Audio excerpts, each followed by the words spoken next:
Miniature, starring Lou Diamond Phillips with Stacy Keach as your narrator, was adapted for radio by Dennis Etchison and written for The Twilight Zone by Charles Beaumont.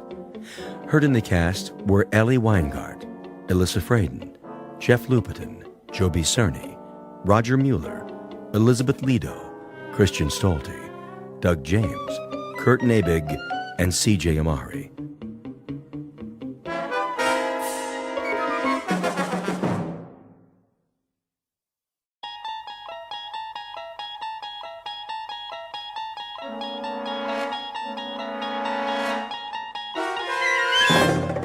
You unlock this door with the key of imagination.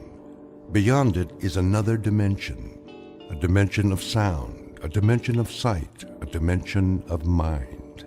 You're moving into a land of both shadow and substance, of things and ideas. You've just crossed over into the Twilight Zone.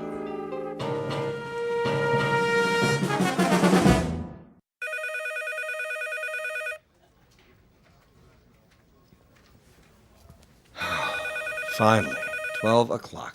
Let's go to lunch. Hey, Charlie. Charlie, it's recess. Oh. Thank you. I just want to finish up here. Trying to make us look bad? What do you mean? Now, just what do you think I'm... Hey, just forget it. Come on, we'll be late. Look at him. Little goody two-shoes. Why don't you guys lay off him? Because we're mean, heartless brutes. Right, Fred? Right. Well, I think he's nice. Hey, Mama, don't forget to change his diaper. Charlie? Hello? Aren't you going to lunch? Oh, yes. Any place in particular? Yes, in a way. Where? Well, it's in the museum, actually. The museum? They have a very nice cafeteria. It's quiet there, and, Would you like some company? well, I mean... It's okay, Charlie. I understand. See ya. Hey, look at the dinosaurs. Wow, that's the biggest elephant I ever saw. It's a woolly mammoth, you dope. Come along, children. Keep up with the class and don't touch anything.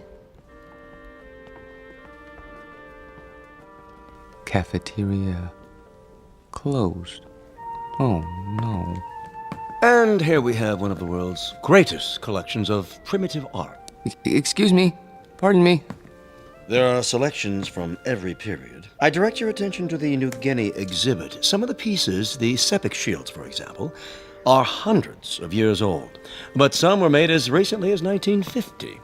This is because New Guinea is still a largely unexplored and therefore unspoiled land. Most natives of the interior will live and die without realizing that the world extends beyond the limits of their jungle. Sorry, I'm not part of the group. Let's stay together, please. Now then, the natives speak over 500 different languages. However, you'll notice that their art has a great unity. Of course, they don't think of their carvings as art, not in our sense of the word. This first piece in the glass case was meant to frighten away evil spirits. This one is a protection against disease. Oh, and this one... If I could just get by, please. I'm on my way out. Help you, sir. What? You look lost. Can I help you find anything? Oh, no, that's all right. I just got turned around. Is the cafeteria closed? For the rest of the week. They're remodeling. Well, I'll be leaving then. Main entrance is that way. Thank you. Have you seen the Egyptian wing? Pardon? Egyptology. They have a nice exhibit. Is that right? Just downstairs, next to the Hall of Miniatures. Miniatures? You know, the model houses. They have the palace at Versailles, a log cabin, a New England church, a whole room full of them, all made by hand, with little dolls inside that look just like real people. Pretty amazing. Have you been there yet? No, I only come here for lunch, you see. Well, you might as well take it in now that you're here. Not many people go there, but it's really something. All right. I think I will. Turn left at the bottom of the stairs. You can't miss it. Thank you for the suggestion. I'll have a look.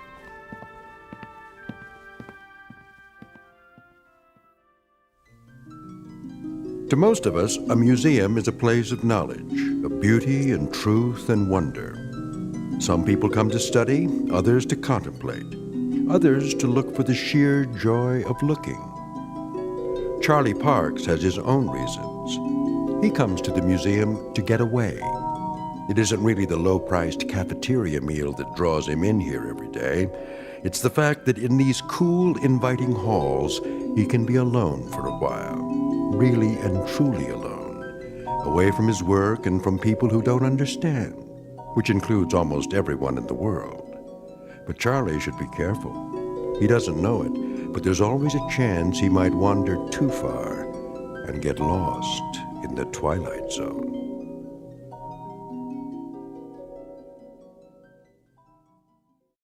And now, The Twilight Zone and our story, Miniature, starring Lou Diamond Phillips, with Stacy Keach as your narrator. 19th century townhouse. Home of Boston residents, Mr. and Mrs. Copley Summers. The figure represents their daughter, Alice, and was carved in wood taken from the original balcony. Will you look at that? What in the... Found it okay, huh? Excuse me, but Yes, sir? I guess this will sound silly to you, but how do they manage that? How do they manage what? In there, in the glass case? Oh, well, I couldn't say exactly. I know they use magnifying glasses, little tiny tools, single hair brushes, that kind of thing. Must go blind making them so small. But the girl, she's so realistic. Isn't she, though? Long black hair, lace dress. Look at her fingers. They didn't miss a thing. Little rug, chair's got teeny tiny doilies on it. But how do they get the girl to move? Servo motors? Microchips? How's that? The girl playing the piano, it's stopped now. I don't think I... There, see her sitting at the piano? She was playing just a few seconds ago. It was, I don't know, something like this?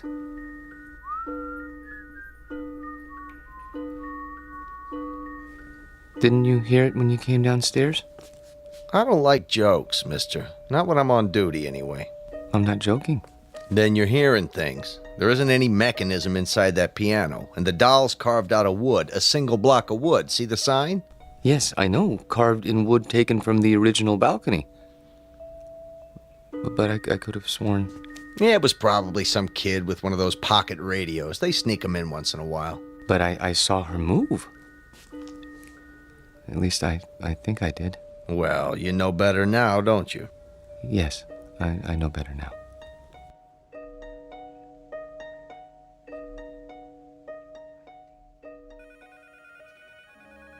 Here he comes. Finally. Where do you think he's been? At the zoo. Visiting his relatives. Charlie, Yes? there's a note on your desk. Mr. Demo wants to see you. How do you do, Mr. Dimmel? Yeah, sit down, Parks. I'm sorry I'm late getting back from lunch, sir. Well, I'm sure you have a good excuse. No, sir, I don't. I just let the time slip away. I don't know how it happened. You know, Parks, that's the first sign of humanity you've shown in almost 4 years. I beg pardon? Up to now, you've come and gone like some kind of wind-up toy. Never early, never late, always keeping to yourself. What, don't you like us, Parks? I've never thought about it, sir. Well, think about it now. Do you like your co-workers? I suppose so. Oh, you suppose so. I mean, that is, I don't dislike them. I'm afraid that isn't good enough, Parks. An office is like a team or a platoon. Either it works together or it doesn't. And here, it doesn't. And the reason is you. I knew you were a square peg when I hired you, but you were bright, and well, I thought we'd wear those edges off. We haven't. No, not at all. You're still a square peg. You understand me? Yes, sir. I think I do. I'm going to use the excuse of your being late, but I can't. The fact is, I'm letting you go because you just don't fit in. I understand, sir. Parks, Yes, sir. No, this isn't any of my business, but how old are you now? 37, 38? 35. 35. Don't you think it's about time you gave up living with your mother? She needs me. Oh, why? Is she ill? Not actually ill, but my father died some time ago, and my sister is married, and, well, she needs me. I see. Look, you're welcome to stay on a few weeks if... No. That's very nice of you, sir, but I'll manage. Well, you can pick up your check tomorrow. Thank you.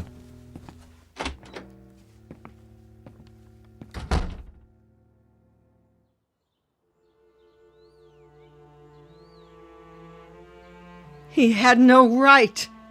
He had every right, Mother. Hiring and firing people is his job. But why you? He doesn't think I fit in. That's ridiculous. What are you doing? I'm going to phone that man and find out why you're being persecuted. Mother, please, it won't do any good. Oh, Charlie, what's going to become of you? I've worked so hard to bring you up right. Maybe if I'd let your father punish you the way he wanted to. It's all right, Mother. This is just a minor setback. You say that every time. Why can't you keep a job, son? Why do you always end up making people uncomfortable? I don't know. I suppose they blame me. Well, I'm not keeping you here. I know that, Mother. Nothing in the world would make me happier than to see you settle down with a nice girl, raise a family, live a normal life. Please, don't cry. I can't help it. I hate to see you hurt, son. I'm not hurt. Well, you should be. Getting fired. It would have killed your father. It would have absolutely killed him. I'll go to the Employment Bureau tomorrow. Here, take my handkerchief. Where are you going? To my room? Get me my heart medicine before you do. Yes, Mother. Charlie? Why were you late getting back to the office? I was detained. What's that supposed to mean? Nothing. I was detained. That's all. Open your mouth. Charlie, do you feel all right? Yes, Mother. I'll go to my room now.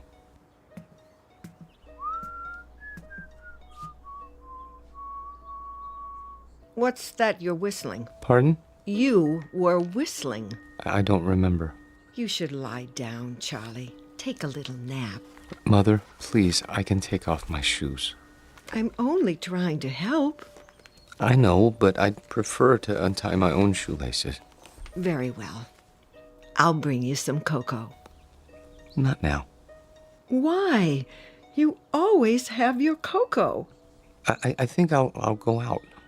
At this time of day, we'll be having dinner soon. I want to get a head start with the Employment Bureau, see if there are any jobs. But they must be closed by now. There's still time.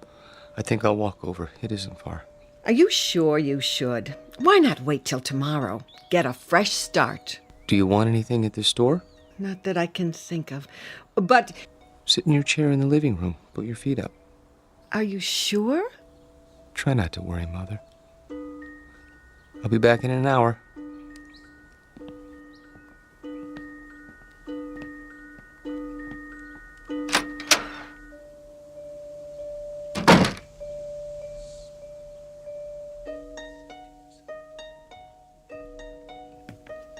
Back again, huh? Yes. Anything in particular? Is it still open? What's that, sir? The miniature room? You know, downstairs next to Egyptology? Oh, sure. Thank you.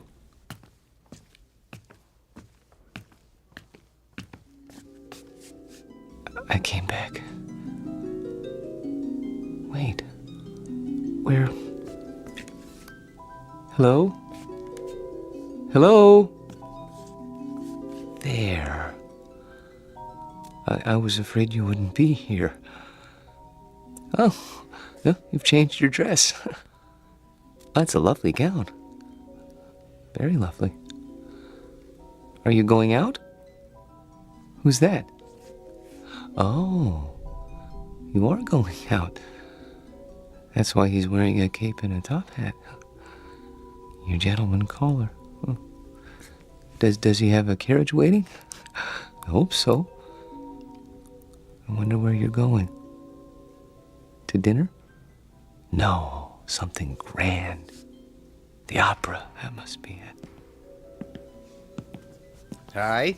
Oh, hi. Be closing soon. I see. What time do you open in the morning? 9 o'clock, Monday through Saturday. I'll be here. What's that? Nothing.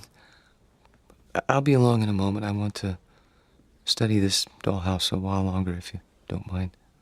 Okay, sir. Just a few minutes, though. It's almost time. I see. Thank you. Have a nice evening. I have to go now. I won't be here when you come back.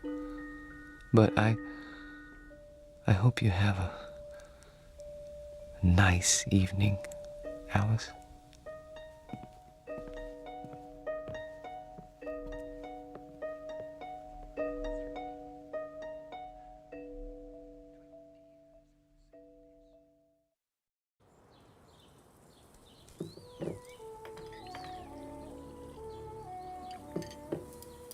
Hey, where's old Charlie this morning? Don't worry about him, buddy. My brother never misses breakfast. Charlie, your breakfast is getting cold.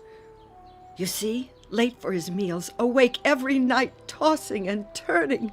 I tell you, I'm half dead with worry. Mother. He's sick. I know he is. Sounds to me like he's got a girl. Don't be silly. What's silly about it? He's not a bad-looking guy. A little peculiar, maybe, but, he's not... If he had a girlfriend, he'd tell me. He hasn't told me, so it isn't possible. Okay. Nothing would make me happier than to see Charlie settle down. He knows that. I'm not one of those mothers who won't let go of their children. Ask Myra.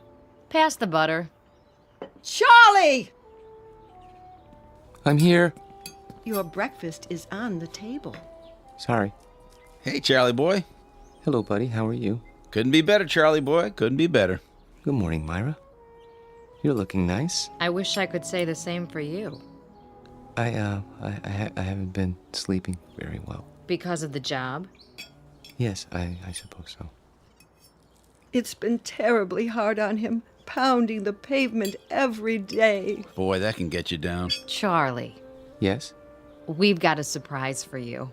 Tell him, bud. Well, it's like this. I heard they gave you the pink slip, and see, I know the dispatcher pretty well over where I work, and I told him about you, and he said... He said he'd give you a job. Yeah. Isn't that wonderful? Oh, yes, I guess so. Charlie! It's very nice of you, buddy. Really. You have experience in billing, don't you? Yes. Then what? Well, you see, I don't know if I'd want to travel that far. It's out of the city, isn't it? Nobody could pick you up. Sure, till you get yourself a car. Charlie, for heaven's sake, Buddy's offering you a job. I'm sorry. I appreciate it, really. But I'm afraid. You got something better, Charlie? Excuse me, I have an appointment. Charlie! Charlie! Oh, I don't recognize him anymore. My own son. Does he have something better, Mother? No, he doesn't have anything. He isn't even looking. How do you know? The employment agency called. They sent him on 2 interviews, and he never showed up. Well, then where does he go?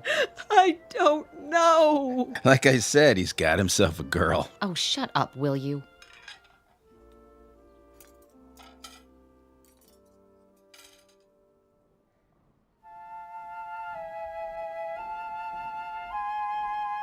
Henry, look at that. A real log cabin. Isn't it wonderful? Mm-hmm. See, there's a little spinning wheel. Your grandmother had one of those, remember? How did they make it so small? Mm-hmm. Oh, 19th century townhouse, Boston. Isn't that something? I've never seen anything so perfect, have you? Just look at the miniature piano and the doll there in her little handmade dress. Come on, let's go. Oh, I'd love to live in a house like that. Sure you would. No air conditioning, no central heating, no television, no phone. Sure you would. Excuse me? Are you finished here? I mean... Yep, on our way to see the mummies. Come along, May. If we must.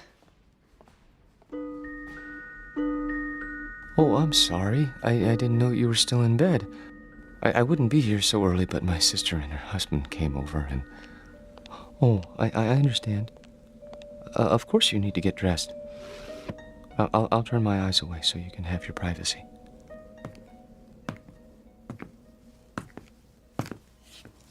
Hi. Little early today, aren't you? Am I? I guess you must get a real kick out of these displays. Yes. This one in particular. What do you see in there, mister? Nothing. Man doesn't stand for 4 and 5 hours at a stretch looking at nothing. I'm not breaking any rules, am I? No. Then leave me alone, please. Suit yourself. Forgive me, it won't happen again. Oh, I see you're having breakfast. It isn't any of my business, but I really do think you should eat more than toast. Mother says breakfast is the most important meal of the day. Have I told you about my mother? She's very nice. Of course, she still treats me like a child, but you can't blame her. I'm all she has. I suppose that isn't very much. I have a sister about your age. Her name is Myra. She's nice too, but she's not as pretty as you are. I think you're about the prettiest girl in the world. I don't mind saying that because I know you can't hear me through the glass. But I think I'd say it even if you could, because I hope it's all right, but I have to go now. Just for a while. I didn't get much to eat this morning myself. I'd better have something. But I'll be back soon. I promise.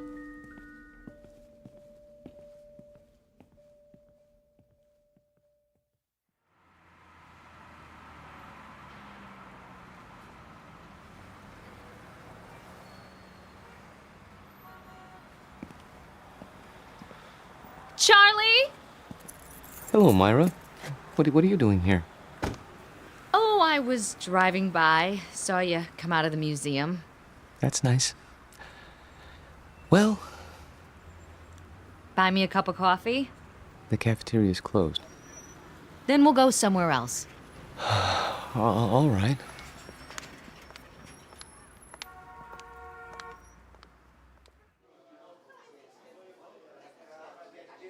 Here you go, folks. Thank you. Charlie, I'm gonna be honest. I didn't just happen to see you today. I followed you. You did? Why? Because Mother asked me to. She's worried, and so am I. You haven't been yourself. No? You go to that place every day? I thought it might be a good idea to improve my mind. That isn't why. I'm your sister, Charlie. I grew up with you, and I know you. You go there because it gives you a chance to be alone. And you want to be alone because you're scared. Myra? Listen to me. This is important. You're over 30 years old, Charlie, but you're living the same way you did when you were 14. Some of it's Mother's fault, some of it's yours. But it isn't natural. It's sick, Charlie, and you know it's sick. And that's why you're scared. You're probably right. Stop agreeing with me. I could say you were a blue monkey and you'd agree. But I... Look, I don't know about psychology or anything like that, but I think I know what's wrong with you. You need a girl, Charlie. You're at that time in your life. You know what I mean? Not exactly. Well, it's hard to explain, but you've never had a girl, have you? Not as such? That's what I thought. Well, we're gonna change that. How? I'll introduce you to Harriet Gunderson. She works at my office, and she's a lot of fun. You'll like her. Myra, please. Charlie, please. This one time try. For me. If you do, I promise I won't bother you anymore. All right. Here's her address. You don't even have to phone. Just stop by, say around 7. And you don't have to buy her dinner. Take her for a walk in the park. She'll like that, okay? Okay. Word of honor? Word of honor.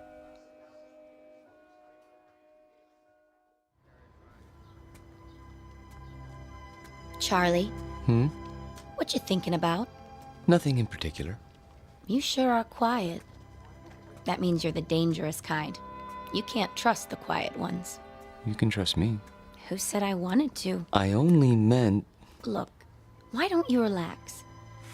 Come on, let's sit on the bench. If you like. Lean back. Take it easy. There. That's better. You like me, Charlie? Very much. Then why don't you show it? How? Well, you could try kissing me.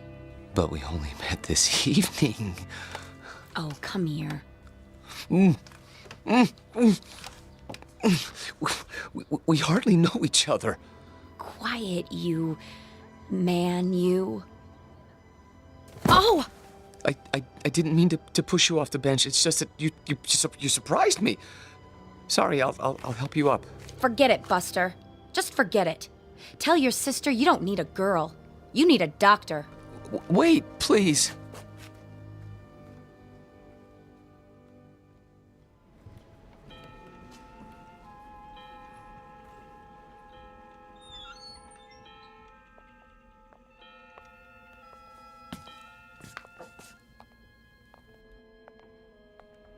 Of course, I realized she was doing it as a favor to Myra, but even so, I didn't mean to be rude to her. It must be hard for you to believe, but that's the way things are these days. Who's at the door? Oh, it must be your gentleman caller. Wait! Tell the maid not to let him in. You mustn't. Why, he's drunk! Look at him! Run! Run! Don't touch her! Don't lay a hand on her! Stop! He's got to stop! No, let go. Let go, please. I can't help you! The glass is too thick! I need something to break it! Hold on! No! There's a fire extinguisher on the wall! Stop it. Oh, please, you're hurting me. What are you doing? I had to. He was trying to harm her. Hold it right there. He tried to kiss her last night, but she wouldn't let him, so he came back. Don't move. I'm calling for backup. But I had to. He grabbed her and she got away and he went after her. She fainted and he carried her to the bedroom. I had to stop him. You can see that, can't you? Sure, buddy, sure. Put your hands where I can see them. This is museum security. I need a unit over here right away by the miniatures. Better bring a butterfly net and a straitjacket. This one's a doozy.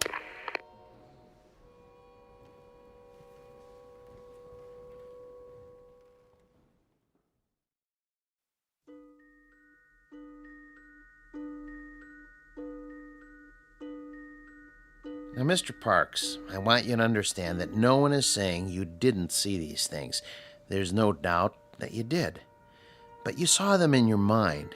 They were real, Doctor. To you, they were. That's the way it is with hallucinations. Ordinarily, the eye sees and transmits a picture to the brain, but sometimes that's reversed. In certain cases, the brain sees and transmits a message to the eye. Do you follow? They were real.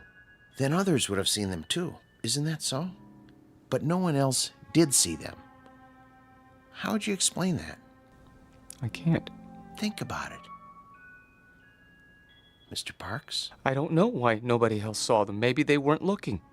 You say there were 3 figures. A young girl, her maid, and a man. He had a big black mustache. All right. Now let's reason it out.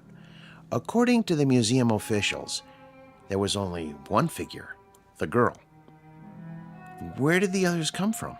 Well, the maid always comes from the kitchen, and that fellow... Yes. Where did he come from? Outside. Outside the case? No, outside the house. Mr. Parks, there was nothing outside the house but glass. And beyond that, other displays. Isn't that true? Yes, but he came to the front door and they went out together once. To the opera or something, I don't know. She didn't realize what he was like then. I could have told her. You only had to look at him to see what kind of person he was. But she's so innocent and trusting and helpless. Not like other women. No, not at all. Have you seen her? Yes, I have. Is she all right? Would you like to see her now? Yes! She's here. In a box in the drawer of my desk. Careful! You are holding a piece of wood in your hands. A beautifully carved piece of wood. About 6 inches tall. Do you have to take her back? I'm afraid so. It's museum property. Now I want you to go back to your room and think about what I've said. Will you do that? And remember, what you saw isn't the important thing. Our job is to find out why. Once we accomplish that, you won't have any more hallucinations.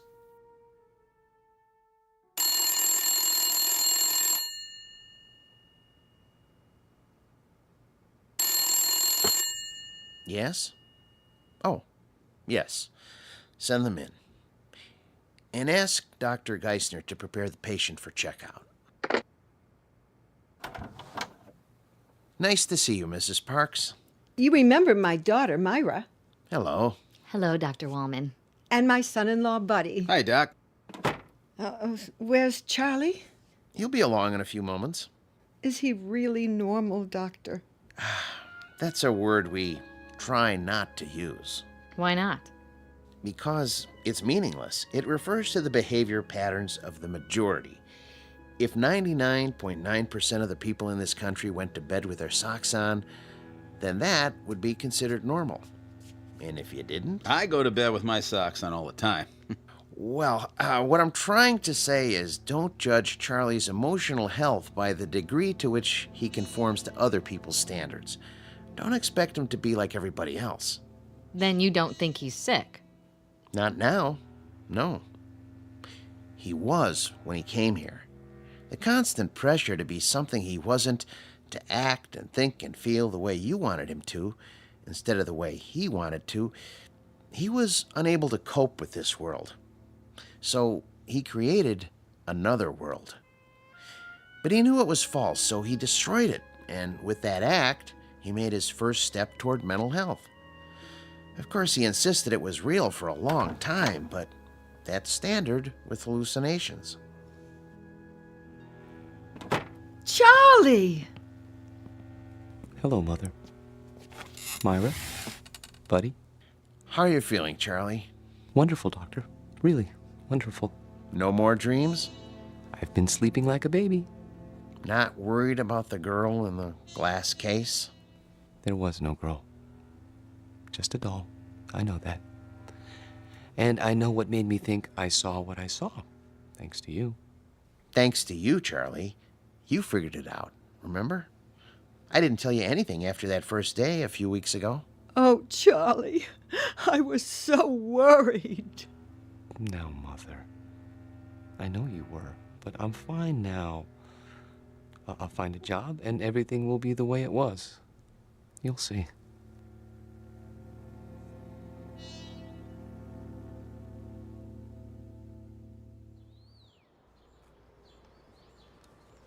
I've sure missed this. Did they hurt you, Charlie? Well, they were going to use shock treatment, but they decided not to when I got well. A lot of nuts in that place, I bet. Buddy. It's all right. I don't mind. May I have some more cocoa? Charlie, we have a couple of surprises for you. Oh? The job at Buddy's office is still open. Really? And I talked to Harriet. She forgives you. but she can tell you herself. She's coming over tonight. That's great. Thank you, Myra. And thank you, buddy. Well, it took some doing, let me tell you, after where you've been and all. Well, I'm sure it did. But you won't be sorry. I intend to work very hard. Now, if I'm going to be ready for tonight, I'd better get a little rest. You'll excuse me? Have a good nap, Charlie. Thank you. Would you like to fix my bed, Mother? I turned it down and fluffed up your pillow. It's all ready. That's great. Just great. See you all later. If you need anything, just holler. I will.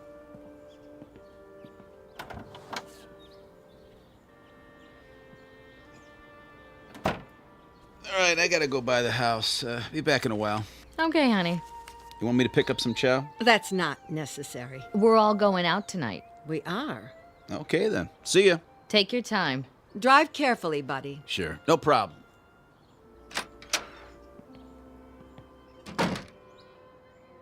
It's wonderful having Charlie home. I think the hospital did him good. Shh, not so loud. Don't you? I still don't understand what happened to him. The doctor told you. He didn't tell me anything but a lot of gobbledygook. Mother, I hate to say this, but if you want Charlie to stay well, you're gonna have to let go. What in the world do you mean by that? Just what I said. You don't know it, you really don't, but you're keeping Charlie here in this apartment. You're keeping him from growing up. That isn't true. I've told him 1,000 times nothing in the world would make me happier. No, Mother, that's wrong.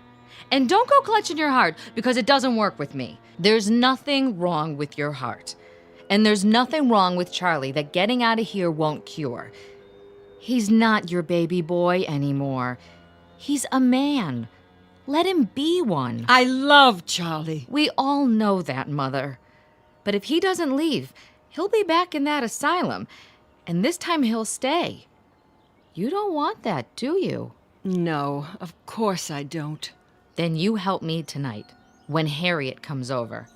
How? By going out to a movie with Bud and me and leaving them alone. All right. If you say so.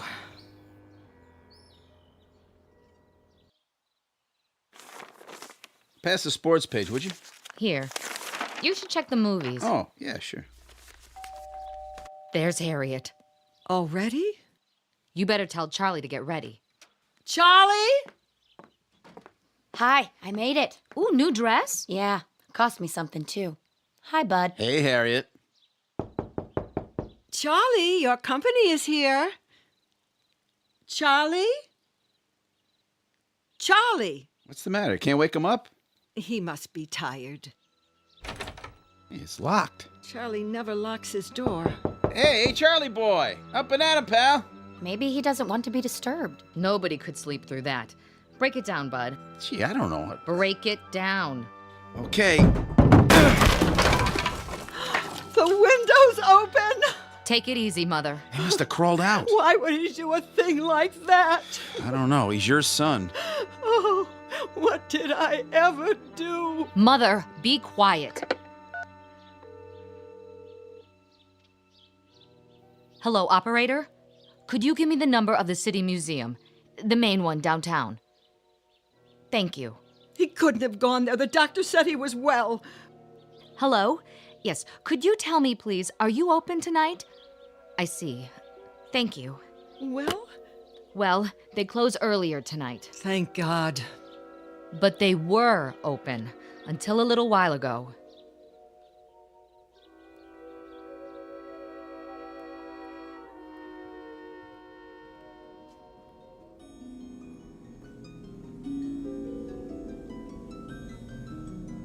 Hello. I see they got your glass case repaired. I'm so glad. They tried to tell me you weren't real. Of course I knew better. But I had to pretend. Otherwise, I never would have seen you again. I love you, Alice. Maybe if I keep telling you, you'll believe me. Your world isn't simple, is it? No world with people in it ever is. There's loneliness and misery and heartache. Oh, look at you, crying because you're alone. I've been alone all my life.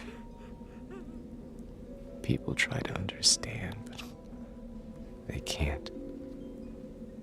You could.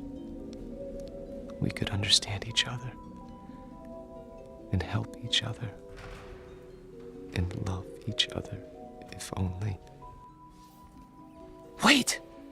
Someone's here. I have to hide. But where?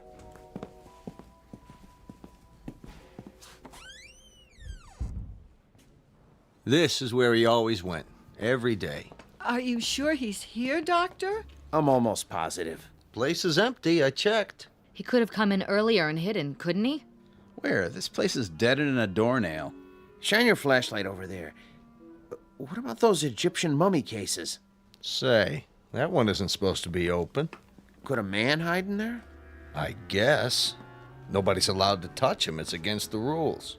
Mrs. Parks, would you do something? Anything for poor Charlie. I'm sure he can hear you, wherever he is. Are you going to take him back to the hospital? I think it would be wise, don't you? Before anything else happens, call him. Ask him to come out. Charlie? Louder. Command him. Charlie, this is your mother. Come here. Again. Charlie Parks, you come here this second, young man. You hear me? It's too late. He's not going to listen to you now, Mother. Hey, Charlie boy, let's go. What do you say, huh? Can you turn on the lights? Yeah, at the main switchboard. Do it. We're gonna have to search the whole place. Hey, is this the dollhouse? That's the one. And the doll, is that her? Yep. Say, what? There's two of them now. A man and a woman sitting on the piano bench. I don't remember that. All right, let's start looking. Yeah, I'll get the lights. Charlie! Charlie, please. This isn't funny. Yo, Charlie! Come on, Charlie!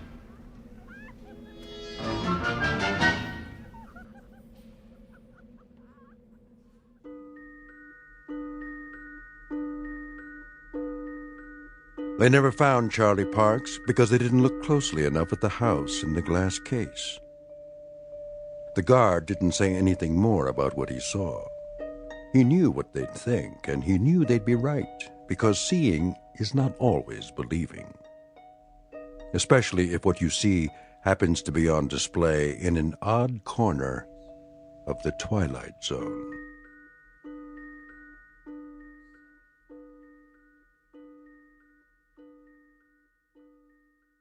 We'll return to the Twilight Zone in just a moment. You are about to enter another dimension. A dimension not only of sight and sound, but of mind. A journey into a wondrous land of imagination. Next stop, the Twilight Zone. Hi, this is Stacy Keach. I'd like to take a moment to tell you about our Twilight Zone website at twilightzoneradio.com. At twilightzoneradio.com, you'll find the latest information on these Twilight Zone radio dramas, including behind-the-scenes photographs, plus the newest product releases, trivia contests, ways to contact us, other Twilight Zone-related info and merchandise, plus links to other fascinating websites. So make your next stop twilightzoneradio.com. Visit twilightzoneradio.com to purchase these Twilight Zone radio dramas on cassette and CD, or call toll-free 1-866-989-ZONE. That's 1-866-989-9663.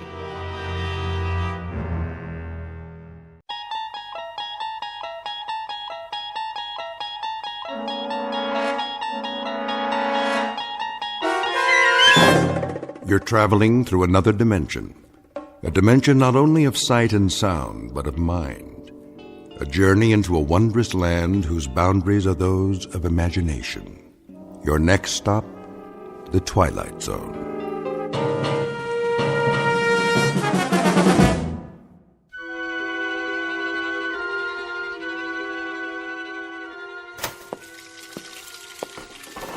John, dear? John, your breakfast is ready. John? Didn't you hear me? I said... John? I heard you, Martha. You've worked hard, seen the good times and the hard times. What are you doing?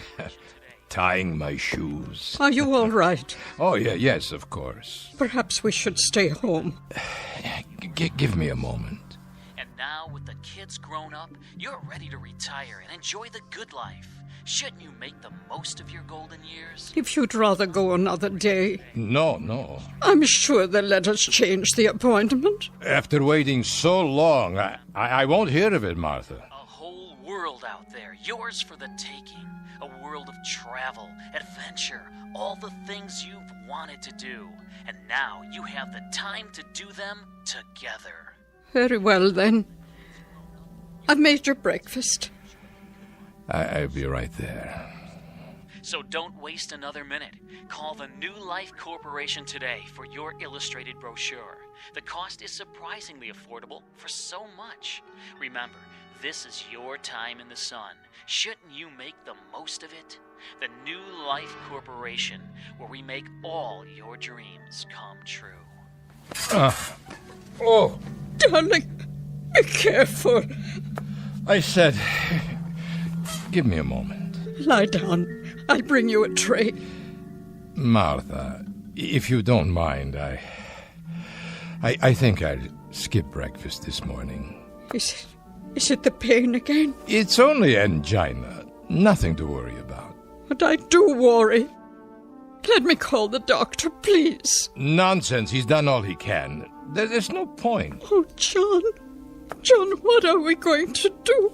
You know as well as I, we must go. There's simply no more time. If you're sure. Of course I'm sure. Oh, John. There. It'll be all right. You'll see. And now, back to our program on the Vacation Channel, Adventure for Two in Paradise.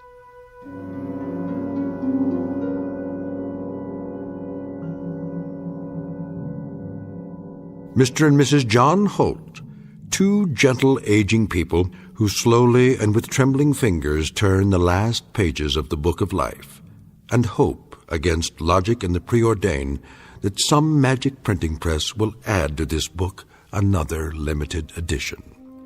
But these two senior citizens happen to live in the future, only a few years from now, but a time when almost nothing is impossible. Mr. and Mrs. Holt in their twilight years, who are about to discover that they've entered a zone of the very same name.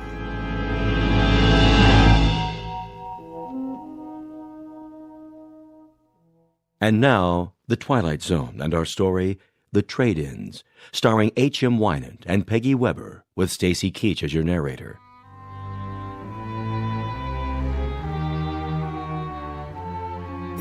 Which floor is it? Be patient, Martha. We'll soon be there. Morning, folks. Good morning. I wonder. Martha? Yes? Can I help you? No, thank you. The New Life Corporation? That's right. 67th floor. Straight ahead when you get off the elevator. You can't miss it. Thank you, young man. That's very kind. No problem. Well, this is my stop. Take care, folks. Do you think he was one of them? One of their clients? Oh, I doubt it. Just a businessman on his way to work. But he was so young. Everyone is young, Martha. The world is for the young. Here's our floor. You look nice, dear.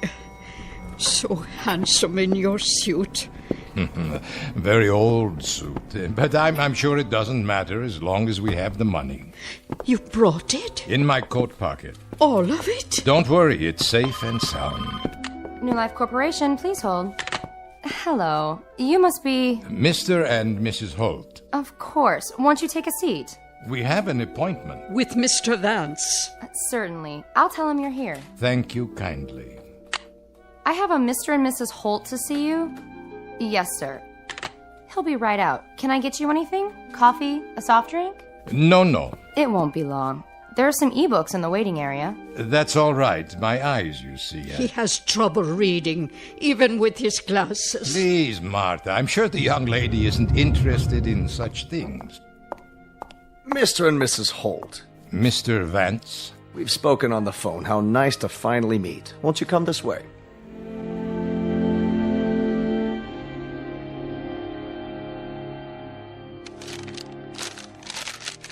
Now then, let me see. You're 79 years old, Mr. Holt? That's correct. And you, Mrs. Holt. Why, this must be a misprint. It says that you're... I'm 74. No. I was 74 last May. I find that hard to believe. I sent all the records, including our medical history, if you need anything else. Everything seems to be in order. You have a history of illness, Mr. Holt. Some. More than your fair share. A great deal of illness, I'd say. From time to time. I'm so sorry to hear that. And are you in pain now, Mr. Holt? Some. He's in great pain. It's fairly constant now. It doesn't seem to let up. I see. Which is one of the reasons that the New Life Corporation exists. But surely you can't remove pain. Only a doctor, or perhaps God, could do that. Not remove, alleviate, banish. We make it a thing of the past. After a while, our clients forget even the memory of pain. I wouldn't want any more drugs. No, we don't deal in pharmaceuticals. That's the province of the medical profession. What we deal in is youth, Mr. and Mrs. Holt. We deal in a resurrected life. Our stock in trade is simply, well, some call it rebirth. An apt word, and believe me, it's no exaggeration. Could you tell us what's involved? Easily. The process is quick, merely a matter of hours, and guaranteed painless. Guaranteed? But how? Precisely. We supply synthetic bodies. Bodies that are perfect in concept, composition, construction. Physiologically and psychologically, you'll find that you're just as you are now in every way, except in a different body. A younger body, in the prime of health, both materially and emotionally close to perfection. These bodies that you speak of... We construct them ourselves on the premises using only the finest components: plastic, flesh, bone, steel. Did you say flesh? For some of the interstitial connections, we grow specialized cells for that purpose. They're permanently nourished to remain self-repairing and self-regenerating, supported by completely inert, non-corrosive materials. The wiring and circuitry are designed to duplicate the human neurological system, and the joints, such as the hip bones and knees, are almost totally invulnerable to disease or damage. So you see... How long do they... The lifespan of our units is roughly 112 years. 100? You've been married for how long? 50 years. We had our golden anniversary just 2 months ago. That's sort of the reason we finally decided to come here. Isn't it, John? A rich life. A happy life. A full one, I'm sure. I can see it in your eyes.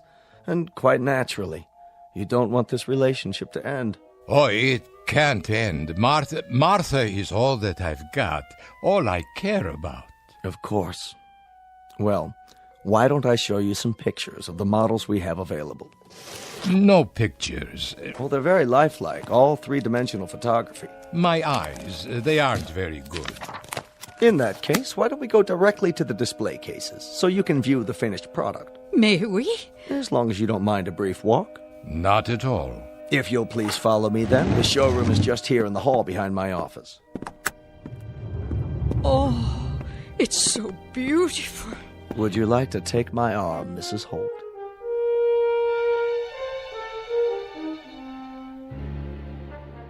That man under the lights. Is he one of your creations? The young man in the tracksuit? Why don't you ask him? Ask? But if he's only a mechanical device... Actually, he's programmed to answer with the aid of a voice chip. A temporary addition to make the display more lifelike. But as of now, he's still just a receptacle, a shell, waiting to be filled. There's no consciousness as such. He has a variety of preset responses, though. Go ahead. Ask a question. You there, young man. What are you doing? I'm training for the Olympic triathlon. Wait till you see how fast I can run. My shoes are manufactured by Mercury Plastics. I come complete with a brand new pair and a gift package of home workout equipment, all courtesy of the New Life Corporation. Oh, my word. He looks so strong. But I wouldn't need such muscles. I was never very athletic. A valid point. If physical achievement isn't important, then you might want to consider another model. Oh, who is the young lady? This is our Queen of the Harvest Moon Ball. I see. She's very beautiful. Hello. I was the homecoming queen at my school, and now I'm a champion ballroom dancer. Do you like my evening gown? You're quite lovely, miss. I come with a fabulous selection of gowns, all custom designed. My shoes are part of the package, too, thanks to the New Life Corporation. Well, you are the prettiest girl I've ever seen. I could never wear such a dress. Of course you could. You did. Do you remember the dance where we first met? Oh, I was never so slim. But you were. Now you're being silly. Please, let's move on. I think you'll like the next display. What's that? Look, John. There are two young people. Our beachcombers. His physique would be ideal for a man approximately 22 years of age. See the proportions and the musculature. Nothing too extreme. She has such a small swimsuit. The female component. Note how they complement each other. This particular model would be roughly 21 years old, 3 inches shorter than the male, of equivalent health and potential, capable of walking for miles along a beach. We've given them both a foot structure with the perfect arch and legs that are polymer reinforced. Look at the ankles. And the hands. My hands were never like that. Oh, yes, they were, Martha. Don't you remember? We like to see these two go as a package, and you needn't worry that there'd be others like them. Each model is designed with distinctive features. None are exactly alike. How would... Yes? I'm not clear on the procedure. What would happen? I mean exactly. Very simple. We put you to sleep, and then we transfer all your memories, personality, and so forth into these replicas. You'll awaken in your new bodies and live a lifespan and a quality of life never dreamed of before, with health, contentment, and purpose. And there's no pain? None. Are you sure? Are you sure there would be no pain? No pain, Mr. Holt. For the first time in... how long I can only guess, you'd be free of pain. You'd be a young man again, in the prime of life. It's too much to believe. And you, Mrs. Holt, would be at his side. Instead of the end, it would be the beginning. Do you know what that means? What about the memories? Memories? They will be transferred in full. There's no loss. But the actual moment of transfer. If a new life begins, then the old one must end. A kind of death for the mind as well as the body. And so, that is what I will experience, death. Are you afraid of dying, Mr. Holt? Not afraid. But if all that I have been comes to an end, then this rebirth, it's not something for me to know. Perhaps that's even a good thing, to go to sleep at last. Well, there's no loss of consciousness. The continuity is seamless. What you'll experience is a sudden, dramatic change for the better. It may take some getting used to, but we have a counseling service available. The process itself is so simple, so uncomplicated, you'd really be quite amazed. Mr. Vance? Mr. Vance, you're wanted in the teleconferencing room. Would you excuse me for a moment? Yes, of course. Please, feel free to walk around, look at the other models. If you have any further questions, I'll be right back. We'll be here. John, it's like a miracle. Yes, maybe too much like a miracle.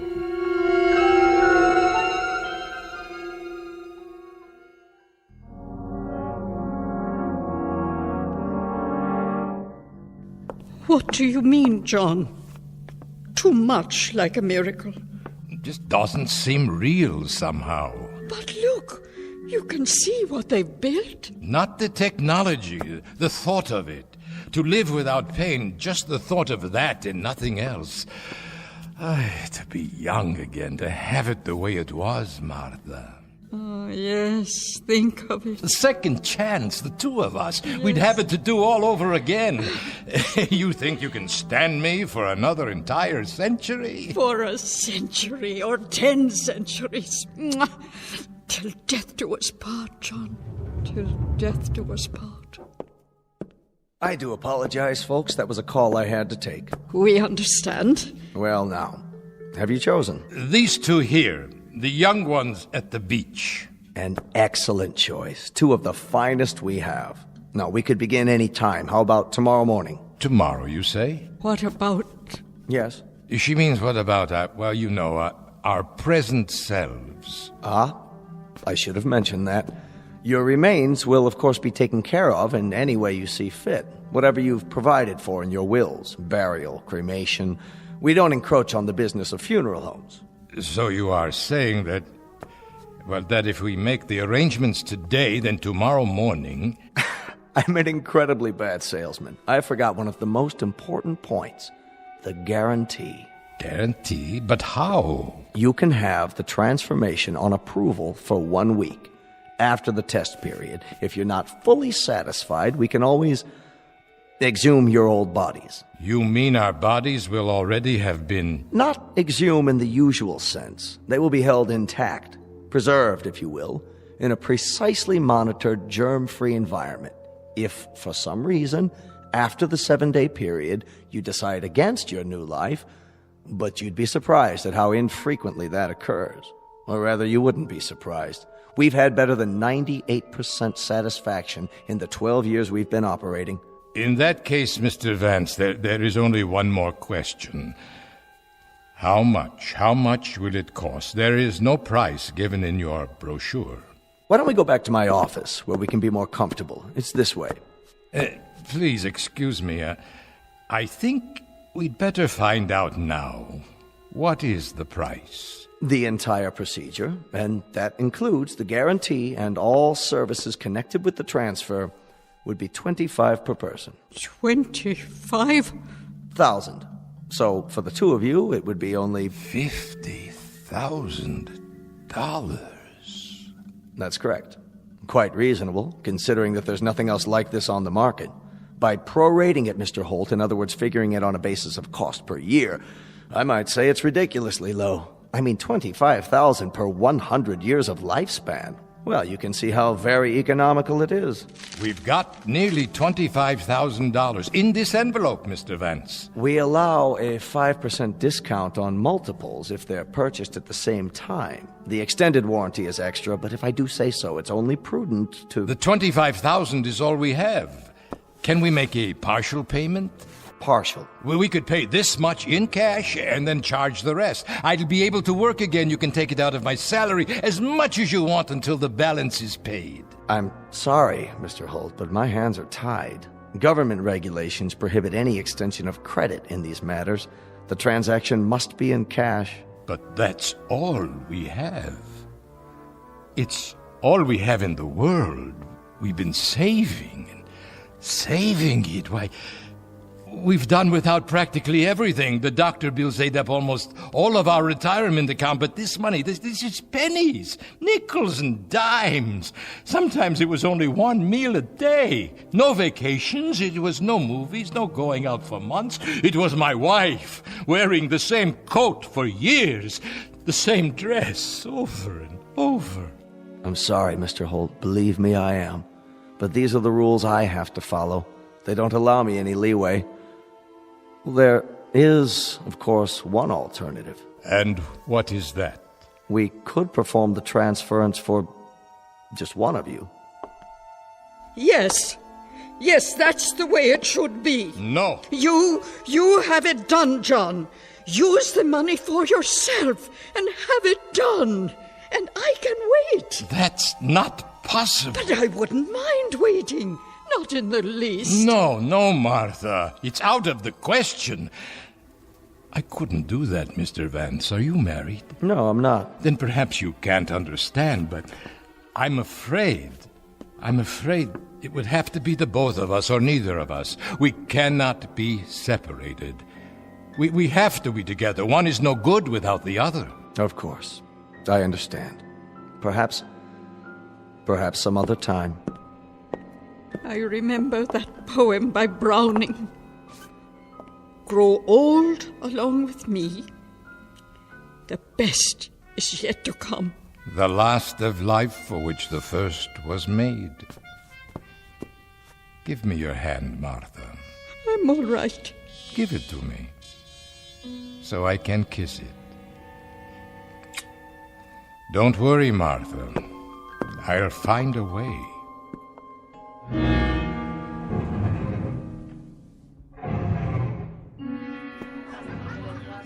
Hi there, mister. Hello. What'll it be? A drink, yes. I'll have a drink. Sure, sit down. What? Oh, of course. What's the matter, Grandpa? Feet hurting you? No, not my feet. Well, take a load off. What kind of drink? What kind? You name it. Beer, scotch? Scotch, yes. That will be fine. House brand, okay? Pardon? Regular or special label? Which is less expensive? Don't worry, Grandpa. I got what you need. Make a new man out of you. Excuse me, well, I've heard. Yeah? What have you heard?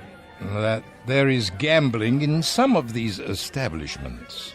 Is that what you heard? Well, you heard wrong. Gambling's against the law. Yes, I know, but I understand that if a man wishes to participate in a game of chance, there are private rooms. Not in here. This place is strictly legit. That'll be $6. $6? For the drink. Just a moment. Say, Grandpa, what happened? You sell the farm? No, I sold nothing. Better be careful. There's some types around here who'd like to relieve you of that wad. Oh, I'll be careful. Very careful. Thank you. Where are you going? Oh. I think I'll go home now. I don't feel well. Hold on a minute. I gotta get your change. Okay. Yeah. All right, here you go. 7, 8, 9, 10, 20, 30, and 50. Thank you. Say, Gramps, you know that question you asked me about the private game? You know of such a place? Well, as a matter of fact, I just heard something. Might be of interest to a man like you. Is that right? See that door back there, by the phones? Yes. If you was to knock on that door, there's a man named Faraday. Has a few friends over sometimes for a private party. And when are these parties held? Well, it just so happens there's one right now. Maybe he could help you out. As a special favor, tell him Rich said it was okay. Now you say, I suppose that would be all right. If you let him know ahead of time, give him the word and all. Oh, I see. You would like a tip. Will this suffice? $5? Here, I can't see. Please, keep the rest of the change. Well, that's real generous of you, Grandpa. Faraday, big guy, bald-headed, wears a cashmere coat. I understand. If you want any more drinks, just let me know. I'll keep them coming. Thank you, young man. Hey, Grandpa, you didn't touch your scotch.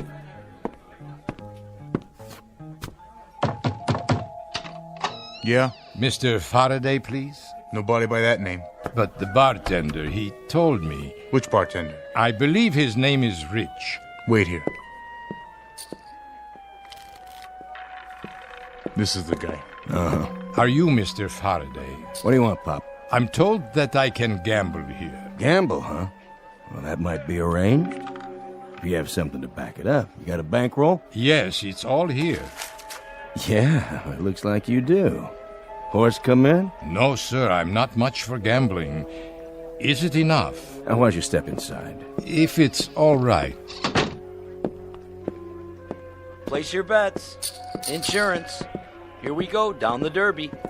What's your pleasure? Dice, poker, red dog? I don't know very many games. I used to play a little poker. Did you now? When I was younger. Well, what do you know? There just happens to be a game open. There does? We got a chair for you right over here. Are you sure you don't mind? Oh, don't worry about it. Come on, Pop. Have a seat. There you go. We have a new player, gentlemen. Let the games begin.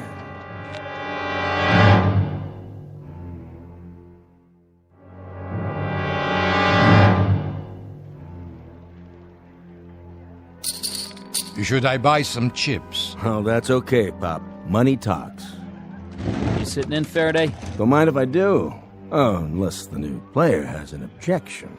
Why, no, it's your establishment, is it not? I should introduce you around. This is Mickey. Hi there. And Steve-O. Hi there. And the Count. How do you do? You are royalty, sir? Nah, they just call me that because... Because he's the best card counter ever came in here. That's why we barred him from the blackjack table. But I let him stick around. He just loves cards. Yeah. Whose deal? All yours, Count. Shuffle them up real good now so Pop here has a square chance. You got it. Shouldn't we ante first? Listen to the man. Hey, we got a real poker player here. Yeah, sure looks like it. You comfortable, old man? Why, yes, perfectly. Because if you aren't, I can get you a pillow. For your back or whatever. Lay off, Stevie. He said he's okay. I just thought... Hey, cut the chatter and play cards, all right? The game is 5-card draw. Jacks are better. Progressive. Jacks or better. So that means I have to have at least 2 jacks or... Ah, you've played this game before, haven't you, Pop? It's been many years. Oh, wait. If you got any doubts, I mean, maybe you shouldn't do this. Perhaps you're right, Mr. Faraday. You sure you want to be here? I just happen to need the money. Need it bad, huh?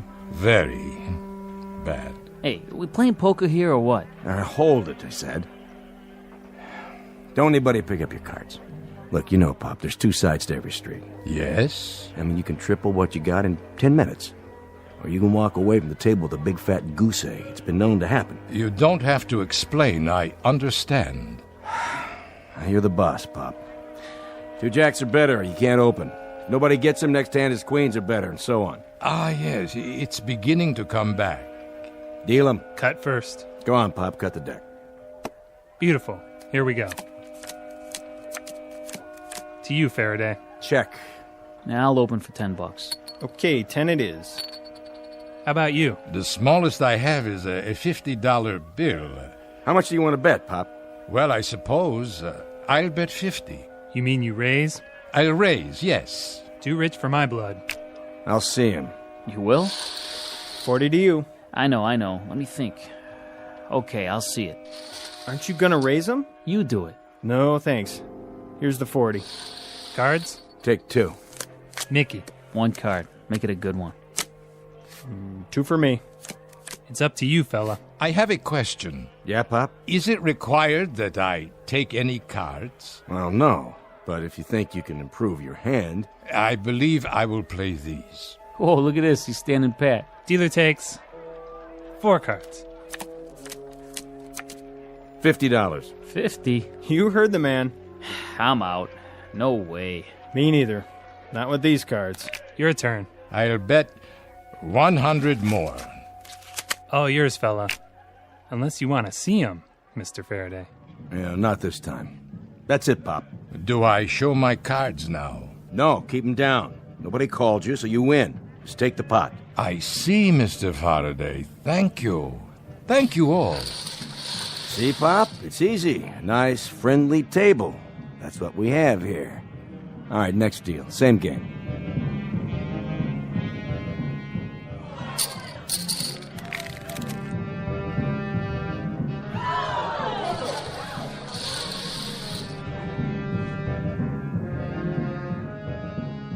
To you, old man. You in or out? How much? 1 to call. 1. Yeah, 1,000 more. Unless you want to raise. I can't raise. I only have $1,000 left. Yeah, we know. Then Oh. You sick, Pop? I'm all right. No, you're not. It's between you and the old guy, Faraday. Excuse me for a moment. You're pretty bad off, aren't you? Long time? The last several years. I'm about to clean you out. You know that, don't you? I'm sorry to hold up the game. I'll feel better in a minute. Why do you need the money, Pop? It doesn't matter now. No. Go ahead. I'm interested. My wife, Martha, and I wanted new bodies. It cost $50,000. I only had half of it, but I botched it up. I'm no good at this. I'm no good at anything anymore. Just a tired, sick old man who can't walk to the corner without swallowing a pill, who leans on his wife when he takes 3 steps. Just a tired, sick old man, not worth anything to anybody. I wanted to be young again. I wanted to be strong. I wanted to begin all over. I wanted to wake up one morning and get out of bed and not feel pain. That's all. You're raised, Pop. Then I call you. Look at that pot. Must be 20 grand. 25. Show him what you got. Read him and weep, old man. Pop first. I have these. 3 big ones. Kings. At least he hit something this time. Are you able to beat that, Mr. Faraday? Nope. You don't mean it. Be my guest. Game's over, Pop. You walk away. You came with 25, you leave with 25. Then I still have enough for one. Martha will understand. I can't help it. I can't live like this, not with the pain. She'll understand. I don't have any choice. I don't have any choice at all. Go on, Pop. Get out of here. Yes, thank you. Thank you all, gentlemen, very much. What are you doing, Faraday? You know you had him beat. Let me see. Just like I thought. 3 aces. Why'd you let him walk away? I'm not sure. But look at it this way. I'm even. We're all even. There'll be other games. Plenty of other games. Only not for him.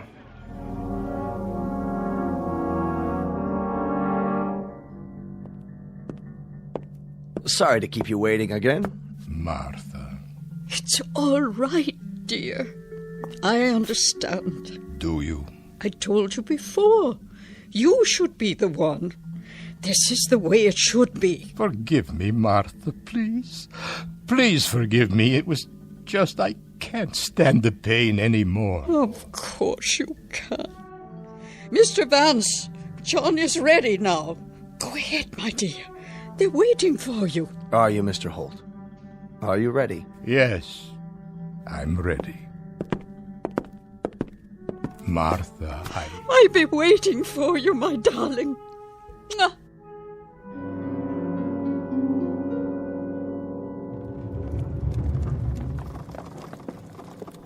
Mr. Vance? Just a few more moments, Mrs. Holt. What is under the sheet? It's my husband, isn't it? Only his old form. Go ahead. Take it on to preservation. Yes, sir. Your husband is fine. He'll be coming right out. Martha! Martha! Look at me! Oh, John! Oh, you look wonderful! Look at me, Martha! I could run a mile, I could do push-ups, handstands, anything, Martha! Look at how young I am! And no pain! No pain at all! No, thank you, Mr. Vance. Thank you, and bless you! Don't thank me. Thank the surgeons. I promise you I'll never forget it. Martha, my darling, do you know what happens now, do you? You and I, Martha. Now we'll really begin to live. We're going to do everything on God's earth we haven't been able to do. The big things, little things, the wild things, the crazy, illogical things. The things we were too old or too sick or too tired to do. Oh, that'd be wonderful. Do you understand, Martha? Every day is going to be a wedding day for us. Every afternoon a reception, every evening a honeymoon, and every 7th day an anniversary. Yes, darling. If only it could be. Martha, my darling, you and I are going to live for years, decades. We are going to... You will, John. You will. But look at my hand. Next to yours. Look at it. It's old, John. So very old. Martha, no. I have some papers for you to sign, Mr. Holt. Would you come with me? No, what have I done? What have I done?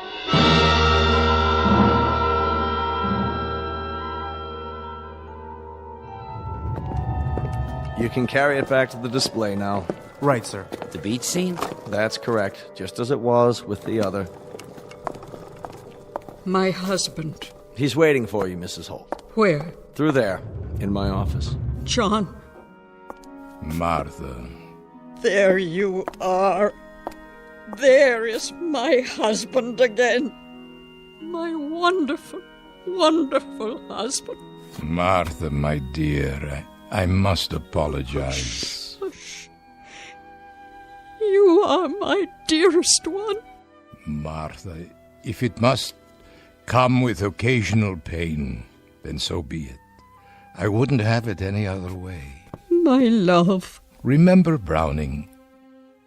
Grow old along with me, the best is yet to be, the last of life for which the first was made. Yes. Our times are in his hand, who saith, a whole I plan. Youth shows but half. Trust God. See all. Be not afraid. I'm not afraid. You know, John. Nor am I.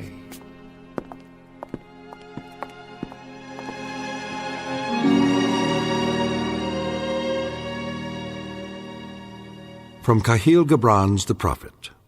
Love gives naught but itself, and takes naught from itself.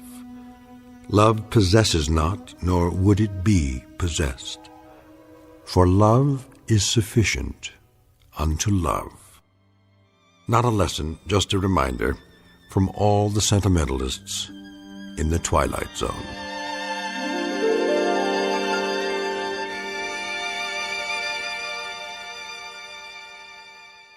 More from the Twilight Zone after this.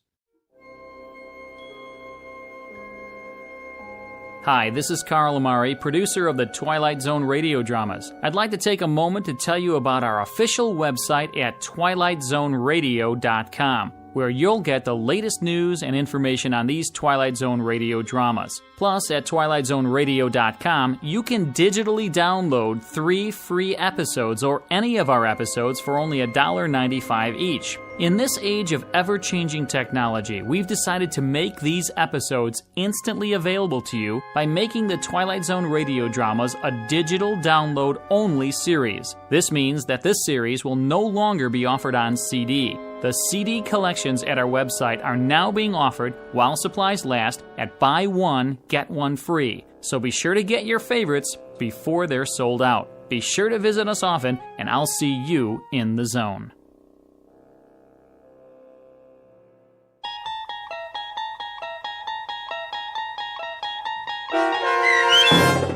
The Trade-In, starring H.M. Wynant and Peggy Weber, with Stacy Keach as your narrator, was adapted for radio by Dennis Etchison and based on a script by Rod Serling. Heard in the cast were Christian Stolte, Doug James, Todd Manley, Andy Herman, Sarah Marks, Brooke Sanford, Rick Vargas, Vince Amari, Roger Wolski, and Carl Amari. To learn more about the Twilight Zone radio dramas and to obtain audio cassettes and CDs of these programs, visit our website at twilightzoneradio.com.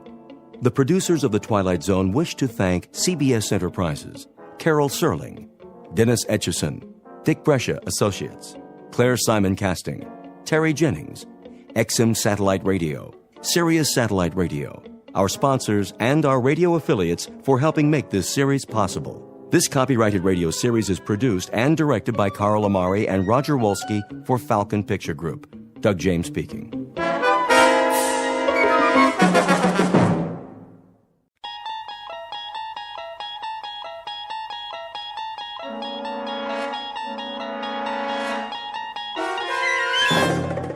You're traveling through another dimension. A dimension not only of sight and sound, but of mind. A journey into a wondrous land whose boundaries are that of imagination. Your next stop, the Twilight Zone.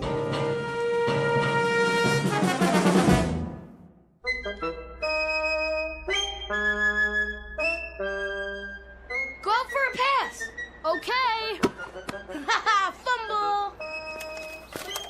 Let's see now. Fairfield. Excuse me, boys. Hey, mister, get out of the way. Yeah, we're playing football. Surely, but first, that is, if you don't mind. Huh? Could you direct me to Yancey Street? What do you want to know for? Well, I've never been to that particular neighborhood, and, How come you're carrying that thing? Oh, this is the Hercules Mark IV, the finest device ever made for hearth and home. What is it? Some kind of an invention?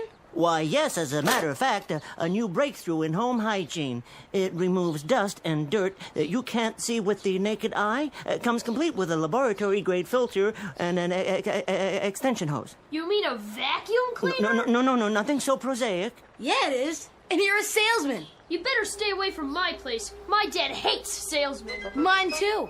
He'll suck you in the jaw. The last guy that came around... If you could just point the way to Yancey Street? Over there, by the park. But don't stop at my house neither. My mom will kick your butt. Yeah, of course. Okay, bye. That guy was weird. Yeah, with his little hat. Haha, what a loser.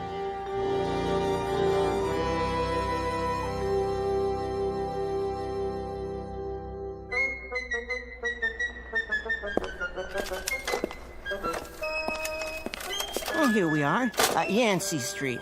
May as well try the first apartment. Yeah? Madam, may I have a word? Who are you? My name's Dingle. I have something for you. You a process server? No, ma'am. I'm here to, Social worker? No, not at all. I'd merely, A cop? No. You said you wanted to give me something? Oh, yes, indeed. Well, you can come in, I guess, for a minute.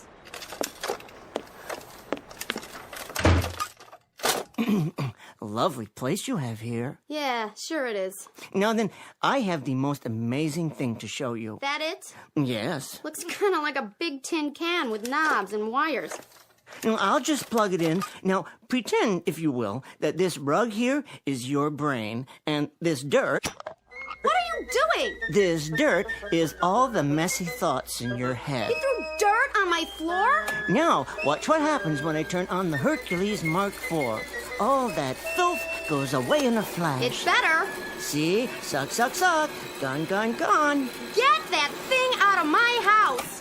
Well, if you wish, but first I'd like to tell you about... What's going on in there? It's a crazy man. He spilled dirt all over, and then he... Say, pal, what are you trying to pull? Well, I was just demonstrating... You a salesman? Well, you might say... Well, take your crap and get moving. It's just one question before I go. What's that? I don't suppose, that is, you wouldn't care to purchase one of my vacuum cleaners by any chance, huh? Get out now! You know, we have easy time payments.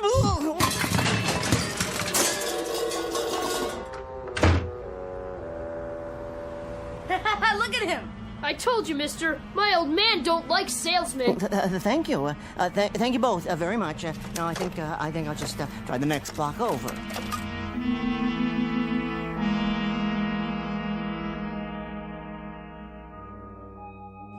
Well, Callahan, you heard the man. He says he's not gonna pay, so that's that. Yeah, you want me to pay on a bum call? Where I come from, a bet's a bet. You saw the play. The umpire's blind. Look, you shouldn't have took the bet. I set the odds and you took them. All I want is what's coming to me. Hello, Mr. Dingle. The usual? Oh, not quite yet, Mr. O'Toole. Just allow me to sit here and collect my thoughts.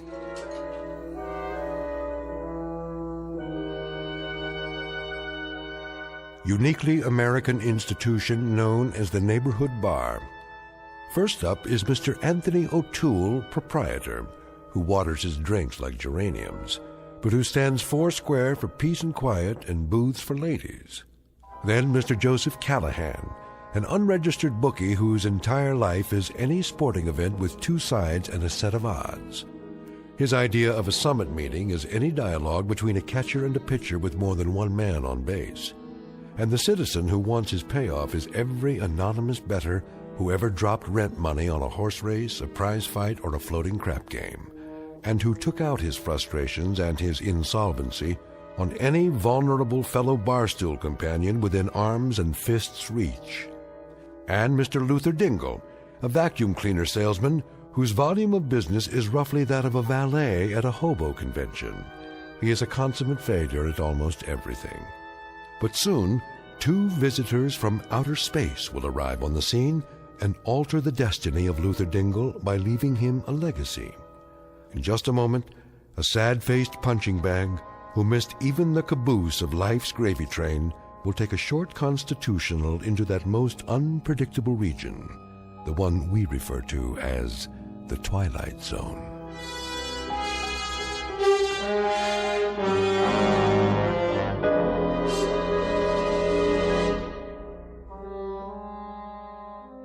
And now, back to our story from the Twilight Zone, Mr. Dingle the Strong, starring Tim Kazurinsky, with Stacy Keach as your narrator.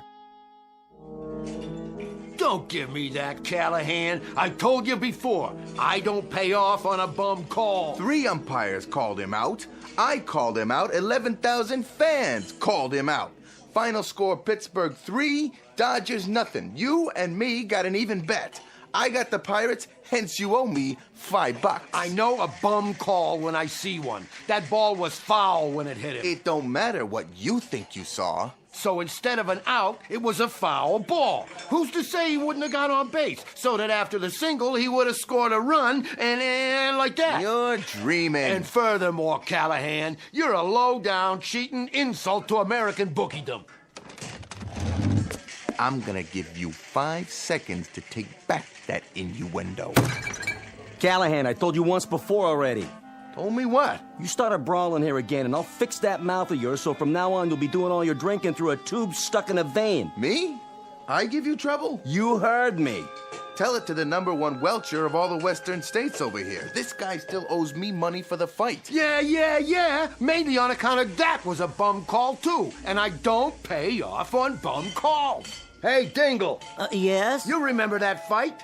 The champ's out of the ring, and the ref gives him a long count. Like everybody in the room could have gone out for a beer, engaged in some small talk, and then come back and still sat down before the ref has finished counting.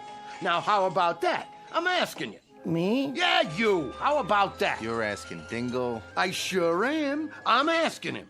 Well, I don't know. You see the game on television last night? Well, as a matter of fact, I did watch it. Yes. There you go. Now we'll settle this. You talk about bum calls. 9th inning, batters up with 2 down, and we got a man on first and a man on second, and this umpire with no pupils in his eyes calls a foul ball and out. You see that? I believe I did see that particular play. Then you tell him. You just tell him what you saw. Yeah, go on. Exceptional defensive play. Abner Doubleday would have been proud. Never mind Abner Doubleday. I leave it up to you. Was that a foul ball, or was it an out? Well, Come on over to the bar, Dingle, and I'll buy you a drink. Refresh your memory. I'll pay for it. Put your money away, both of yous. This one's on the house. Okay, take your time. Say it. Say what you saw. Well, it did appear to me... Yeah? It appeared to me that the ball was in safe territory. Appeared? Consequently, upon striking the ground and then hitting the batter, the rules would very clearly indicate that the batter was out. You heard it! You realize, of course, pal, that you're calling me a liar. Now, I ain't an unreasonable man, so I'll give you one more chance. All right. Was that a foul, or was it an out? Well, as I say, it's my considered opinion. Here's what I think of your opinion. Hey, that's enough. Back off. What happened? Here, Mr. Dingle. Let me help you out. Oh yes. Thank you very kindly, Mr. O'Toole. How come you always gotta hit Dingle? You hit him last week. You hit him the week before. A man can only stand so much. I'm tired of this guy contradicting me. And when somebody calls me a liar, there's my honor to consider. Your honor? You've got nothing but larceny in you, all the way from your arches to where you part your hair. And when you die, they're gonna have to screw you into the ground. How about that, Dingle? Is that true? I'm crooked? I leave it to you, buddy. Am I crooked? Well... Hey, Dingle, just once. Why can't you just be neutral? Well, that's an interesting question. Watch what you say, Dingle. I got money riding on this.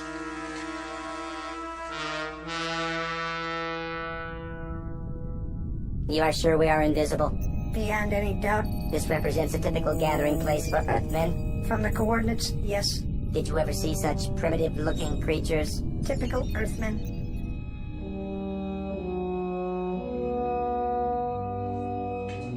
And I say that anybody tells me Philadelphia had any right to win the pennant that year is out of their green grass mind. You're blind as a bat and you're stupid too. And furthermore, if you're gonna sit there and tell me... Look at the record books. What? I rest my case. Not entirely typical. The one in the middle with the hat and peculiar neck adornment. In Earth terminology, I believe it is called a bow tie. He appears to have suffered physical damage. At the hands of his fellow humans. Appalling. This might be the perfect specimen. Does that compute? The very one we're looking for. Silence. I'm receiving his brainwaves now. Awaiting confirmation. His name is Dingle. He's an abject coward. He doesn't even possess the minimum musculature for survival on this planet. Decidedly a sub-physical type. A genetic throwback? I believe we have found our subject. You intend to give him the additional strength? We have not found anyone weaker, have we? Negative. This one will make an exceptional subject. I estimate 11 additional cyclograms atomic weight. That should make him approximately 300 times as strong as the average human. Yes, that will suffice. Contact the mothership.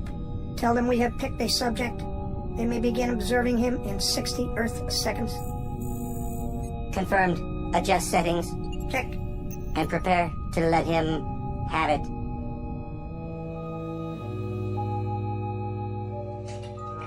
Look, Dingle, you don't gotta answer this guy at all. What do you mean? Just 'cause he don't happen to like the Phillies. Let him tell me. He's got a brain, don't he? Of course he does. You got a point of view, don't you, Dingle? All right, let's get historical. You follow the game, you know the stats. What did you think of the Phillies back in, say, 53? That was a big year. The Phillies in 1953? That's right. You tell me, for example, if you think Robin Roberts was one half the pitcher that Labine was that year. Oh, here we go again. Well, of the two, I'd be inclined to take Roberts. You heard the man. Buddy, why all the time you gotta fight me? Now, let's run through this one more time. You say that Robin Roberts had more stuff than Clem Labine? To be perfectly honest and candid, as to the two men, as good as they both were, all things being equal... So come on already. Hey, let the man talk. Who do you pick? Roberts? Oh! I'm telling you guys for the last time, you pull any more rough stuff around here and I ain't gonna let you in that front door. Now look what you done to this poor little fella. He's coming around.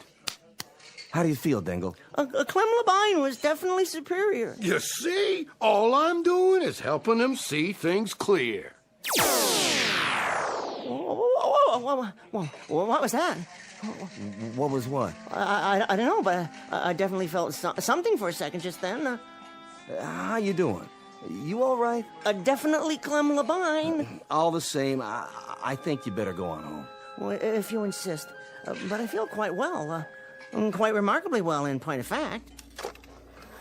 Here's your vacuum. Oh, very kind of you, but I can carry it. Dingle, do you mind, a word of advice? Oh, no, not at all. Look, there's some guys in this world that are, they're going to get punched in the nose no matter who they pick in a ball game, or who they vote for, or the color of the tie they put on in the morning. I quite agree, O'Toole, though I've always thought polka dots were quite stylish, personally. Yeah, well, look, you're one of those guys, Dingle. So, you know what I think you ought to do from now on? Don't talk. Just nod. If a guy asks you who you like in the third race, you just smile at him. Okay. If somebody asks you who you're voting for, you just nod. Okay. And if you're sitting in the bleachers for a doubleheader and you hear some guy yelling for the Dodgers, you don't go yelling for the Pirates. You just leave your seat and you go get a hot dog. You understand, Dingle? I believe so. A word to the wise and so forth, huh? Very considerate of you, Mr. O'Toole. I'll definitely give the concept further thought. Yeah. What's the matter? Well, that's odd. What is? I feel so funny. Funny how? Oh, nothing. I'm sure I'm fine now, but for a moment there, it was as if something passed over me or through me, and I heard a high-pitched sound. Very odd. Did anyone else hear it? I can't say as I did. What's he talking about now? Oh, well. No, what do you suppose caused that? Caused what? Well, this vacuum cleaner feels light as a feather. Not that the machine isn't light. It happens to be one of the lightest on the market. Oh, give me a break. No, it's a handy-dandy Jim Cracker A1 piece of merchandise, guaranteed to lighten the labor and lengthen the life of that wonderful partner in the American home, the housewife. But I've never noticed it was this light. Hey, see you, Dingle.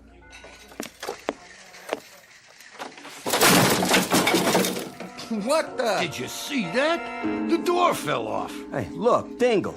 I mean, with all your faults, despite the fact that you cost me in Band-Aids what I normally would have to put out for the water bill, you've always been a nice type fella who never gave me no trouble. But why all of a sudden do you have to go wrecking my front door? Oh, believe me, Mr. O'Toole, I am mystified. I am absolutely mystified. The door just seemed to come off its hinges when I grasped the knob very lightly in my hand, my right hand. Well, I'll just set it here against the wall, and you can do whatever you need to make it better again. I bid you good day, gentlemen. Jeez, O'Toole. What kind of drink did you pour him anyway?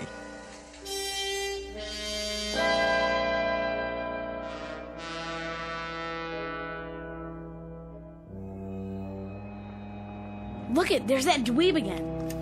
Boys? Hey, mister, why'd you come back, huh? I told you my dad would sock you in the jaw, and he did. Yeah, you're really asking for it. Quite right.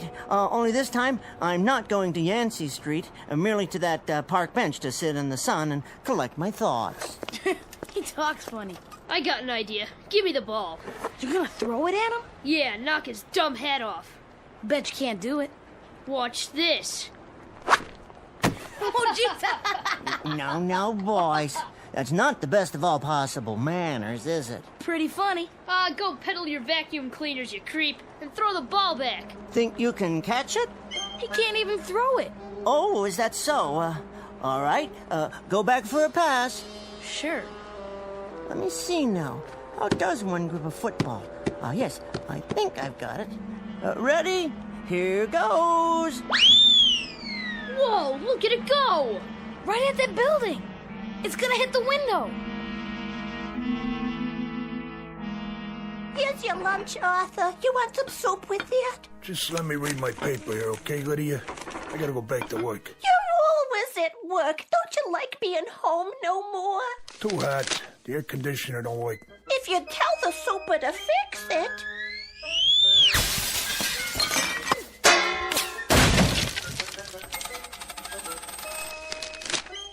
What the heck was that?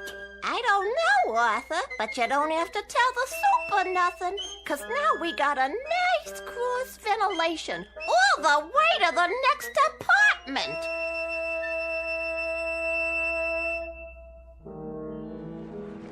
Hey, mister, where'd you learn to throw a ball like that? I really don't know. I don't know what's happening to me. What in the world is happening to me? Get those kids! Down there! They broke my window. We better get out of here. Yes.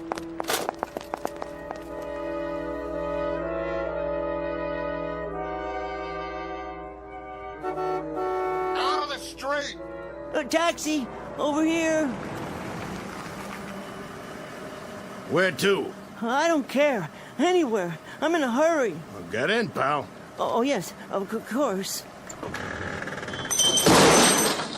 Hey, you tore my back door off. What'd you do that for? Oh, believe me, this is as much a mystery to me as it is to you. I'll leave it right here so you can fix it. Now, how am I gonna do that? Just let me catch my breath. Hey, quit leaning on my car. You're tipping it over. Help! Somebody get me out of here! Oh, dear me. You're pinned under the steering wheel, aren't you? Well, give me a second. There. You can get out now. Did you see that? He lifted the car and turned it over. With one hand! I can't believe my eyes. Most amazing thing I ever saw. Who is he? He's a hero. What's your name? No name. I'm nobody. Nobody at all.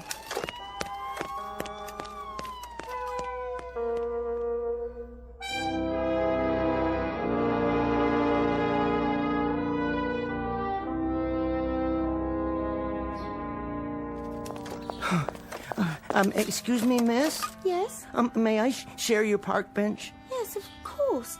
It's not mine. I only come here in the afternoons. With your charming baby, I see. Oh, he's not mine either. I'm just the nanny. They want him to have his time in the park. You know it is. Well, how perfectly lovely. Well, I don't, actually. No, that is. You're not married? Never. Really? That's hard to believe. A nice, normal man like you. Why, thank you. For what? Well, no woman's ever said that to me before, that, I'm normal. You're joking. I wish I were. I'm not acquainted with many women, hardly any, in fact, on the personal level. Gosh, I hope you don't mind chatting like this. Not at all. I spend a lot of time here taking care of the baby. Oh, cute little fella. I know what he wants. You do? Well, look up. Where? That tree branch above your head, there's an apple on it, and the baby sees that. Really? Oh, I'm sure of it. Coochie coo. Aren't you the cutest little fella? Look, I don't want you to think I'm a masher or anything. I'm certainly not a masher, but I wonder if you'd mind answering a question.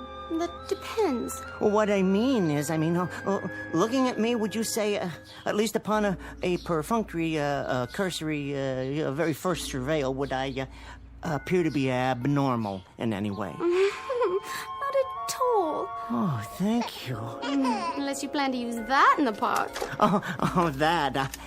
Up to a few hours ago, I sold those things. Newfangled vacuum cleaners. Or at least I went through the motions.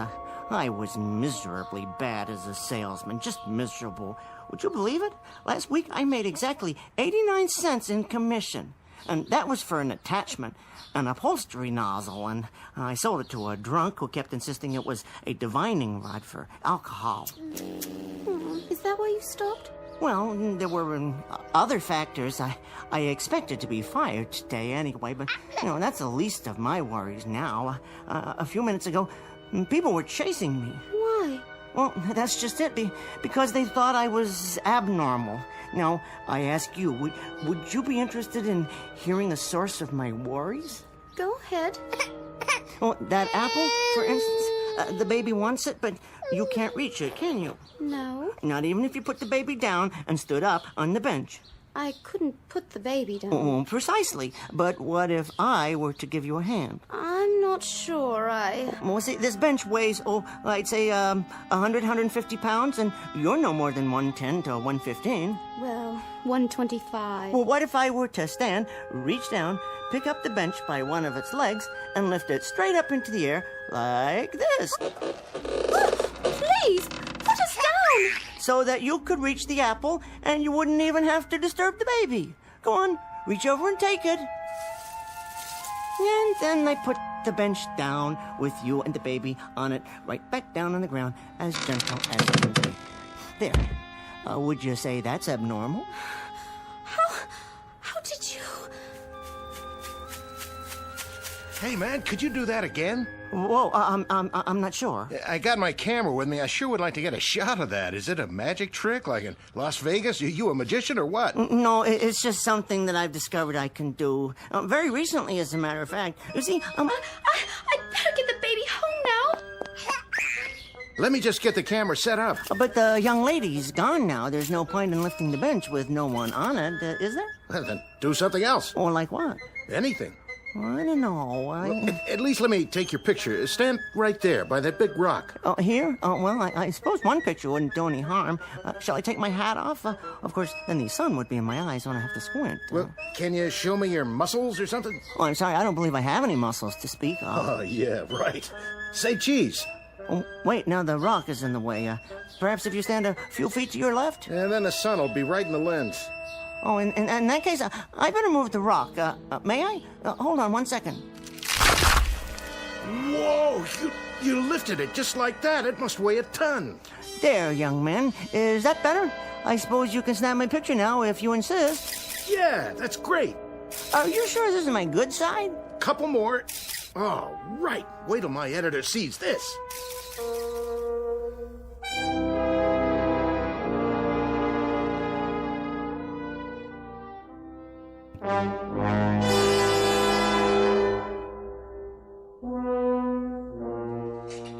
For the love of Mike, did you see this? What do you got there, Callahan? It's Dingle on the front page of the Daily Bulletin. Let me see that.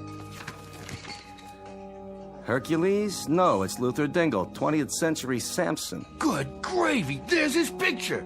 Picking up a giant rock. You mean this is our Dingle? None other, by the looks of it.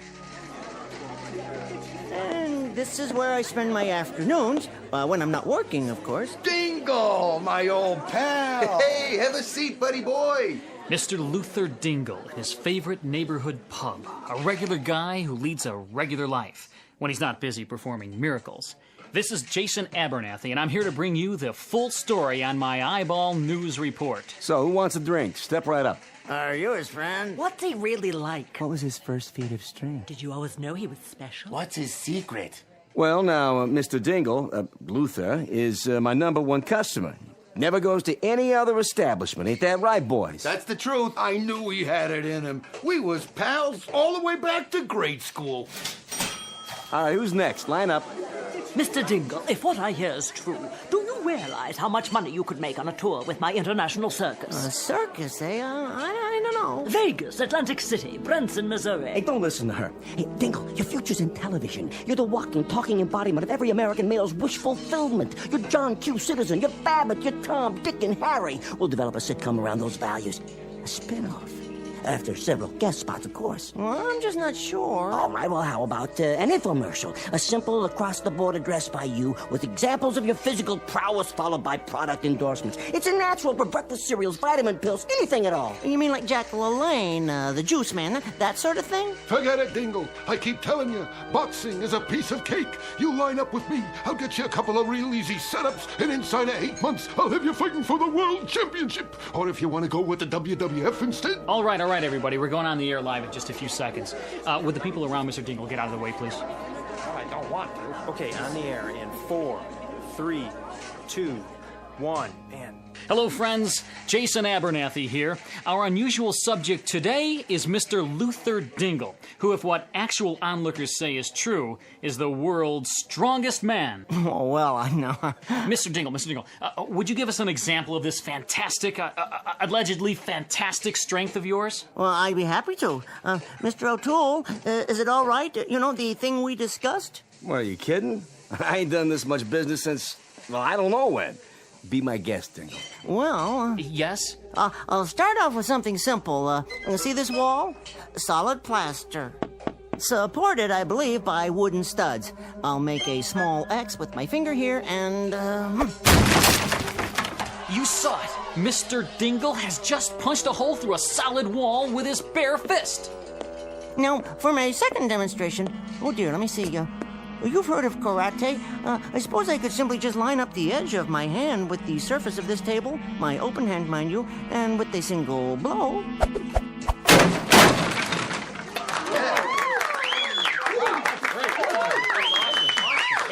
Fantastic. That's amazing! Would you call it mind over matter, Mr. Dingle? Oh, no, I'd call it an example of matter over matter. You see, it doesn't matter what's on my mind, even if it's nothing at all.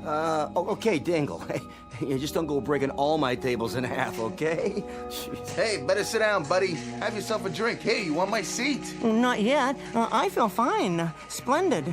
These bar stools are bolted down, aren't they? If, let's say, I wanted to move one a few inches... See that? He ripped it right off the floor and he didn't even break a sweat. What a guy. Go on. Take my stool if you want. Stand up. Sure, why? If you please. Why are you looking at me like that? Oh, no. Wait a minute, Dingle. Ain't you ever heard of bygones being bygones? Hey, put me down. I see it, but I don't believe it. Ladies and gentlemen, the man at the bar is 160 or 70 pounds, and Dingle is lifting him like a rag doll, twirling him over his head with one hand. I hate your back. That ain't funny. There. Now, that didn't hurt too much, did it, pal? You're good as new. Well, almost. Gonna give you a hand up, pal? Mr. Dingle, you're my hero. He can do anything. You better not pick a fight with that fellow.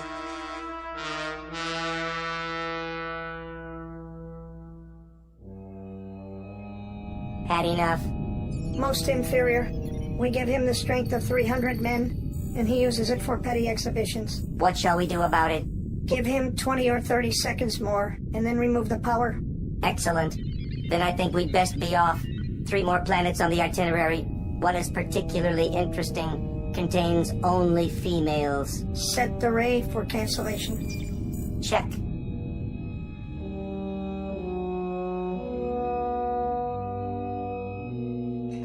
And now, ladies and gentlemen, for my next feat, I think I'll lift this entire building. Whoa! Well, at least the ceiling, and hence all the floors above it. Step aside, everyone. I don't know if we have a clear shot of this, but he's standing on his tiptoes, extending his fingers to the ceiling. Here we go.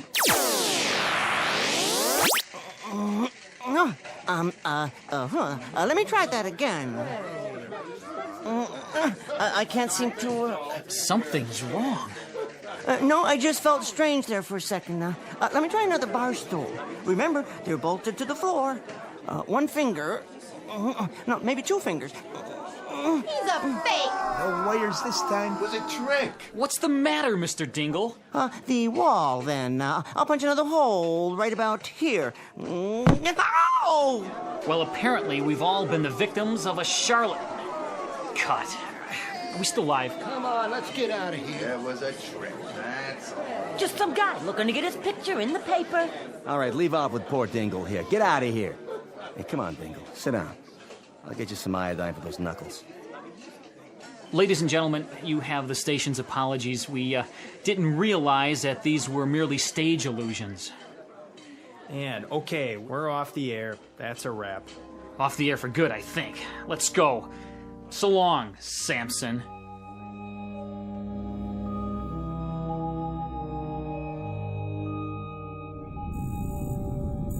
Time to go. Yes. Wait, who are they?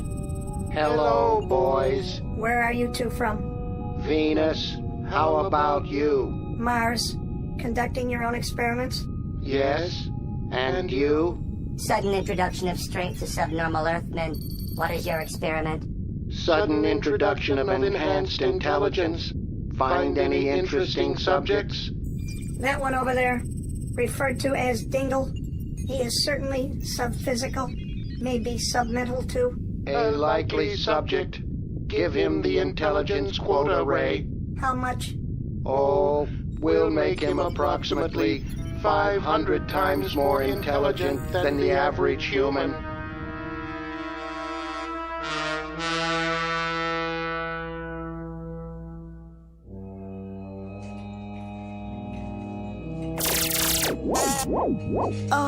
What was that? Hey, Dingle, who do you like in the doubleheader tonight? Well, in this case, the laws of probability are interspersed with the finagling laws of chance, so through a process of calculus and a subdivision of grapple-based physical motivating and a divisional annotating, in this case, of course, using the 2 X factors as represented by the teams, the final score must of necessity be 5-3 Milwaukee in the opener, 6-0 Dodgers in the nightcap. Yeah, what did he say? Search me, Callahan. Let's have another drink. It's on the house. It is apparently on an advanced mathematical plan that the entire quantum theory of space and time relativity must, of necessity, be equated with the parallelian law of definitive numerical dialectical algebraic, and it can further be notated.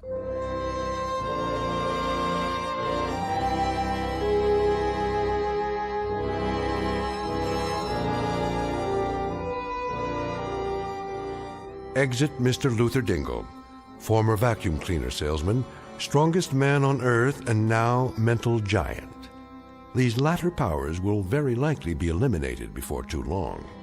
But Mr. Dingle has an appeal to extraterrestrial note-takers as well as to frustrated and insolvent bet losers.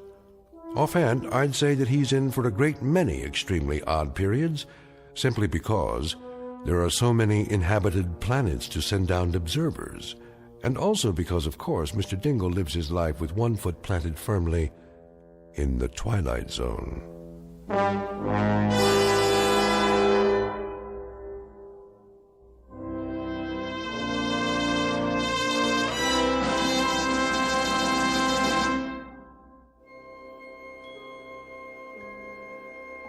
Hi, this is Carl Amari, producer of the Twilight Zone Radio Dramas. I'd like to take a moment to tell you about our official website at twilightzoneradio.com, where you'll get the latest news and information on these Twilight Zone radio dramas. Plus, at twilightzoneradio.com, you can digitally download 3 free episodes or any of our episodes for only $1.95 each. In this age of ever-changing technology, we've decided to make these episodes instantly available to you by making the Twilight Zone radio dramas a digital download-only series. This means that this series will no longer be offered on CD. The CD collections at our website are now being offered while supplies last at buy one, get one free. So be sure to get your favorites before they're sold out. Be sure to visit us often, and I'll see you in the zone.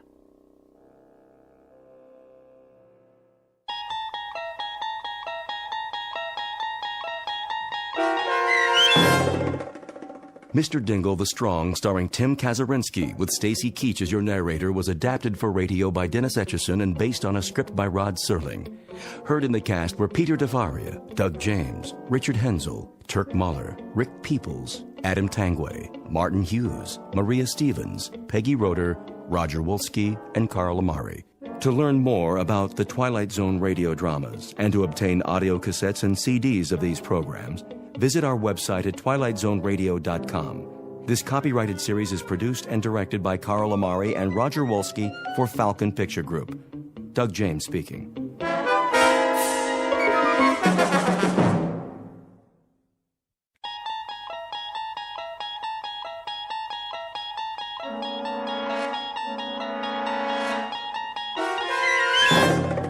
You unlock this door with the key of imagination. Beyond it is another dimension, a dimension of sound, a dimension of sight, a dimension of mind. You're moving into a land of both shadow and substance, of things and ideas. You've just crossed over into the Twilight Zone.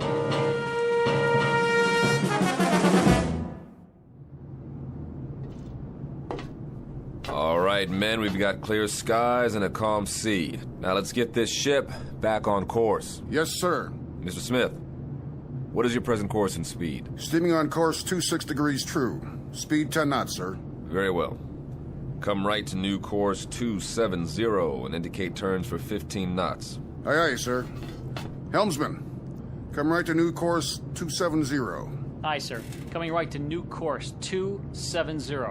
All engines ahead standard. Indicate 126 turns for 15 knots. Aye, sir. Engine room. All engines ahead standard 126 turns for 15 knots. Engine room answers. All engines ahead standard 126 turns for 15 knots, sir. All secure, Captain. Glad to hear it, Ensign. Any damage? No, sir. We took in a lot of water in the storm, though. That was one heck of a swell back there. I'm aware of the storm, Mr. Marmer. I'm also aware of the swell. And what I'm also aware of is that that boat was not properly hoisted. A 13-year-old Sea Scout would have rigged it in a stored position. Right, sir. You can tell the chief boatswain's mate that I want to see him in my quarters, on the double. Aye, aye, sir. Chief Bosun's mate Bell reporting his orders, sir. At ease, Chief. That shouldn't be too difficult for you, should it? Sir? That state of being at ease. You're the champion of the fleet when it comes to being at ease, Bell. I don't understand, sir. The devil you don't. This couldn't be clearer to you if it came in diagrams. You are the chief bosun's mate on board this ship. You run the deck division, you handle the rigging in and out, you supervise the heavy equipment, and there are 8 or 10 other cardinal duties you are responsible for, not the least of which, Chief Bosun's mate Bell, is the proper securing of the whale boat. Now, last night we had a bad swell, and that boat should have been rigged in. Instead, it was left swung out, and as a result, she's 80% damaged and filled up like a swimming pool. Question, Chief. Where were you? Begging the captain's pardon. Don't beg my pardon. Just tell me, in a brief explanatory way, why you couldn't handle the initiatives of a chief bosun's mate, and why the efficiency of this ship has had to suffer as a result. We had 9 hours notice of that storm, Bell. This ship should have been 100% prepared. It wasn't, and I want to know why. I did all I could, sir. I haven't been feeling up to par. Did you report to sick bay? No, sir. Speak up, Chief. No, sir, I didn't report to sick bay. Look, Chief, I'm not in the business to pistol whip my crew. I want a tight ship, that's true, but I happen to care very much if any one of my sailors has a problem and can't function because of it. You've rated 4-0 all the way down the line for as long as you've served on this ship. And then suddenly, in the past 3 days, you stowed all your seamanship in a trunk someplace and came up with a bunch of dumbhead boners that I would expect from a 17-year-old boot. Bell, what is the problem? There is a problem, huh? No problems, sir. I'll watch it in the future. All right, Chief. We'll leave it that way, then. If you want to bend my ear at any time, you know where my cabin is. I'm available. Keep that in mind. Yes, sir. I will, sir. All right, then. That'll do it. Aye, aye, sir.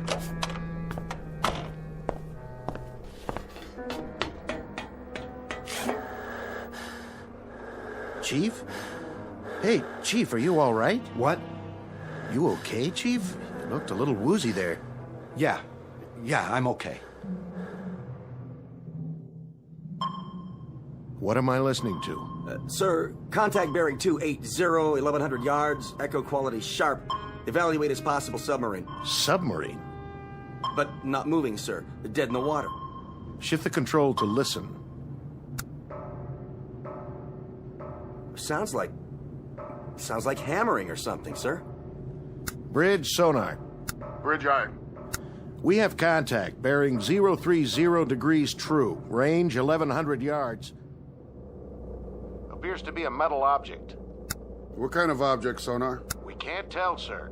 From the sound of it, it's some kind of small ship, perhaps a sub-hull. Bridge eye. Sonar reports a contact, Captain. Evaluation is a possible submarine. A possible what? Stay on course. I'm going down to the sonar shack.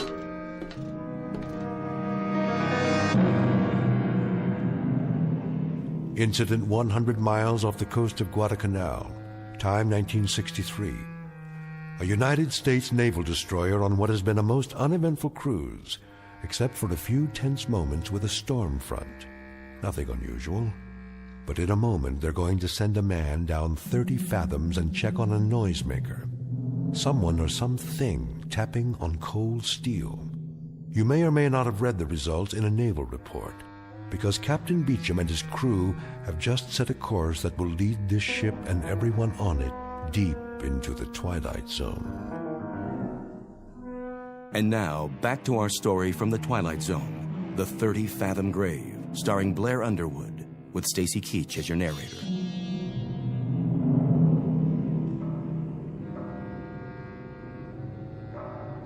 That's it, huh? That's the sound, sir. How long have you been in contact? About 3 minutes, sir. That's a funny one. Sounds like tapping on metal, doesn't it?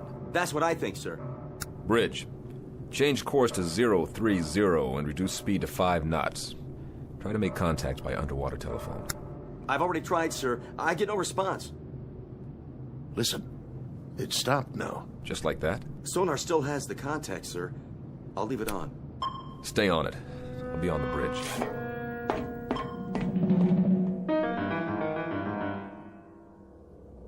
Steady on course 030. All engines ahead, 1/3. 50 RPMs for 5 knots, sir. Maintain course and speed. Anything in sight? Nothing, sir. We're directly over the object. All right, all engines stop. All engines stop. Aye, sir. All engines stop. Engine room answers, sir. All engines stopped.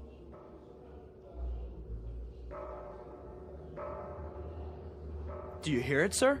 Wait, hold it. Hold it. I want dead quiet all over the ship. Tell those sailors on deck to can it.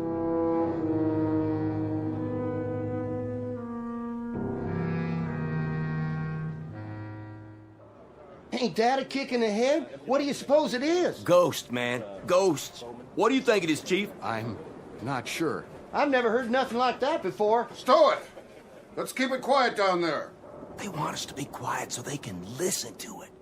What I want to know is, listen to what? Where you going, Bell? I don't feel so good. You don't look so good either. Make it stop. My head. Easy, Bell. You fall overboard.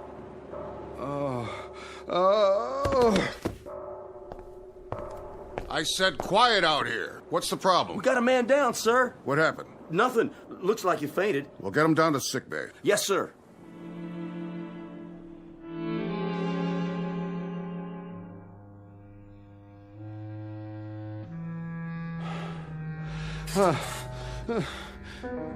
Where am I? In the sick bay.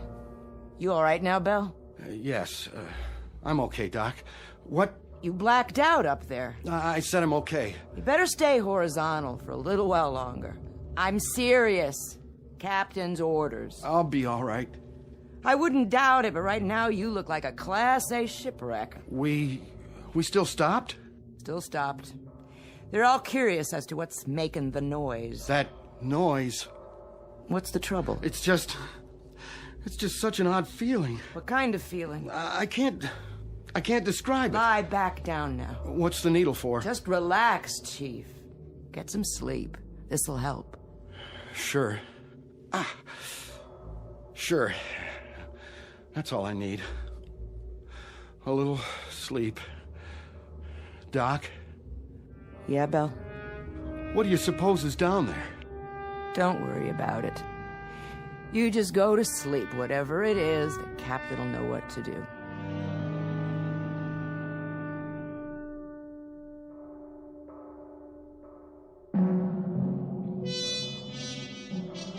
I want you to stay grafted to me, Lieutenant. Sir?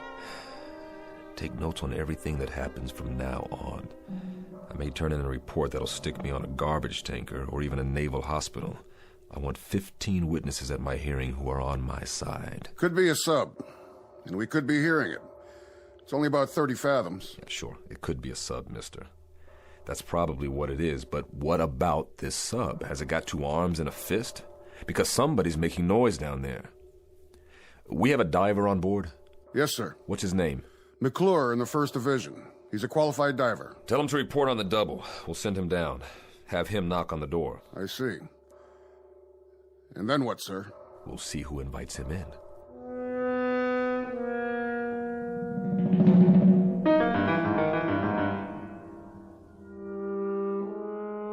McClure reporting, sir. You're the diver? Right, sir. All right, I'm going to give it to you straight, McClure. Now, here's the picture. There's something down there, directly below us. Something, sir? We don't know what it is yet, just that it's a metal object about the size of a sub-hull. That's where you come in. I want you to get your equipment and go down there. Stay in contact from the moment you hit water to the moment you reach it, understood? I understand. Whatever that object is, there may be somebody inside, or at least something that's making the noise. When you get down there, I want you to listen closely and tell me what you hear. We may be getting it distorted. Yes, sir. All right, then, hop to it. Aye, sir. What we're hearing doesn't make any sense. It's crazy. It is that, Lieutenant. But if it isn't a sub, sir, what is it? Maybe it's a Spanish galleon, Lieutenant, with a treasure chest and a loose lid that's off its hinges. Or maybe it's just our imagination. Well, we'll sure find out. As soon as he suits up, they'll lower him down. And then we'll know. Yeah, I sure hope so, Lieutenant. One way or another. I hope you're right.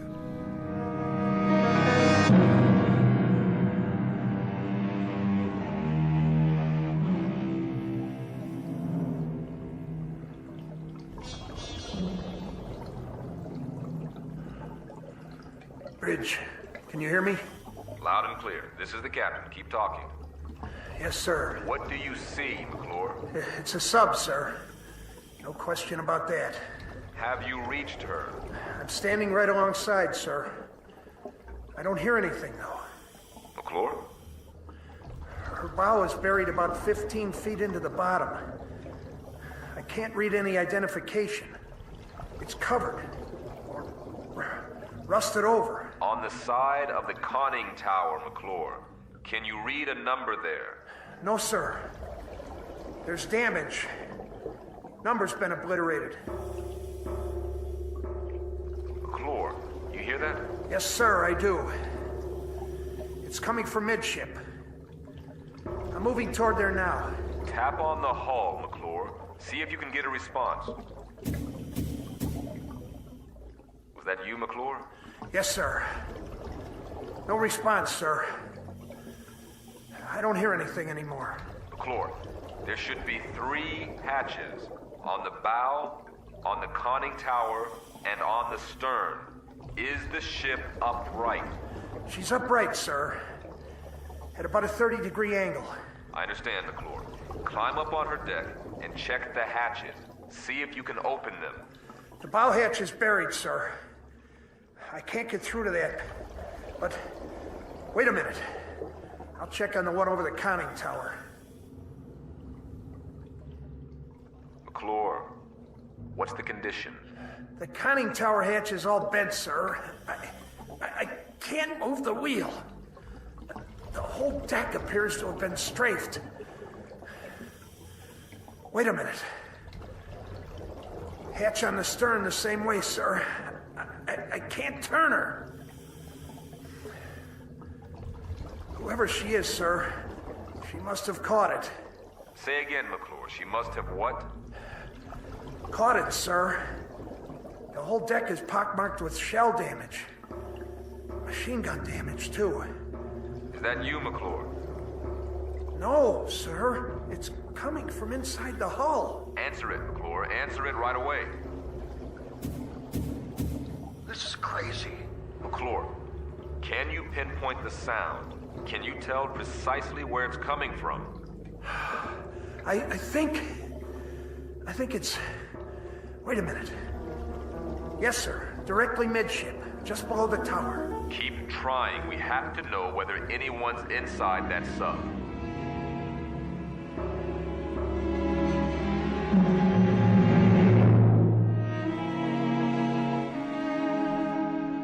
Now, back to the 30-fathom grave on the Twilight Zone.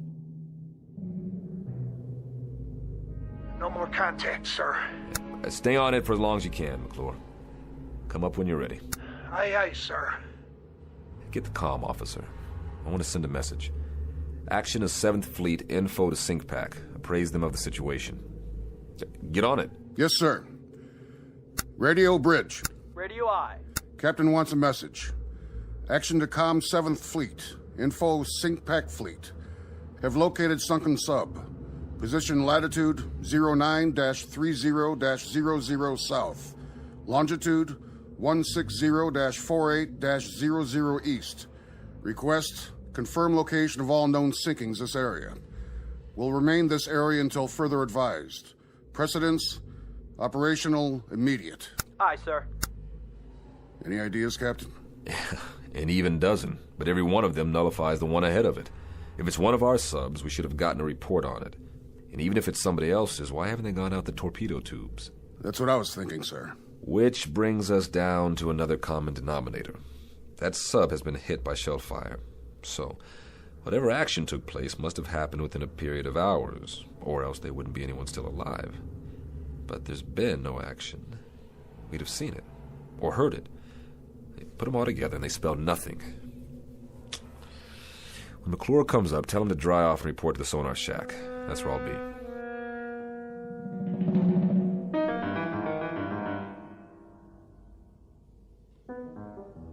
How you doing, McClure? Fine, sir. I could use some hot coffee. Well, you can drink a gallon of it if you want. Just tell me. What did we find out? I don't know, sir. I don't know either, Bosun. Just tell me what you do know. There's somebody inside her. I'd lay odds on that. 3 or 4 times when I pounded on the hull, that's when somebody answered me. Well, what about the sub itself? Could you judge her length? Well, I guess her to be about 300 feet, sir. Maybe 25 feet midship. Sounds like one of ours. She looks like one of ours. There were ballast tanks and flooding ports on the underside. She's moving, sir. Now, that was the other thing, Captain. She wasn't stuck in tight. Deep, yes, but not tight. She seemed to be swaying. You still cold, McClure? I've been warmer, sir. And you will be again, but right now you're going to get colder. I want you to check her bow. Maybe she's pulled herself loose and you can finally read that number. Sonar, Bridge. Go ahead, Bridge. Com 7th Fleet reports no sinkings of any kind. Authorizes us to remain on scene and operate at own discretion for salvage and rescue. Roger. Can do, McClure? I'll do my best, sir. Look at it this way. What a dandy story you can tell your grandchildren on some dark, rainy night. They gonna believe me, sir? I'm not sure I will, but if you can get me a number or a name off that hull, we may be able to sleep tonight after all. Yes, sir. I've got a question for you, Mr. Smith. What's that, sir? If they're in there and alive and can't use the torpedo tubes, how do we get them out?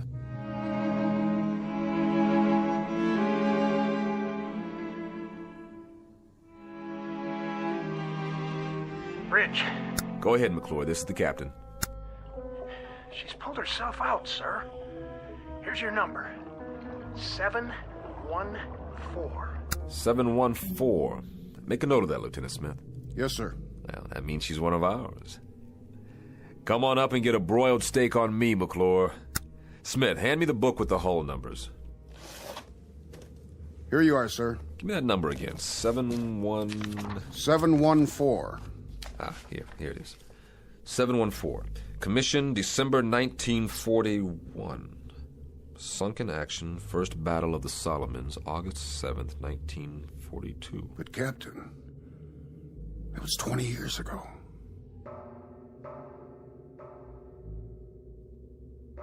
Then, Lieutenant, tell me something. Who is inside that sub?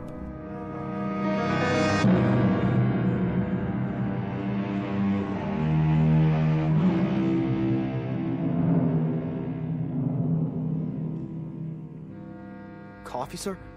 Thanks, Marmer. Quiet night. It's too quiet. How long's it been now? About 3 hours. Is he sending McClure down again? Beats me. All I know is there's a boiler tender second who's making book in the crew's quarters that the thing below us is a sea monster with 3 heads and we're all living on borrowed time. I don't know what scares me more, when they pound or when they shut up.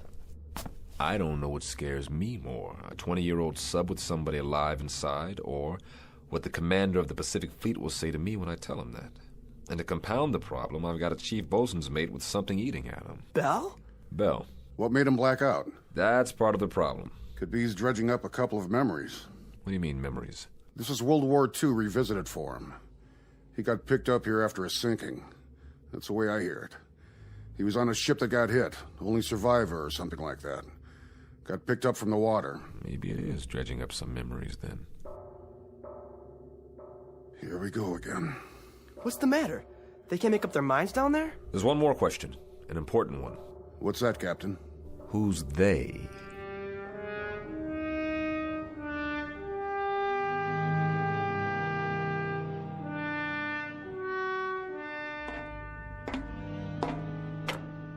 Hello, sir. Doc? How's it coming down there? Yeah, it's coming. How's your patient? Asleep, sir.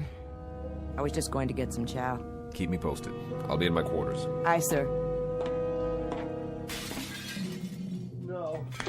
No! No! What's the matter? Belle!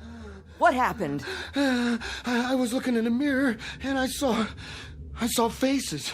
They were staring right at me. They were pointing at me. I know it sounds crazy, but they were there. It was as if I'd been pushed out of the mirror. Ordered out. That's why I had to break it, to make them stop.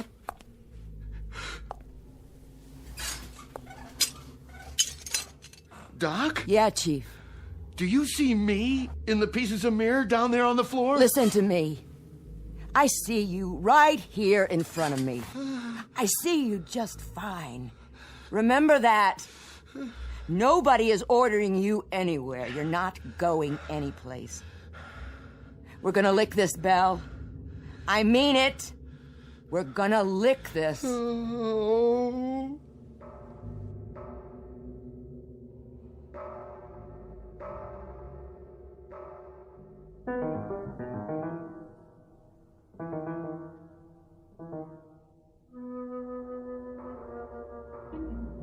Same routine, huh? Same thing, sir. But it's getting a little fainter, I think. And they don't acknowledge our signals at all. But it's definitely fainter. It's some piece of equipment. That's what it is. Something loose that's probably swinging back and forth and hitting a bulkhead. Possible. That's the only explanation. I mean, well, think about it, Captain. A 20-year-old sub in the deep six since the war? Who could be down there? Somebody who dies awfully hard.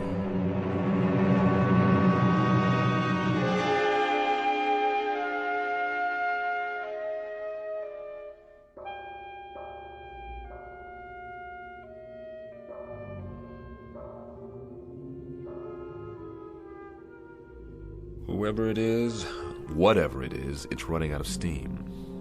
I wouldn't make book on this, but I've got a hunch that if we don't get inside there, and I mean quick, we're gonna miss the boat. So we go down, and like you said, we knock on the door, but we've done that before. No, we don't knock on the door this time. Now we kick the door open. Begging the captain's pardon.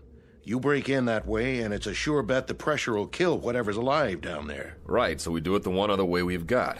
I want you to send a message to ComSub PAC. Tell them we're going to need a submarine rescue ship out here. Give them position and depth and tell them to report to the scene for rescue attempt. Emergency precedence. The airlock chamber? Well, that's all we've got left, and it's precious little. Get on it right away. I'll be on the bridge. Radio, sonar. Radio I. The ComSub PAC. Emergency precedence. Request nearest ASR, report to position. Latitude 09er-30.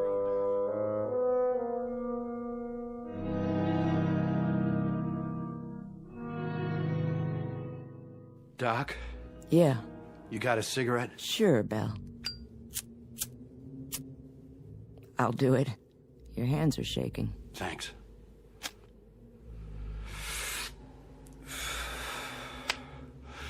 Doc, will you answer me straight? I'll try. Who's outside? What? Who's out in the passageway? Nobody's out there.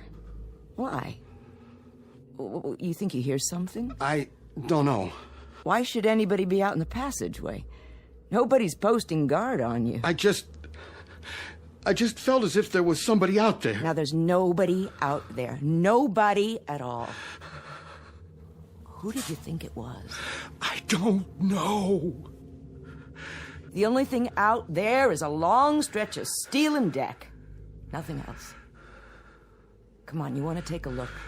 What's happening to me? Doc, what in God's name is happening? Chief, you gotta get a grip, or I swear you're gonna talk yourself into a straitjacket. I mean it. I got the feeling again. Just as if somebody was watching me, pushing at me. Doc? What, Belle? I'm scared to open the door. Then don't. I told you, there is nothing out there. I'm scared to open it, but I have to.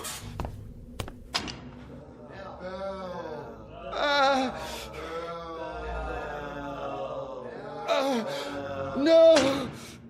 What did you see? Men! What men? All wet! Dripping wet and not alive! They were looking at me! Listen. I didn't see a thing, Chief, and neither did you. Oh. Did you hear me? All you saw was what your scared brain told you to see. Oh. That's what it was, what you've talked yourself into. Now pull yourself together, sailor. But I tell you, I saw it! Then I'll prove it to you. No! See? Nothing, I told you. What the... Water on the floor. And where did that come from? Piece of seaweed.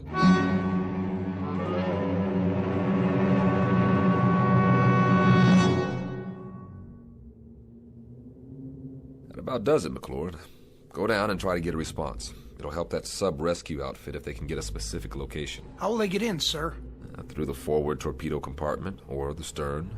Then they'll have to blow each of the 6 other compartments before they can enter. What if I don't get any answers, sir? We haven't heard from them in almost a half an hour. If you don't get any answer, come back up. The rescue team will take it from there. No survivors then, sir. Is that what it'll mean? That's what it'll mean. They'll bring up bodies, not survivors. Okay, McClure, up to it. Aye, sir.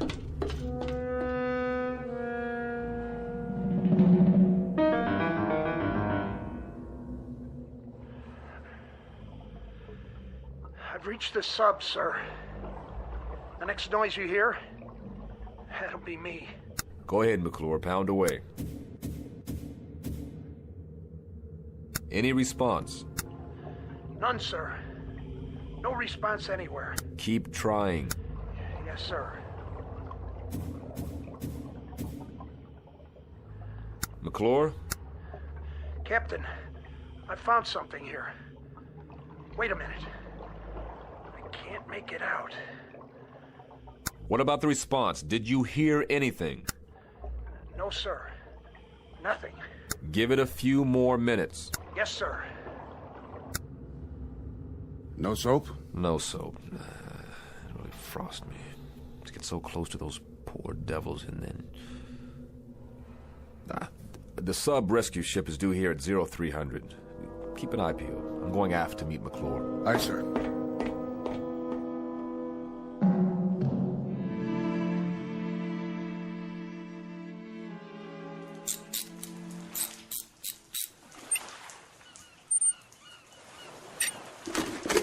Bet it feels good to get that helmet off. Oh.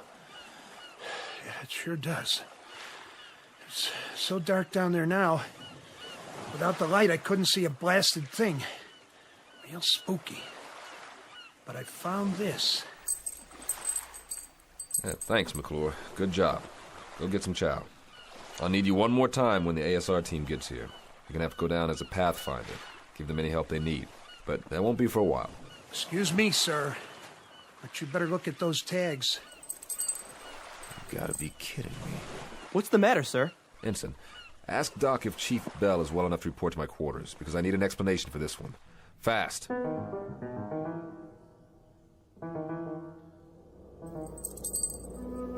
Go ahead, Bell. Read what it says on these dog tags. I don't have to, sir. I know what it says. It says Bell, William J. That's yours. Yes, sir. McClure found it on the deck of that sub down there. When did you lose him, Bell? I lost him a long time ago, sir. 20 years ago. How? I don't remember, sir. Try, Bell. Try to remember. I was on a ship. What ship, Bell? A submarine. The one below us, sir. That was my boat. Who's making the noise down there, Bell?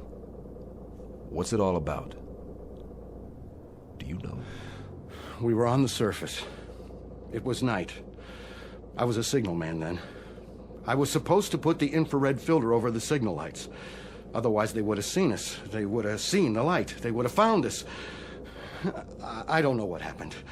I was scared, clumsy. I dropped the signal light. The filter fell off. They were waiting for us out there. Japanese destroyers. They saw our light. And it was my fault. They let us have it. They straddled us with the first salvo. The captain took the sub down, but it was too late. They unloaded depth charges. And that sub wasn't ever coming up again. What about you? I got flung over the side when the first salvo hit. And all that time I was in the water, I could... You could what? I could hear the voices of our guys down below me. They were screaming. I know what it is now. This crazy feeling I've had. What? What is it, Bell? I got out. One guy out of the whole crew. I got picked up later on by one of our destroyers, but I got out. Do you understand, Captain?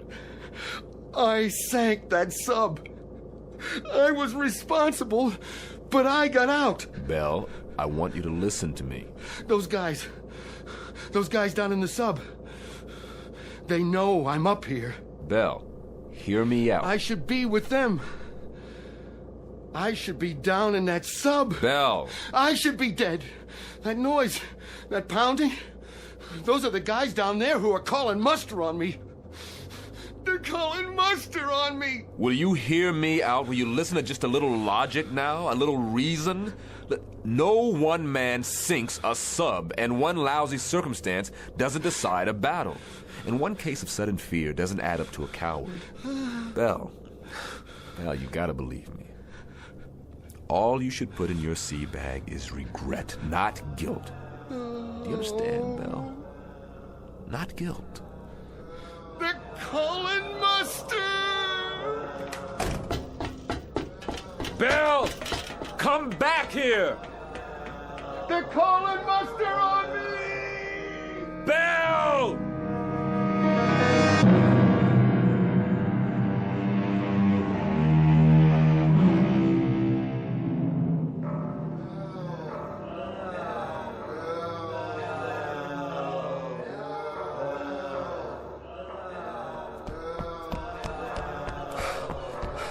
Bell, get away from the rail. Now, that's an order. They're calling me! Man overboard! Starboard side!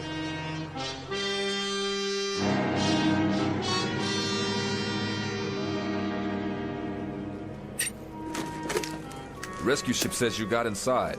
Yes, sir. It was a wreck. Nobody had a chance. Nobody? Nobody, sir. The periscope shears had been cut in half. One section was just hanging there, swinging back and forth. Then that was the noise. That was the noise, wasn't it? I guess so, sir, but...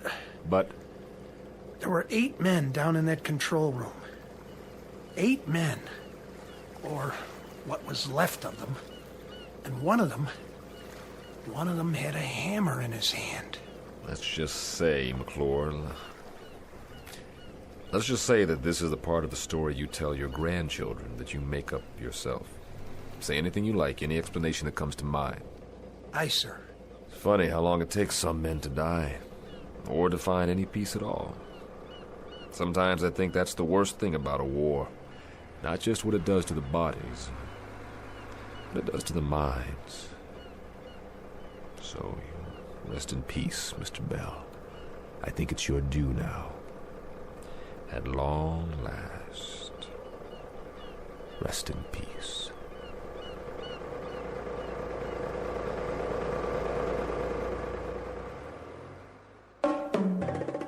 Small naval engagement. The month of July 1963. Not to be found in any historical annals. Look for this one filed under H for haunting in the Twilight Zone.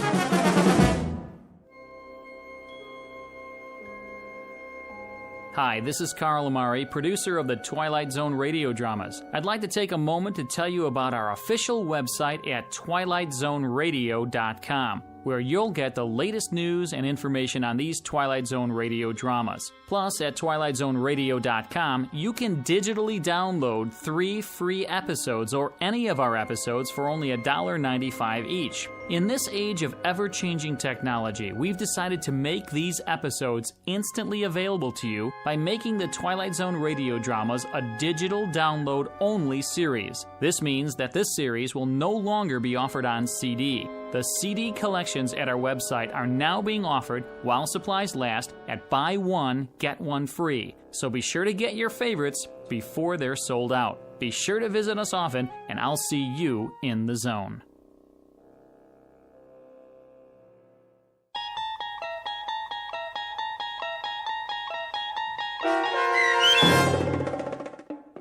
30 Fathom Grave starring Blair Underwood, with Stacy Keach as your narrator, was adapted for radio by Dennis Etchison and based on a script by Rod Serling.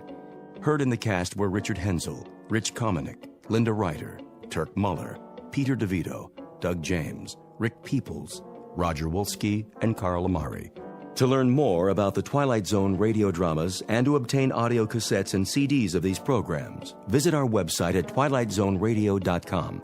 This copyrighted radio series is produced and directed by Carl Amari and Roger Wolski for Falcon Picture Group. Doug James speaking.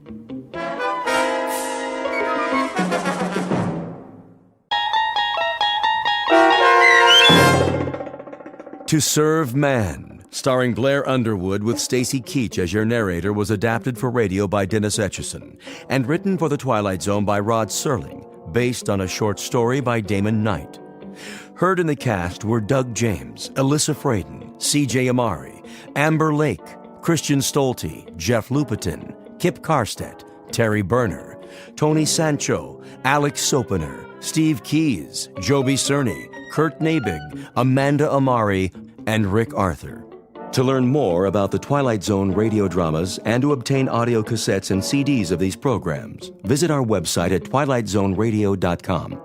The producers of The Twilight Zone wish to thank CBS Enterprises, Carol Serling, Dennis Etchison, Dick Brescia Associates, Claire Simon Casting, Terry Jennings, XM Satellite Radio, Sirius Satellite Radio, our sponsors, and our radio affiliates for helping make this series possible.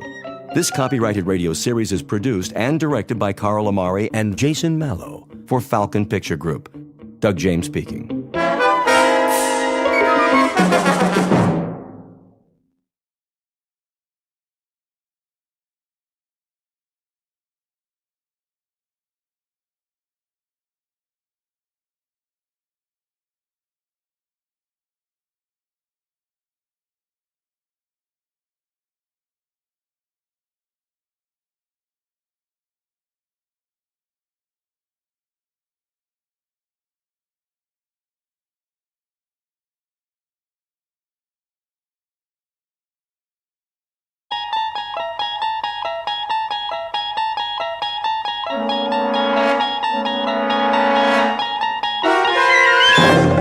You're traveling through another dimension.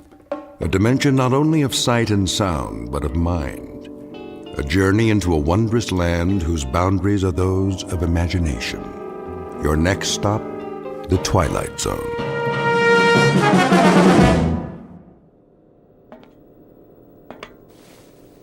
Mr. Chambers. Mr. Chambers. Now what? It is a mealtime. Repeat, mealtime. How exciting. Kindly state your preference, please. You really think I care? We have a full menu on board, suitable for human consumption. It has been designed to meet your dietary needs. I don't have an appetite. That does not compute, Mr. Chambers. I said I am not hungry, all right, ship? Very well. I'll let you know when.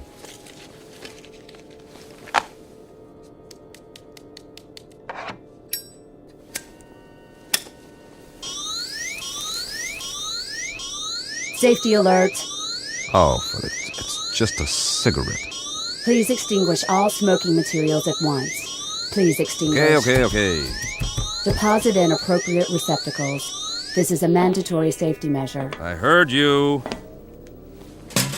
Thank you for your cooperation. This is going to be a long trip. It is for your own good. Cigarettes are harmful. They are extremely hazardous to your health. And traveling through outer space, that's not... Comparisons are relative. Is that right? Please define your frame of reference. Well, here's a reference for you. The moon. Which moon? Anyone will do. As in, why don't you go take a flying jump at it? Kindly repeat. Forget it. You do not care for food at this time. Leave me alone.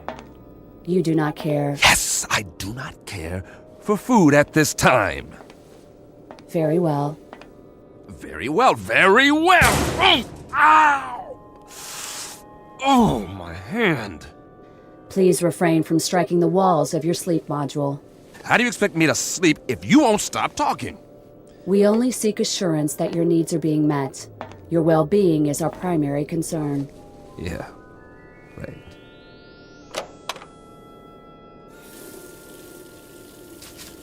Please conserve water. A man's got a right to wash his face if he feels like it. Mr. Chambers, your trip requires the careful use of life-sustaining resources.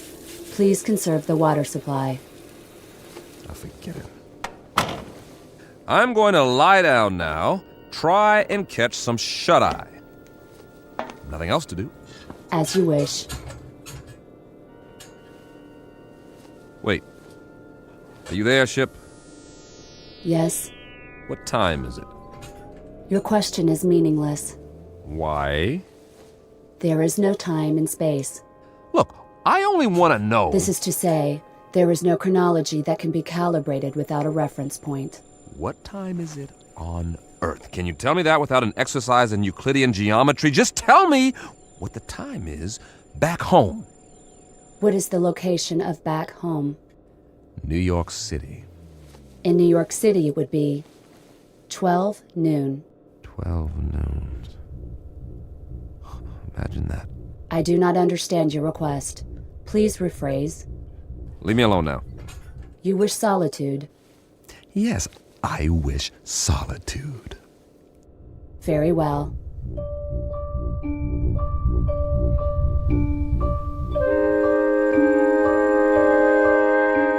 Respectfully submitted for your perusal, one Mike Chambers, linguist and cryptographer, formerly attached to the Pentagon. A highly educated individual who can break any code and decipher any language, at least on Earth.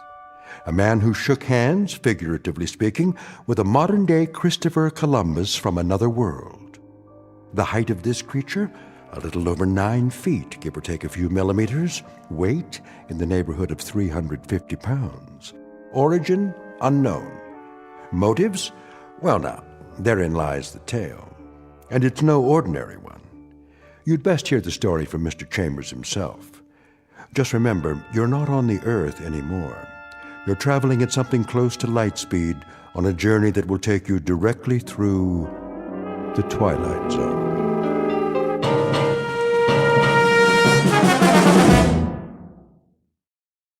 And now, The Twilight Zone and our story, To Serve Man, starring Blair Underwood, with Stacy Keach as your narrator.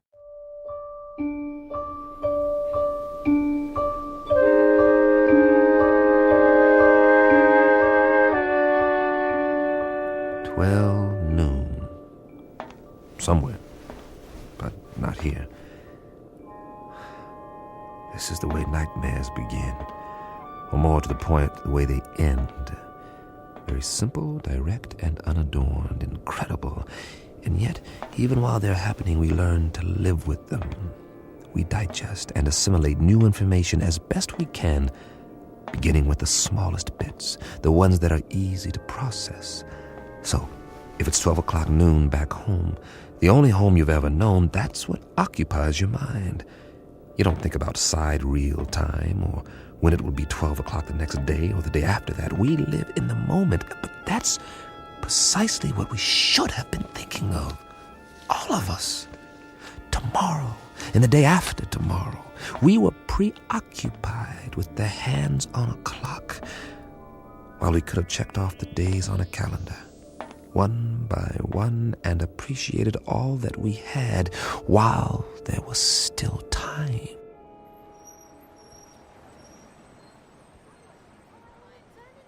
It started on an April day. It was noon then, too.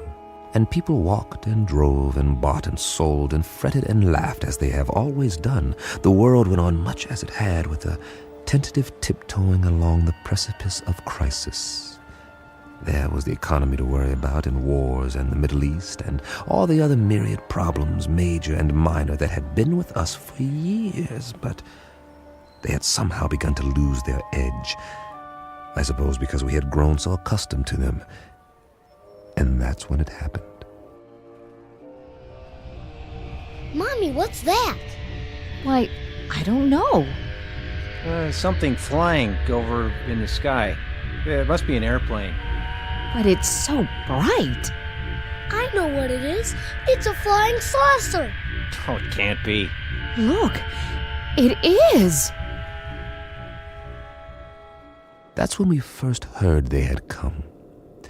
And that's when we should have prepared ourselves, but we didn't. Instead, we milled around like farm animals, worried only about our creature comforts, while the Secretary General of the United Nations made the first official announcement. I watched that broadcast, the same as you did, live from the lobby of the UN in New York City. It came from the lobby, not the General Assembly. That rather large auditorium was empty, not due to a long lunch hour or an ambassadorial walkout or even the end of the world. The representatives of all nations were at that moment watching their television sets and listening to their radios, much as were their peoples around the world. For, as it turned out, this would be a rather momentous afternoon. Ladies and gentlemen of the press, is this thing on? If you could move back, please, the Secretary General will answer all your questions. Move in. I'm trying. Get the shot. Where's the other mic? Take evening news remote. Take one. Get it now. This is live. Mr. Secretary, if we can have a shot of you. Look at the cameras, please. Please, ladies and gentlemen, may I have your attention? Quiet, please. No questions just yet. I have a prepared statement. I say I have a prepared statement. Would you give me your attention, please? I'll read it now, if I may. Ladies and gentlemen, I should like to recapitulate the events of the past 11 days. On the 14th of March, shortwave broadcasts were received in the principal capitals of the world. It was established that these transmissions did not originate on Earth. Rather, their origin was extraterrestrial. The first messages were merely announcements that there would soon be multiple landings at various points around the globe. We were assured that these landings would be peaceful and that there was no cause for alarm. Nevertheless, United Nations forces were put on alert. As you know, these broadcasts continued to grow in strength for several days. Is it true that they've landed? Please, no questions yet. At 11 this morning, Eastern Standard Time, the first landing took place in an area outside Newark, New Jersey. We have subsequent reports of additional landings in Russia, Norway, the southern coast of France, Rio de Janeiro, and several other locations. It is the position of the United Nations that it would be premature to assume hostile intent. Our recommendation is that the world's countries remain calm and make no show of force. All governments are being apprised of these events as they develop. The current situation at present is therefore... What do they look like? Yeah, what do they look like? Are they human? Or are they little green men? What do they want here anyway? As of this moment, we do not know who they are or the purpose of their arrival. We know only that several of their craft have touched down and that... Hold on, Mr. Secretary. Who's that? Looks like the guys from the Pentagon. What are they here for? Must be something big. Sir. Tell them that we have to do this. Are you sure? Quite sure. We've cleared it with the White House. All right. It seems that one of the craft has just landed a few blocks away. One of the representatives of the visitors is apparently on his way to this building. Now? All the wires heavy. Give me a direct feed, now. It appears that he has requested an audience with the General Assembly. That's correct. In a few moments, we'll reassemble in the... Good Lord.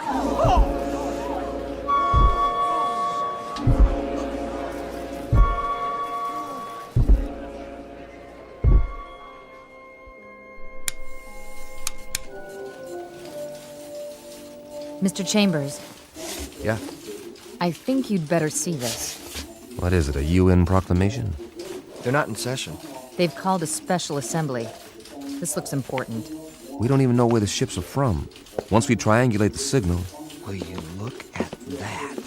What? They're here. Jeez Louise, the size of him.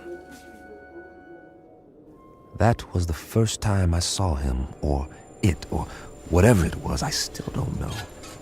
Judging by the Secretary General, it was at least 9 or 10 feet tall, and I stood there watching the TV screen like everyone else, and just like you, I didn't know quite what to think. Funny, I'd always imagined that first contact would be some kind of transcendent experience with special effects and a heavenly choir, the shock of finally seeing the other. Something not human, that's not from around here, definitely not. But to be honest, all I felt was a kind of detached scientific curiosity.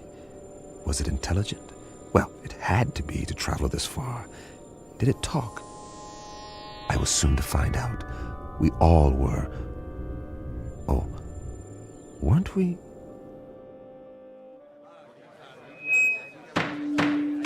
Come to order, please.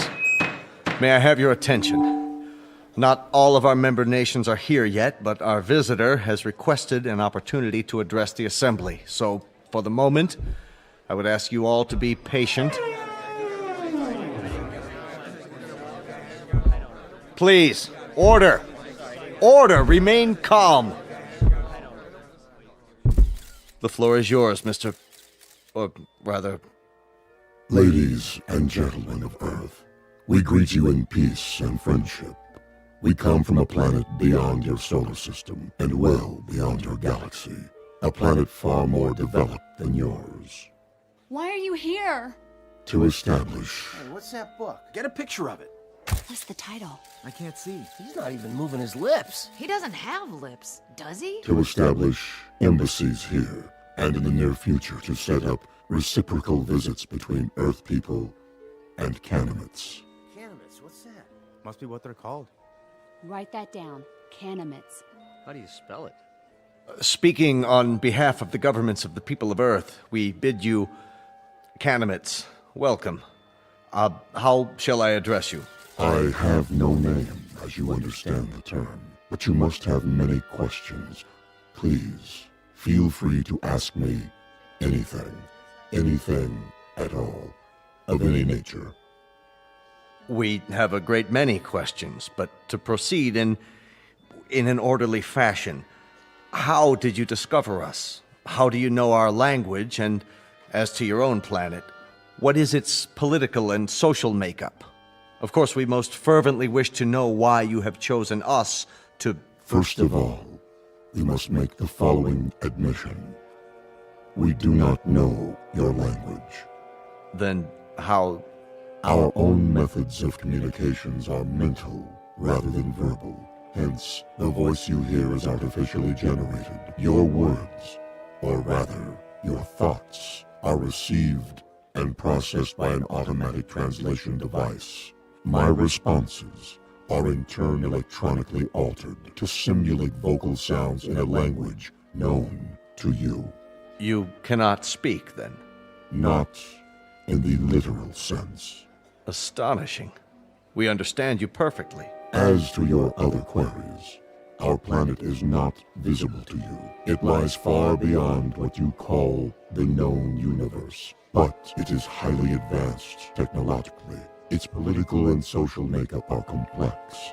I cannot describe it without first educating you in the basics of our society. That may be a lengthy process.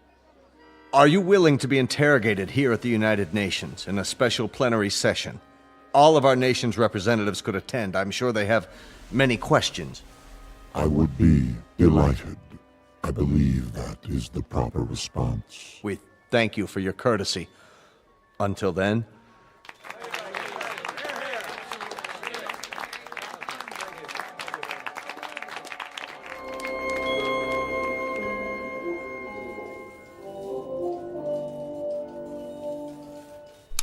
Well, that's it. For now. I can't get over the size of him. Are you sure they're not using trick photography? No way.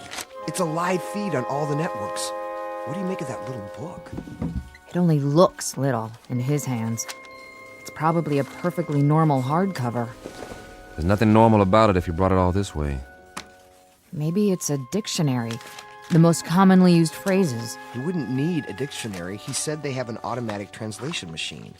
A guidebook, then. Protocols, that sort of thing. There's something printed on the cover. If we could just get a view of it. It's not in any language we know, that's for sure. No, maybe not, but any group of symbols can be deciphered. Even non-human symbols? That would be a tough one, all right. If he brings it with him next time, I can capture the image and try to enhance it. Do that, would you, Randall? This may be the challenge of a lifetime. But I have got to know what it says.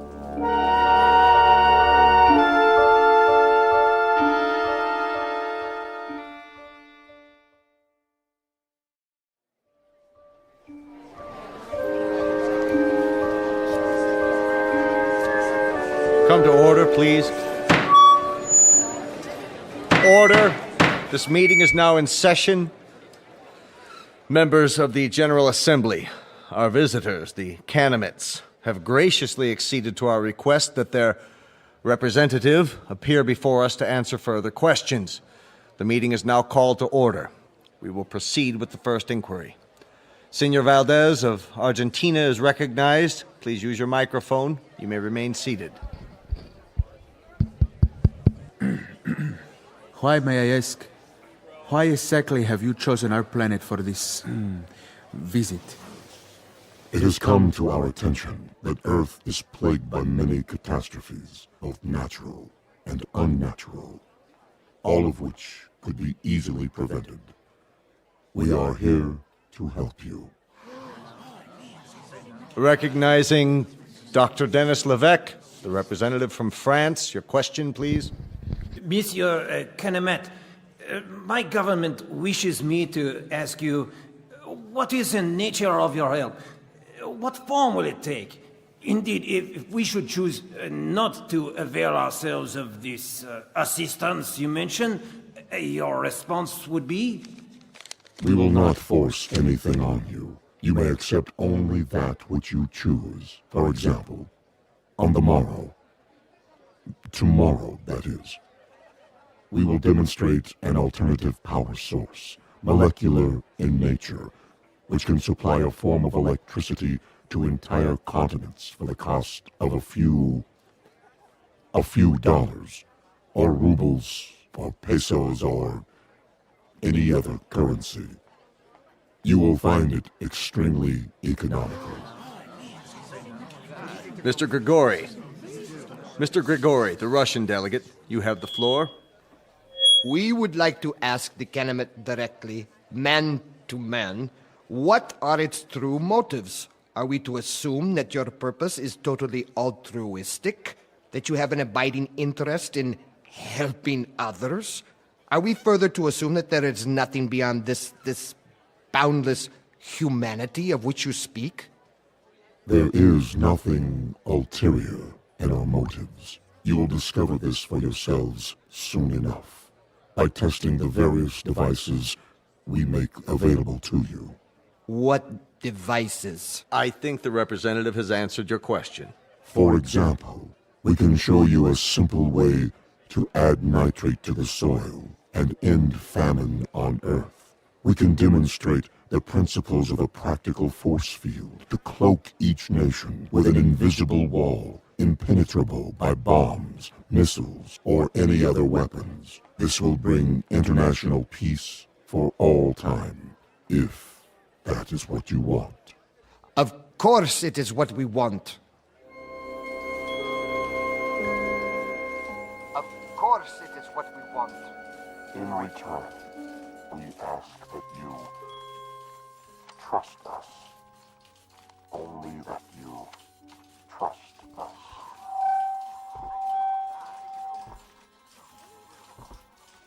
All we're saying is give peace a chance. Well, why not? Nothing else seems to work. Wait a minute. Enlarge the image. Did I just see what I thought I saw? You sure did. The Canamit left his book on the podium. Well, I'll be. He doesn't seem to have noticed. Cross your fingers. I want that book. I have a feeling it'll tell us plenty. Everything we need to know. If we can decipher it. Get on the phone and call the floor now. Tell one of the aides to pick it up with a stack of papers. Anything. Stage a distraction if necessary, but get it. Okay. That book may turn out to be the most important one ever printed. Here or anywhere else in the known universe.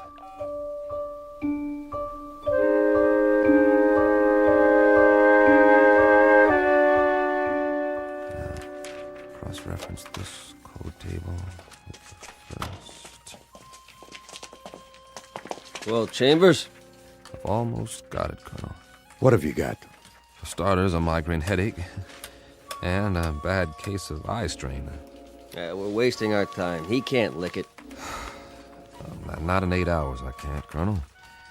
It took almost a year to crack the Japanese code in World War II, and they had an army of experts working on it. This is the language of people from outer space, probably 500 times as intelligent as we are and 1,000 times more complex. You need help? All donations gratefully accepted. But, Colonel, I showed this book to everyone on my staff, and I've had a dozen people working on it since late last night. And? You must have some idea. See for yourself. We've tried pretty much everything. Single transposition, double transposition, every method of cryptography there is. Nothing seems to work on these pages. They're more like hieroglyphs, but with no known pictographic references. Is that what they are? Hieroglyphs? They have certain things in common with ancient Egyptian writing, but much more complicated. And we have no Rosetta Stone to decode it, so I can't honestly say whether we're any closer now or if we're still a million miles away. So you can't decipher it? We can keep trying, that's all. Standard, reverse, direct, systematically mixed, keyword mixed, random mixed, reciprocal conjugate, every sequence we can come up with. But I can tell you something right now, Colonel, both of you. This is a tough nut. A real tough nut. If it weren't so important. It must be. That Canamit, or whatever he calls himself, made reference to it every third line in his speech. The White House agrees. If we could understand this book, we might be able to decipher the Canamits themselves. I'm beginning to wonder if they need deciphering. What? Well, they've done all right by us so far. You mean they're demonstrations? As parlor tricks? They don't seem like parlor tricks. That nitrate device they used in Argentina this morning. Now the soil has more vitamins in it than a health food store. That doesn't prove anything. I know that part of the country. It's as barren and fruitless as any place on Earth, and there are actually weeds growing in it now. 6 hours after the nitrate process. And the answer is in this book. It might be. And we might lick it or we might not, but I've got a strange feeling that... That what? That we're looking a gift horse in the mouth, and I've got another funny feeling, too. And that is? That if these Canamits are as helpful as I think they are, you two boys will be out of a job, and so will I, in all probability. And very likely so will the whole UN. You won't need armies, or navies, or air forces, or security divisions, or world courts. They'll all be obsolete. Am I to assume, Mr. Chambers, that this is a scientific analysis, or just some Kentucky windage? I don't know what it is, Colonel, beyond an instinctive feeling. The same feeling tells me that when everyone on Earth gets enough to eat, when there aren't any more wars or diseases or famines, this world is going to be a Garden of Eden that stretches from pole to pole. Your optimism is refreshing, Mr. Chambers. But for the time being, I'd consider it a personal favor, not to mention a direct order from the Chief of Staff, that you continue your efforts regardless of how your feelings change. Keep deciphering until you break this code or language or whatever it is, and tell us precisely what the bloody book says. I'll do my best. No promises, though, gentlemen. Now, if you'll let me get back to work. Jim, I think we've... What is it, Pat? We tried a new computer sequence. And? Look at this. We've got the title, anyway. You translated it. Are you sure? What does it say? This is an overlay. Place it over the cover of the book, like a template. Ah, brilliant. You're going to get a promotion out of this. You know that, don't you, Pat? No, it wasn't just me. Well, now, that makes the cheese a little more binding, doesn't it, Colonel? Let me see. It seems that our visitor's little textbook bears a very simple title right here on the cover. Well, what does it mean? What does it look like? I'd call that a fairly altruistic phrase, wouldn't you, Pat? I'd like to. It does seem unambiguous. It certainly does. It's a handbook. That's all. What does it say? Read the title for yourself. To serve man? This book is a set of instructions about how to do exactly what they've said. To help us, to help the world. How much clearer do you want it? They came here to serve man. That was the title of the book, no doubt about it.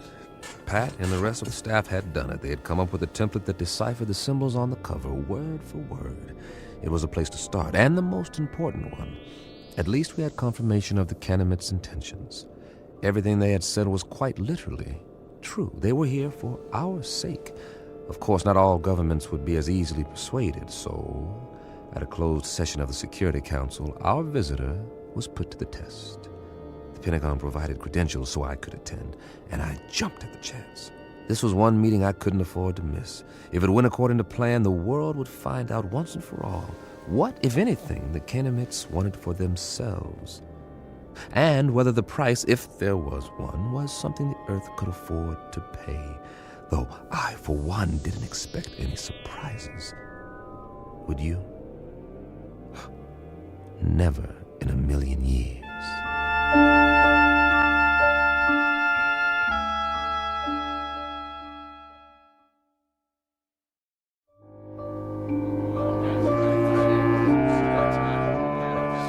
Gentlemen, let's begin.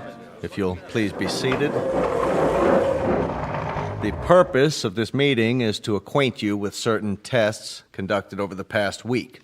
At the request of several delegates, and with the full consent of our guests, the Canamites, these tests were photographed and recorded.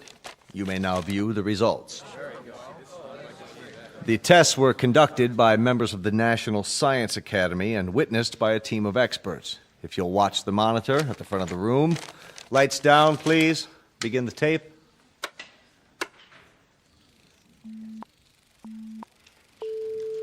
This machine is a polygraph, the standard instrument for measuring the proof or falsity of a statement.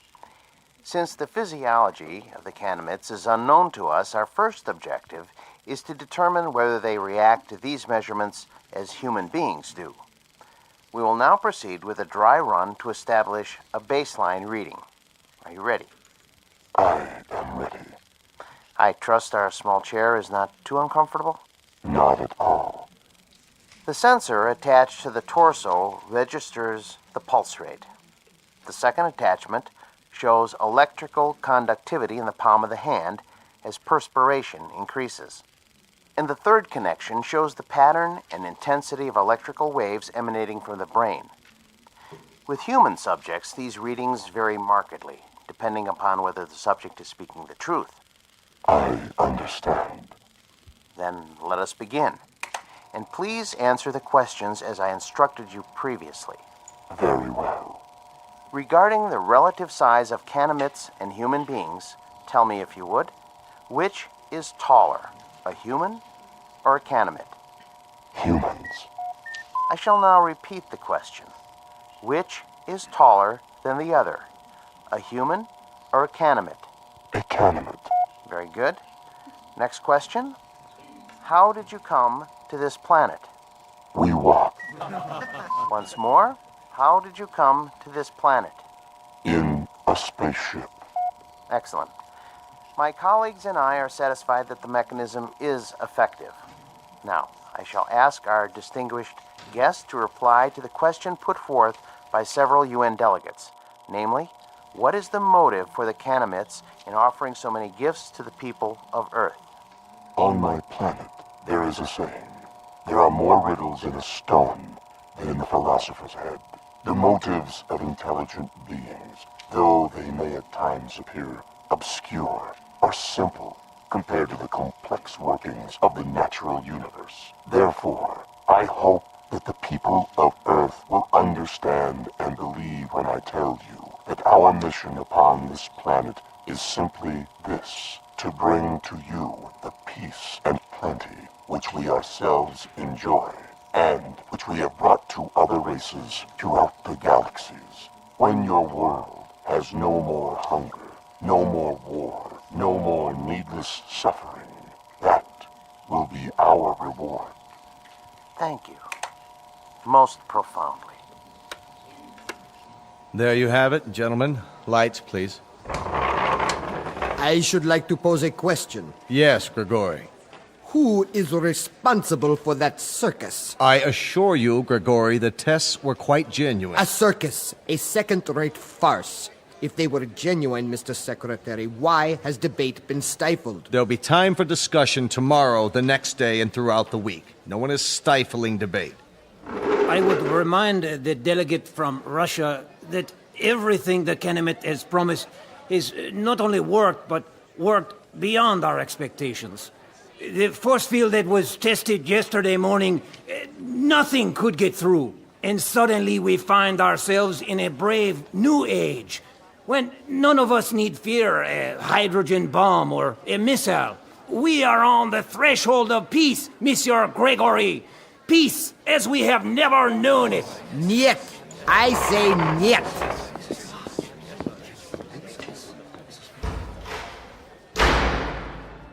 After that, there was no stopping the Kenemets. They were everywhere, performing miracles of one sort or another around the world.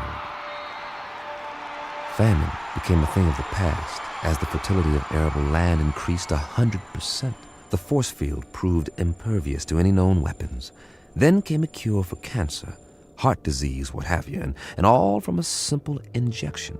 It's hard to say whether the Kenemets enjoyed their role as saviors. Their eyes were so wide apart and set so deep in those big, bland faces that you couldn't read much of an expression.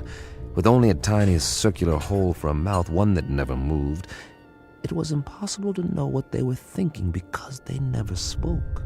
They weren't stern faces, only controlled, placid, almost like kindly masks.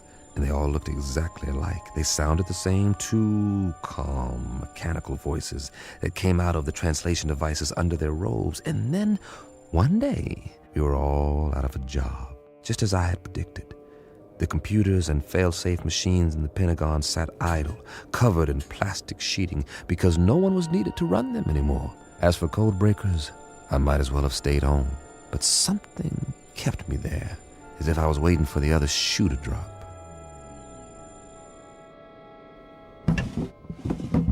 Mr. Chambers? Over here, Pat. I'm going home now, boss. Need me for anything?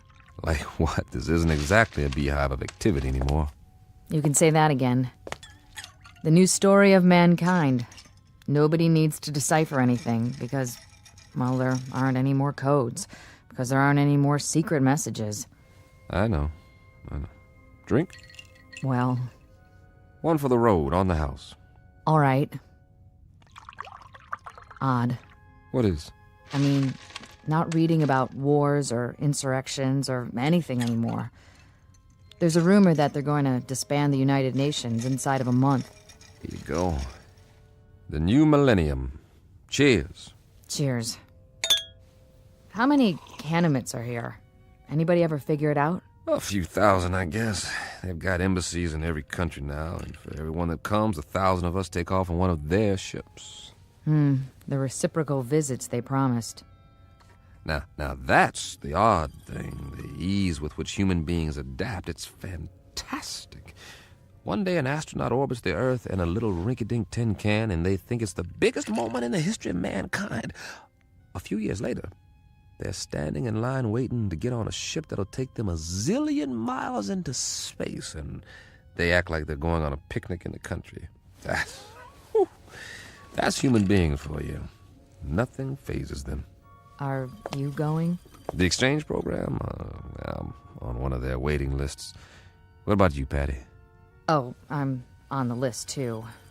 The trouble is, their quota fills up 24 hours after they announce a new departure.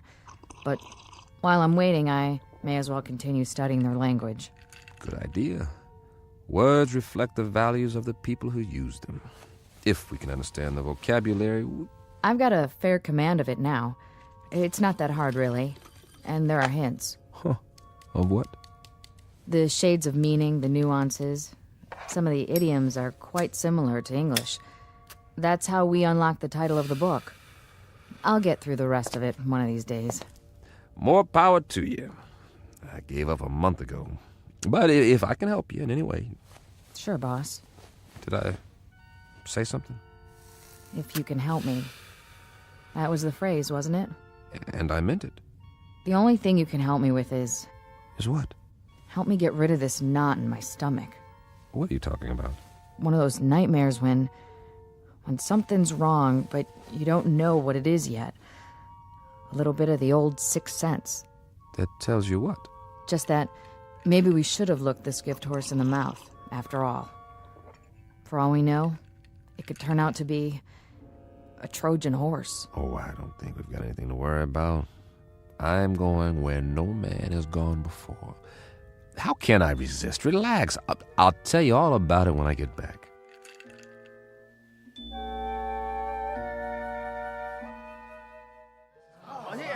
Please, get in line. One piece of luggage per person. This way to the loading platform. I'm so excited. I can hardly wait. What do you think it's going to be like? They say they got an average temperature of 76 degrees on their planet, and the sun never goes down. Wouldn't that be something? And their clothing, it's metallic cloth, just beautiful. Kind of like spun gold. My sister has a brochure.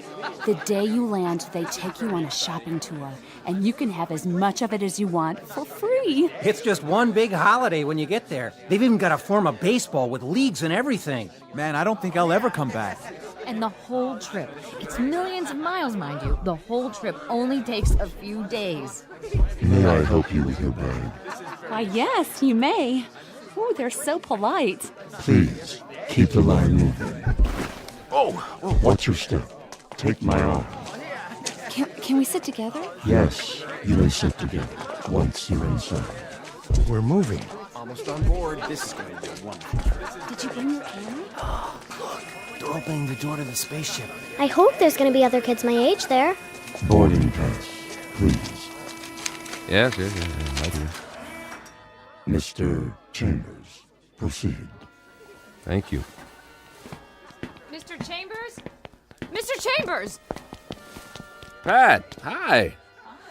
Jim, please, You are just in time to say goodbye. don't get on. Are you kidding? I've been waiting for 6 weeks.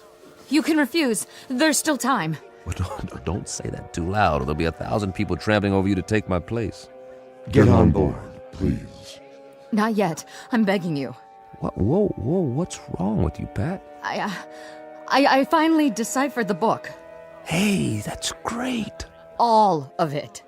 You're delaying departure. Please continue up the ramp. One moment. Well, Pat? Jim, the first page is just a collection of English phrases with their own translations.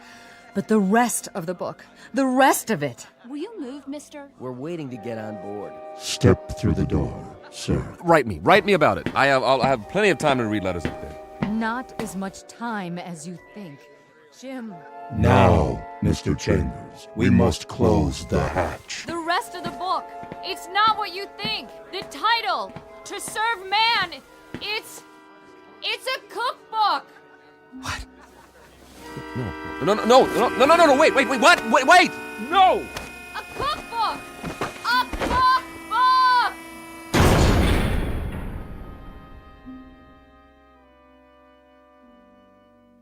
A very specific difference in points of view.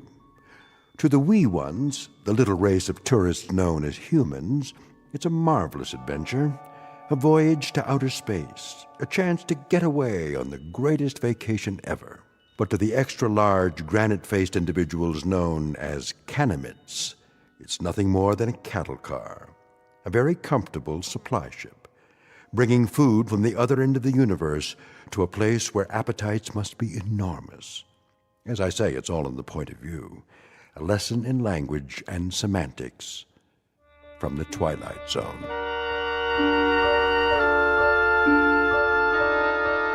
More from the Twilight Zone after this. Hello, I'm Stacy Keach. I hope you're enjoying this edition of the Twilight Zone Radio Dramas. To learn more about this series, be sure to log on to our official website at twilightzoneradio.com. You'll find special discounts on our Twilight Zone audio collections, listings of our radio stations, links to other websites, and a photo gallery of our recording studio and some of our stars in action. Plus ways to contact us with questions or comments about the show. And for a limited time, when you log on to twilightzoneradio.com, you can send in for a free CD of the show. So be sure to visit us at twilightzoneradio.com.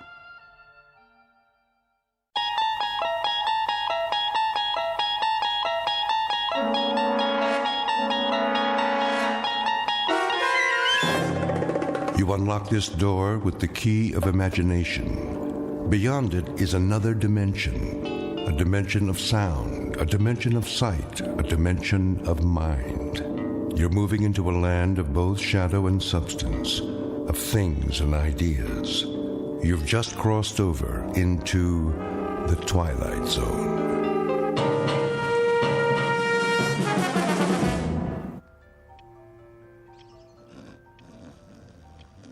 Oh, shh, I'm trying to sleep.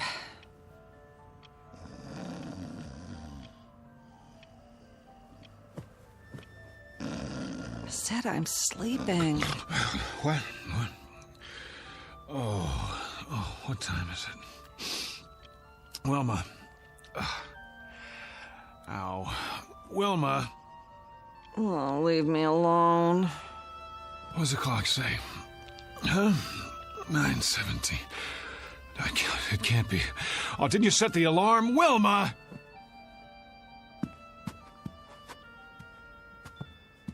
I've got to be at the bank. Do you know how late I am? Oh, great. Just great.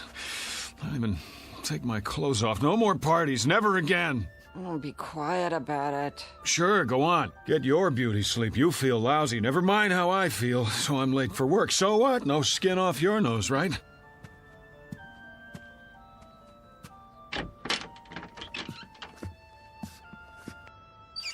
Oh, yeah. I shouldn't have looked in the mirror. You know, I didn't want to go to that stupid party in the first place. It wasn't my idea. I wanted to stay home and read, but no, can't do that. Can't hurt old Petey's feelings, can we? Wouldn't be nice. So I go to work an hour late today, and you sack out till noon. That's fair, yeah, makes sense to me. Oh, my aching feet. Could have at least taken my shoes off, but that would have been too much to ask before you passed out.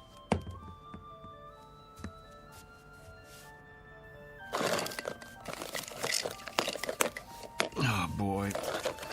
Rearranging my stuff again, huh? Okay, I give up. Where'd you put it? Wilma! Wilma, where's my razor? Would you please tell me that much? Huh? Hey, wake up! Leave me alone! Snap out of it. I'm late, I said. Come on! Get away from me! Never mind the dramatics. Just tell me what you've done with my razor and I'll clean up and get out of here. Then you can go back to sleep for as long... Don't do that! What's the matter with you? No! I'm not even touching you. Are you sick or something? Wilma, I asked you... Who are you? What kind of a question is that? How did you get in here?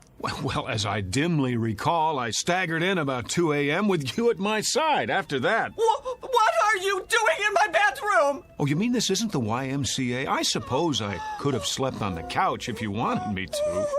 Am I forgetting something? Did we have an argument? Because if we did, I'm afraid I... Get out of this house! Come on, honey, knock it off. I'm late enough as it is. Just tell me where you put the razor so I can shave, change my shirt. Out! Out! I'm in no mood for jokes. If you don't, I'll scream again, louder. Wilma! How do you know my name? It's on our marriage license, remember? Mister, I don't know what you think you're doing, but I've never seen you before in my life. Cameo of a man who has just lost his most valuable possession. He doesn't know it yet, but he's about to find out. In fact, he doesn't even know there's been a loss, because like most people, David Gurney has never given much thought to the matter of identity, but he's going to think about it from now on because that is exactly what he's lost. And his search for it will take him through unknown territory in one of the darkest corners of the Twilight Zone. And now, The Twilight Zone and our story, Person or Persons Unknown, starring John Schneider with Stacy Keach as your narrator. Did you hear me? Get out! Because you've never seen me before. Now you don't even know your own husband. Oh, you're beautiful. What a time to go psycho on me.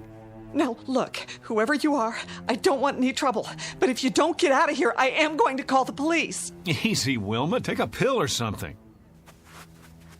Stay away from me! Go ahead. Call the police. Call the fire department. Call the paramedics. Tell them to bring an oxygen mask because there's a man here who's dying of a hangover. Oh, my head. I'm not bluffing. If you're not off that bed and out of this room by the time I count to 5, I'll make the call. I swear. 1, 2... Cut it out, will you? I've got a splitting headache. 3, 4, 5. This isn't funny anymore. Give me the police. Hello, police? I'd like to report a guy who... Give me that. Have you gone crazy? What are you gonna do? Kill me? I'll scream until the neighbors come. All of a sudden, I'm a stranger? I suppose I didn't buy this king-size brass bed and the lamp and the carpet and the wallpaper to go with it. If I didn't, who did? Santa Claus? Oh, you're insane! Boy, this is what I call a delayed reaction. 2 martinis at midnight and she gets drunk the next morning. Go back to bed, sleep it off. You cannot tell me what to do. You got it. I won't waste my breath. Now, what are you doing? Changing my clothes. What are your panties doing in my drawer? Your drawer? Where did you put my socks? If you don't keep your filthy hands out of my things... Filthy? Yeah, well, if I had time to take a shower... What in the name of...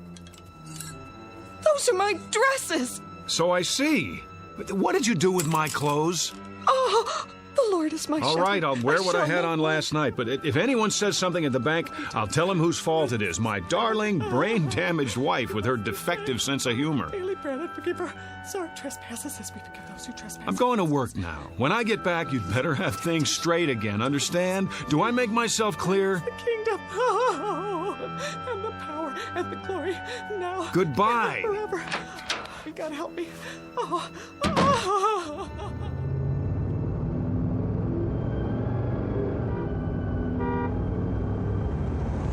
Oh, great. No gas, which means I get to work even later. Mr. Miller's gonna love that.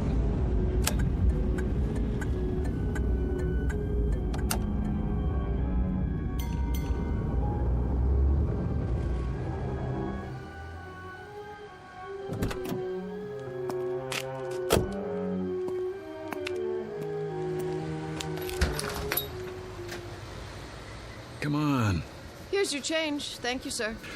Fill it up on number 3. Cash or charge? Put it on the card. Here. You have ID? Yes, I have ID. Every kind you want. Here, look, I'm in a hurry. Would you run the card while I pump the gas?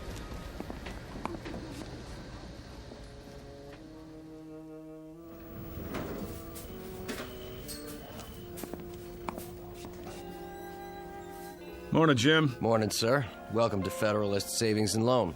Boy, treat the customer like a king. New uniform? What's that, sir? Looking mighty spiffy. Hat's on crooked, though. It is? Keep up the good work. Don't let any bank robbers in. If you'll fill out a transaction slip. Who do I see about a loan? Morning, Julie. Fred. Bring back this loan application and I'll begin the procedure. Well, how long's it gonna take? Oh, no, not long. We can usually give you a decision in 72 hours. What in the... Well, see, I sort of need the money right away. I'll do my best, Mr. Klein. May I help you? George? I am Mr. Hurtubise, Assistant Vice President. Of course you are. Who's that? Sir? At the desk by the window. Why, that's Mr. Cooper, our Vice President. Well, would you mind telling me what Mr. Cooper is doing at my desk? Beg pardon? What is he, some trainee of all the... If you'll wait your turn, sir, Mr. Cooper's busy. Yeah, sure he is. What is this, George? April Fool's Day? I don't see why I have to fill this out. I already gave you all the information. I'm sorry, Mr. Klein, but without verifying your collateral, I'm afraid there's nothing we can do. You know how long I've had an account here? And you giving me the runaround? Well, maybe I'll just take my business somewhere else. What do you think of that? Well, thank you for stopping by, Mr. Klein. If you'd care to reconsider... Thank you for nothing. Nice. I beg your pardon? You just lost a customer. I could have processed his application in 24 hours. And you are... Who the devil are you? How's that? I said, who the devil are you, and why are you sitting at my desk? Your desk? Yes, my desk. I've had about enough of this today. Get out of that chair. I'll do nothing of the kind. Friend, you'll get out of that chair, or I'll throw you out. Yes, I need security over here. Move. No need to get upset, friend. Oh, you don't think so? After the morning I've been through? Here, take this junk with you. Your pictures, your phony nameplate. I said take it! Trouble, Mr. Cooper. Would you show this man to the door? Knock it off, pal. You're the one who's leaving. Better come with me. Back off, Jim! This joke's gone far enough. He says it's his desk. Come on, sir. Let's settle this outside. There's nothing to be settled. I want my nameplate back and my pictures. What the hell did he do with them? No, sir. Outside, I have to insist. Go ahead, insist. I'm not budging. Yes, you are. You're putting your hands on me? This is too much, Jim. I like you. You're a good security guard. But if you don't let go of my arm, you're out of a job. Outside. I said, let go of my arm. There! Now you are fired. Put your hands up. Put your gun away and get back to work. What's the matter with you people? Has everyone gone crazy? Up over your head. I advise you to do as he says. Mr. Cooper, call the police. I already have. Well done. What? Now walk 3 paces in front of me. All the way to the door. Don't make me use this. George, what's going on? Tell me, please. Outside with him. Let's go. Sorry, everyone. Minor disturbance. Don't be alarmed.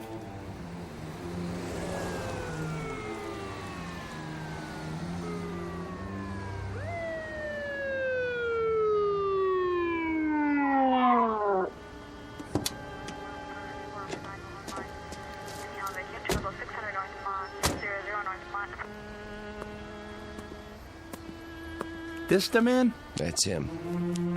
Hands behind your back. Oh, for God's sake. Hold still, fella. Ah, get in the car, nice and easy.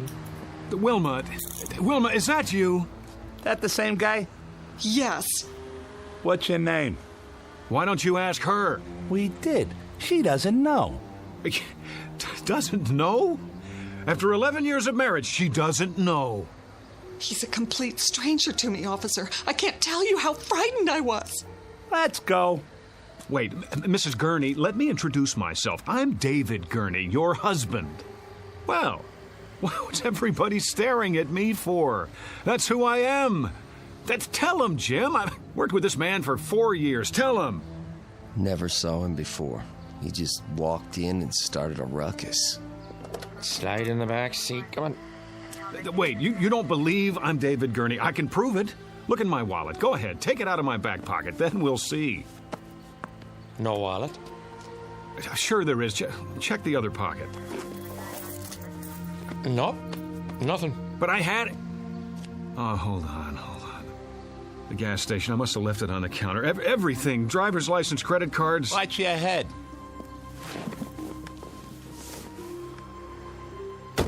You can't do this. Somebody tell them. My name is David Gurney. David Gurney.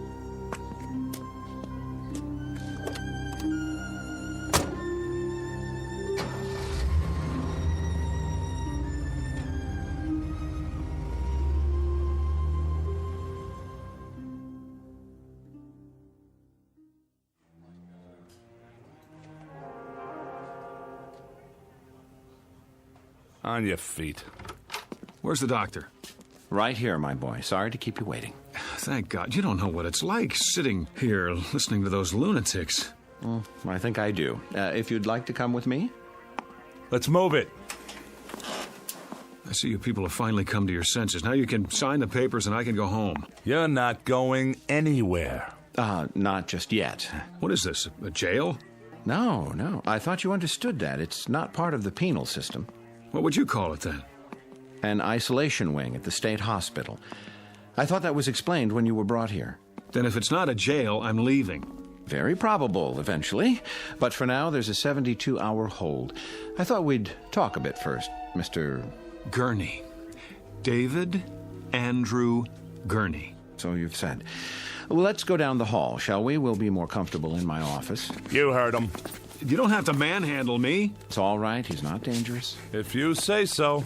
Please, follow me. Got a regular loony bin in here. Oh, let's say a few people who are confused. I think of it as a kind of hotel for the weary mind. Yeah, only they can't check out. Actually, most of them will be released. A few are violent, but you're not like those, are you? Well, I should hope not. Come in, Mr. I suppose I must call you Mr. X for now. I told the officers who I am. I've told everyone. Please have a seat. Where's the couch? I'm afraid you've seen too many movies. Of course, if the chair is not comfortable.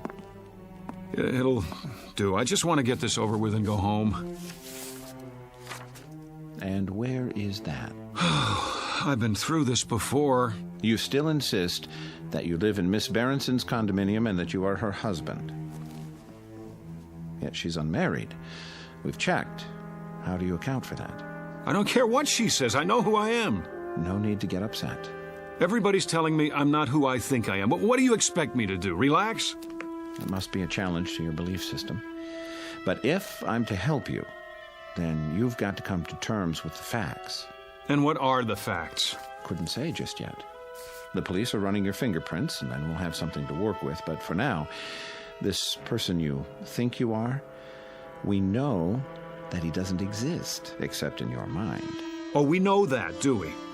It seems that you've invented him, whether out of whole cloth or people you've known. You're lying. And why would I do that? I don't know, but you are. You've got to be. A man can't live for 40 years and all of a sudden... Is that how old you are, 40? Yes. And then, just because he loses his driver's license... We're checking the place where you say you left it. But it wasn't just that. Everyone at the bank agrees that... You put a lot of stock in everyone else's opinions. How about mine? Well, we must begin somewhere. Consensus matters, doesn't it? Surely you can see... I see that they're all lying. That's what I see. How can you be sure they're not telling the truth? At least as they see it. That's what I'm doing. So you believe they live in a different world, a world with different rules, a different history. I don't have any idea, but I know what I know. Ah, there's the conflict, you see. We have to resolve it somehow before you can move on. What chaos we'd have if each of us believed in a separate reality. What about my reality? Doesn't that count for anything? Epistemology rears its head. You're obviously an educated man. Perhaps if you'd provide a list of the schools you've attended, we can contact them. Unless you believe their files have all been corrupted somehow. All right, let's go over it again. I live at 2457 Lime Rock Avenue, Los Angeles, California. But we've established that Miss Berenson lives there. Her name is not Berenson, it's Gurney, and she's married to me.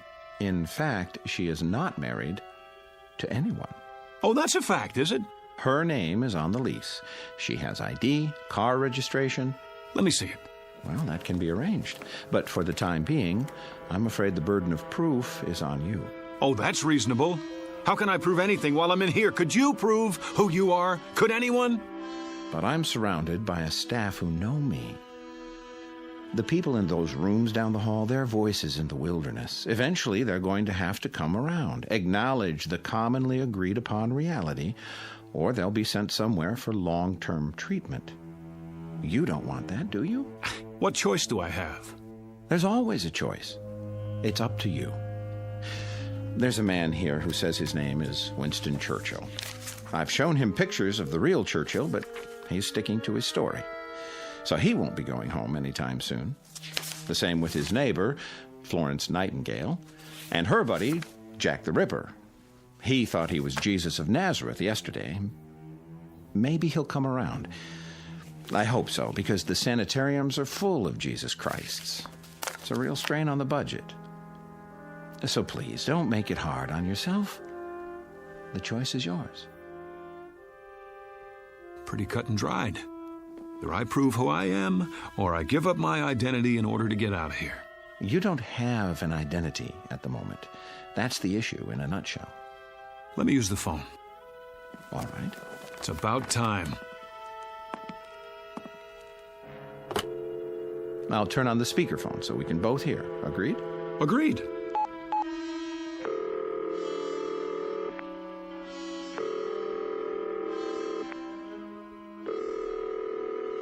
Front desk. This is Dr. Koslenko. Let me have an outside line, please. Yes, doctor. What number? 838-2171. My friend Pete. I've known him forever.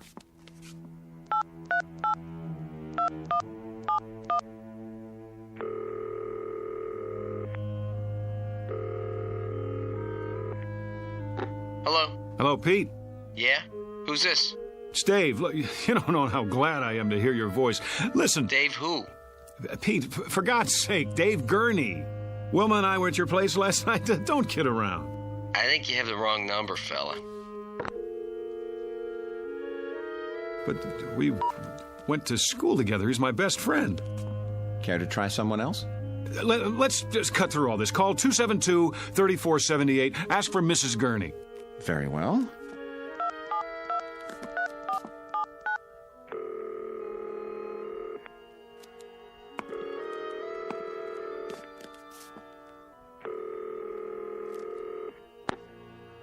Yes? Who is it? I'd like to speak to Mrs. Gurney, please. This is Mrs. Gurney. Really? Hello, Mom. Hello? I'm so glad I got you. Hello? Who is this? Who's on the line? It's David. Mom, don't you recognize my voice? David, your son. You see here, whoever you are, I don't have a son. And I don't like practical jokes. Mom, stop it. Don't do this to me. Don't, please. That's enough. Ma'am, please excuse the call. It was a mistake. Well, you see that it doesn't happen again, or I'll report you. I don't understand. You're sure your name is David Andrew Gurney? Yes. And you have a telephone? Of course I do. Unlisted? No. Then it's likely you'd be in the telephone directory, isn't it? In fact, there's no doubt. What do you... Yes. Where's the phone book? Right here. You'll notice it's the current edition for your area. Go ahead, open it.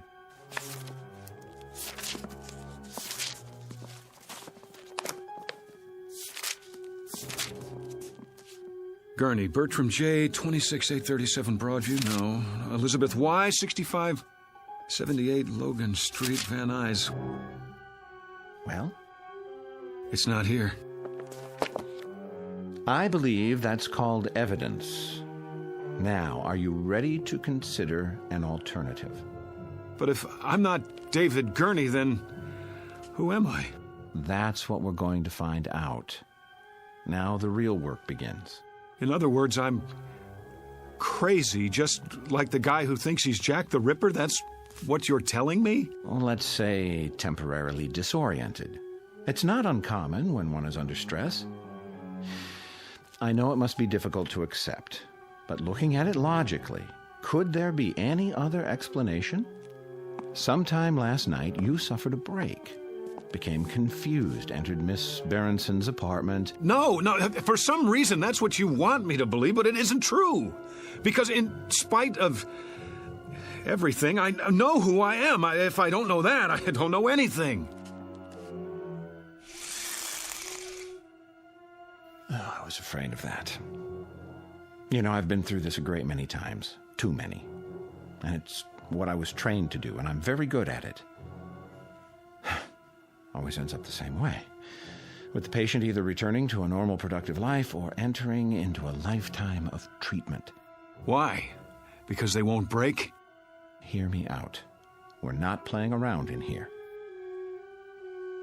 I can give you a prescription for drugs, set up a schedule of visits, but it's maintenance, that's all. The bottom line is it's up to you. If you behave that way, you become that sort of animal. My name is David Gurney. I live at 2457 Lime Rock Avenue. Look out the window. You see all those people on the grounds walking back and forth? Some of them look normal enough, some of them look like zombies. But all of them are here for the long haul. It's such a waste of time, money, human lives. Don't do this. You're an intelligent, educated man. The system is what it is. You can't beat it. Take my advice. Learn to play ball right now, before it's too late. Or else... Not this way. What other way is there? I have to know. Do you understand? Either I am crazy, or somebody's gone to a lot of trouble to blot me out. Use your brain. Why would anyone want to blot you out? How should I know? What, the CIA? This is not a spy novel. Whoever or whatever it is, they can rig all the phone books in the world and they can pay off everybody who ever knew me, but there's one thing they can't do. They can't get inside my mind, and they can't think of everything. What do you mean? Something even Wilma doesn't know about. I just realized there's still one way to prove who I am. Well, I'll be happy to take it under consideration. Sure you will. Stand back. I'm going to make sure I get there first. Get away from the window. No, out of my wait. way!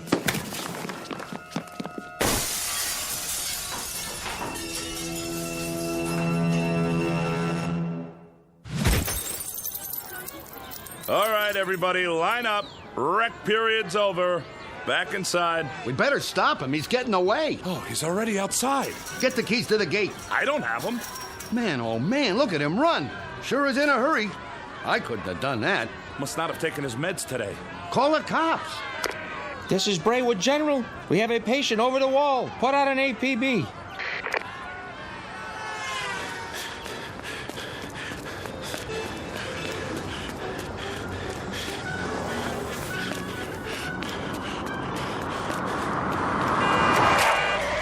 Hey, buddy, get out of the way. Give me a lift. Yeah, sure. I have to get out of here. Yeah? We'll call a cab. I don't have any money. Did you help me? Sorry, buddy. Get out. I need it. Get out. Hey, what are you doing? Then slide over. I'm in a hurry. Hey, look, man. I don't want any trouble, okay?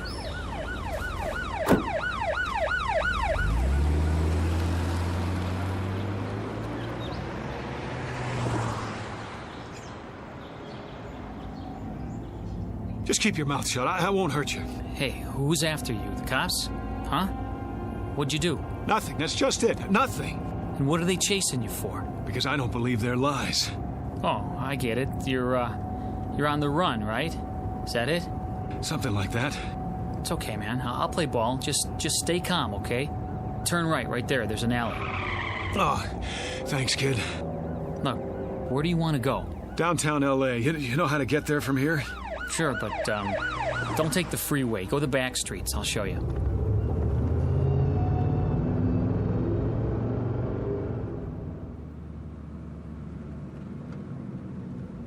I hope this is the right address. So, can I go now? Now, go on. I can handle it from here.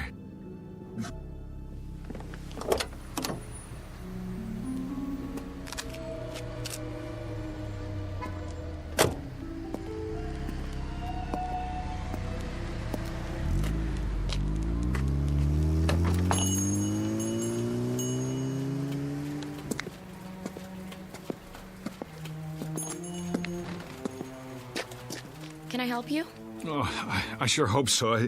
This is the place where people pick up photos, right? Sure is. Good. I thought I got it right. You have a receipt? What? The receipt for the photo. Did someone take your picture? That's right. And he told you to come here? It was in Griffith Park with my wife. We were walking past the merry-go-round. It was last Sunday. A man came by with one of those big cameras. Dave, that man just took our picture. Beautiful shot, too. What are you doing? Here you go, folks. I didn't say you could do that. Oh, there's no obligation. Take this ticket to Photos R Us. Address is right on it.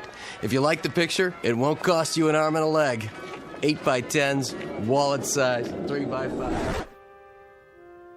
He gave you a ticket. Yeah, but I don't have it with me. Then I can't help you. We have hundreds of proof prints. That's what I need. Proof. Hold on. I can almost see the number in my mind. 670... Yeah. That's it. 6708777. I remember because of the 4 sevens. Maybe your wife's got the ticket. No, she's forgotten about it. I was going to surprise her. Sunday, that would be the 14th. I'll check the files. You found it? This must be the one. Hey, let me have it. Wait, was that 4 sevens at the end or 3? There's only one way to find out. Yes! Is that it? Yes! Yes, that's it! Oh, you don't know how important this is to me. You okay, mister? Oh, I am now.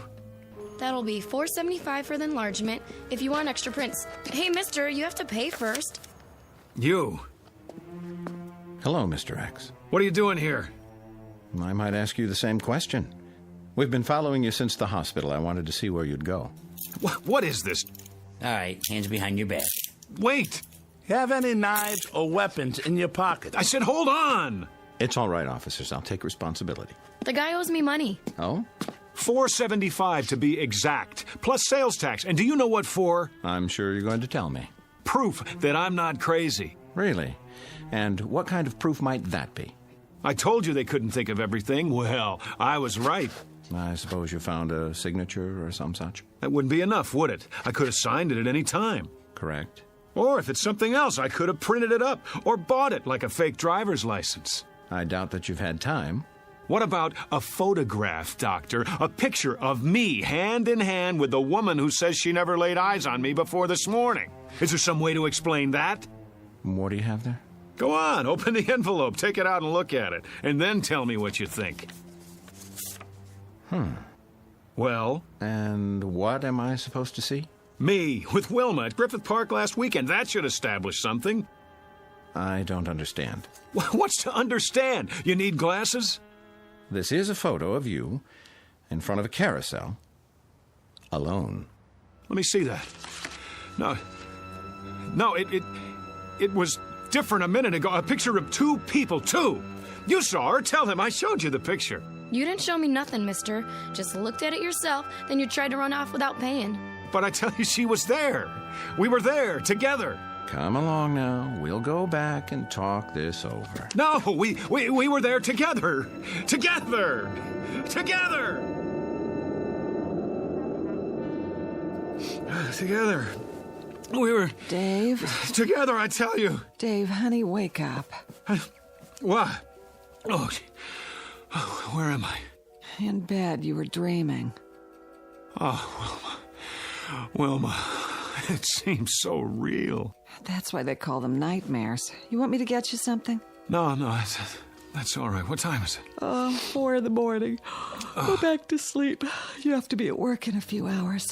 Whew, I must have had the nightmare, the granddaddy of them all. That'll teach you to mix scotch and martinis. Well, no, that'll teach me. Sorry I didn't put you in your pajamas, but I was a little out of it myself. Forgive me? Oh, sure I do. Don't blame yourself. You're in a rare mood. You don't know how happy I am just to be here. I love you, too. Oh, you better check the alarm. I'm not sure if I set it. I can't see. Now turn on the lamp.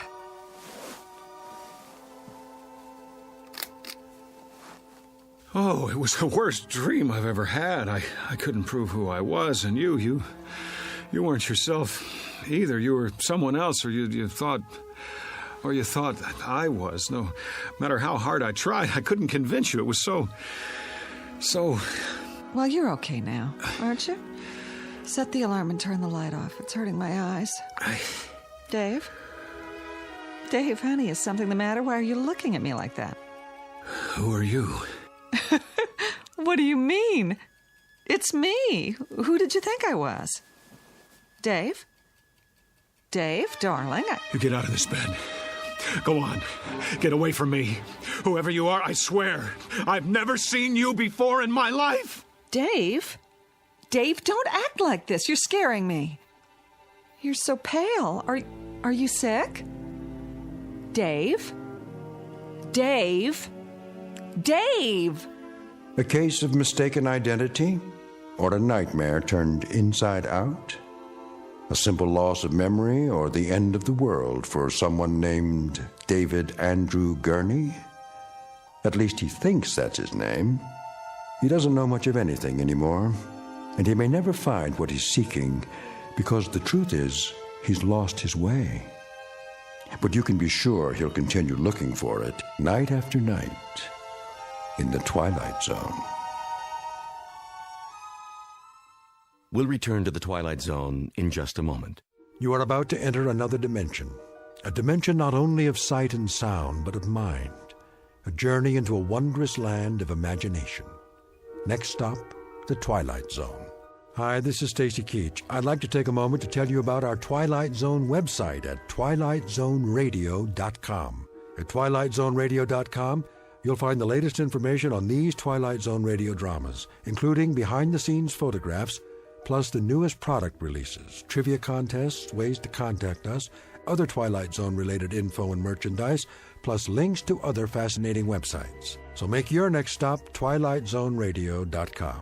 Visit twilightzoneradio.com to purchase these Twilight Zone radio dramas on cassette and CD, or call toll-free 1-866-989-ZONE. That's 1-866-989-9663.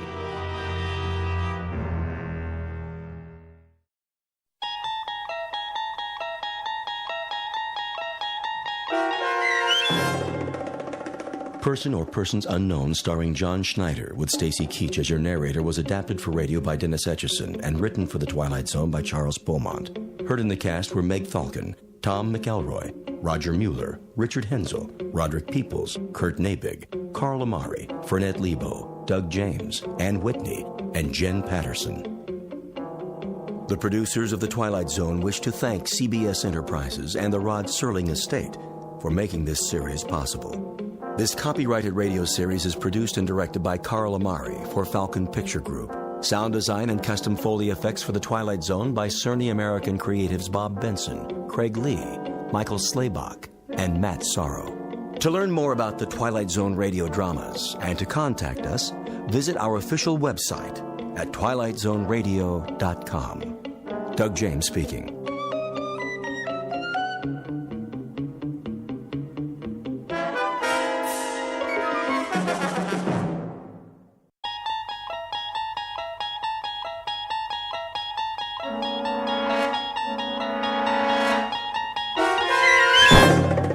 There is a fifth dimension beyond that which is known to man. It is a dimension as vast as space and as timeless as infinity.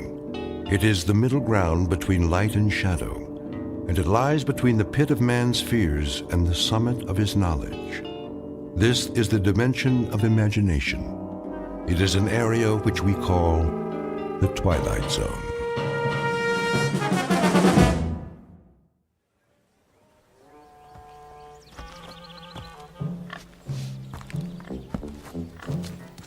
Out of my way, you vermin!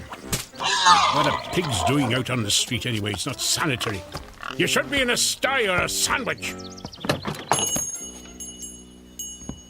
Good morning, friend Woodrow. What's so good about it? Oh, that's the spirit. Keep your chin up. What'll it be this morning? Daily Courier. Daily Courier. That'll be 2 cents, Mr. Mulligan? 2 cents? 2 cents. Same as always. Seems more expensive. Thank you very much, sir. Now, let's take a look. Government surplus. Can you believe it? Believe what, Mr. Mulligan? Government only earns $1.5 million more than it spends. First thing you know, they'll owe money. Then everything will collapse. Inventory predicts every 100th man will own a horseless carriage someday. Oh, that's all we need. I already know what the newspaper says, Mr. Mulligan. You don't have to read it back to me. You read it? Of course. My copy?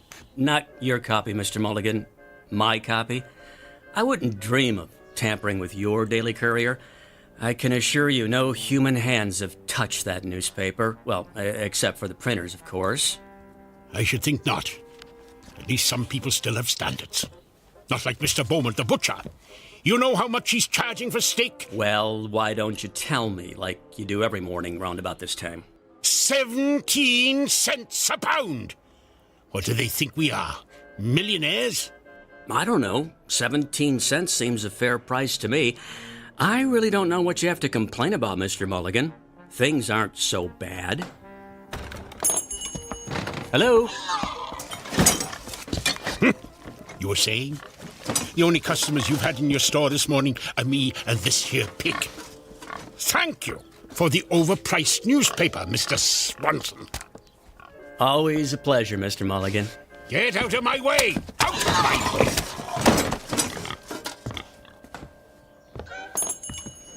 What is this country coming to?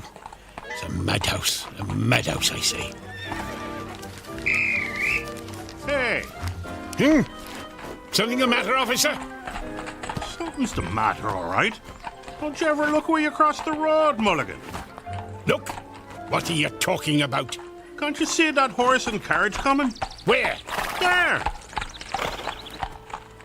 Oh, yes, I see it. Dang nuisance if you ask me. Well, I didn't ask you. No one's asking you. I ought to run you into the station house. That's what I ought to do. What did I ever do to you, O'Flanagan? It's Officer O'Flanagan. And why don't we start with causing a public nuisance by standing in the middle of the street, waiting to frighten the horses? Just watch your step, Mulligan. You watch your step.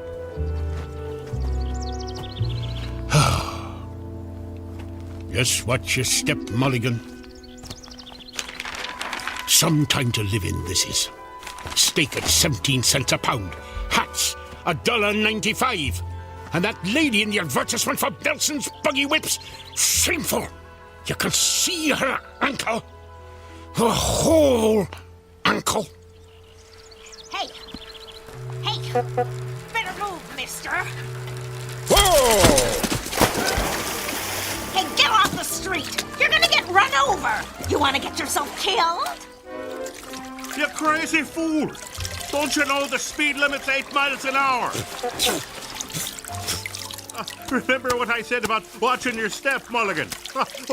Or you just might fall in a horse trough.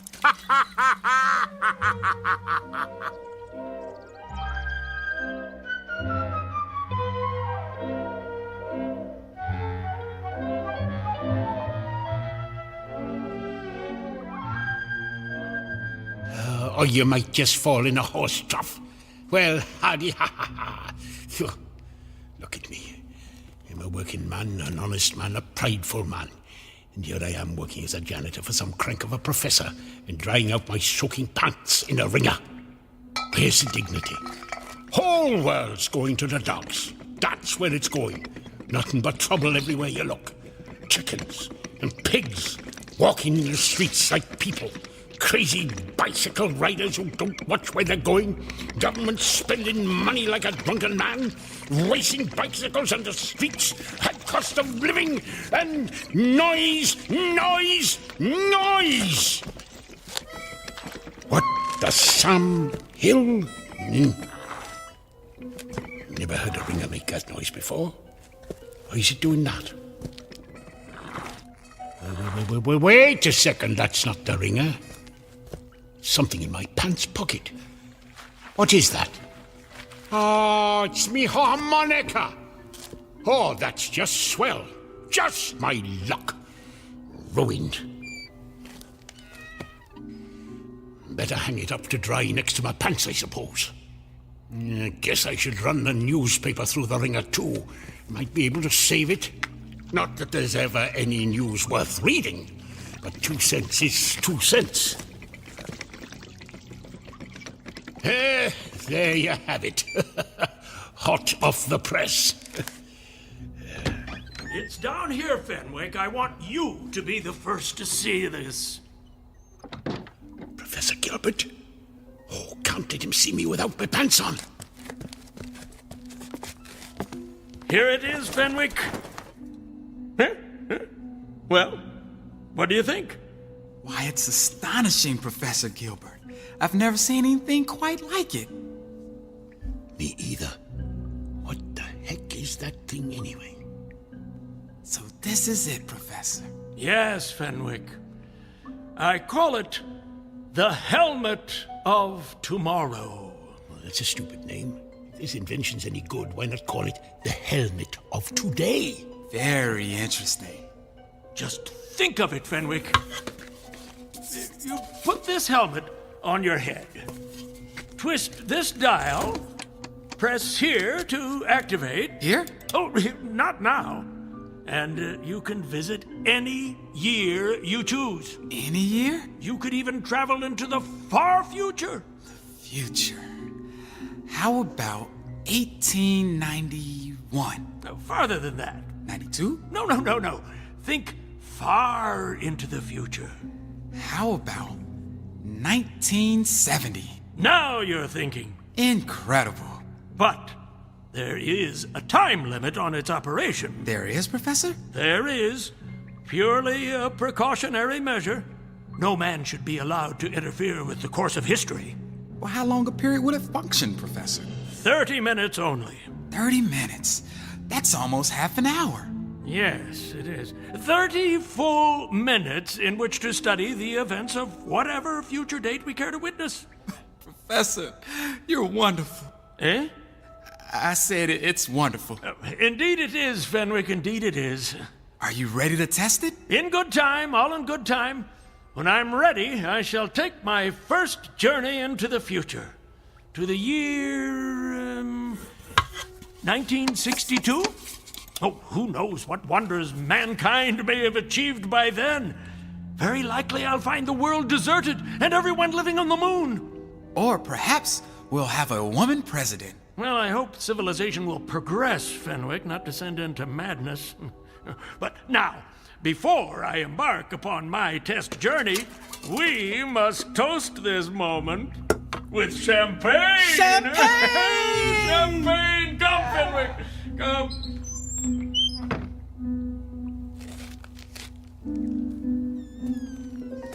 A time helmet.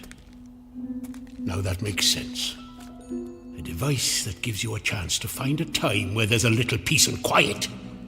Oh, let's take a look at this thing. How did the professor set the date? This dial thingamajig here. What year did he say he wanted to visit? 1962? No, that's still too close, only 72 years off. And a man might live 72 years if he doesn't get hit by a bicycle. Now, me, I want to go beyond a man's lifetime. How about 2000? No, a little further. 2015. No, not that far. Maybe a few years earlier. Now, it's called the Helmet of Tomorrow, so I suppose I wear it on my head like this. What's that? What did I do? Hey! What the heck? I'm on fire! I'm on fire! Water! Got to find some water! Help! Water! Water! Help! Water! Help! Help! Mulligan? Mulligan? In the name of all that's decent, put some pants on! Help! Help! Mulligan? Mulligan? Hey, where'd he go?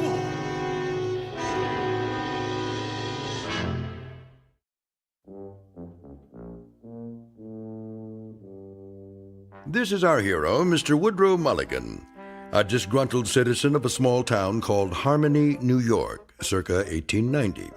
Complete with the high cost of living, bicycles that exceed the speed limit, and horses pulling carriages with reckless abandon, not to mention an oink-oink here and a cluck-cluck there. Mr. Mulligan, a rather dour critic of his times, is shortly to discover the import of the old phrase, out of the frying pan and into the fire.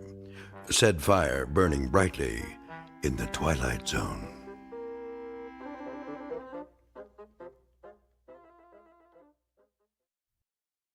And now, The Twilight Zone and our story, Once Upon a Time, starring John Rhys Davies, with Stacy Keach as your narrator.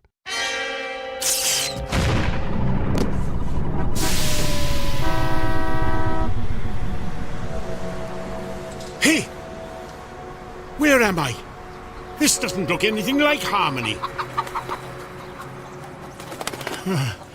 Where the heck am I?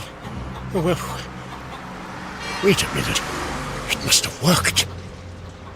I'm in the future. Shoo, you dumb bird! Now, what time is it? It's 10 o'clock. 10 o'clock. I've got half an hour to take a look around. Oh, what's he doing? Better move, mister. Get off the street. You're gonna get run over. You want to get yourself killed? Oh, missed my turn. I better make a hand signal. Watch out! Hey! The time helmet! Let go of that! That's mine! Give it back! You've got it hooked on your arm! Oh, I was trying to turn right. Oh, can't get this thing off my hand. Oh, there, got it. There it goes. Oh, it's rolling down the street right in front of that kid. Awesome! A new helmet. You there! Boy, that's mine! Give that to me! Finders keepers. It's mine now. Come back! No way, you freak! This is crazy! How are you supposed to catch the little brats if you put them on a board with wheels on the bottom? I've got to catch him! Hey, kid! Come back! Flanagan to headquarters. Hey, Clancy, the emergency at the drugstore was a false alarm. There's not a thing going on here. It's as quiet as a... Hey, hold on there! Call you back, Clancy. I got some lunatic in his underwear chasing after a kid on a skateboard. I'm in pursuit. Stop! Police! For God's sake, put some pants on! Flanagan? Oh, no, no good. The boy's getting away. There's no way I can... A bicycle! Now we're talking. Hey, that's my bike. Sorry, lady, I just need to borrow it. Thanks. Somebody stop that jerk! He stole my bike. Wish everyone was living on the moon. Streets are more crowded than ever, and he's still too far ahead. I'll take a shortcut through this thing. What is a car wash, anyway? Hey, you know what the blazes is this thing I'm in?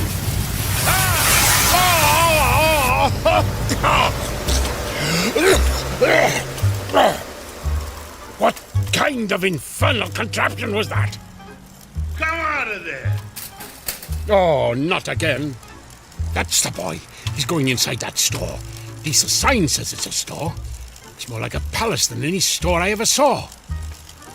Oh, look out, you people! Here I come! Hey, watch out! Hey! Who closed the doors? Somebody help! I'm gonna crash! I'm gonna crash! I got through.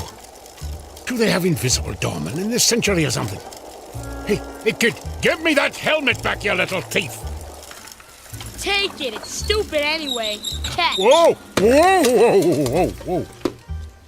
Oh, I got it. And it's not damaged. I can go home. I can go home again.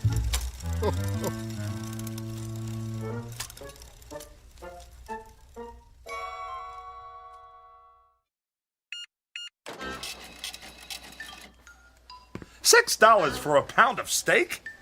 Madam, do I look to you like a millionaire? Look out! Look out!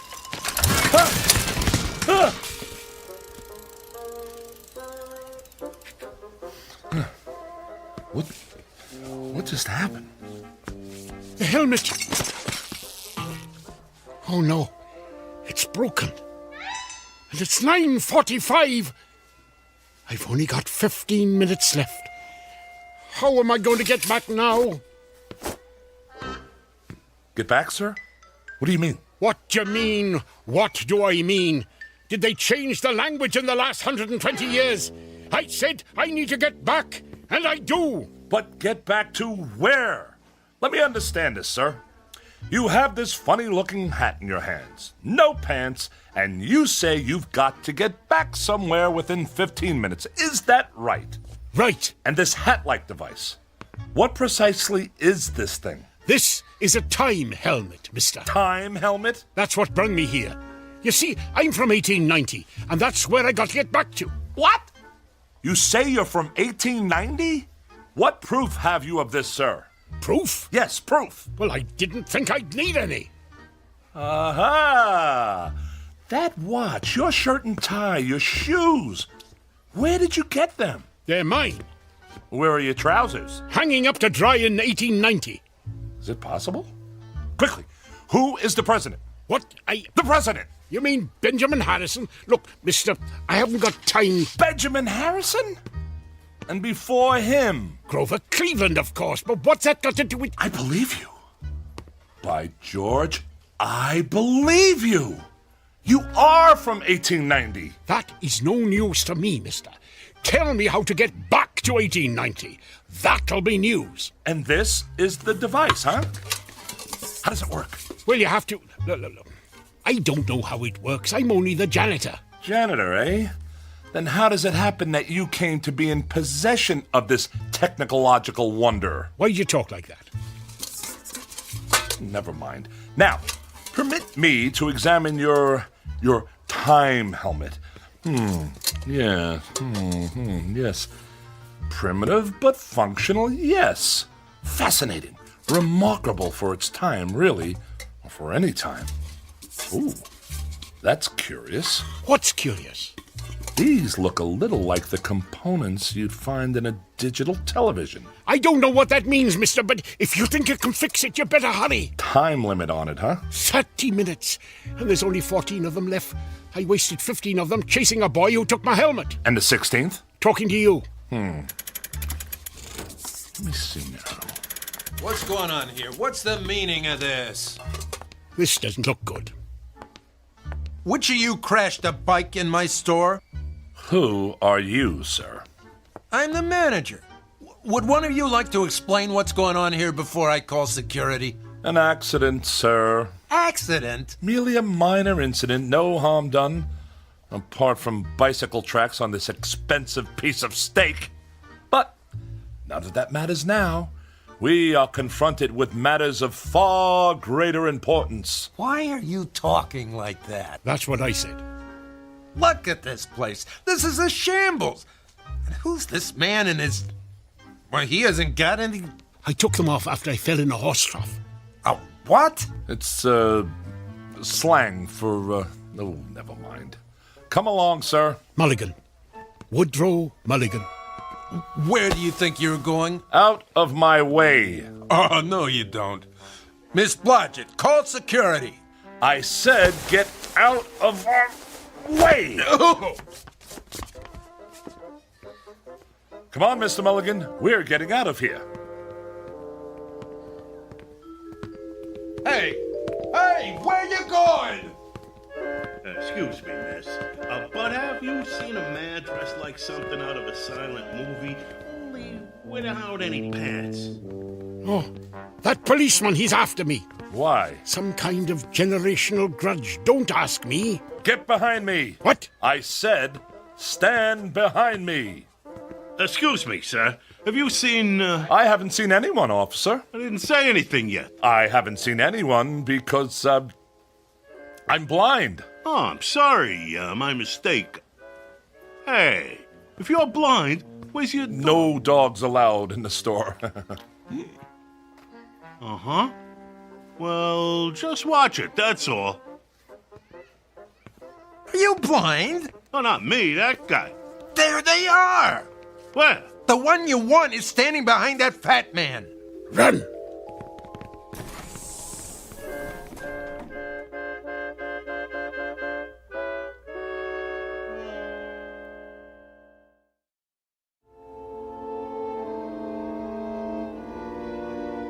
What's the time, Rollo. My name is Rollo, and the time is, almost 9:50. Sorry, madam. I guess you still need pants in the 21st century, huh? Not in Europe, I believe, but in this country it's still considered polite. Lend me a coat, will you, Rollo? Oh, of course, here. Excellent!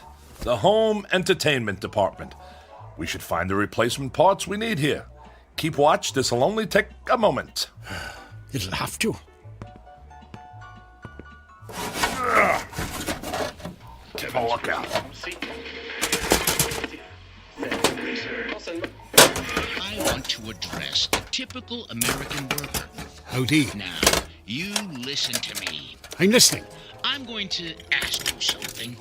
Yes? Do you think it's right that your hard-earned money winds up in the pockets of those people who are quite capable of working but prefer to be a drain on our society? Heck no. But those dummies in Washington say it should. I say, wise up. Hold on a second. Hey, Rollo.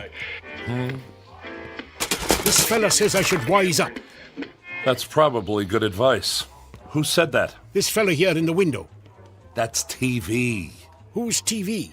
TV? Television? Oh, you wouldn't believe me if I told you. Trust me, you're not missing anything. Can you fix it? The television? The time helmet! I'm certainly going to try, sir. Try? Oh, this is useless. Give me the helmet. No, wait! Where are you going? I don't have a lot of time to take in the sights, but I'm pretty sure I saw a repair shop around here. Over there.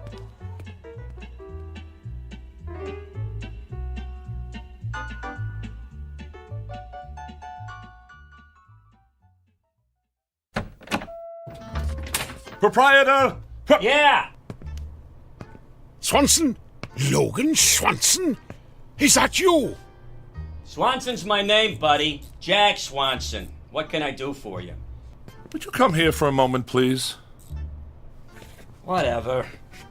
I have something that needs your urgent attention. And these are the components you should need. Can you fix it? I can fix anything. Good. Leave it with me. Come back Thursday about 2 o'clock. Oh, very kind. Yes, we'll be back on Thursday?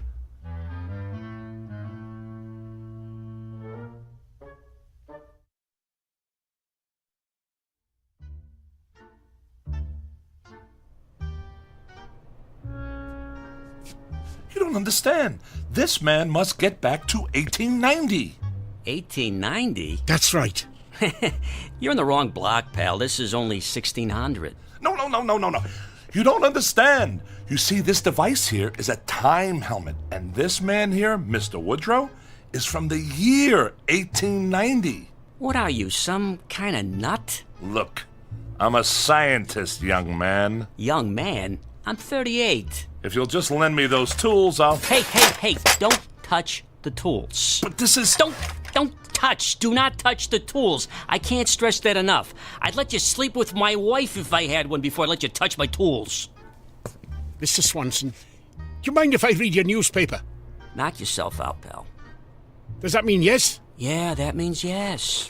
We barely have 10 minutes to get this man back to his, time continuum. Now, if you'll let me demonstrate, it's a straightforward but delicate operation. All we want is this soldered to that... Don't touch! Do not touch the tools, will you? Can you see that sign? I can see it, yes. It says we do not accept checks. Yeah, well, I'm going to replace it with another sign that says, Don't touch the tools. Right. Excuse me. What? Who is this? That's the president. This is the president? Uh-huh. Of America? That's right. I have been away for a long time. Can we return to the subject at hand? You don't seem to understand, sir. What I'm trying to say is... Sorry, are you deaf? This is the last time I'm going to say it politely. Don't touch my tools, if you don't mind. Allow me to show this to you. Don't touch the tools! What in the world is this contraption?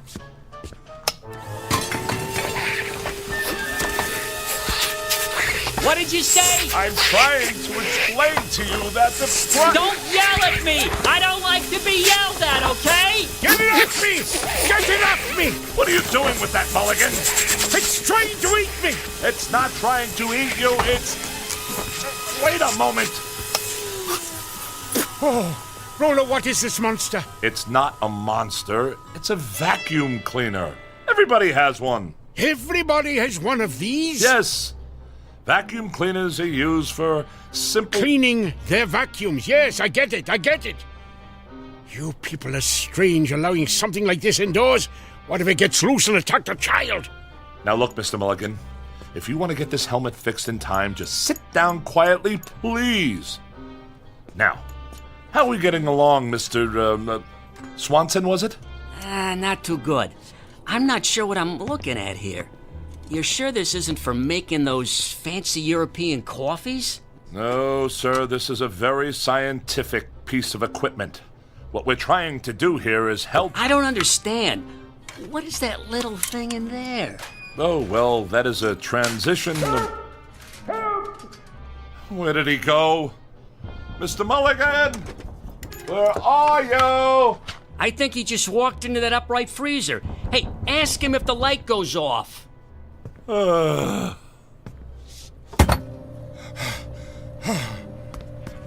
on earth were you doing in there? Don't you know how dangerous that is? I thought it was another room. It's not another room. Just stay away from everything. Sit down if you must, but everything else is out of bounds. Now, sir, where were we? Beats me. Yes, and I wanted to draw your attention to this node over here. Don't touch my tools if you don't mind. You see, I'm merely trying to point out to you that in order to facilitate... Don't point with my tools, please! Would you allow me to please make this clear to you? All we have is... Don't you understand? I assure you I do understand. This happens to be mine. Oh, just a moment. What now? Now, where's he going? Stay here. Stay here? I work here. Why would I be anywhere else? Just keep working. The clock's ticking. Yeah, it's ticking, because I fixed it.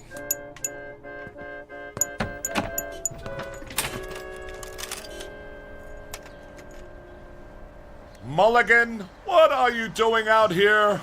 I thought you said time was of the essence. It is. But I don't want to go back to 1890 without any pants, so I thought I'd take a look at 21st century fashions. Have you seen these prices? Is this what you pay these days? I have to pay slightly more. It seems that the hefty gentleman must be continually punished by our judgmental society. Now, come on, back inside before someone sees you.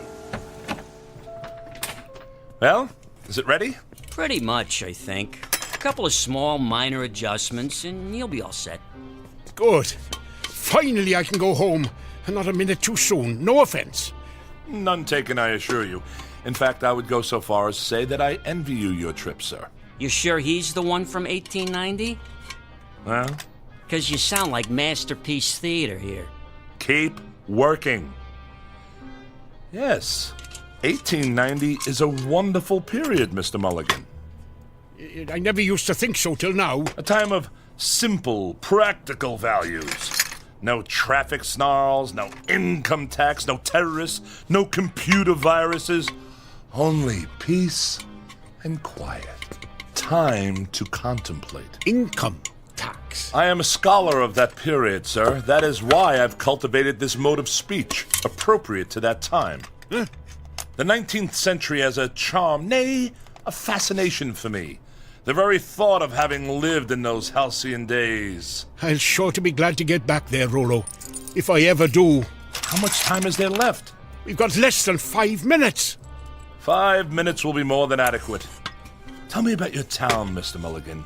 Where, for instance, might a scientist find employment? You are a scientist? Yes. Are there any in your town? Well, the only one I know is Professor Gilbert. I work for him. Oh. There you go, guys. All fixed. It works? Sure. Why not? Good. Well, what do we do now? Pay me. I was talking to Mr. Mulligan. I know. That's why I said it. I didn't want you to forget. Pay the man, Mr. Mulligan. Pay the man. With what? I don't carry any money in my shorts. Oh, very well. Here's a 50. Thank you. Now, Mr. Mulligan, the time helmet. How does it work? I already told you I don't know. The year. How do you program in the year? I don't know what program means, but if you're asking me what I think you're asking me, you just twist this dial, see? 1890. Good. And if I'm correct, and I usually am, to activate the device, you just have to... Good. Give it here. Not so fast, sir. Hey, what you doing? Don't put it on! I intend to use it myself in exactly 3 minutes. What? Well, you can't do that. Well, I am doing it, sir. I'm returning to that time of bliss and simple pleasures. And you're just going to leave me here? Your fate is unimportant, sir. You are only a janitor. I am a scientist. Why, I... Stand back! In less than 3 minutes, I shall have escaped this age of madness. Wait, look, Rollo, I just thought of something. Well, congratulations. I brought a chicken with me, all the way from 1890, and all I did was hold it. We can go back together. You're lying, sir. I am not. Oh, no, the copper. Ah! Now I gotcha. What's the idea of running around the street with no pants on? Rollo, take me with you. Get off me. Too late. 1890, here I come. You're under arrest. Aw, shoot.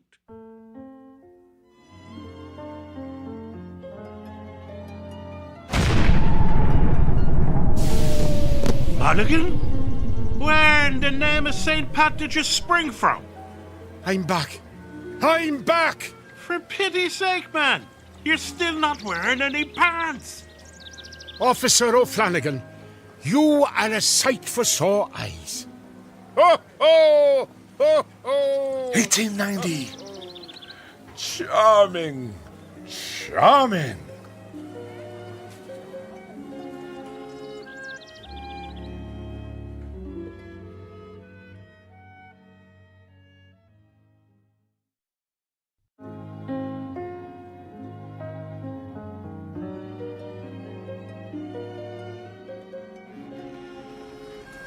Good morning, Fred and Rollo. Huh? I said good morning. What's good about it? Got up the wrong side of the bed this morning, eh?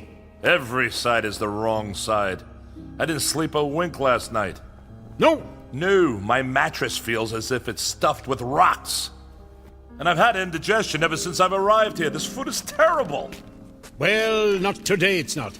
Today I got us some steak for dinner. 17 cents a pound, can you believe it? How can they sell it so cheap? I don't know and I don't care. Well, suit yourself. But I like 1890. It suits me. Look at this laboratory. It's ancient. It hasn't any equipment at all. Listen, I can even get a tune out of my harmonica now.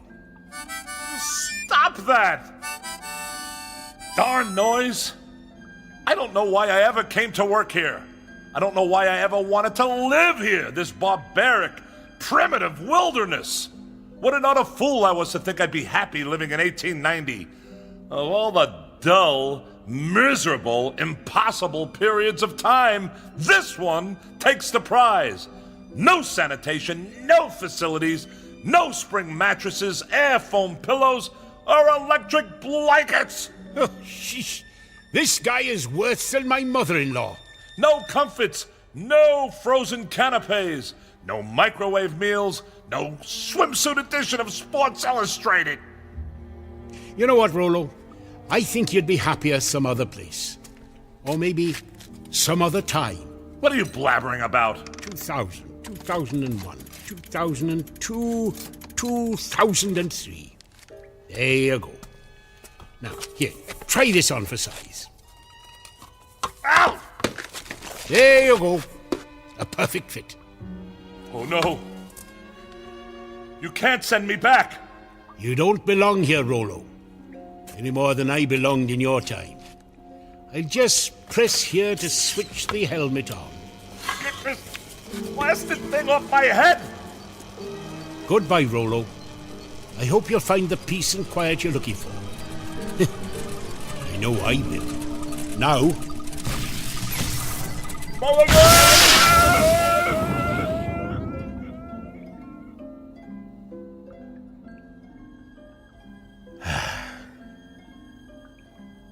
Silence. Just what I was looking for.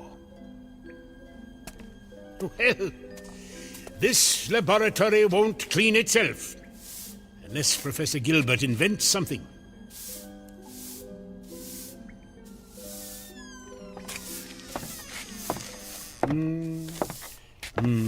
Where's Rollo?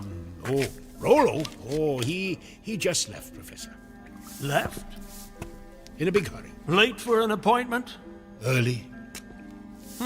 Strange chap. Complains a lot. Hadn't noticed. Talks a lot of nonsense, too. Keeps saying he needs a computer, or whatever one of those is. Fancy word for an abacus, I reckon. Mulligan, have you seen my time helmet? Mulligan?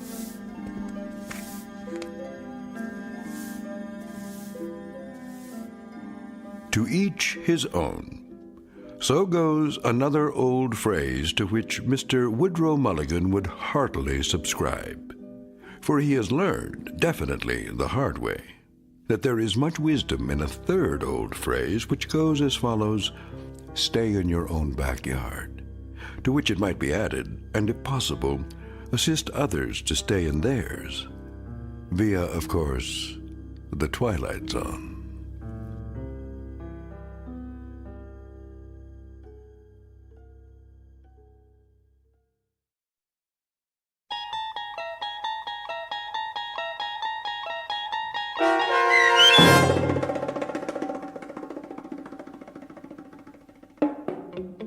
Once Upon a Time, starring John Rhys Davies with Stacy Keach as your narrator, was written for The Twilight Zone by Richard Matheson and adapted for radio by M.J. Elliott.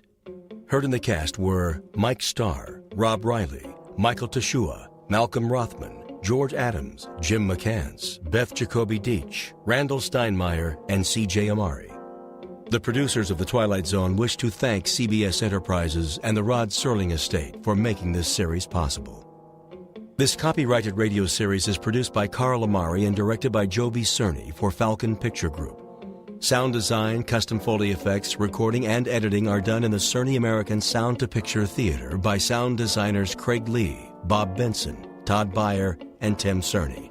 To learn more about the Twilight Zone radio dramas and to download episodes, including 3 free episodes on our homepage, visit our official website at twilightzoneradio.com. Doug James speaking.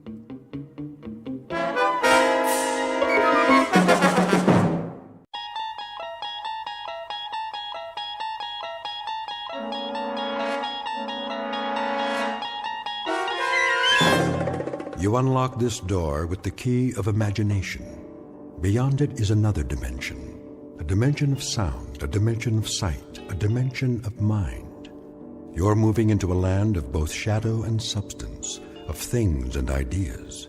You've just crossed over into the Twilight Zone.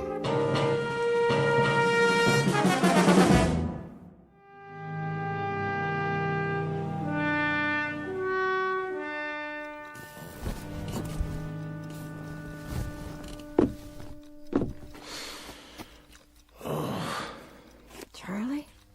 Go back to sleep. It's early. What time is it? I don't know. My watch stopped. Oh, look at the clock. It says 7, but it's wrong. Oh, it can't be wrong. You wound it, didn't you? It has to be wrong. Look out the window. It's still dark. Must be 3 or 4 in the morning. When did you turn the light on? I don't need it. Leave it off. So, this is the day, huh? This is the day. Well, have you got 3 or 4 hours yet? What do you have to get up now for? Can't sleep. So, I thought I might as well go over to the jail. You know what I think? What? I think you're crazy. If it really is the middle of the night, you're crazy to get up now. What's so special about today? Ella. Just about hanging a little? I said, why don't you go back to sleep? Why don't you? There's going to be all kinds of excitement today, reporters and everything else. You're the one that could use some sleep. Bring breakfast over about 8:30. You want some coffee now? Pierce will have some at the jail. Just bring Jagger's breakfast at 8:30. What about you? I can't eat. What time do you string him up? Ella. Well, you know what I mean. What time does he get hung? Hanged. That's what I said. What time? When you're talking about an execution, Ella, the word's hanged. It's at 9:30. And you know something? I hope they stay away. I hope everybody stays away, not just the reporters, the whole town. Because when I think of a bunch of cold-blooded gawkers who get their jollies from watching a boy die, I want to... Well, why shouldn't they? Why shouldn't the whole town turn out to watch it? Including you? I haven't decided yet. Why would you want to see a thing like that? Why would you even think about it? Because if anybody deserves it, he does. Dirty little animal. I'm leaving now. I understand that after the neck breaks, they only feel it for a couple of seconds. Well, it ought to take more time than that, Charlie. For what he done, this is a mighty easy way to pay it off, don't you think? Easy? To get strung up by the neck? All I can say is you have a funny view of what's easy and what's hard. Just remember to bring his breakfast over. Hey, Charlie. How does he want his eggs? Edible. They're the last ones he's gonna eat, so do one thing for me, will you, Ella? Make them edible.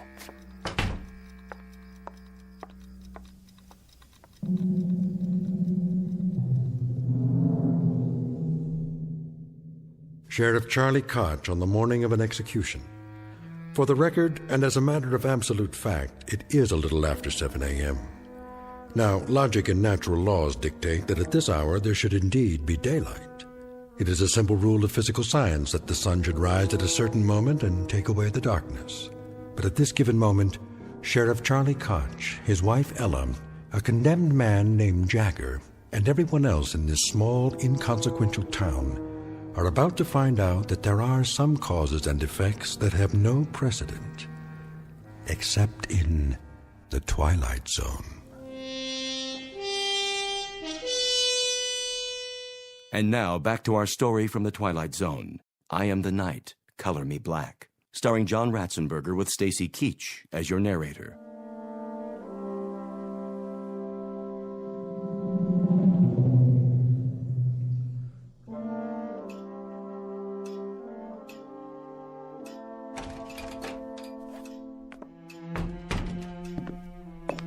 Morning, Sheriff. Pierce, anything doing? Nothing much. You sure?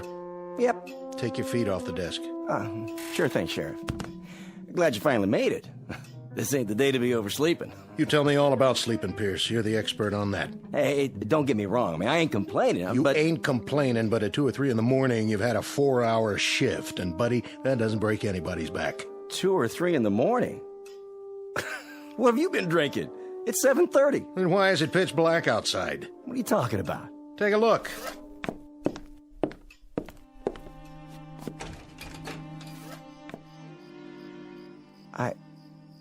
I don't get it. What don't you get, Deputy?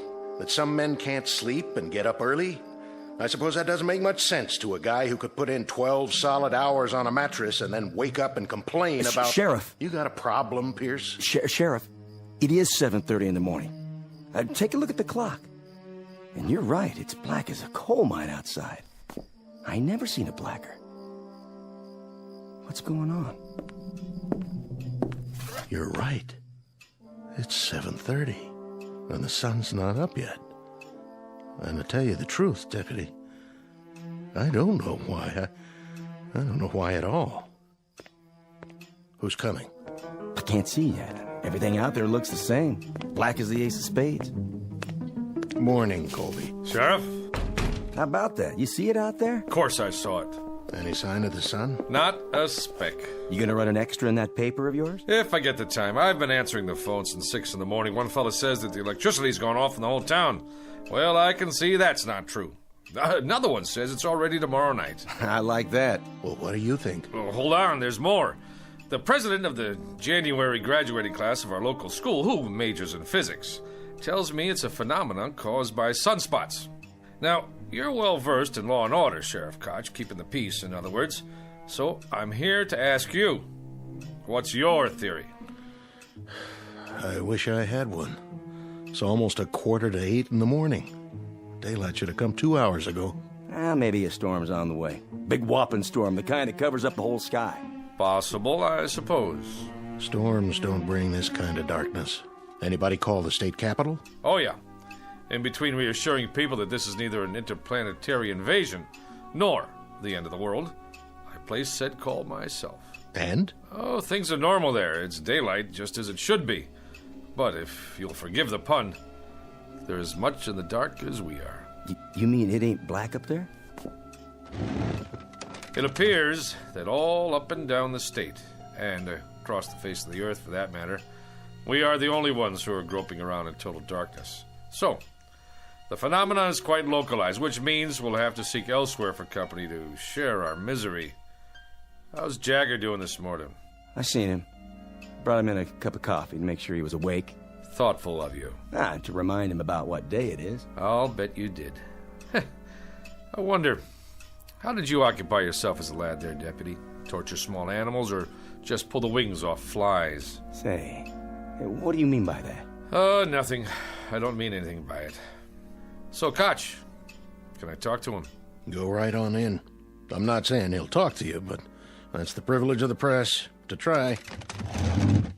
So he's got 1 hour and 45 minutes left. What about a priest or a minister? He doesn't want either. As a point of interest, Sheriff, entirely off the record, do you believe Jagger's guilty? Mr. Colby, I arrest people on the basis of evidence. I jail them on that evidence, and I'm responsible for their meals and their health until they get sentenced, executed, or let loose. As to guilt or innocence, it's a matter for the jury, public opinion, and God to decide. And that part of it, thank the Lord, has nothing to do with me. Uh-huh. So, let us all praise God for the morning's impartiality. You just keep them alive until their moment of death. I see. And as for my part, I follow fate around with a small pencil and a notebook and make a record for posterity of how he died and why he died. But neither one of us has any guilt to share for the fact that he does die. How perfectly convenient for us. He's guilty as hell. He fired buckshot into a man's head. A real decent, upstanding man. And today, he's going to pay the price. He's going to hang for it. And man, oh man, his justice going to be served up deluxe style this time. Pierce, why don't you shut your mouth? I got a right to an opinion. Oh, you do, Deputy. Indeed you do. There are just a couple of disturbing facets to this particular case. Like what? First, that the murder victim was not a decent man by any stretch of the imagination. Hey, you're talking about the dead. He was a crossburner and a psychopathic bully who attacked the man you've got locked up in there. Well, that don't matter. Go on, Colby. I want to hear this. Second, Deputy Pierce here saw it happen and then perjured himself. Now, wait a minute. Let him finish. That's the word, all right, Deputy. Perjured. You said that Jagger shot him from across the room. Well, no such thing could have happened according to the records I saw. The murdered man had powder burns all over him. So what? Oh, you tell me how a man can get shot from 10 feet away and still have powder burns on his skin. By itself, that might not have proved self-defense, but it would have supported Jagger's story. It would have at least raised some doubts in the jury room, if they had heard it. I wondered about that myself. Did you, Sheriff Koch? Well, you saw the body, didn't you? I saw it. But I didn't hear any comment on those powder burns when you gave your testimony, or did I miss that? I answer the questions they asked me. Oh, don't feel singled out now, because your courageous editor who covered the trial from start to finish, he just didn't see fit to include that insignificant little detail in any of his news stories either, now did he? Even though for some reason he knew at the time that he was being very, very selective About what he wrote and what he didn't write. About the truth, in other words. Which is what a trial is supposed to be, a search for the truth. So, when you get right down to it, you're quite right, Deputy. Justice is being served on a platter with its tongue cut out. Just like the carcass of any dead animal.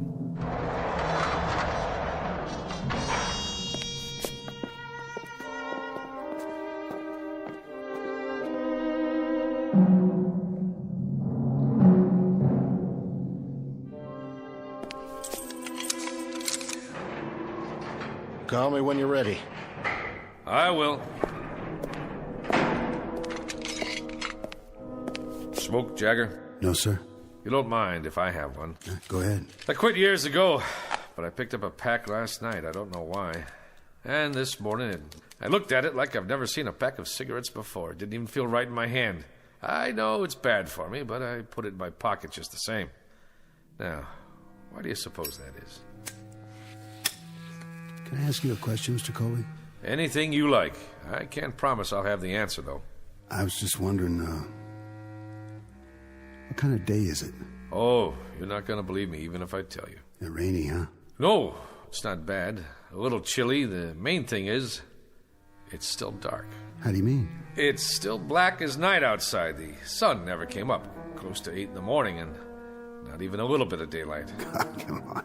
Don't kid me. I'm not. Why would I? What reason would I have to lie to you? Well, this place doesn't have any windows, so I guess it could be Christmas Eve or the 4th of July, and I wouldn't know the difference. Jagger, do you have a religious affiliation? No. Anybody you want to see? Nobody. Anything you'd like to say? Anything at all? Nothing. No priest, no friends, no comment. What do you have? What do you think, Mr. Colby? Not much, that's what. I mean, I've got a little over an hour, and I've been thinking that I'd like to rip these bars apart and get out, same as you would. Or maybe, just save everybody the trouble and hang myself in here. But I haven't got the strength for one or the guts for the other, so I'm just sitting here and waiting. What else is there? That being the case, would you care to make a statement? You want a statement? Is that what you came here for? Look at it this way. I don't think anybody should leave the Earth without a comment. You, me, or anyone else. Oh, well, now that sounds like a reasonable request. Considering that you're not the one who's leaving. I'm serious. I'm giving you the chance to say anything you want. All right, then. I'm guilty, Mr. Colby. How's that? That should let you off the hook. And that's supposed to mean what? That's supposed to mean that you're on the side of the good guys. You know. There have to be good guys and bad guys. That's the nature of man. Well, I'm the bad guy, okay? Worse than that, I'm the troublemaker in town. The one with the causes and the banners. I'm the idiot. The fool. I tried to be his brother's keeper. You understand now, Mr. Colby? It doesn't matter whether I do or not. I want to hear what you think, on or off the record.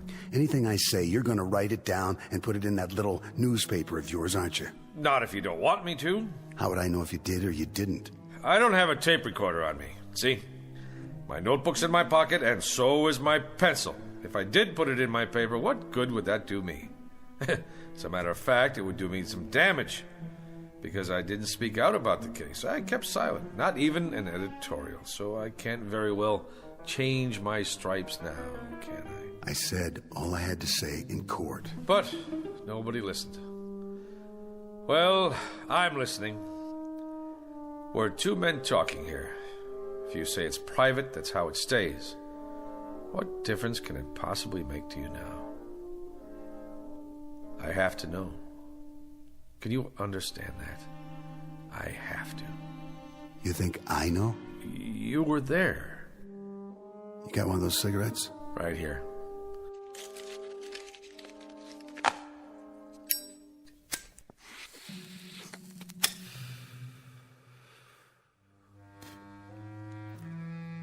There was a shotgun. It wasn't mine, it was his. Everybody knows that, but they convicted me on premeditated murder.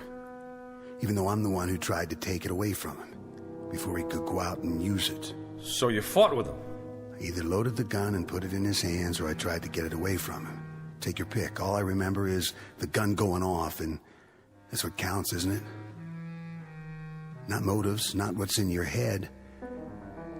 You know what road is paved with good intentions. Good, bad, it doesn't matter. I'd say there's a big difference. A huge one. Except that the man I killed, he was the White Knight. I wouldn't say that. Well, I would. The things he did, other people only thought about. What they wanted to see happen but didn't dare do. He was the cross burner, the bomb thrower. He did their dirty work for them, like whipping some poor, scared guy just for being black, when nobody else had the guts to pick up a stick or a rock to do it themselves. So the White Knight ended up with his brains spattered all over the place, and I was the cause of that, one way or the other. There's no way the people around here were gonna pin a medal on me. You don't think much of this town, do you? Do you? The man wasn't a saint, but he died. And what the jury said was that regardless of how it happened, we cannot dispense life or death because someone offends us. That's the distinction between men and animals. That's well said, Mr. Colby. You tell it to the man who fixes up the rope, okay?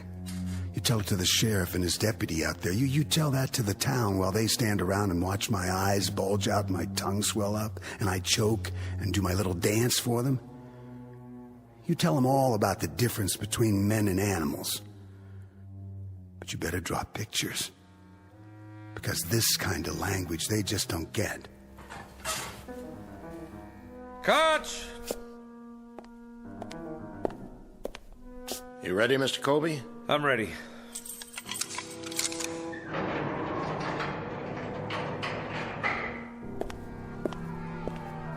A lot of commotion out there. I guess they just can't wait. That's not it. It's because nobody can see where they're going. Why's that? I told you, it's dark out. For real? The darkest I've ever seen it.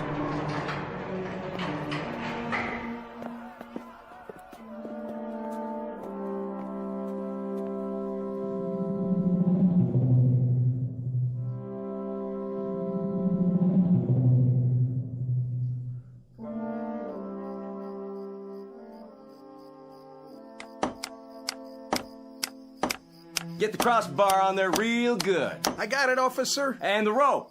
Make sure it's fixed right. Don't want it to break now, would we? No, sir. Could you point your flashlight up here one more time? You got it. How's that? Looks A-okay from here. You done real good, boys. Boss? What? Well, sir, you had us add cleats to the support, and then you wanted a bigger crossbar, and now you ordered a new rope, but just for today? Well, the old setup was just fine the way it was, as far as I could tell. So how come you went and spent all that extra money? Because this one's gonna go off without a hitch. Right, boys? Well, if it don't, it sure won't be your fault. Yeah, that's the truth. All right. I guess you can come on down. We gotta test it one time. Sure thing, boss. Now, when I say pull, you drop the sandbag. Yo. All right, then. Pull! That got her. That got her good, didn't it, boys? Yeah, boss. It sure did. Who's there? Easy, Pierce. Looks like everything's in working order. Yep. That'll take care of him. Sure it will. But I'm still worried about one thing. What's that? Exactly who or what is going to take care of us. There it goes, 9 bells. Why is it so dark then? Is it an eclipse? Can't be. I've been listening on the radio. This ain't no eclipse. It's weird. It's just plain weird. Word of the darkness that has suddenly and inexplicably engulfed this remote Midwestern town. Turn up that radio so we can hear. It is now 9 a.m. Eastern Standard Time, but latest reports indicate that the darkness blanketing the specific location is virtually total. So far, there is no sign whatever of any daylight on the horizon. A spokesman for the Meteorological Service says that the event is without precedent, according to records covering the past 150 years. Who's that? Turn on your headlights. Why, it's Sheriff Koch's wife. Morning, Ella. Is that you, June? It's me. What you got on the tray? Breakfast. Oh, aren't you the one? Fixing a nice hot meal for your man. Well, it's not for Charlie. Who's it for, then? For him. You don't mean... Afraid so. For Jagger. What did you go and waste good food for? He don't have no right. He don't even have time to eat it. It's the law. The law? That's what my husband says. Anyway, I can help carry out the letter of the law. I'm glad to. It's my duty. Ella? Over here, Charlie. Just bring it on inside. I'll be right there. Excuse me.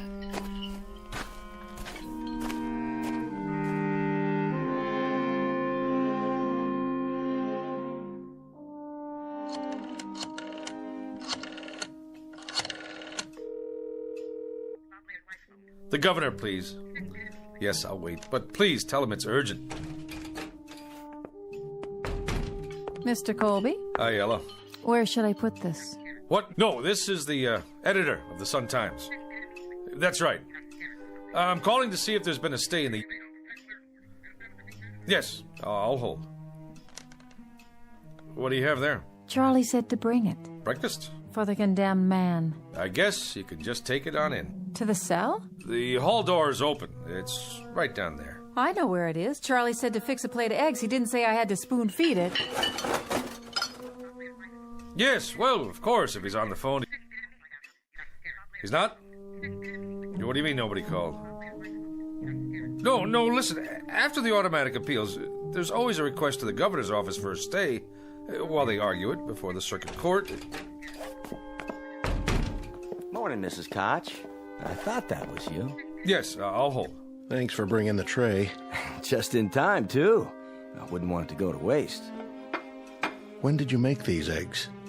When? They're cold. Well, that's not my fault. You could at least have brought them on time. Charlie, you listen here. I couldn't drive because there's no street lights, so I walked over. I couldn't even see where I was going. That's just how long it took me. All right. I'll take it into him. If he doesn't like it, he can throw it in the trash for all I care. Well, now, don't do that. I mean, I haven't had nothing to eat this morning. I said I'll take it to him. Yes, I'm here. I see. You sure? That's it, then. All right, yes. Who was that? The governor's secretary. And? No dice. I see. Well, there you go. Sure is a big, fat surprise. No, but I'll tell you what is. It's a surprise that someone can go to trial for his life with a third-rate public defender who's afraid to stand up to the local DA. It's a surprise that no private lawyer somewhere heard about the case and went to bat pro bono. It's a surprise that the public defender didn't even try to call the governor a half hour before the sentence is carried out. And it's a surprise that I didn't give up the ghost on this place a long time ago. But it's not a surprise that you, Pierce, and this whole town are out of your minds with glee over the cold-blooded taking of a life that's about to occur.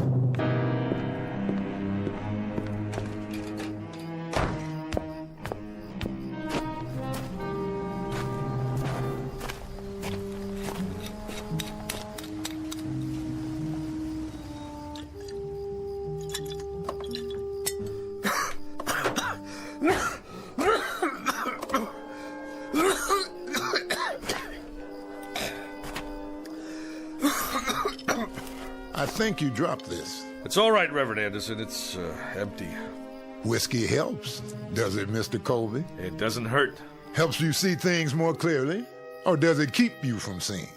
You suppose, Reverend, that there's some theological explanation for this morning? Theology? That's for divinity schools. This is a time for faith. Faith in death or in darkness? Maybe if we thought there was a divine act going on here, we could find a way to live with it. God is always with us, whether we know it or not. Is he? Even now. This isn't the first gallows ever built, Reverend, or the last. Won't be the first man to lose his life at an untimely age, and we won't be the last mourners on this earth either. Did you see him? Did you talk to him? Briefly. He wouldn't see me. Wouldn't even let me in his cell. That's a pity. He's a lonely boy. But at least he won't be lonely for much longer. That's the truth. He's going to glory. I'm glad you think so. And you don't, Mr. Colby? It would be easier if I did. But I gave up my faith years ago. Now I'm not sure I ever had it. We all stumble in life, lose our way for a time. But the shepherd doesn't give up. He keeps on looking for us. What happens if the shepherd loses his way, too? It must be time. Listen to them. Oh, they want blood. Reminds me of sports fans in an arena somewhere. Yes, a Roman one. How's it look out there? Hard to tell. When they light their torches and storm the jail, I'll let you know. Well, I'd better get the prisoner ready. You're going through with it? Unless something happens in the next 10 minutes, I have no choice. Then I suggest we use this time wisely. And how do we do that, Reverend? There's only one thing left to do. We pray.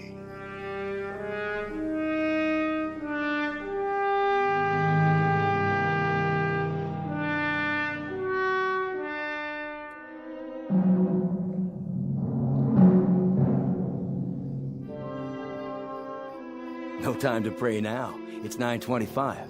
That's right, ain't it? 9:25? 5 more minutes. I can't believe Koch doing this. The sun's not up yet. Law says May 25th at 9:30 in the morning. Well, that's what it is. May 25th, and it's pretty near 9:30 already. Quite apart from the fact, Mr. Pierce, that you're not the most sensitive of men, doesn't this morning suggest to you that there's something odd going on? That perhaps we'd better dispense with business as usual until we find out exactly what it is? You know something? I take an awful lot of crap from you. And just who are you, anyway? A little shot editor of a crummy little paper? That's right, a crummy little paper that crawls along on its hands and knees from one edition to another. Way I figure it, you got more creditors than you got readers. That'll do it, Pierce. That won't do it by a long shot. And maybe you feel like turning your cheek to this bum, but there ain't no rule book says I gotta. He says I perjured myself, says I lied. And he wasn't throwing no bouquets at you either. Maybe because I don't deserve any.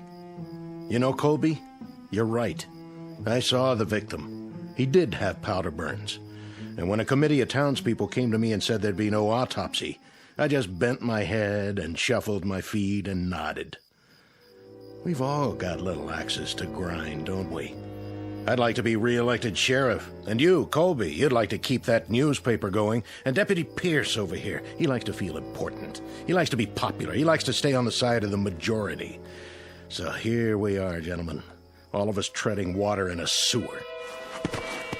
I don't take it from him, and I don't take it from you neither. Watch who you put your hands on, Pierce. Oh, what? You better unravel it right now, or I'll spread you all over the yard. It's 9:27, Koch. Then we better go get the prisoner. At last, Mr. Pierce. A labor of love, huh? You coming, Pierce? Yeah, I'm coming. I wouldn't miss it for the world. I want to see Jagger's face when he gets a look at that gallows. You won't be able to see anything, and neither will anybody else as long as it stays dark out. And maybe that's just as well. Come on! Let's get this show on the road. Hurry it up, Sheriff! Can't wait all morning. There he is! Dirty little murderer. I want to see him choke.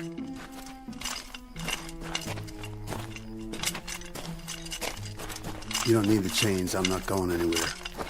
He has some minutes, doesn't he? He's used them already. We're behind schedule. You can talk to him now, Reverend. Take your time. It's my time. And I got nothing to talk about. Then let's go. Let's get on with it. Don't waste your last minutes, Jagger. We're a different color, and I know we have different faiths, but you've stood up for me and mine. You've spoken for us. And God help you, you've killed for us. I think we owe you some peace, and I'd like to try to give you some. That rope over there give me peace. I don't need any words, Reverend. No quotations, nothing in the Bible or any other book. Get it over with! Yeah, let's go! Yeah! Patience, everybody! I'm gonna give you what y'all came here for. I'll dance at the end of the rope, and I'll choke, and I'll swing back and forth like a rag doll. Yeah, you'll see. You'll get your money's worth. I promise. This way. I told you, I'll do this myself.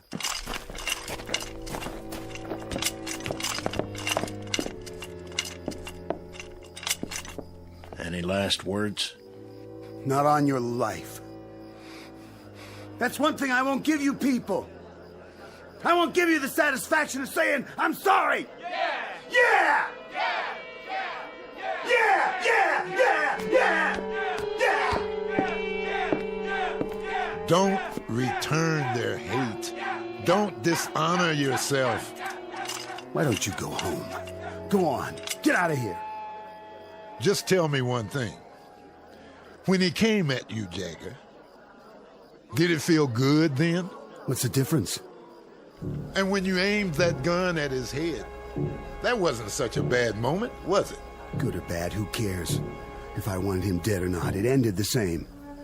What was in my heart didn't matter, because it's what you do that counts, isn't it? Not what you wish for. So, when you killed him, Jagger, when you blew his head off, there were no regrets then, were there? If I told you I didn't mean it, would you let me go? The law's the law. It's what I did in this life. The same as for him, and I hated his kind. You enjoyed seeing him dead, didn't you? You know it. Now I know it too. I know it only too well. This man is guilty. We're all guilty. Guilty as sin. It's important to get with the majority, isn't it? That's the big thing. That's what really matters to you. We're all the majority. The minority died on the cross 2,000 years ago. You want a statement? I'll give you a statement. Tell everybody that. Tell them they're no better than me. Who wants to put the rope around my neck, huh? You, lady! You want to put it on, mister? Yea, though I walk through the valley of the shadow of death. And who wants to pull the lever, huh? You, Reverend? But you know we're all murderers! I'll do it.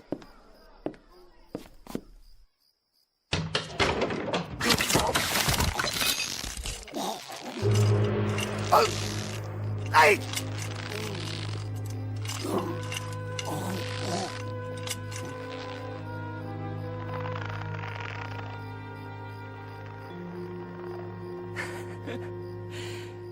You seen the light, Reverend?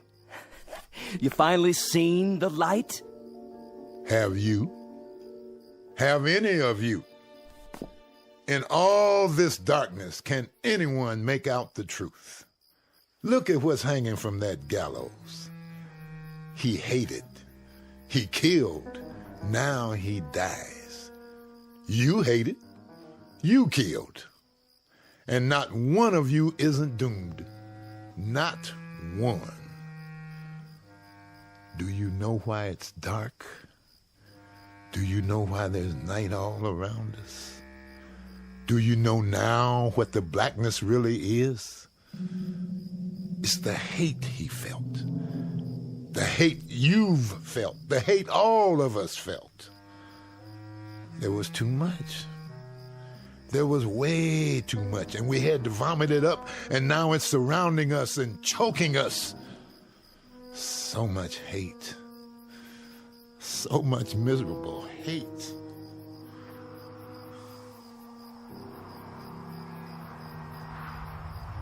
Oh, it's getting colder. Look what's happening. It's getting even darker. You can't hardly see anything now. Take me home, Charlie. I want to go home. I will, if I can find the way. That's crazy, isn't it? What he said. Isn't it crazy? You know what's going to happen, don't you? I mean, you know what's going to happen next. Believe me, this here stuff is going to lift. It'll just all of a sudden just plain lift. Because it's just a fog is all it is. Nothing more than a fog. And it'll lift. And there'll be the old sun, high up and bright. Wait and see. There'll be the old sun shining to beat the band. I don't know. I don't know if there'll ever be daylight again. Only God knows. And I'm not even sure about that. Reports now coming in of similar occurrences here in the United States and abroad. At 9 o'clock this morning, a dark cloud suddenly appeared over several widely separated U.S. cities. The government of Israel has verified the fact that a rectangular area over the West Bank appears to have gone dark. In China, correspondents just filed a news item about several square blocks, including a political prison, thrown into darkness early this morning. In Iran, an area in Southeast Asia, in Central and South America, the African continent, the darkness continues to spread.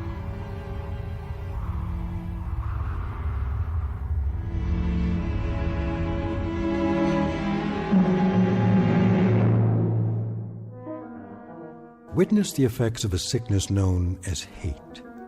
Not a virus, not a microbe, not a germ, but a very real sickness just the same. Universal and not easily contained. The diagnosis? Highly contagious and unfortunately quite deadly in its effects. Consider yourself forewarned. Don't look for this one in the realm of science fiction, but rather right in front of you, in the mirror. As a matter of survival, you'd be well advised to eradicate it now, right now, before the light goes out, somewhere in the vicinity of your town. A prescription prepared for all within listening range of the Twilight Zone.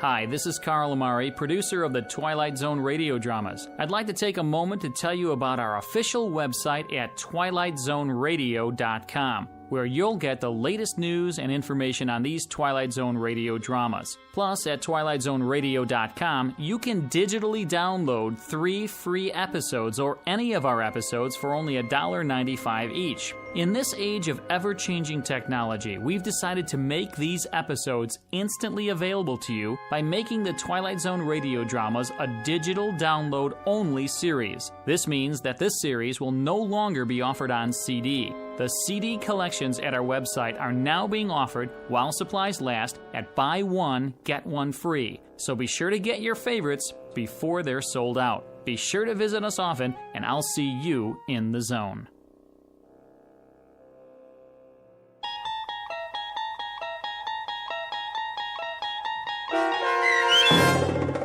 I Am the Night, Color Me Black, starring John Ratzenberger with Stacy Keach as your narrator, was adapted for radio by Dennis Etchison and based on a script by Rod Serling.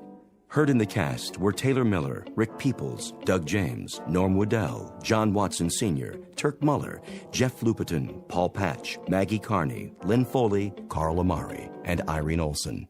To learn more about the Twilight Zone radio dramas and to obtain audio cassettes and CDs of these programs, visit our website at twilightzoneradio.com. This copyrighted radio series is produced and directed by Carl Amari and Roger Wolski for Falcon Picture Group. Doug James speaking.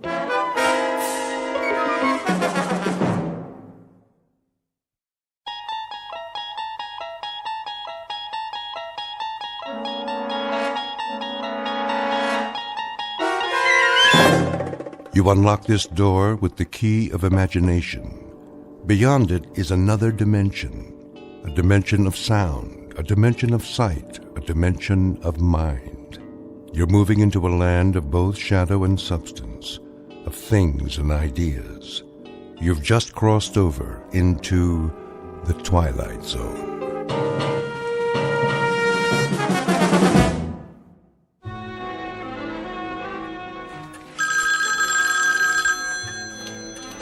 Roswell G. Flemington Model Ship Company.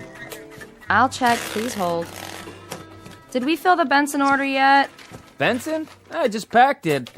Scale model steamship complete with working boiler and drive propellers. It's going out today. COD. Mr. Benson, your ship's been shipped. Mailed. You should get it by the end of the week. That's right. You're welcome. Lloyd, where's the ledger from last quarter? On the top bookshelf. Why'd you put it all the way up there by the ceiling? I didn't. Flemington did.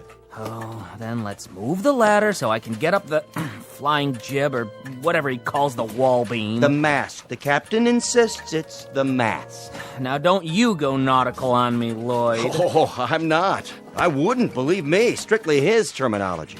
Well, I say it's a bookshelf, and I say it's a pain in the neck. The Roswell G. Oh, hello, Mrs. Flemington. Yes, Mr. Flemington is in, but he's taking his mid-morning nap. In his quarters. His office. Yeah, that's right, with his phone unplugged. Would you care to leave a message? Okay, I see. I'll tell him. Here it comes! Oh, cover your ears, boys. Let's get with it, Conklin. A tight office is a happy office. Idle hands make for an unproductive poop deck. Yes, sir. What are you doing, Miss Abernathy? Just putting on my lipstick, sir. That is, Captain. Belay that. Extraneous activity is nothing more nor less than sloppy seamanship, in a manner of speaking. You there, Fenstermacher. Aye, aye. Keep an even keel, in a manner of speaking. Let's keep an even keel here, man. To all of you, bear in mind that we must, all of us, go aft, climb up the old mast, in a manner of speaking, and set our sights on a distant horizon. Got it, sir. A tight ship, a happy ship. Damn the torpedoes of competition. And full speed ahead. Aye, aye, Captain.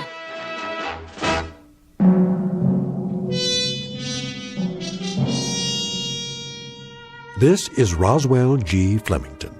220 pounds of gristle, lung tissue, and sound decibels. He is, as you may have perceived, a noisy man, one of a breed who substitute volume for substance, sound for significance, and shouting to cover up the readily apparent phenomenon that he is nothing more than an overweight and aging perennial sea scout, whose noise-making is in inverse ratio to his competence and character. But soon our would-be admiral of the fleet will embark on another voyage, this one in an uncharted and twisting course, headed for a distant port called the Twilight Zone.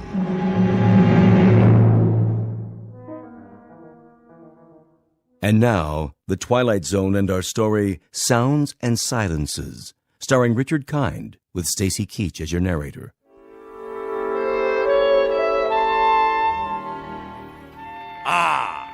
Clear skies, visibility unlimited. And now, for something a bit more bracing. You may enter. I forgot to tell you, sir. Yes? What? Speak up. I forgot to tell you that your wife called. Oh, she did she? Yes, a little while ago. She's on the phone again now.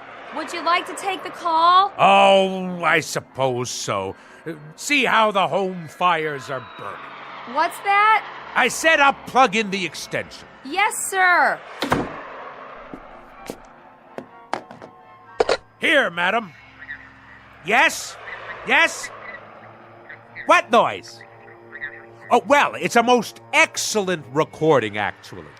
Flight sounds of aircraft leaving the carrier Hornet. No, I can't turn it down. It has to be heard at realistic levels. Speak up! What is your request? Talk? About what, pray tell? Well, then talk away. Very well, later. Of course I shall be home for dinner. Yes, of course, I'm quite sure. Goodbye.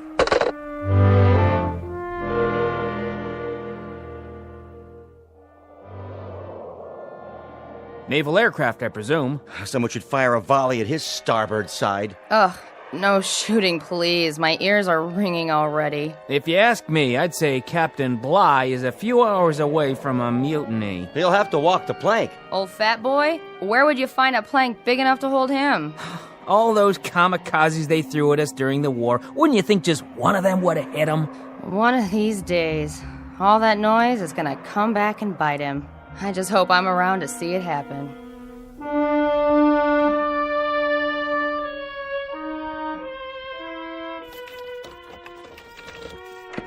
All ashore! I'm home!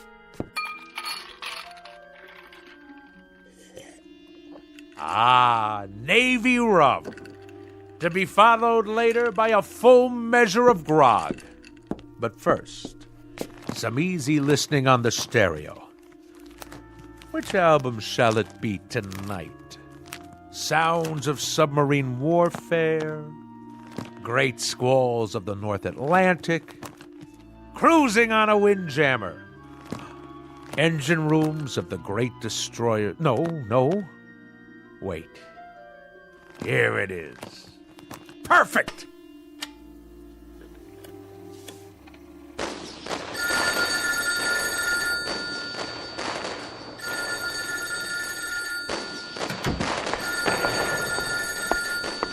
Yes? What's that? Can you speak a little louder? What? Roswell?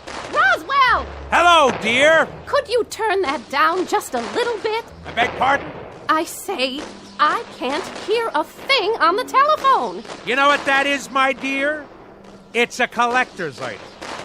This is an actual recording of the battleship Missouri bombing Okinawa. That may be, Roswell, but I can't hear who's on the phone. Ah! Lay on, gentlemen!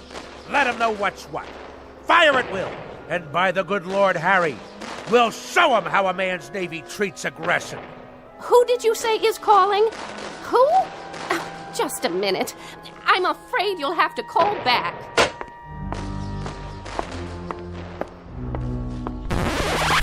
Woman! What have you done? Called a truce in the Pacific. You've ruined the record. That, madam, constitutes an act of utter abomination and the most callous vandalism. I would remind you... I would remind you that I live in this house, too. That there were only 100 such recordings pressed for the collector's market, as rare can be. Well, now there are only 99. Absolutely irreplaceable. What you have just done is an act of wanton desecration, not unlike the defacing of John Paul Jones's statue. What are you, madam? Some kind of crazed peace fanatic? Roswell, we've had this out before. I'm not the fanatic around here. I must say, your meaning eludes me. Perhaps I should use semaphore signals. This insistence on blaring noises and running a household like it was a destroyer escort on convoy duty.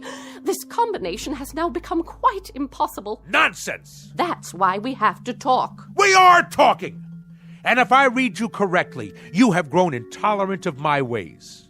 In point of fact, you hold my very business in contempt. Not your business, you. The way you run your business and this ship-shape home. Ah, so you disapprove of the nautical decor. I'll have you know that every item is of enormous value. Enormous! From the ship's wheel at the helm. It's not a helm, Roswell. It's a living room. To the sails and riggings.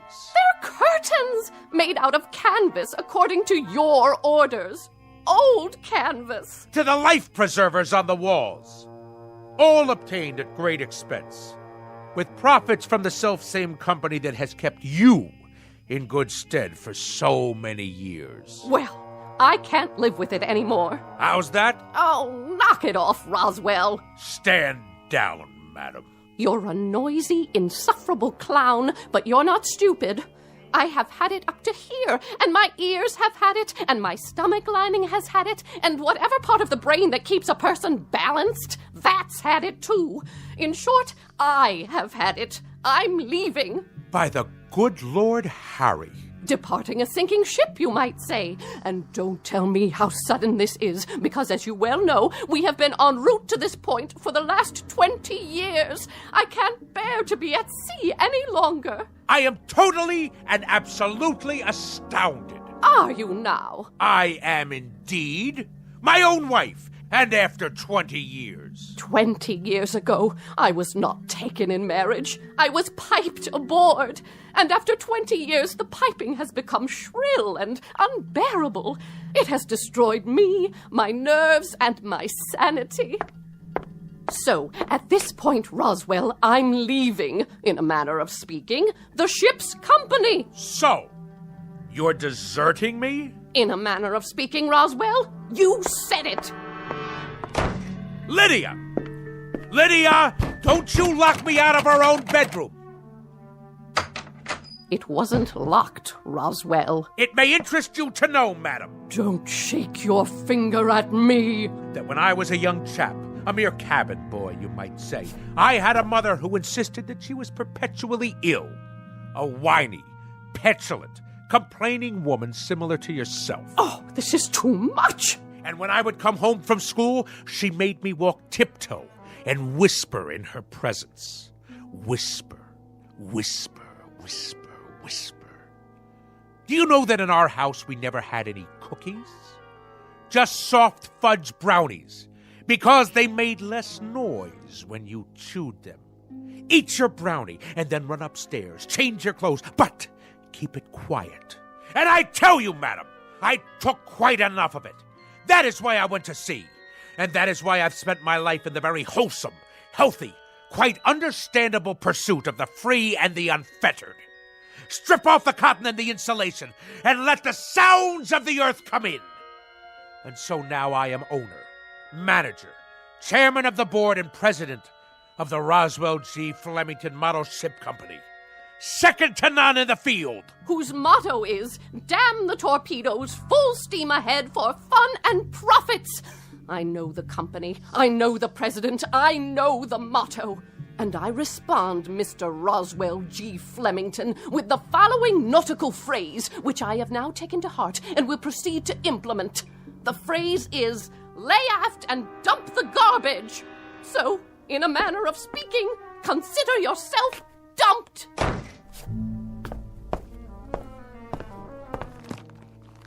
Sounds of a three-masted schooner in the South Pacific. Perfect. Good riddance, madam. If the truth be known, I have never liked you. I have simply suffered your presence. If there is one thing that sticks in my craw, that thing is a landlubber. So, madam, in a manner of speaking, get ashore. Do you hear me? Get ashore now! I have never, marked you, I have never in my entire life felt so free, so unencumbered, so absolutely fulfilled. In the parlance of naval language, in a manner of speaking, the situation is 4.0. My decks have finally been cleared. I intend to enjoy myself topside for the rest of the evening. And at precisely 10 bells, I shall retire to my sleeping quarters. But until then, this is my watch. At long last, I can see to the far horizon. And a life of wonderful, delightful noise. Now, where's my karaoke machine? Anchors away, my lad! Anchors away!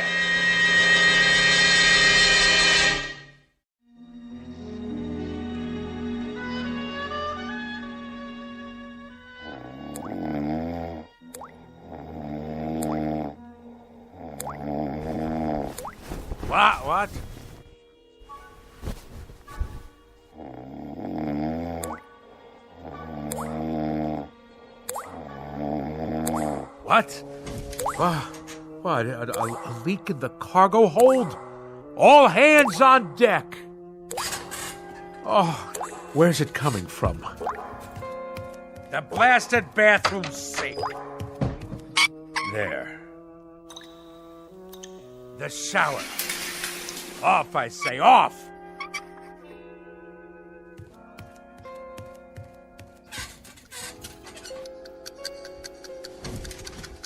How do you turn off this wretched alarm clock? Oh, my decks seem to be, in a manner of speaking, listing a bit. Where are my Navy cut cigarettes?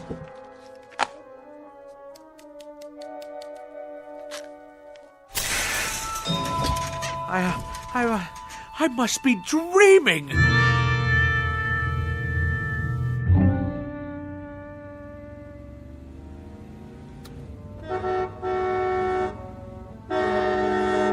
Go around! Pass, you imbecile! That's right! Run the red light! No noise laws in the city at all anymore. Any rattletrap is permitted on the streets. At last, my turn to make my way through the flotsam and jetsam.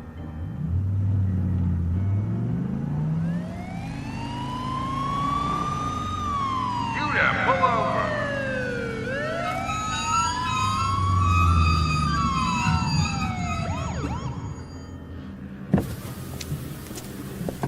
License and registration. Certainly, officer. Happy to oblige.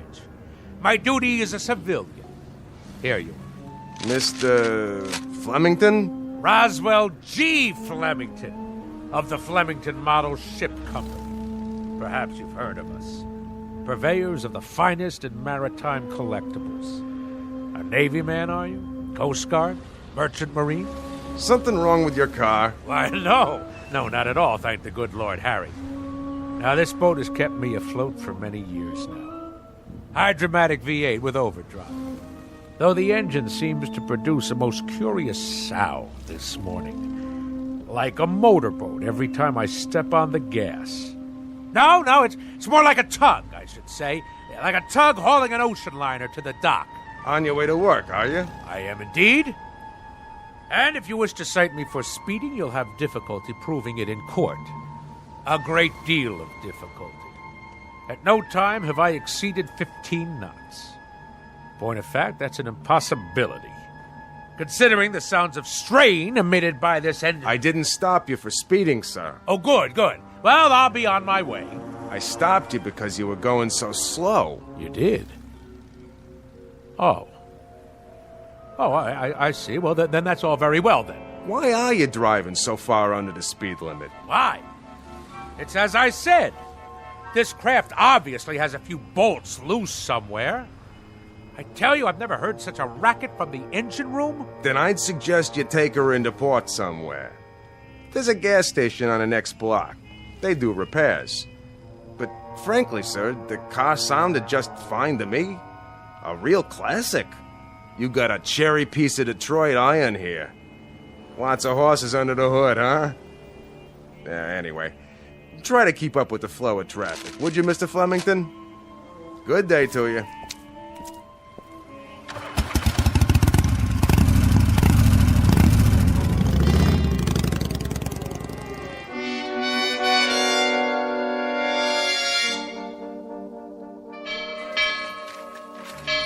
Oh, I've been here 2 years and I don't know when I'll get used to that thing. I've been here 4 years and I've never gotten used to it. What do you suppose happened to old Lardhead this morning? You should count your blessings. This is the first time he's ever been late. Wouldn't it be awesome if his car had fallen off the ferry boat with him in it? The peak! The absolute peak! Thus endeth the dream. Good morning, Mr. Flem. That's the first time he's walked in without telling me that the smoking lamp was not lit and we had to move full speed ahead toward the shores of prosperity. Maybe he's sick. Something incurable, like barnacles on the brain. That's very odd. That's very, very odd. I've been here 10 years, and that's the first time he's ever looked frightened.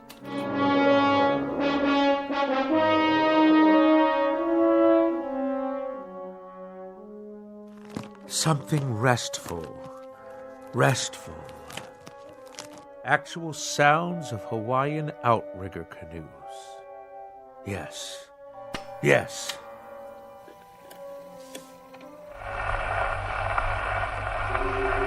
gods! This record is defective! Fresh air, that's what we need. The great outdoors, the smell of salt spray in our nostrils.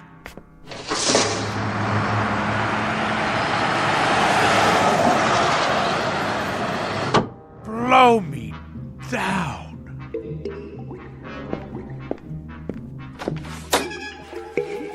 Conklin! What are you doing, man? Me? Just pouring a glass of water from the water cooler, that's all. Well, let's keep it quiet out here. Yes, sir. Now what are you doing? Swallowing, Mr. Flemington? I was thirsty. Quietly, I said.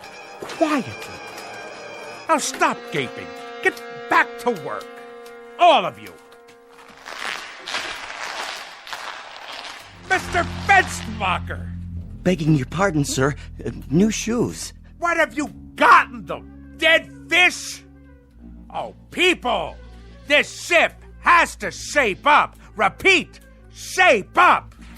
Noise pollution hinders efficiency. Let's secure the hatches now.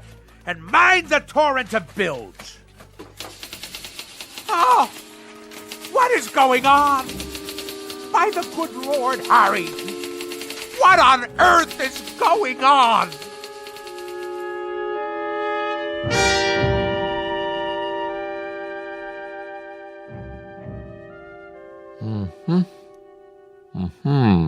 Well? Nothing abnormal that I can see, Mr. Flemington. No excess wax, no obstruction of any kind in the inner or outer ear. You mean no sign of infection? Nothing at all? Not even inflammation. Candor dictates that I tell you, Doctor, that as a ship surgeon, you're a wash. You wouldn't make cabin boy, in a manner of speaking.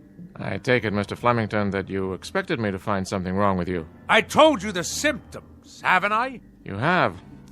An apparent auditory distortion. Apparent? Shoes that sound like pipe organs played underwater? A leaky faucet sounds like barrels over Niagara Falls. And I wish you could have seen me cross 48th and 6th today. The traffic noises nearly keel-hauled me. It was considerably more than a distortion. I don't know what to say without any outward signs. Well, I know what to say. Now hear this, Doctor.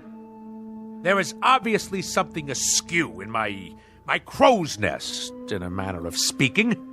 Now, will you prescribe the appropriate medication for my affliction, or do you force me to seek safe harbor elsewhere? Frankly, Mr. Flemington, I think consulting another physician might be a practical idea. Extremely practical. Very well, then. But if you had a modicum of professional ethics, you would have given me this advice before going through the motions of a perfunctory examination. As it is, I'll now be done for your bill as well as another ear specialist's. Mr. Flemington, I wasn't going to recommend another ear specialist. I had in mind, perhaps some psychiatric help. A psychiatrist, huh? I will make a presumption that you are being humorous. It is that charitable outlook that saves your being called to account, sir. The soundest recommendation I can make under the circumstances. I can assure you, Doctor, and I use the term loosely, that there are few people today on land or sea who are as sane as I am. I bid you good day. Good day to you, and good luck. Oh, what is that hideous sound? I'm merely making a few notes on your chart, see? Nothing to be afraid of. An ordinary number 2 pencil, that's all. Oh!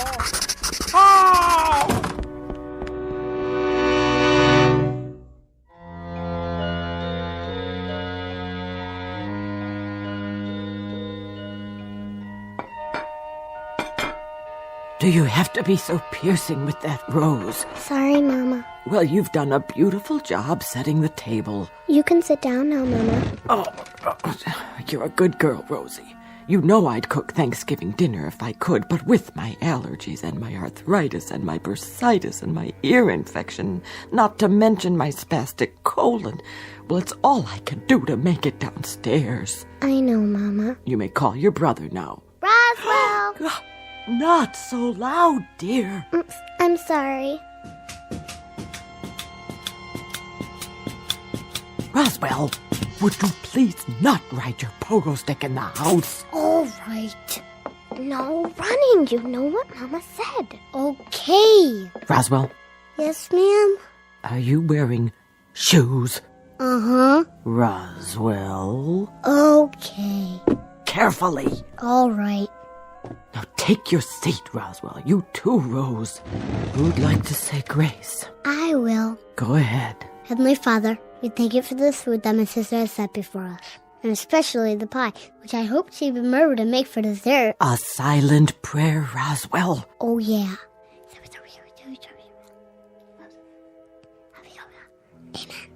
Pass the mashed potatoes, please. Yes, Mama. And the cranberry sauce, and the yams, and the cream corn, and the creamed spinach, and the tofu. Can I carve the turkey? Oh, there's no need. This year we boiled it till it's so tender it slides right off the bone. So much nicer without all that hacking and sawing. Doesn't it look scrumptious? Yeah. Here, have a roll, Roswell. Thanks. Hey, how come it's so soft? Rosie only put them in the oven for a minute so they wouldn't be too crunchy. Easier on the nerves. Did you make the pie? Tapioca, but there's lots of whipped cream. Grab hold. What's that? A wishbone. Grab hold and pull. I don't know. Go on. What are you children doing? And what's that in your hand? Oh, my heart. You gave me such a fright. I'd better lie down.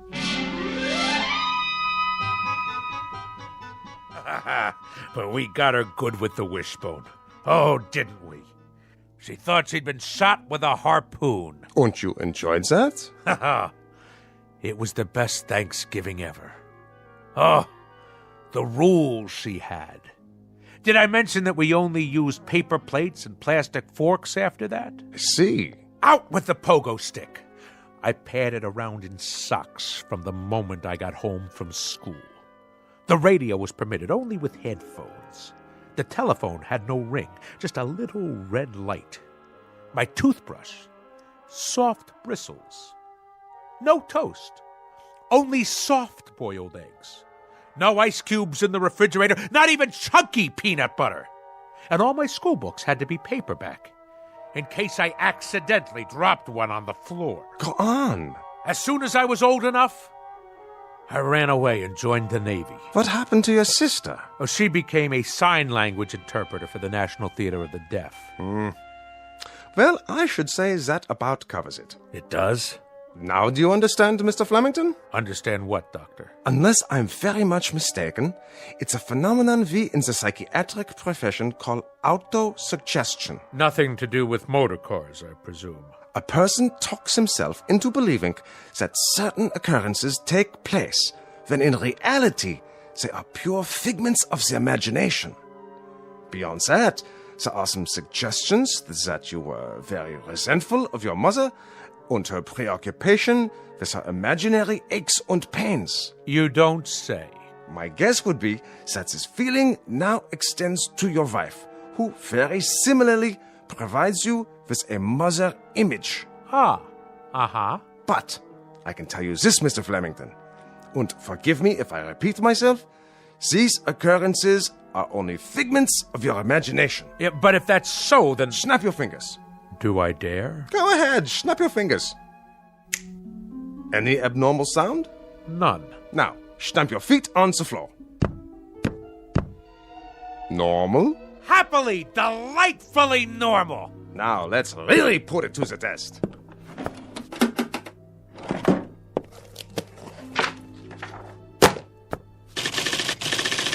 Ha-ha! You've cured me, Doctor! By the good Lord Harry, if Admiral Nelson had had you at Trafalgar, he'd have kept both his eye and his arm. In Navy parlance, Doctor, you, sir, are 4.0. 4.0, sir, in a manner of speaking.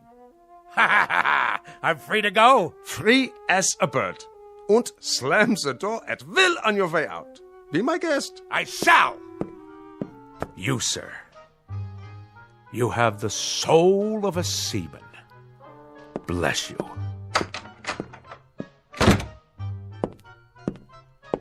Any more patients today? No, Doctor, that was the last one. Praise Freud. Why do I get all the nutcases?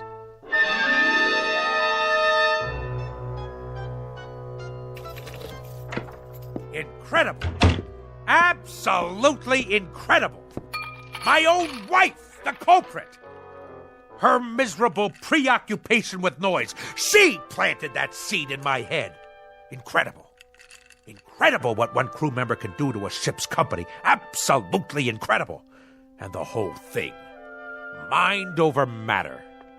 Land ho!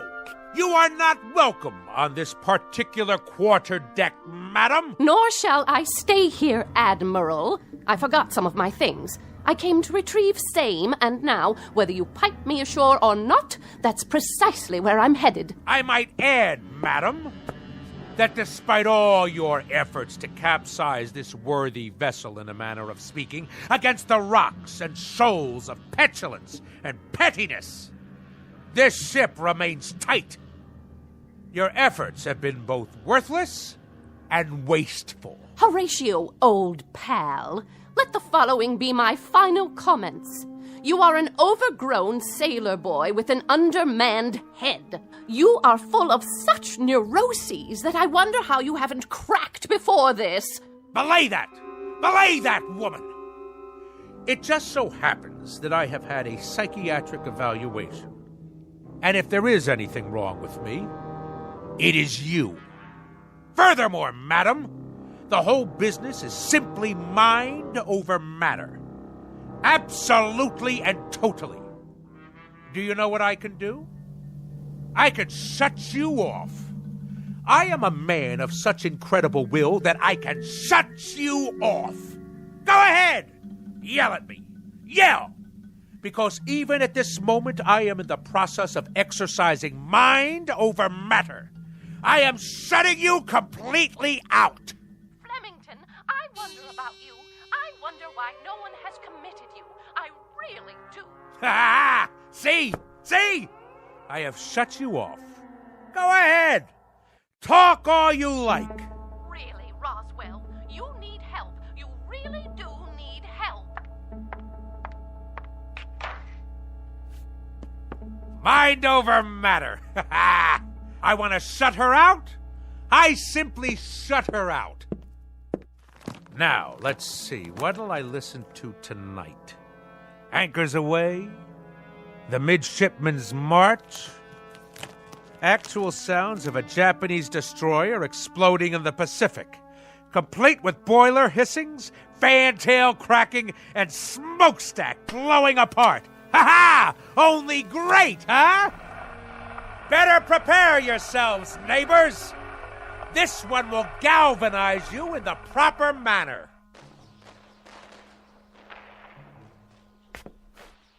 Something wrong with the record player? Better turn the volume up. All the way. Must be the speakers. Why is everything so quiet? What's wrong out there? I can't hear the city. Hey out there! Hey! Hey, what's going on? Why can't I hear anything? Louder! I want it louder! More noise! More noise out there! Let's hear it! Come on! Louder! Louder! Help me, someone! Help me!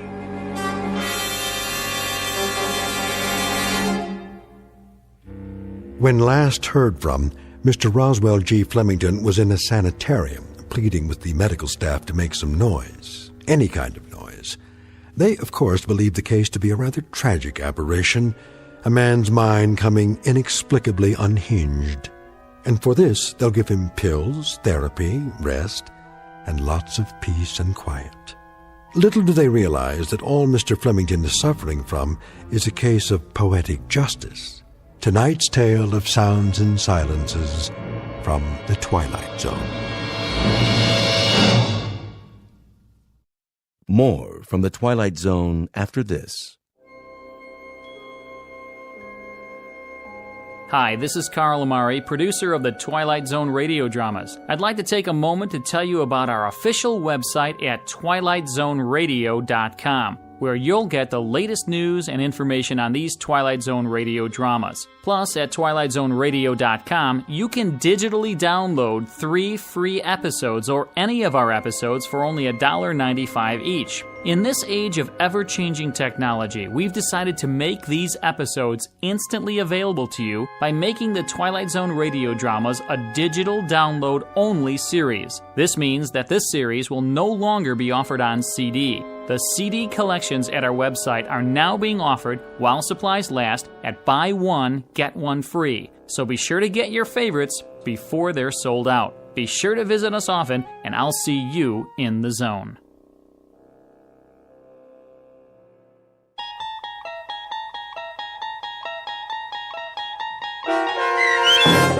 Sounds and Silences, starring Richard Kind, with Stacy Keach as your narrator, was adapted for radio by Dennis Etchison and based on a script by Rod Serling. Heard in the cast were Maggie Carney, David Darlow, Richard Shavsden, Peggy Roeder, Sarah Marks, Carl Amari, Doug James, C.J. Amari, James Schneider, and Amanda Amari. To learn more about the Twilight Zone radio dramas and to obtain audio cassettes and CDs of these programs, visit our website at twilightzoneradio.com. The producers of The Twilight Zone wish to thank CBS Enterprises, Carol Serling, Dennis Etchison, Dick Brescia Associates, Claire Simon Casting, Terry Jennings, XM Satellite Radio, the American Forces Radio and Television Service, Sirius Satellite Radio, our sponsors, and our radio affiliates for helping make this series possible. This copyrighted radio series is produced and directed by Carl Amari and Roger Wolski for Falcon Picture Group. Doug James speaking.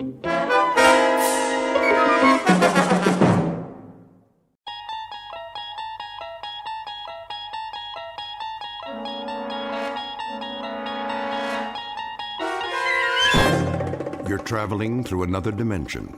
A dimension not only of sight and sound, but of mind. A journey into a wondrous land whose boundaries are those of imagination. Your next stop, the Twilight Zone.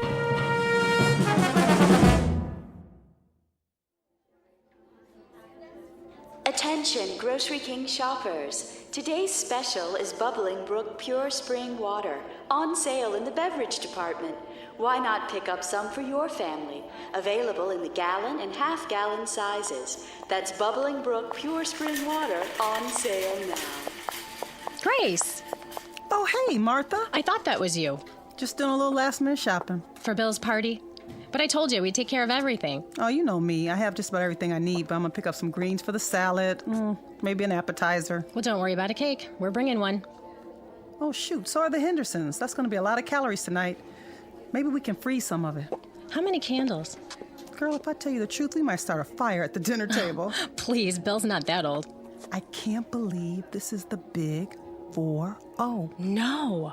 He does wear it well now, doesn't he? What's his secret? Good genes, I guess. Plus, he's a do-it-yourselfer. That keeps him healthy. I wish some of that would rub off on Jerry. Oh, no, you don't. All that puttering around. Ha, gotcha. Not in the store, Oliver. Sorry. No, that's all right. Put that away right now, young man. Yeah, but they're coming. Who's coming? The invaders. I don't know what's gotten into him. Oh, he's just being a boy. I know a lot about that. You do? When my pa was his age, it was video games all the time. It still is.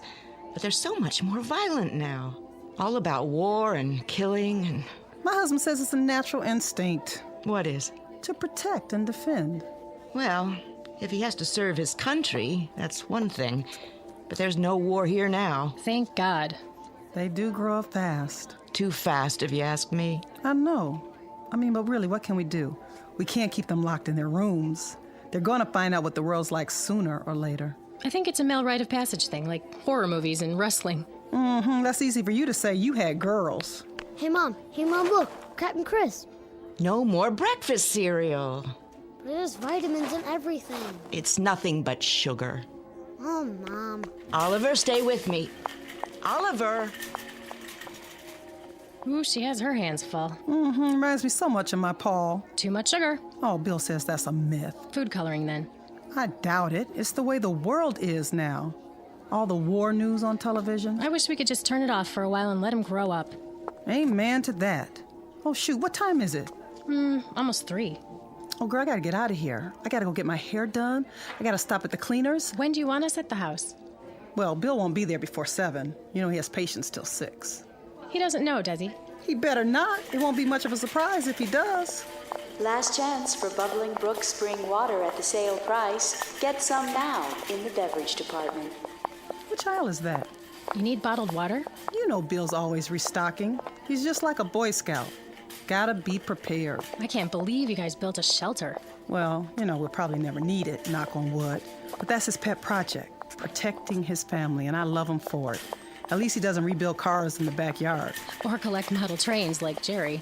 Pure spring water for all your family needs. You go ahead, I'll get the water. Really? You don't mind? No problem. Oh, I love you, Martha. I'll pay you back tonight, I promise. See you later. See you later.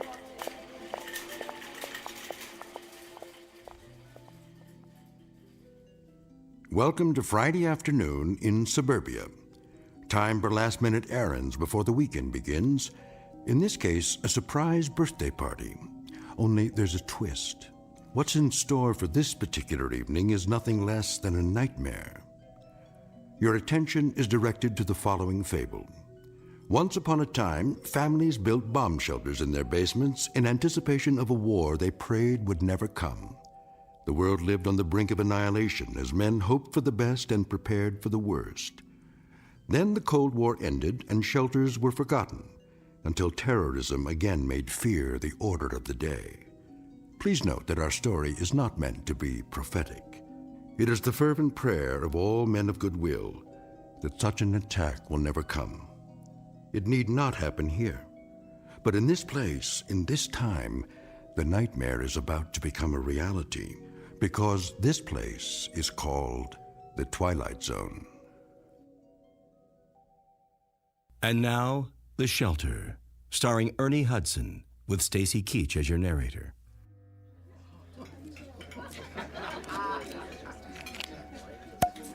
There. Who wants champagne? Maybe just a little.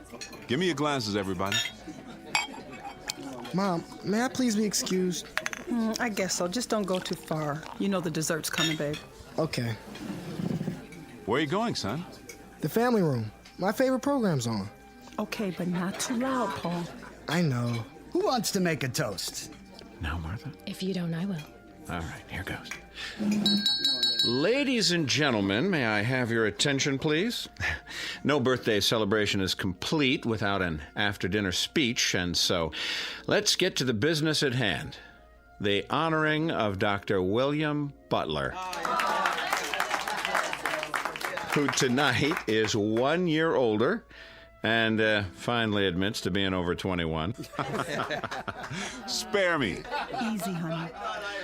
I'll cut this short, Bill, in the interest of good taste and to save you excess embarrassment.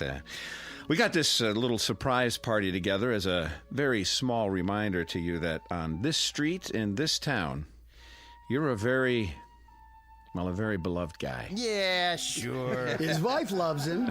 There isn't one of us in this living room who hasn't put in a frantic phone call to you at some hour in the middle of the night. You're not kidding. This kid's sick, or that kid's got a fever or some crisis or other, and you'd come out with that antique medical bag of yours, half asleep without even a moment's hesitation to ease a little pain and make a parent's heart beat normally again. And there also isn't one of us in this room who hasn't owed you a whopping bill for a whole lot of months afterwards. Try years. Some of us still owe you. Let's not forget about the chainsaw. Yeah, don't forget that. Another thing we owe him for. Oh, yes, the good doctor's penchant for construction, his genuine old-fashioned bomb shelter. I resent that. It's not old-fashioned. Yeah, well, with all due respect, Bill, it is circa 1950s. Didn't I see one in an old issue of Life magazine, along with ads for hula hoops and the new Edsel? At any rate, I think we might as well go ahead and forgive him for such a quaint little hobby, despite the fact that what he thinks of as farsightedness on his part is a real pain in the neck to the whole neighborhood. Can't take a little noise. A little? Do I have to mention the cement trucks and the nocturnal hammering and sawing and all the rest of it? I mean, don't get me started. Anyway, when Grace mentioned that it was your birthday, we took it upon ourselves to handle the proceedings, and if the truth be told, we didn't mind it one bit. Speak for yourself. So just as a little personal aside, let me conclude this way. I've lived in this town for 30 years. As you'll recall, Bill, you and I went to the same school, joined the Army together. I became a broker, and a broken-down accountant. You became a doctor. But we raised our kids on the same block, confided in each other about our personal problems, gave each other a few helping hands along the way, and I'm glad to say our wives became fast friends. Well, anyway, in this goofy world we live in today, where the human race still seems unable to function without nuclear bombs and biological warfare, and when it appears that this may be the legacy we're leaving our kids, well, it's a comforting thought that qualities like decency and kindness and friendship still hold sway. And these are the qualities that that you have, Bill. In spades. Here, here! These are what you love for. You and Grace. So before I start honking into a handkerchief, let me wind it up this way. Happy birthday, Dr. William Butler, from the gang on the block. And may you have many, many more. Oh, thank you so much, Jerry and Martha, Marty and Ellie, and of course, Bob and Betty. We love you too. You are the best neighbors anyone could have. Bill, honey, don't you want to say something? You dirty dogs, you. First, a surprise party, which I abhor, and then a sloppy, sentimental speech.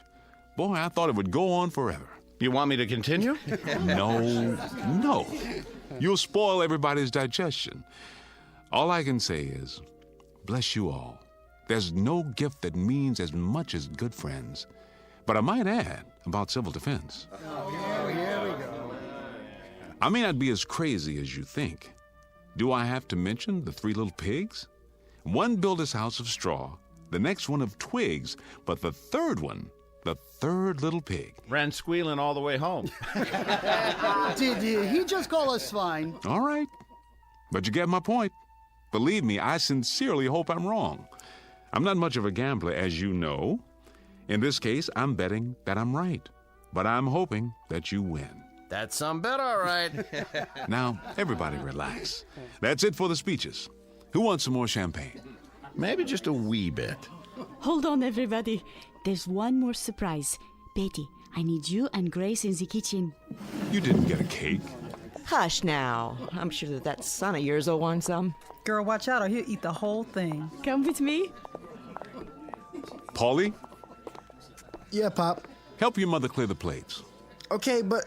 But what? What is it? The television. It just went out. Gods, a crisis. Marty, you're an engineer. What do you know about TVs that go on the fritz? That there are times when such malfunctions are a boon to peace. What happened, Paul? Picture just went out? Yeah. You still getting sound? No, first the picture went off. Then there was some kind of announcement about an emergency. Here it comes, everybody. We couldn't get all the candles to stay lit. Hold it for a second.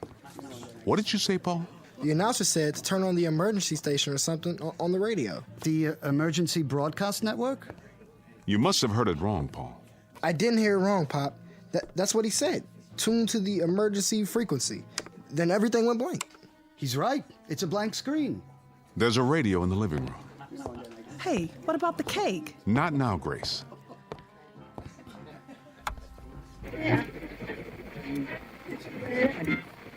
Direct from Washington, D.C. To repeat, 4 minutes ago, the President of the United States made the following announcement. I quote, "At 8:04 Eastern Standard Time, our radar stations in Alaska reported a large number of unidentified flying objects moving southeast across our borders at a high rate of speed." What is this, some kind of joke? I don't think so. Quiet. As of this moment, we have been unable to determine the origin of these objects. But in the interest of national security, I am declaring a temporary emergency. Until further notice, we are in a condition of yellow alert. So said the President. Federal authorities request that all civilian defense personnel report to their assigned posts immediately.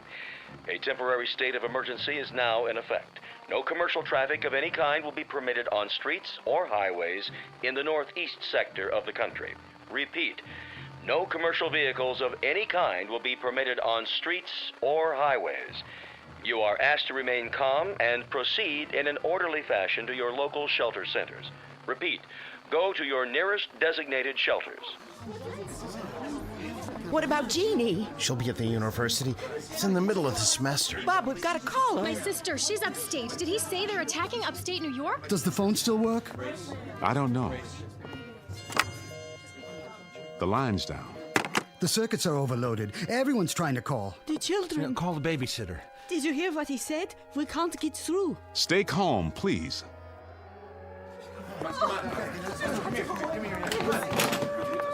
Should we go? Leave your bra. Come on. Careful. The power's still on. Check the next block. Is your telephone working? No. I'm loading up the car. We gotta get out. Stay where you are. The roads will be blocked. Where can we go, Bill? Tell me. There isn't anywhere to go. We've got to stay put for now. Are you coming, Jerry? Yes, I'm coming. Then what, Bill? What? You heard the radio. If it's bombers, they're probably headed for the industrial centers. They'll be trying to shoot them down now. But if it's high-speed missiles, some may get through. There's no telling how long we have. Marty, I need you. Get the kids, Ellie. The supplies in the camper. Hurry, they're coming. They're coming. Bill, we've got to do something. Where's Paul? I'm right here, Pop. Get inside, both of you. We've gone over this before. Yeah, but I never thought it would actually... Well, it has. Don't just stand there. You know what to do. Inside, now. The distant early warning line in Greenland, state of emergency. Repeat, emergency. This is not a test. This is not a test. This is not a test.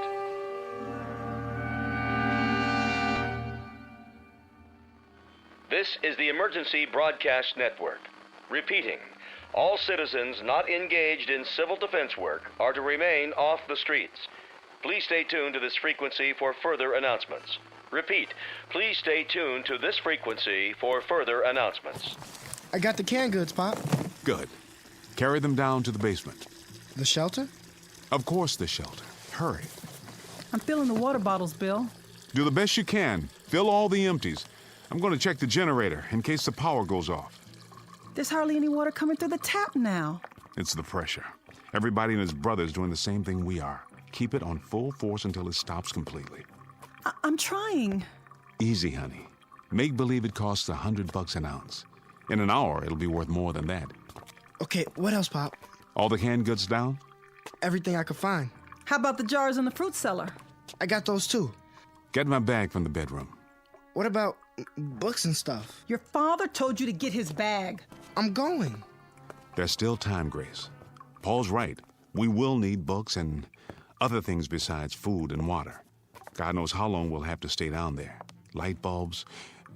Where do we keep the light bulbs? Top shelf. Which cupboard? That one, there. Oh, but we don't have any. I ran out yesterday. I was going to buy some at the store. There was a sale on them, but I guess so. Grace? I'm sorry. I'm talking like an idiot now. Go ahead. Mouth all the idiocies you want.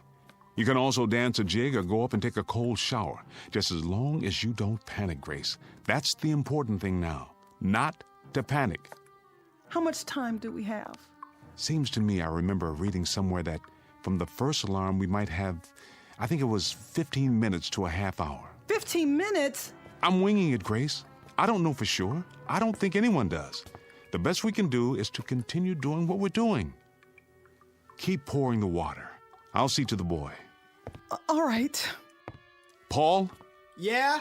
You got my bag? And some other stuff. Books and magazines, too. Let me give you a hand. Here. I'll be right back. Wait. Where are you going? Outside, but just for a minute. Are you out of your mind? Get down to the shelter as fast as you can. But my bike's out there. You won't need it. I said go down to the basement. Why? What? Why should we even bother? If they drop a bomb or something, it will burn everything up. I saw it on TV. If it's an atom bomb, there won't be anything left. Nothing. It'll just be... Don't even think that. Don't let yourself think it. But it's true, isn't it? We don't know. Nobody knows. We may be out of the danger zone. We might be 200 or 300 miles from where it hits. Out here, we may not even know when it happens. Dad, we're 40 miles from New York. We'll get it too. If we do, that's all. But for the time being, our job is to stay alive. And you're not going to do that by running around in the night trying to find a bicycle. Now give me some help here.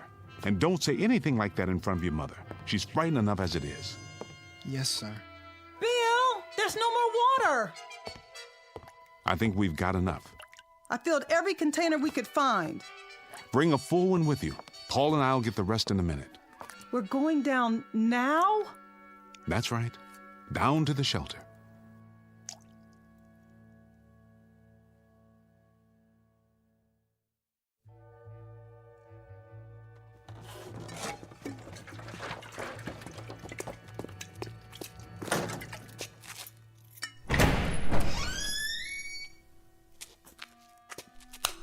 There.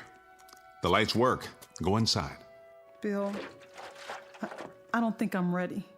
I'm afraid we don't have much choice. Wait, there's a 5-gallon can of gasoline in the garage. Paul, you run up and get it. We may need it for the generator. Okay. Oh, Bill, I'm so tired. Here, sit on the cot. I just want to lay down. I want to go to sleep. Grace, listen to me. I am listening. I just explained to Paul, if there's a bomb, there's no assurance it'll land near us. And if it doesn't...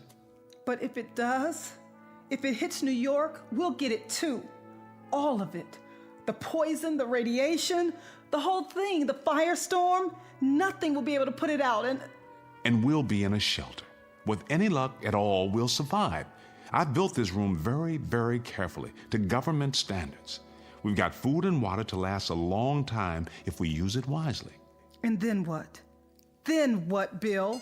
We crawl out of here and tiptoe through all the rubble up above, the rubble and the ruins and the bodies of our friends? Why is it so necessary to survive anyway? What's the point? Bill, admit it. Wouldn't it be better? Wouldn't it be quicker and easier if we just... I got the gas can. Is that all you need from up here? Do you hear that? Whose voice is that, Grace? That's why we have to survive. He's 12 years old. It's too early, much too early to think about a boy dying when he's done so little living. For him, Grace. Paul? Yeah. Set it there, next to the generator. I'll go up and get the rest of the water.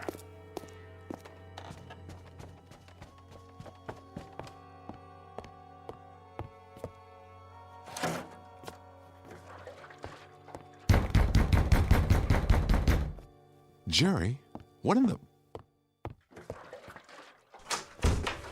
What are you doing, Bill? Storing water, which is what you should be doing. Well, we got about 30 gallons, and then the water stopped. Did yours stop, too? That's right. You'd better get on home, Jerry, and into your basement. I'd board up the windows if I were you, and if you got any wood putty, I'd seal the corners to make them airtight. We don't have a cellar, Bill.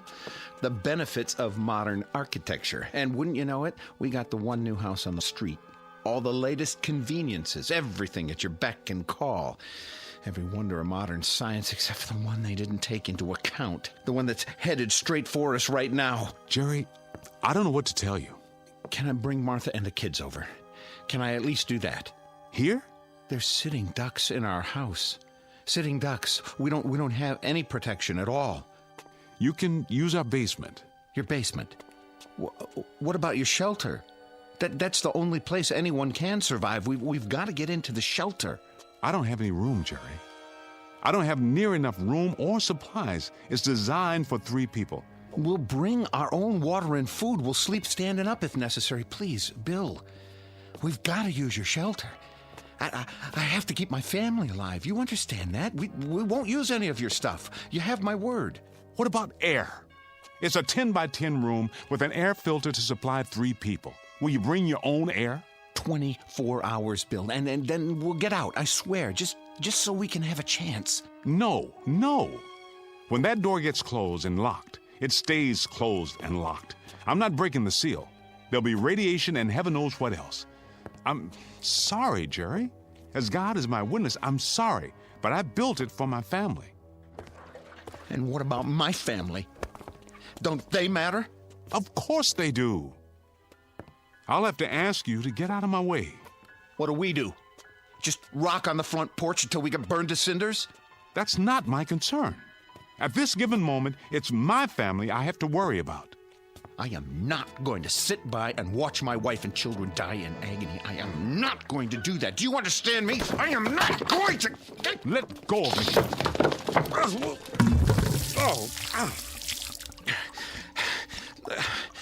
I'm sorry, Bill. I didn't mean to knock you down. Please believe me. I kept telling you, all of you, build a shelter, get ready, forget the card parties and barbecues for maybe 2 hours a week, and make an admission to yourself that the worst is possible. But you didn't want to listen. None of you wanted to listen. To build a shelter was to acknowledge the kind of age we live in, and none of you wanted to face that. So now, Jerry, you got to face something far worse. Reality. May God protect you. It's out of my hands. It's simply out of my hands.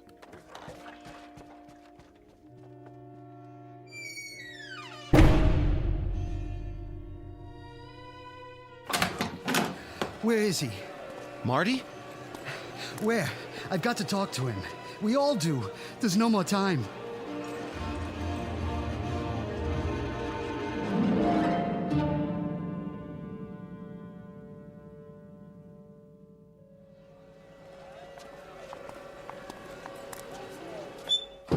I tell you, there's no more time. Bill, I have to talk to you. I want to go home. Just a minute, honey. They're already down in the shelter. I told you they'd be there. They locked themselves in. Your wife's right, Marty. It's no use. He slammed the door in my face. He's got to let us in. We have windows in half our basement. I don't have anything to board them up with. At least you have a basement. Let's go, Marty. The baby's getting a chill. We'll have to do something. Go where? There's no place that's safe. Where's the shelter? Downstairs? No, I told you, he won't listen.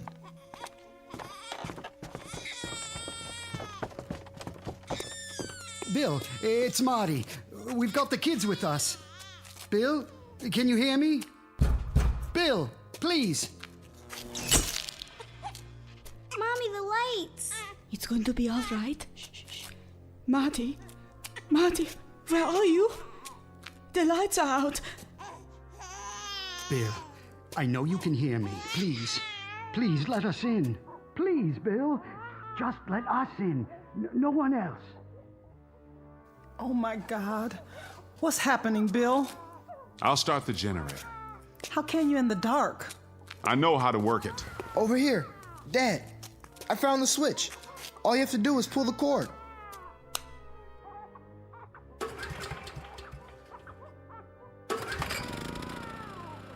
There's a ceiling light. At least we can see. Bill, we don't have any lights out here. My wife and son are scared to death and my baby's crying. Just open the door. Marty, I would if I could. Do you understand? If it didn't mean endangering the lives of my own flesh and blood, I would. I swear to you, I would. Please, you've got to. Don't keep asking me, Marty, because I can't. I can't and I won't. I feel sorry for you then. I really do. You probably will survive, but you're gonna have blood on your hands. You hear me, Bill? You'll have blood on your hands. Dad, maybe No! I've already made my decision. But, Bill... I can't help it, Grace. Either it's us or it's them. All my life, I tell you, all my life, I've only had one function. That was to end suffering, to relieve pain, to cure and do no harm. But the rules are different now, don't you see? Now there's only one purpose, and that's to survive. Nothing else means anything. We can't afford to let it mean anything. Marty, get out! Do you hear me? Just get out!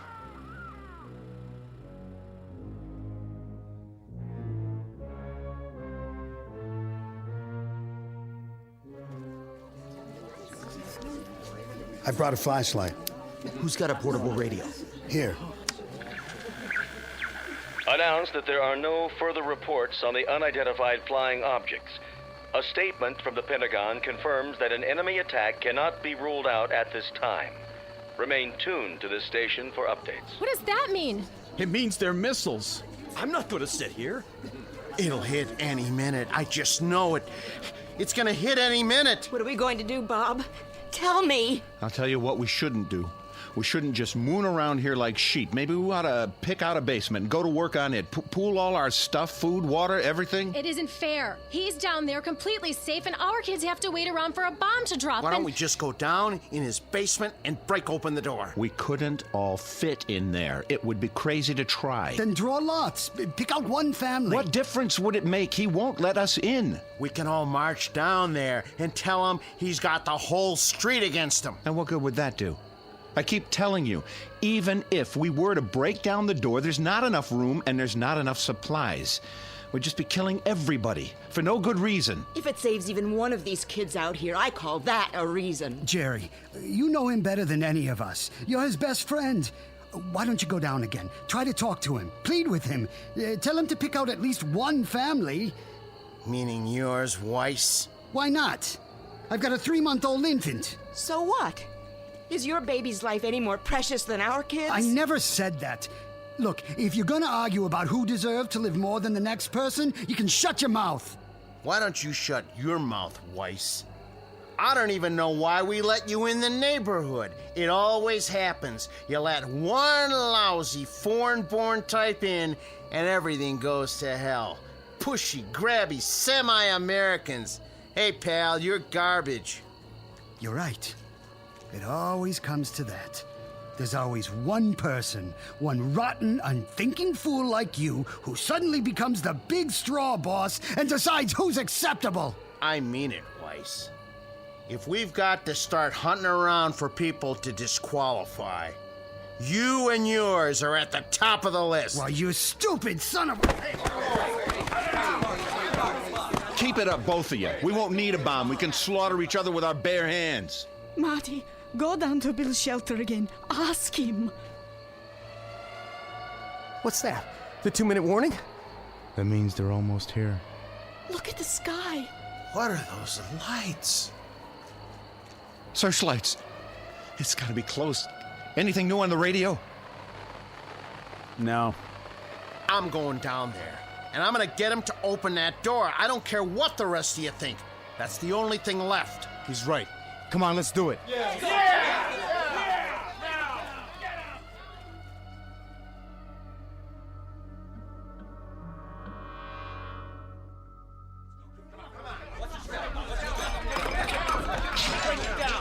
Where's the stairway? Over here.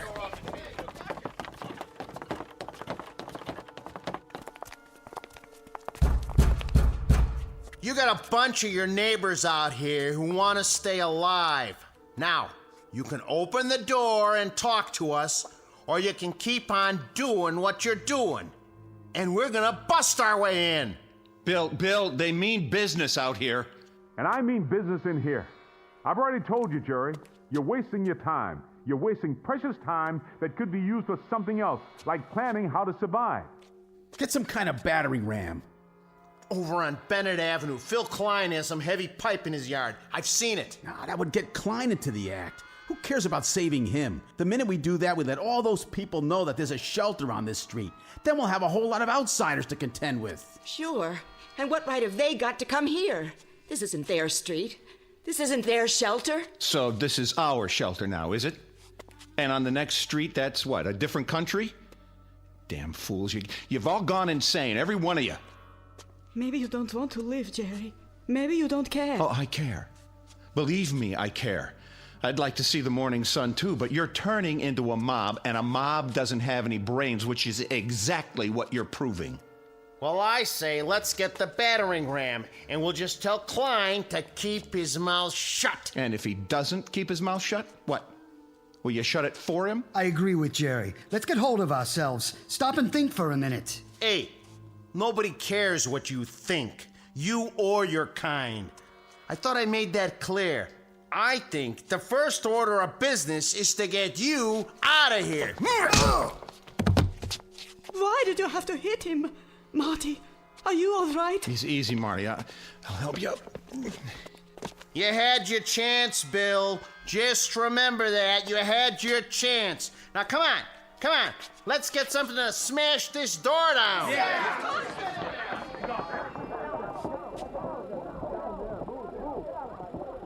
Bill, who were those people? Those people? Those are our neighbors, Grace. Our friends. The people we've lived next door to for 20 years. Come on, Paul. What do you want me to do, Pop? Help me brace the door. Stack everything we have against it. Maybe it'll hold for a while.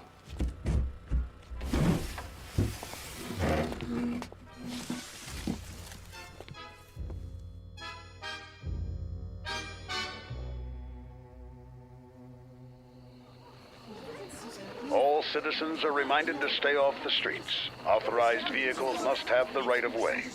Please remain calm and stay off the streets. You heard what he said. Let's get inside.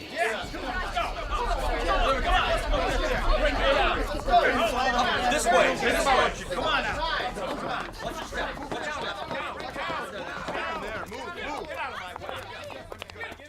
Try the battering ram. Yeah, let's see what it can do. Yeah, knock it down. Who told you, Butler? You should have opened up. Yeah, you should have listened to us. I really don't think it's gonna hold, Bill. Put your back into it, Paul. The hinges are breaking. Pull aside, Butler. We're coming in. Remain tuned for an important message. The President of the United States has just announced that the unidentified objects are radar anomalies caused by the breakup of a satellite re-entering the Earth's atmosphere. There is no cause for alarm. There are no enemy missiles approaching. There is no danger. We are not under attack. The state of emergency has been officially lifted. Repeat, there is no enemy attack. Stand by for further information. Oh, thank God. Thank God. Yes. Hey, Marty, I guess I went off my rocker, huh? You understand, don't you? I just kind of went off my rocker. I didn't mean all those things I said. No? No, come on, you know that. All of us were just so scared, so confused. It's no wonder, right? I mean, you can understand why we blew our tops a little, can't you? It's normal. Yeah. Hey, I don't think Marty's going to hold it against you. Just as I hope Bill won't hold this against us. We'll pay for the damage. We'll take up a collection right away. Why don't we have some kind of a block party or something? Tomorrow night, a big celebration, just like old times. So we can all get back to normal? How about it, Bill? Hey, Bill, I told you we'd pay for the damages. Yeah, I'll put it in writing if you want. That's all it takes. Marty, you want a block party and you want things back to normal. And Bob, you just want to forget all about it. And Jerry, you pay for the damages, huh? You'll even put it in writing. You pay for the damages. The damages. I wonder if any one of us has any idea of what those damages really are. Maybe part of it is finding out what we're really like when we're normal. The kind of people we are, just under the skin. I mean, all of us. A lot of naked, wild animals who put such a price on staying alive that we claw our neighbors to death just for the privilege. We were spared a bomb, but I wonder if we weren't destroyed just the same, without a shot being fired. Come on, Grace. Paul, you can come out now. We're safe.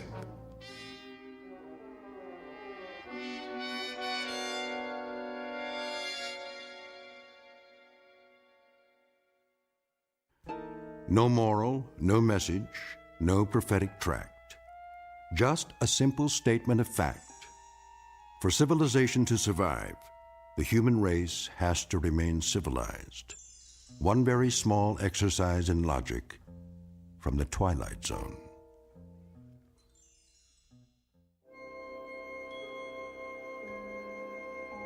Hi, this is Carl Amari, producer of the Twilight Zone Radio Dramas. I'd like to take a moment to tell you about our official website at twilightzoneradio.com. where you'll get the latest news and information on these Twilight Zone radio dramas. Plus, at twilightzoneradio.com, you can digitally download 3 free episodes or any of our episodes for only $1.95 each. In this age of ever-changing technology, we've decided to make these episodes instantly available to you by making the Twilight Zone radio dramas a digital download-only series. This means that this series will no longer be offered on CD. The CD collections at our website are now being offered while supplies last at buy one, get one free. So be sure to get your favorites before they're sold out. Be sure to visit us often, and I'll see you in the zone.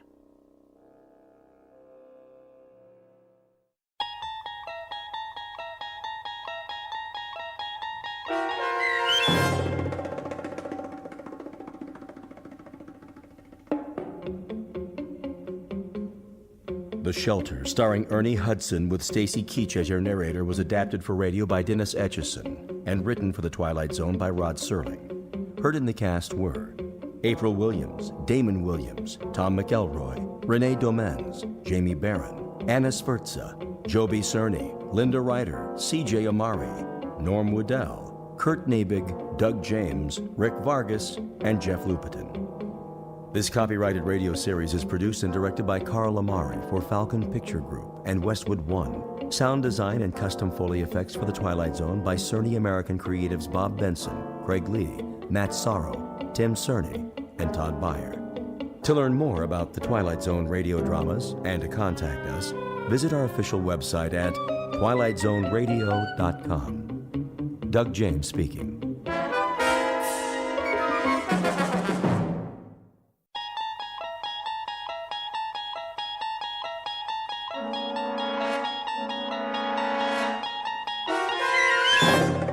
You're traveling through another dimension. A dimension not only of sight and sound, but of mind. A journey into a wondrous land whose boundaries are those of imagination. Your next stop, the Twilight Zone.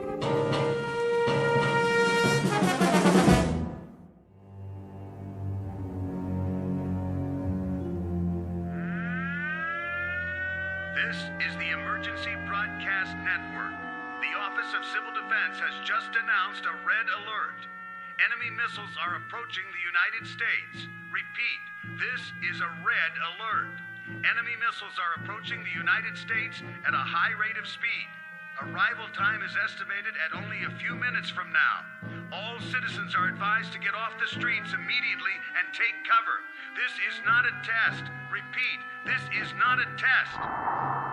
The first missiles have just hit. Are we still on the air? How long do we have? Good Lord! It's actually happening. This is real, folks. This is not a test. This is real.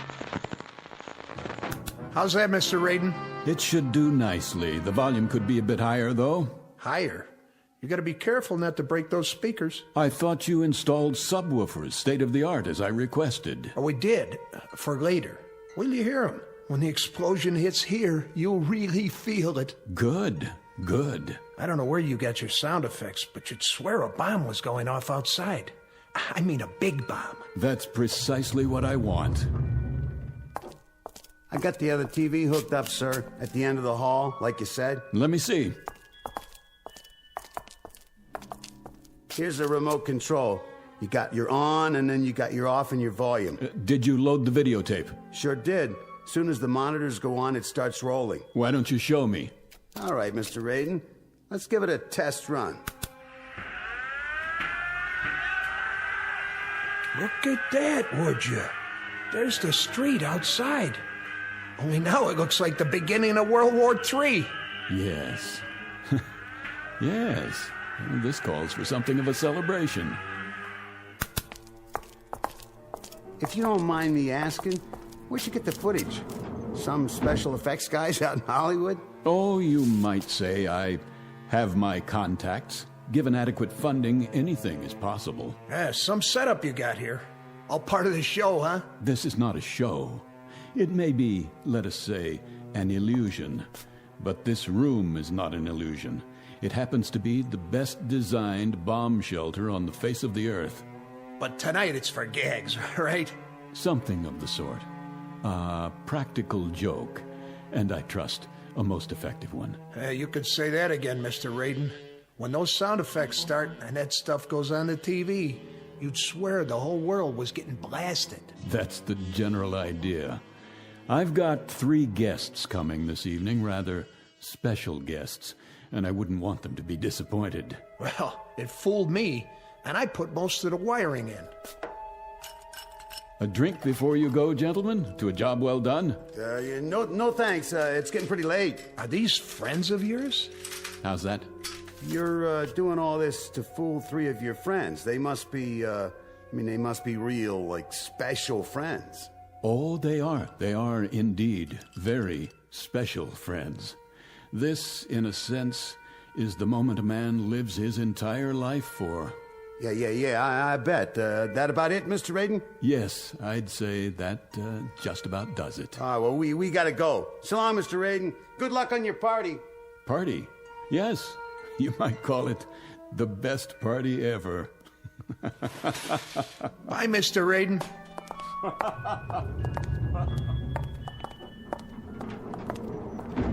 That guy gives me the heebie-jeebies. I know what you mean. This has got to be the #1 kook in the whole country. Can you imagine a guy spending that kind of a bundle just to set up a phony atom bomb explosion? And the whole thing's set to go off at 11:45. Some kind of fanatic is he, huh? What's his angle? Practical joke, maybe, like he said. Yeah, the $500,000, that's some joke. Hey, hit the button, will you? Yeah, sure. It's a funny thing. What? If they was to drop a bomb, if the whole world was to go up for real, it'd be kind of a pity if the one guy left alive was somebody like him. Wow, no kidding. Well, hey, here comes the elevator. Live and let live. That's what I always say. Yeah, you got that right. Let's get out of here and grab some chow. Now you're talking. Going up? Oh, yeah. Hard to get used to, ain't it?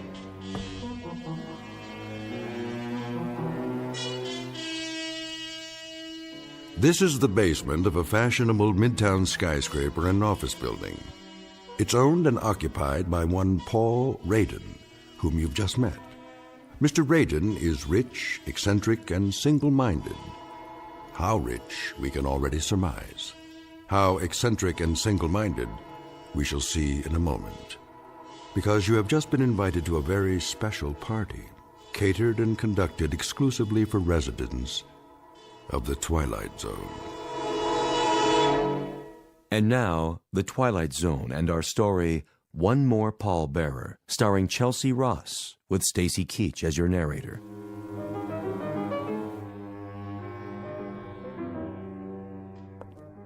And here's the main course, dear. Baked fish, just the way you like it. Splendid. Would you care for some more milk? Not just yet, Mary. Sit down, please. Oh, who could that be? I'll get it. No, you won't. I hope it's not one of the parishioners. Wait here. But you've been on your feet all day. Dinner will keep. Nonsense. I'll see to it, dear.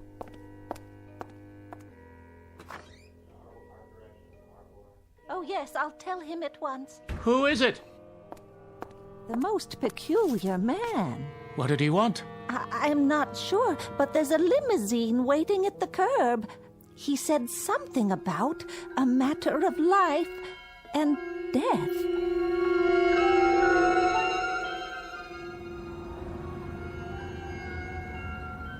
Odd, isn't it? He said exactly the same thing to me. And beyond that, Colonel, you've been told nothing. Hardly a word. The driver appeared at the club, something about an old acquaintance. And you, madam? I'm as much in the dark as you are. I was busy grading papers when that very strange man in the front seat came to my door. It sounded terribly urgent. I'll have a word with him. Driver! Yes, sir. Where, may I ask, are you taking us? Be there soon, sir. Yes, but where? Who do you work for? My employer wishes to remain anonymous. Well, isn't this mysterious? Like an Agatha Christie novel. But surely you can tell us if there's a life in the balance. Here we are. Where the devil? A very nice part of town by the looks of it. Please exit from the right of the vehicle. See here, if this is some sort of joke. I assure you, sir, it's no joke. Yet you can't even tell me who gave you your orders. It is an impressive building. You may use the private elevator. I know this building. That fountain. Elevator? To what floor? This one has only one button, and it says down.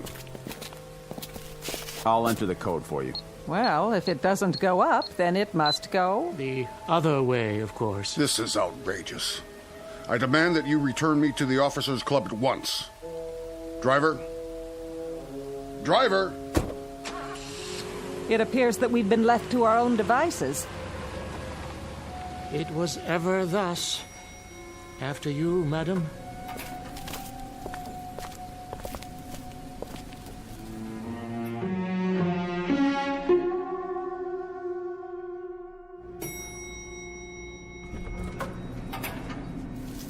What in the... Good evening, friends. That voice. If you'd be so kind, just follow the hall to the security door at the end of the hall.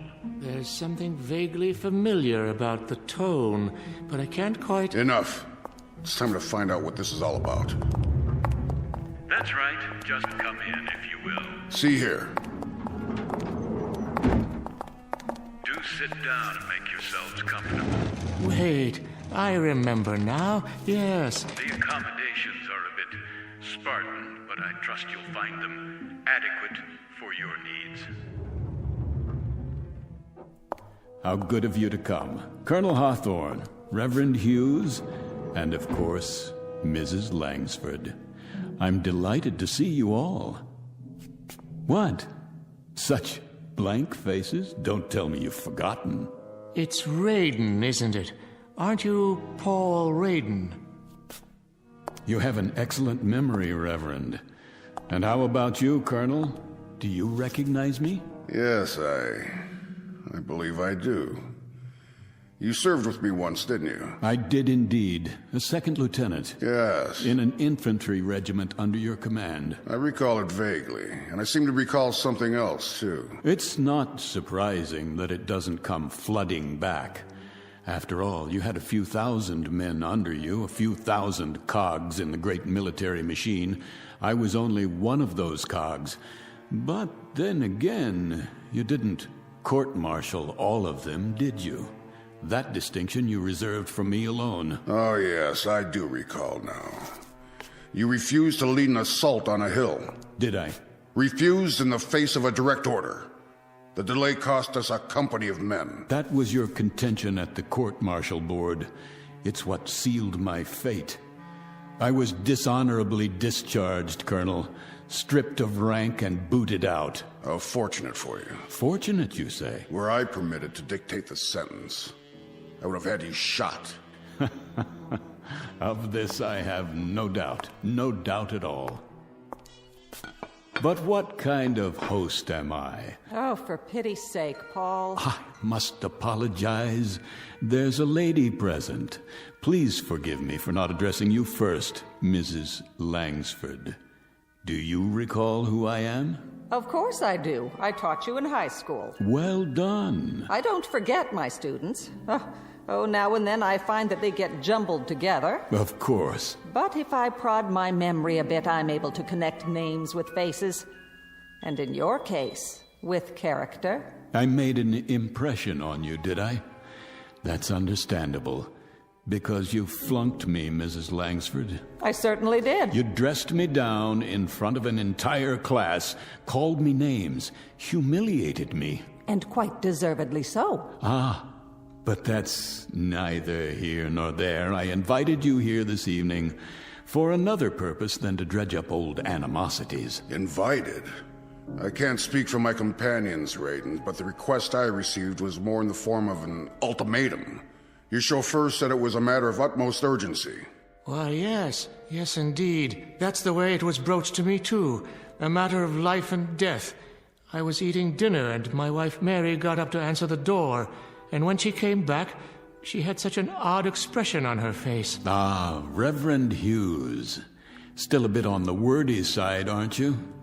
It never ceases to amaze me, really, how changeless we remain over the years. But I suppose the habits of a lifetime are not that easily set aside, now are they? Perhaps you'll be good enough, Paul, to get to the point and tell us why we're here. I'd be delighted to. But first, can't I get you something? A highball, perhaps, or a cup of coffee for the Reverend. How do you take it, black or white? Nothing, thank you. Paul, you're trying my patience. Habits, Mrs. Langsford. The incredible persistence of habits. You call me Paul, as if I were still sitting in your classroom. What about you, a nice cup of tea?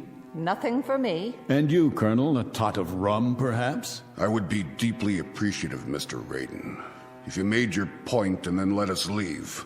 You've obviously called us here for something, and I, for one, would welcome hearing whatever it is without further delay. How staunch, how commanding you sound, Colonel. The military mind never changes either.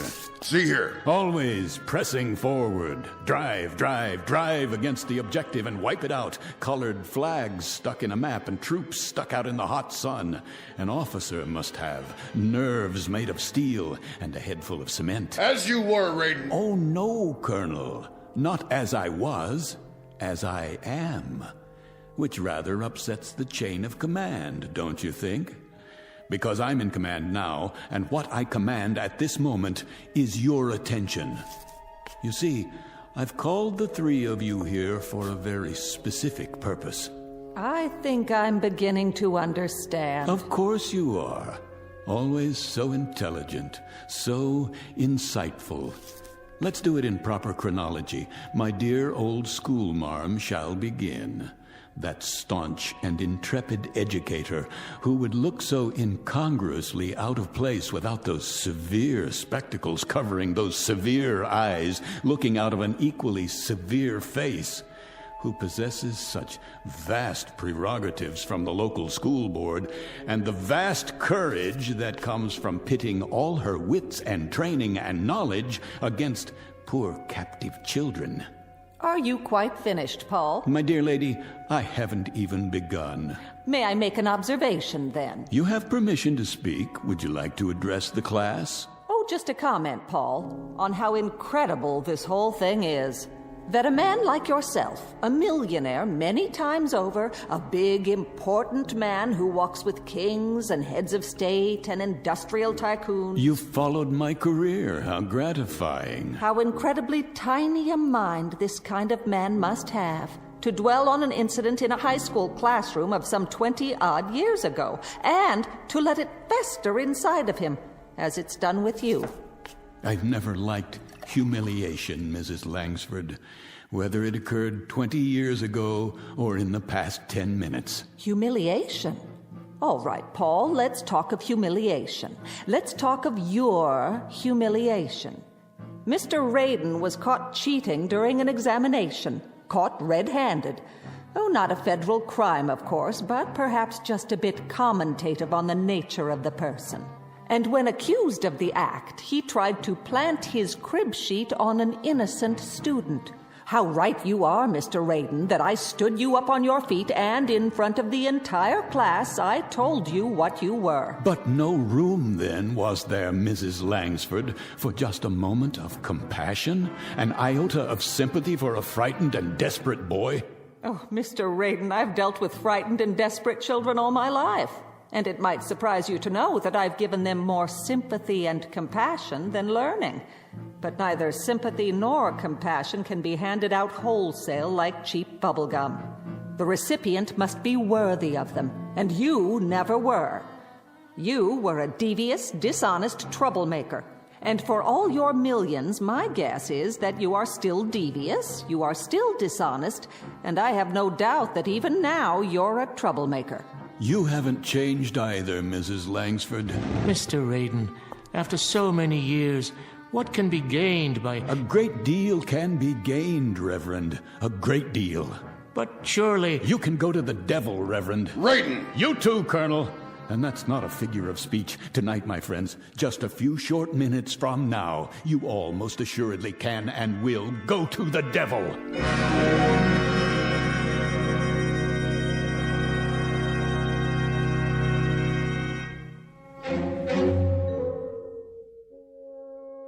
Mr. Raiden, obviously years have passed between now and whenever it was you felt you suffered various indignities at our hands. Felt?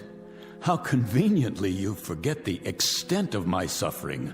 You, for example, accused me of lack of character, and worse, you put a scandal over my head and all but destroyed my reputation. I do remember now.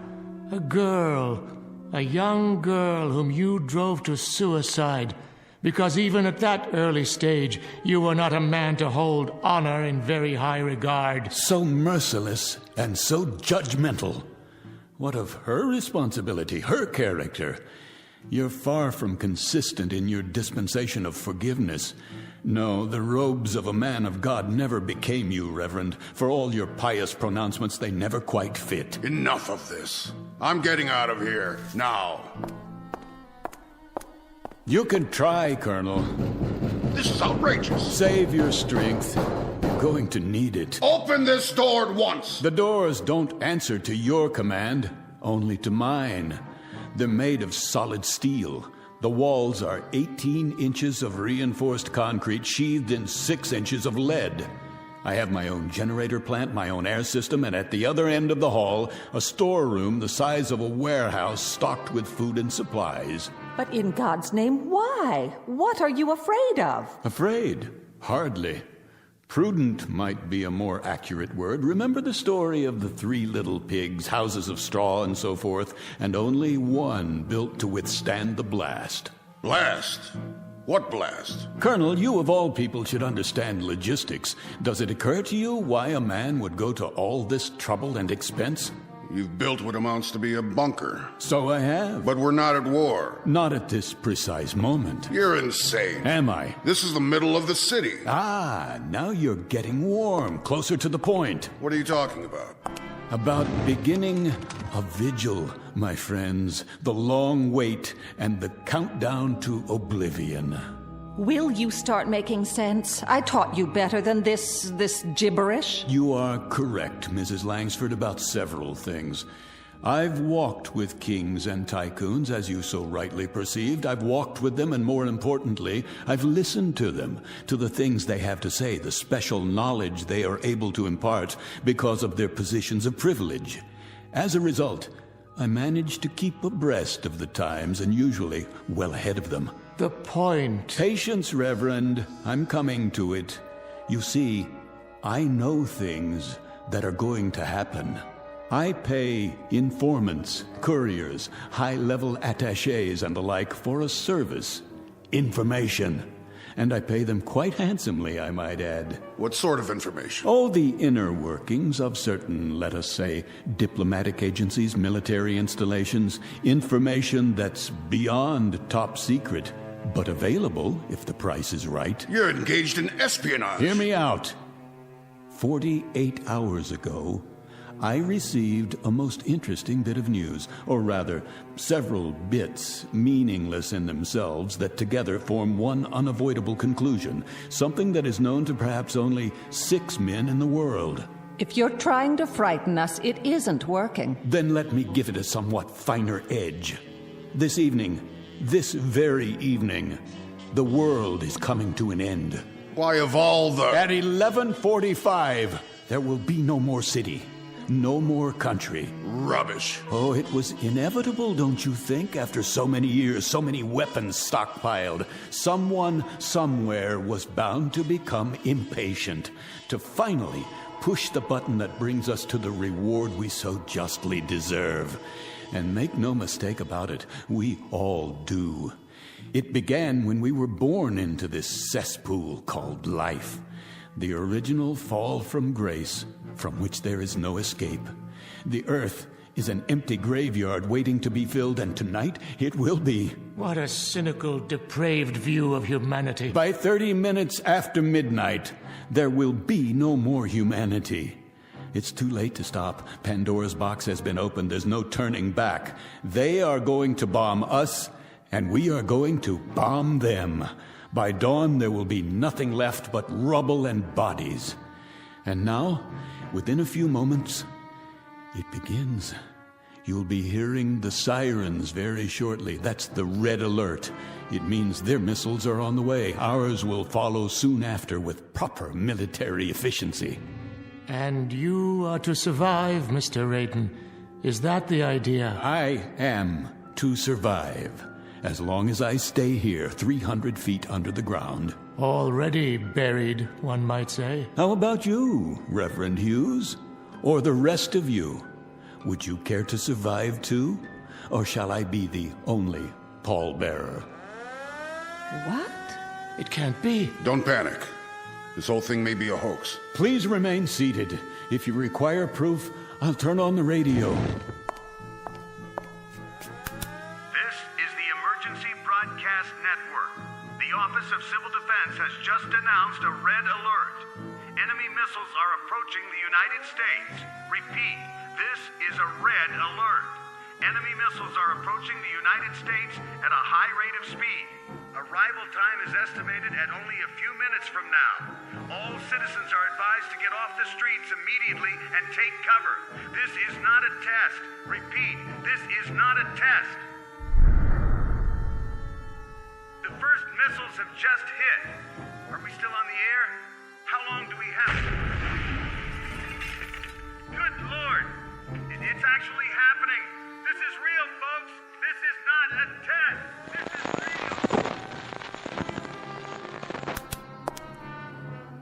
Comments? Perhaps a little military sophistry now, Colonel. A quote from General Grant or Lee or Patton. And you, Reverend, something enriching from the gospel? Oh, my, such silence, Mrs. Langford. Nothing in that vast reservoir, that Pilgrim's Progress mind of yours to fit this situation? No mental eraser you can use to wipe out reality? I've got to get to my wife. Oh, by all means, Reverend. Certainly. Get to your wife. Hold hands and die together. Take your hands off me. You turn my stomach, Reverend Hughes. You know that. Find your wife. I intend to. That's not what's on your mind. What's on your mind is what's on the Colonel's mind and the school marms over there. Your precious hide, your sanctified flesh. That's what preoccupies you at this moment. Let go of me, Mr. Raiden. If I'm to die tonight, I want to be with someone I love. Very theatrical, Reverend Hughes, but far more burlesque, I'm afraid, than legitimate theater. Kindly have the decency. Why don't you have the decency, Reverend, to depart this earth with just a fragment of the truth in your mouth? What truth? Tell me to my face that you are so scared, so miserably frightened, that you'd sell your wife by the pound if it meant your survival. Admit it. If those were the last words I ever spoke, Mr. Raiden, they would also stand as the worst falsehood I ever uttered while living. Why am I not convinced? Will you open the door, Mr. Raiden? Will you let me leave now? Take a look at the monitor first. You might want to consider what awaits you outside before you open that door. How did you know, Raiden? How could you possibly have known exactly when? What difference does it make? If we leave now, we might make it back to our homes. Highly unlikely at this point, but I suppose hope springs eternal. Oh, of course, Mrs. Langsford, back home to your aging sister, no doubt. And you, Colonel, back to the club so you could die with your cronies amid all your medals and memorabilia. Whatever we do, it's none of your concern. My dear friends, shall we drop the pretense now, this instant? Shall we all of us now dare to speak the truth? I told you how this room was constructed, steel, concrete, and lead. It is the only place where you can survive. Now, what is all this nonsense about going back to your homes? You mean to say you'd walk out of here to certain death, when by simply staying where you are, you're assured that you'll live? Are we to understand, Mr. Raiden, that you will permit us this luxury? That you will allow us to stay in your fortress? Oh, indeed. Indeed, Colonel. As a matter of fact, it's precisely why I asked you all to come. Each of you, in your own way, tried to destroy me. But I will not repay the compliment in like kind. That is to say, I won't require an eye for an eye. Nothing quite as basic, as naked as that. Then I'd be interested, Mr. Raiden. What is your price? The Colonel would be interested. I should think so. And I presume the schoolmarm and the Reverend, too, would be interested. I submit, dear friends, that you're not just interested. It's the only single thing on God's earth that has any meaning left. How much will Raiden charge so you can stay here in safety? All right, my friends, here's the all-important price tag. The fiddler has played, and here comes the bill for the music. But be sure to listen carefully, because time is very rapidly running out.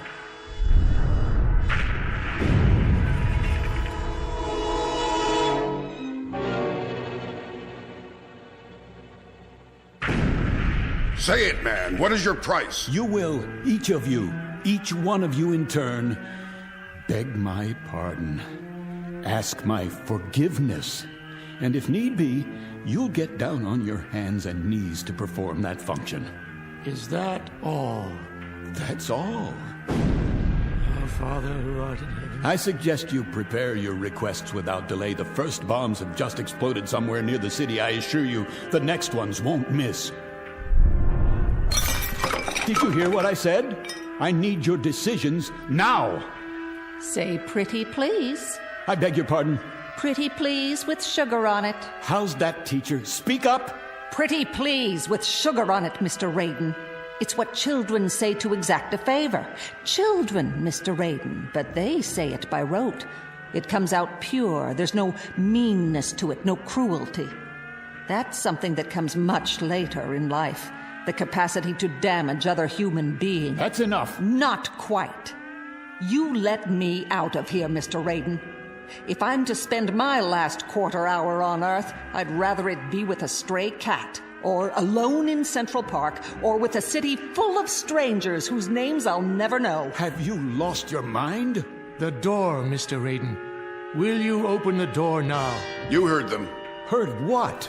Stubbornness for its own sake, sheer contrariness, absolute irrationality in the face of that? Open up, Raiden. Yes, open it. You're too blind, or you're too stupid. That must be it, because none of you understand how simple it is. All you have to do, literally all you have to do, is to say a sentence. Just a string of silly, mindless words, like a command, Colonel, like a prayer, Reverend, like a lesson. Nothing more than that. All you have to say is that you're sorry. I have nothing to be sorry for. You deserve that court-martial, and more. I'll hardly withdraw my complaint now. And I, Mr. Raiden, pity you that you still can't see the error of your ways. May God have mercy on your soul.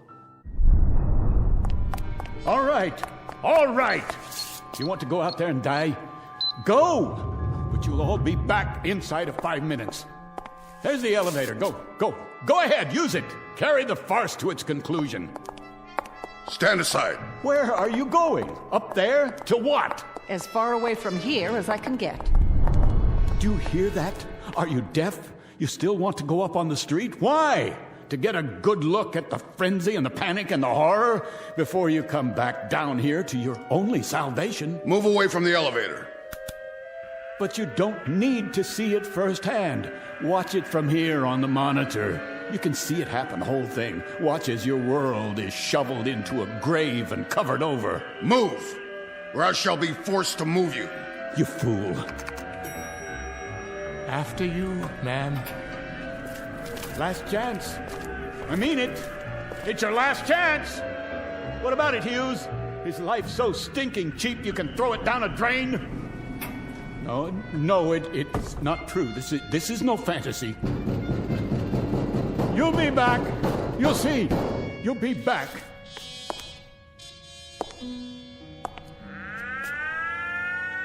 This is the Emergency Broadcast Network. The Office of Civil Defense has issued a red alert. The United States is under enemy attack. The first wave of bombers and long-range missiles slipped through our defenses by unknown means and are on the approach now. Evacuation procedures are underway in all major cities. The President will make an announcement as soon as... This is real, ladies and gentlemen. This is not a drill. This is not a test. This is an actual emergency. What? That's not what he's supposed to say. We interrupt our regularly scheduled programming to bring you this live coverage. Just before midnight this evening, several of the country's major population centers suffered missile attacks, resulting in severe casualties. Siege mentality. Unconfirmed report of nuclear detonations. The White House, the Midwest, the coast. We will remain on the air for as long as... What's wrong with this? Off! I want this tape off!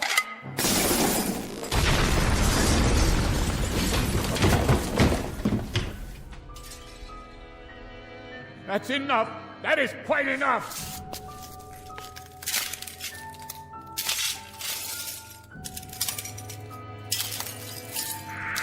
Ladies and gentlemen, this is my last assignment as a broadcaster.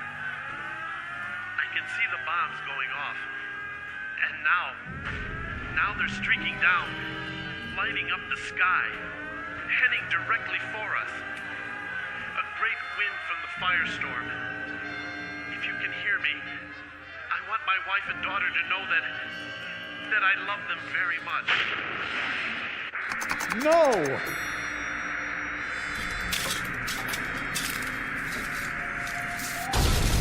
No! No!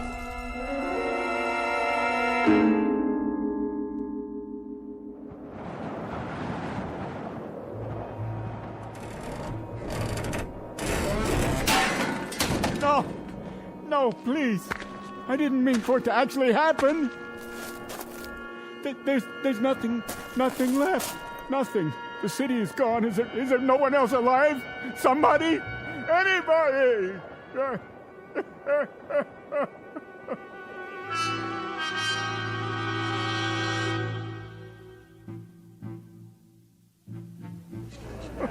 What's wrong with him? Must be drunk. Poor man, he looks crazy. Yeah, look at his eyes. What's he crying for? All right, Mac, get up. Hey, Mac, what's the matter with you? Got a little too much to drink, huh? On a beautiful night like this. Well, now, let me take you home. Where do you live? Can you tell me that?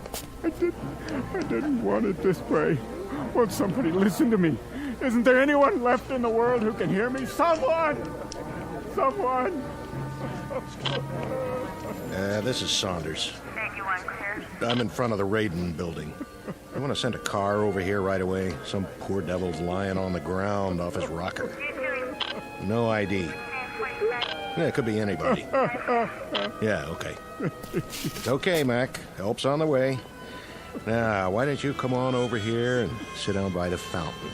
That's right, in front of this nice building. You weren't gonna try taking a bath in it, were you? No. Because then I'd have to arrest you, and I wouldn't want to do that. Can you hear me? Can't you even tell me where you live? You know where you are? Anything around here look familiar at all? What happened to him? Another nutcase. Never saw him. Is he deaf or blind? Okay, folks, let's move along. Move right along. Give the poor fella some breathing space till the ambulance gets here. Easy, Mac. Take it easy. You're gonna be okay. No,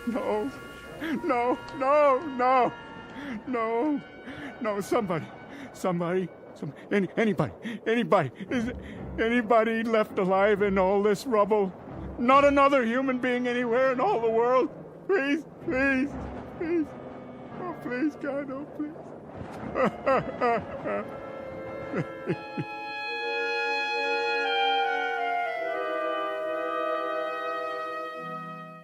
Mr. Paul Raiden, a dealer in fantasy and human misery, especially his own. Trapped in the graveyard of his mind, and now, as it has always been for him, the only person in the world. The sole pallbearer at a funeral he alone manufactured, in a bleak and empty landscape called the Twilight Zone.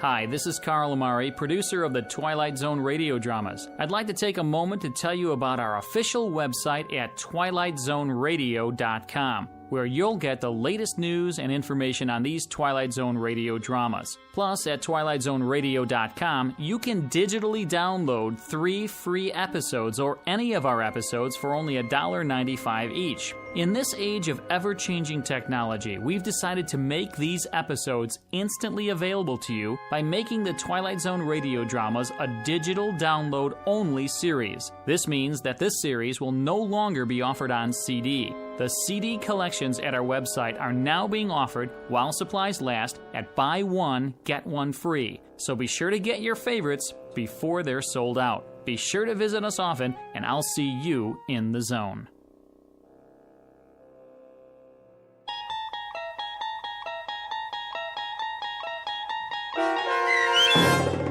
One More Pallbearer, starring Chelsea Ross, with Stacy Keach as your narrator, was adapted for radio by Dennis Etchison and based on a script by Rod Serling.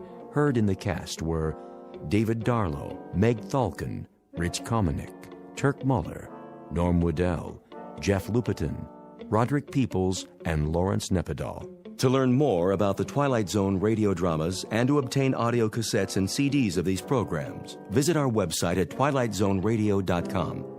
This copyrighted radio series is produced and directed by Carl Amari and Roger Wolski for Falcon Picture Group. Doug James speaking.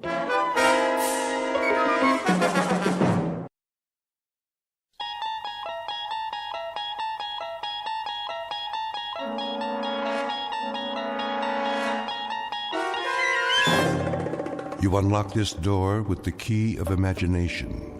Beyond it is another dimension, a dimension of sound, a dimension of sight, a dimension of mind. You're moving into a land of both shadow and substance, of things and ideas. You've just crossed over into the Twilight Zone.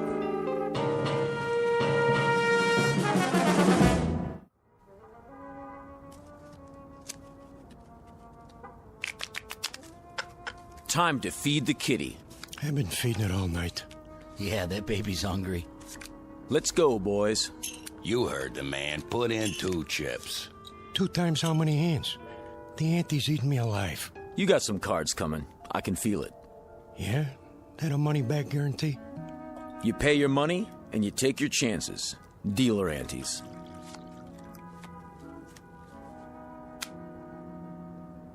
Let's go, Johnny. I gotta give it some thought. My stack's getting pretty low. Look at who's sitting this one out. That right, Johnny? I'm thinking.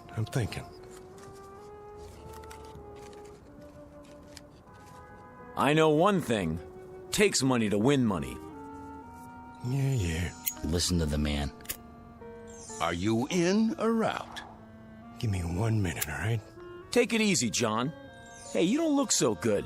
Maybe you should kick back, watch some TV. Hey, hold on. I came here to play cards. Hand me that remote.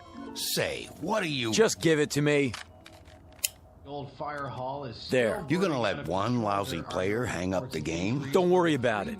Johnny here needs some time out. You know the old saying. What's that? Money talks, and suckers walk.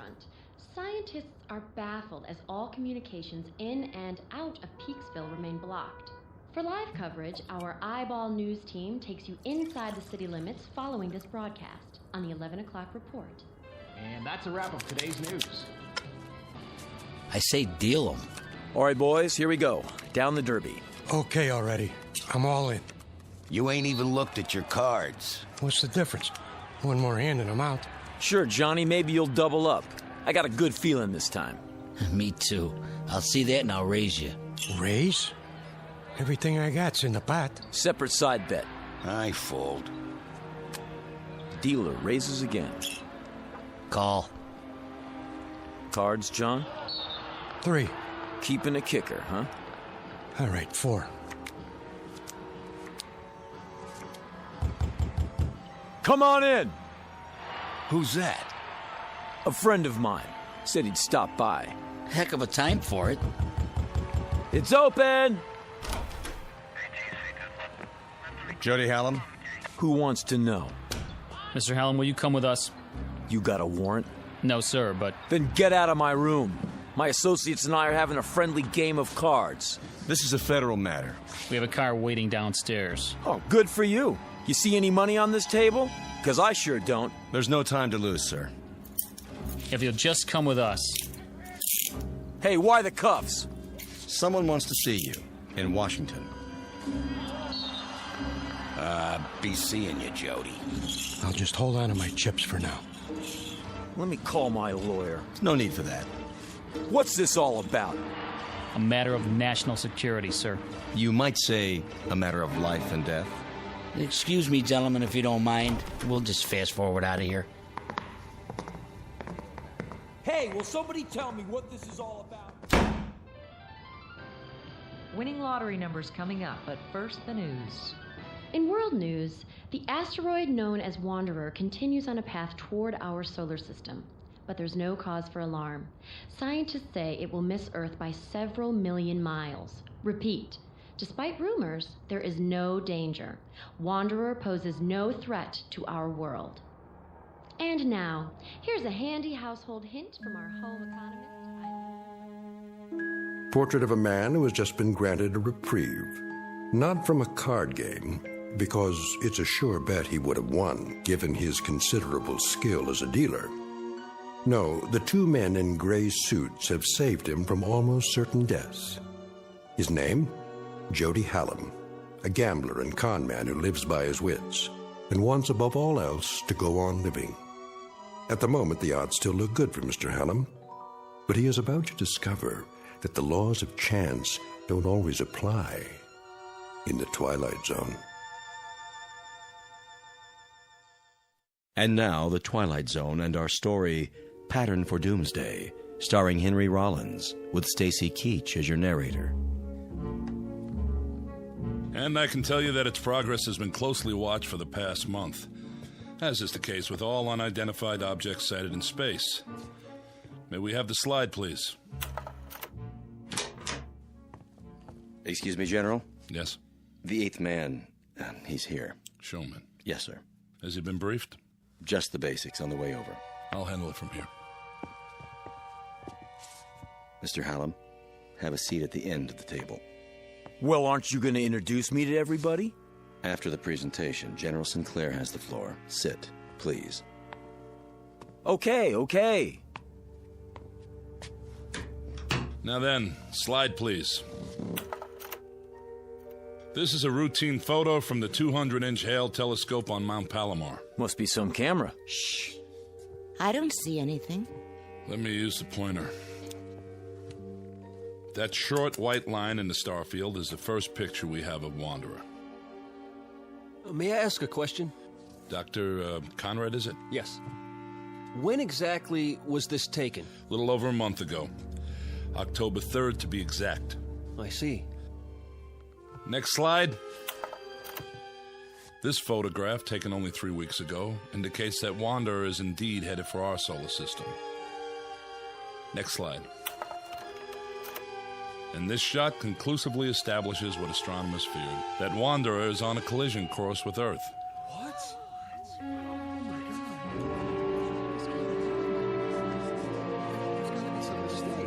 Next. This picture from 2 days ago allows astronomers to accurately measure Wanderer. It is about 2,000 miles in diameter, a little less than our moon. Can we have the lights, please? Hey, General, is this on the level? I wish I could report otherwise. The fact is, the time of collision is now 53 hours and 40 minutes. Couldn't we blast it with an H-bomb or something? I saw that in a movie one time. Efforts are underway to destroy or deflect the asteroid, but unfortunately there isn't much hope for success. General, if, as you say, astronomers have known about it for some time, why is it that the public hasn't been told the truth? To begin evacuating the cities, for example. To avoid panic. Virtually all heads of state are in agreement. And the damage is projected to be so widespread that there's no longer any point. But what about us? Why were we dragged here if this thing's gonna hit in a couple of days? And I thought I was washed up. Now I find out the whole world's done for. What do you expect us to do, General? Most of us are ordinary citizens. Mr. President. Please remain seated. Have you finished your briefing? I have, sir. I wanted to meet you all personally. It's a great service you're about to perform for your country and for the world. I don't like the sound of that. He's not as tall as he looks on TV. Please, hold your questions. That's all right, General. They're about as confused as the rest of us. I'll get to the point. Out of the entire population, you 8 people are among a very few to be made aware of the situation. Let me tell you why. I can handle that part if you like, Mr. President. No, they deserve to hear it from me. I'm the one who signed the order. It's taken 10 years for the United States to build its first nuclear-powered spaceship, the Varuna 1. It was intended for the exploration of space. That ship now stands on a launching pad in New Mexico, ready for its first and last mission, that of transporting human life to a new planet, to grow and multiply. To put it simply, you have been selected to represent the future of the human race. Then we're really in trouble. You can say that again. Is he serious? That's crazy. Why us? Know that in you rests the heritage of all humanity. Our prayers go with you. Good luck and Godspeed. We're really grateful. Thank you, sir. Are you the psychologist? Dr. Russell Conrad, Denver, Colorado. I'd like to shake all of your hands. Francie Blaze, Los Angeles. I, entertain. Pleased to meet you. Jody Howland, Mr. President. I'm from Chicago. I guess you could say I'm a speculator. I see. Regina Walsh, Kansas City, Missouri. I'm a singer. Or I was. Is that right? Dee Clark, Spokane, Washington, bacteriologist. How do you do? Philip Jewell, New York City. Mr. President, I'm not sure I approve of all this. I don't understand... You're Dr. Jewell? Yes. I've read several of your books on philosophy. Thank you. But about what's happening here... General Sinclair will fill you in on the details, Doctor. Lily Wong, San Francisco. I am an artist. Hello. Harvey Winterroth, Traverse City, Michigan, and just an auto mechanic. Don't say that. You all have very valuable skills, chosen to complement each other. Believe me, the hopes and aspirations of the world go with each and every one of you. Try to bear that in mind. And now, goodbye, and good luck. Thank you for taking the time, sir.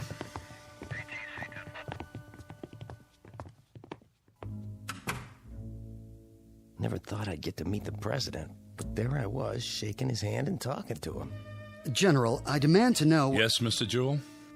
Just how did 8 people get picked to represent the human race? It was not at random, I assure you. It was a matter of careful selectivity. A computer was programmed with all relevant factors, physiological, psychological... Who did the programming? Panel of experts from several disciplines. Based on what criteria? General health, adaptability, fertility. That's why you all had examinations. Varied backgrounds, genetic history, immunity to disease, long-term stability on the cellular level. Out of what sampling? The entire population, Doctor. At least those we had preliminary data for. General, how come the president isn't going? He's a very important man, I would have thought. He's married, which was one of the disqualifying factors. For those of you who are interested, the criteria are listed in the background report. I have copies if you like. I'd like to see that report. On the table at the back of the room. There's a packet for each of you.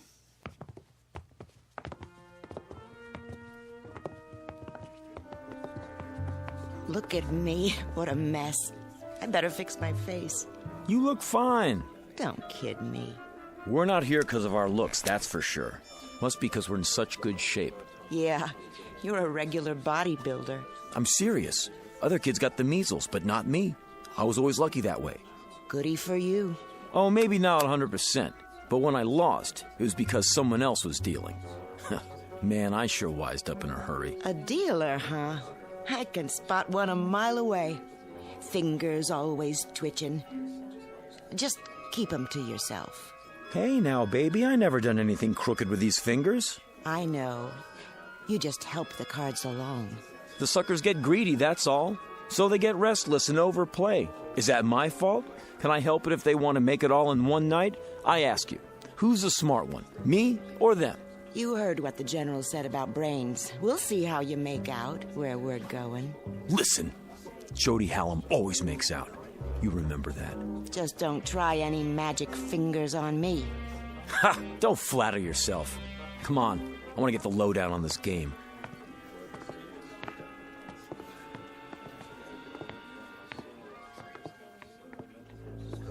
And after that, it was all entered into the memory banks. The results were collated and sorted until we had it down to this number. Ah, so we have a machine to blame for being here. Blame? You should be happy the machine picked you. Should I? Then why do I feel as if I'm deserting humanity in its hour of need? General, how soon will the Varuna leave Earth? In less than 24 hours. We will all be flown to the launch point. What about food on the ship? It will be stocked with bread, soup, meats, even ice cream, in a concentrated form. Enough for a lifetime if necessary. You won't be hungry. How can I get that much chow on one ship? It will be made from continuously harvested tanks of chlorella, a fast-growing, single-celled plant. A plant? That doesn't sound very palatable. Hey, General, where are we supposed to land? There's an area on Mars if we can confirm it's suitable for a small colony. How about if it's not? Ship's nuclear power pack can take you all the way to Alpha Centauri if necessary, using a new form of hyperdrive. That's the nearest star system with habitable planets. Maybe there'll be people there like us. I read a story about a princess on Mars. Then you can go into your dance and knock their eyes out, if they have eyes. Who's kidding who? I was never a very good dancer. I was never very good at anything. But I got along because people would pay for it. All that's over with now. You better believe it. I'll start over up there. Be me this time. I'll be what I want to be, not what they want me to be. Right. Keep that attitude. I have a question. Who's flying us to where we are going? We've assigned a crew of 2. That should be sufficient. Captain Gerald Vickers and Lieutenant Robert McKenna. You will meet them when... Oh, excuse me. Sinclair? Yes. Right away. Limousine is downstairs, ready to take you to the airport. No calls for us? To say our goodbyes? I'm sorry, Doctor. We can't risk breaching security. Now, if you'll all come with me, please. You have a great adventure ahead of you. Perhaps the greatest in the history of mankind. Oh, wow. This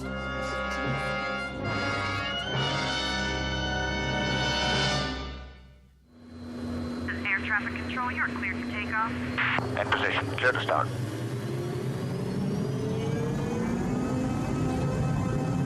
Main smooth. Nose job back in front.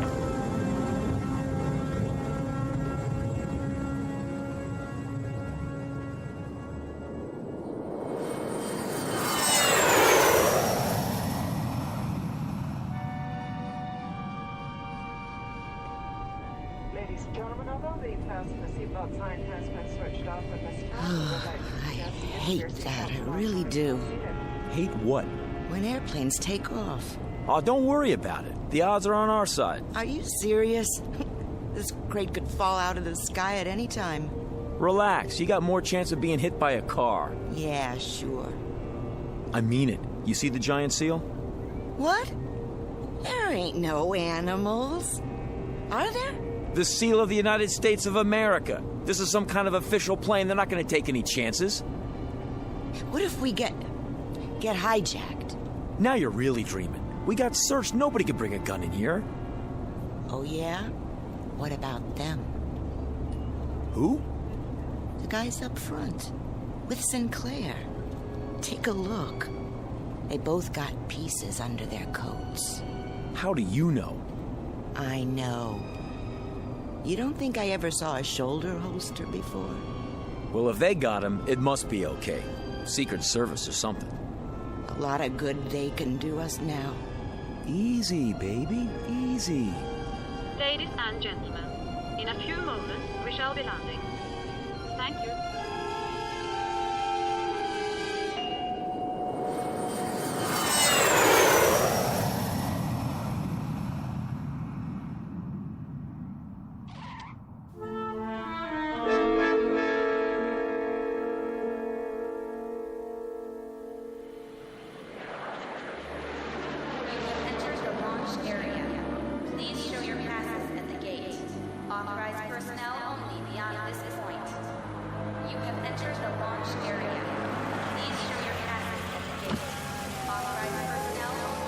ID, please.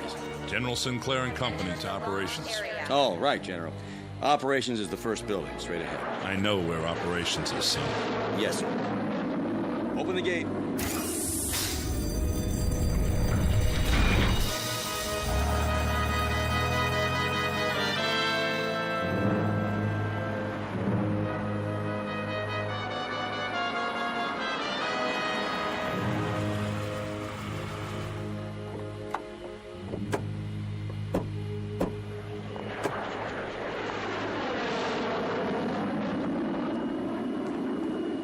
Here we are. We'll just follow the walkway to the entrance. How do you do, sir? Good to see you, Captain. Lieutenant John McKenna, General. At ease. This is your pilot, Captain Gerald Vickers, and Lieutenant McKenna. Mr. Hallam, Miss Walsh. Welcome. Hiya. Captain, huh? Miss Blaze, Dr. Conrad. Hello.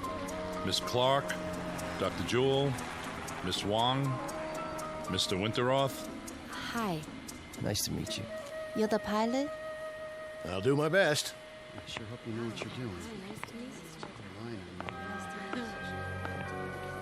Well, there she is. Where? Out in the field. Take a good look. That ship's gonna be home for a long time. It's beautiful. Wow, some design. A little small, isn't it? Not really, Miss Blaze. It's a very efficient design. Just enough room for 8 passengers. 8? Don't you mean... I'll go over the details in a few minutes. For now, they're expecting us inside. If you'll follow me...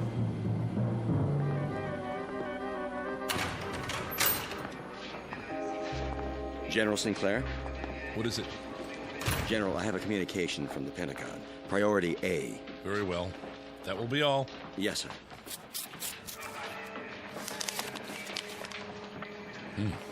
What is it? Don't tell me.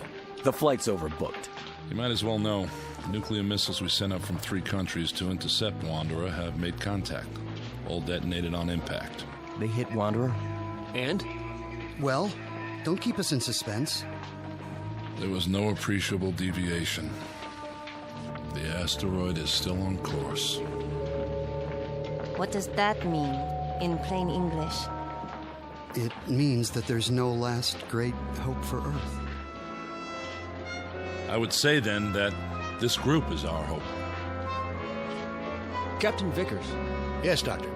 Something you said a moment ago. What was that? Well, you said there was only room for 8 people aboard the ship. That's right.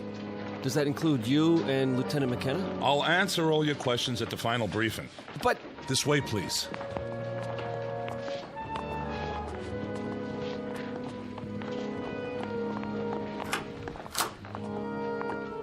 Sit down, if you will. How many more hours do we have? When are you going to feed us? I'm a little queasy myself. In about an hour. We're on a tight schedule. General, I asked a question outside. I think I deserve an answer. We're 8 people. The captain and the lieutenant make 10. But if the ship will only hold 8... I have an announcement in that regard. When this group was organized by presidential order, 2 reserves were included. Who? You mean we're not all going? Why didn't you tell us the truth? What are they arguing about? They got an angle. I knew it. There was no way of telling if you were all alive and well, or even if you could be located once the selection was made.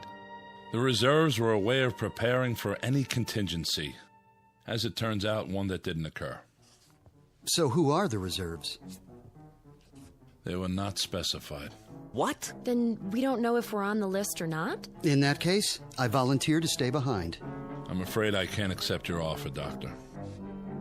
I'll give up my place. I have friends who are going to die. I'd rather spend my last hours with them. I sympathize with you, Miss Wong, but I can't accept your offer either. Then how... It was provided that in a case like this, the matter would be decided by chance. Leave it to me, General. Don't make me laugh. It just so happens I have a deck of cards with me. We'll cut for it. High cards go. Mr. Hallam. You want to be fair, don't you? This is the only way. Never fails. Aces and kings, sure winners. After that... I can't let you do this. Deuces and trays on the low end. Got it? Everybody, come up one by one and... We are not using cards, Mr. Hallam. I'm in command here. Then how? We flip a coin? Sometimes the old ways are best. We'll draw straws. Whatever you say, General. Makes it simpler. Watch me. I'm tearing out matches. I'll make 2 of them short. Sit down, Mr. Hallam. No matches? Well, in that case... I said sit down. All right. Just trying to help. Captain Vickers has prepared the straws, or their equivalent. Captain? Yes, sir. I have 8 pencils here. They've already been measured, so there can be no mistake. Who's first? Miss Blaze? Why me? The order won't make a difference. Go ahead, Captain. Anyone at all. If you say so. Here goes. Just take one of the ends and pull it out of my hand. This looks like a good one. I'll go next. Now, Dr. Jewell. Followed by Miss Wong. Mr. Winterroth from Michigan. Miss Clark. Miss Walsh. And Mr. Hallam. There. That does it. Everybody hold them up. The short ones are Miss Clark and Mr. Hallam. You 2 will not be going with us. Hey, wait a minute. Sit down, Mr. Hallam. I was the last man on the totem pole. I didn't have a choice. Someone had to be last. Sure. Give everybody a break, but me. Statistically, it doesn't matter. The result was random. All I'm asking for is a fair shake. Game over, Mr. Magic Fingers. But I'm telling you, it ain't fair. You should talk, honey. Sit down. Are we free to go? You are, Miss Clark, with my profound thanks. You may go to the bunker with the rest of the personnel to observe if you like, or I can have you transported any way you choose. I'll have to think about that. Of course. There's a rest area down the hall. Lieutenant McKenna will open the beverage machines for you. Thank you. And goodbye to you, Mr. Hallam. And thank you, Mr. Hallam. Yeah, thanks for nothing. Come on, let's get out of here.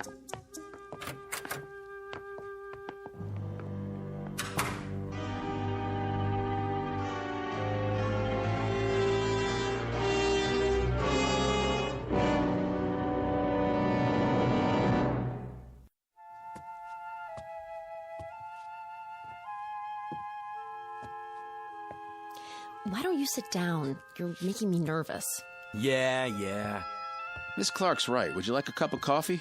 I'd like a shot of scotch if you want to know the truth. Cream and sugar? Black. Do you have family, Lieutenant? Yes, ma'am. I mean, miss. Back in Austin. Oh. Are you going there to be with them? I sure hope so, if there's time. It's a terrible thing, I suppose. The little tragedies. We have time to absorb them. But something like this, it's too vast to comprehend. I know what you mean. Cut the chatter. What is this, a funeral? You might call it that. Well, I tell you one thing. The game isn't over till it's over. You never know what's going to happen at the finish. This isn't a horse race, Mr. Hallam. We'll see about that. Give me the coffee, will you? Of course. Yeah, tastes like mud. If you'd rather have a soft drink. Forget it. Sorry you didn't care for it. Yeah, sure. Where do you come off so high and mighty? Uniform, shine on your shoes. You know something? Underneath, you're just like the rest of us. Scared out of your gourd. I'd better see how the General's coming along. Will you sit down? It won't be much longer. Then you'll be back with your own kind. I don't see why you're so anxious to go home. One of them in there could have a heart attack or something. And then what would we do? Draw straws again to see which one of us goes? Sure, why not? At least try to face reality and make peace with it. Listen, if they let me do it my way, you think I'd be sitting out here? Oh, you mean you'd have fixed the cards? Lady, when your life is on the line, you try anything. Even if it means pain or misfortune for others? If that's the way the chips fall. You amaze me. I thought I'd seen all kinds. You ain't never seen Jody Hallam before. Thank God for small favors. I would say, Mr. Hallam, that you're nothing special on the evolutionary scale. More along the lines of a throwback. I mean, you've hardly advanced beyond your one-celled progenitors. Say, is that a wisecrack? I've seen your kind under microscopes. Bacteria don't have a conscience either. Oh, but they do? In there? How do you know Vickers didn't fix it the way the General wanted? Don't be absurd. It was impartial, and we lost. I'm ready to leave whenever they let me. Go ahead, give up. That's what you learned in your school. But where I come from, it's a different story.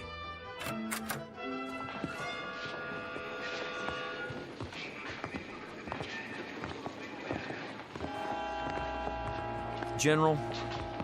Yes? General, I'm sorry I blew my stack before, but, well, it's a hard thing to take. It really hit me, you know? Believe me, I understand. Everybody all set? They've had their final instructions. Everything worked out, huh? No hitches? Ladies and gentlemen, you'd better get ready for the pre-launch. Look, do you think it would be all right if I see him to the ship? Wish everybody good luck and everything? I don't see why not. That doesn't sound like you, wishing everybody but yourself good luck. No? Why the change of heart? Can't win them all. You ought to know that. That's not what you told me before. Well, that's what I'm telling you now. Miss Blaze? Yeah. Yes, sir? We're going to the ship now. Follow me. Sure thing.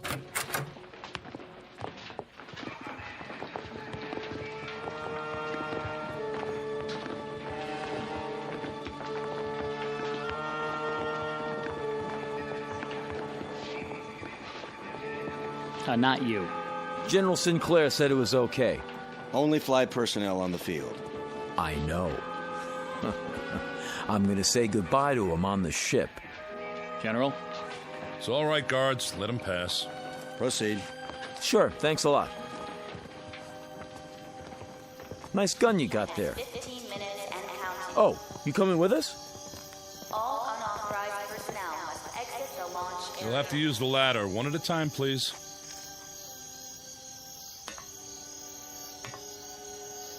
Well, this is it. So long to the good old U.S. of A. It was a rat race, but I think I'm gonna miss it. It just doesn't seem possible to think that all this will change in a few hours. How much time? Not long, by my watch. The Varuna 1 is now on internal power. Look at all those stars. Skies like this in Michigan. There's a place I used to fish at. I guess I won't see it again. T-minus 10 minutes and counting. We'd better get aboard. All unauthorized personnel must exit the launch area. Move ahead to the control room at the end of the passage. Guards, stay with us a moment longer. How long to lift off? 8 minutes. I'll give the engines a final check.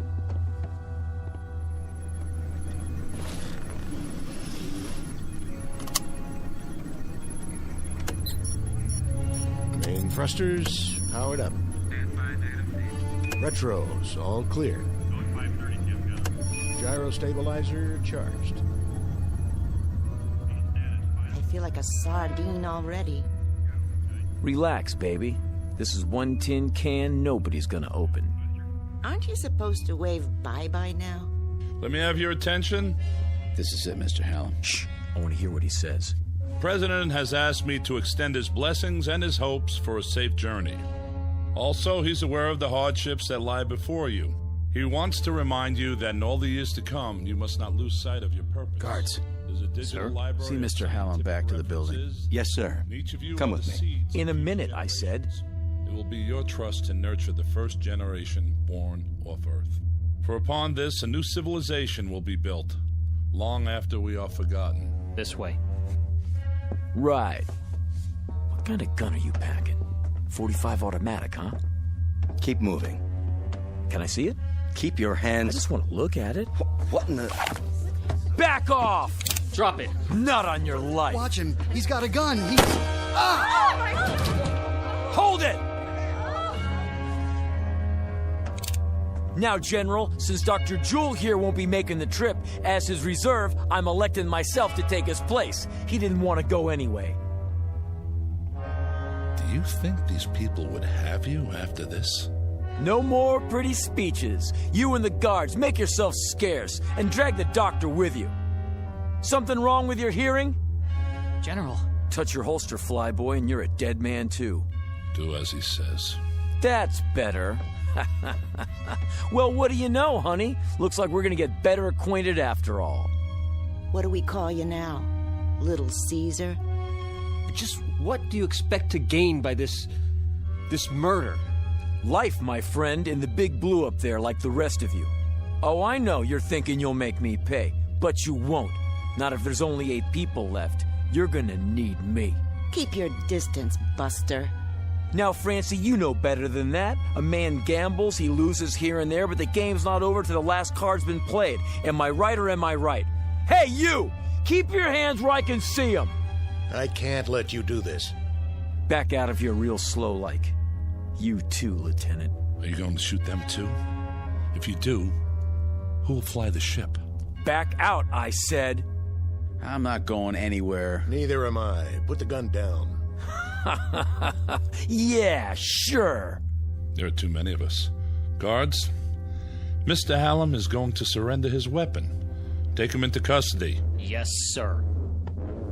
You're invading my space, flyboy. You're surrounded, mister. Hand it over. Now. Don't make me laugh. If he won't, I'll just have to take it. I warned you. The next one won't miss. Try me for a target, little man. Let go! Drop it. Drop it!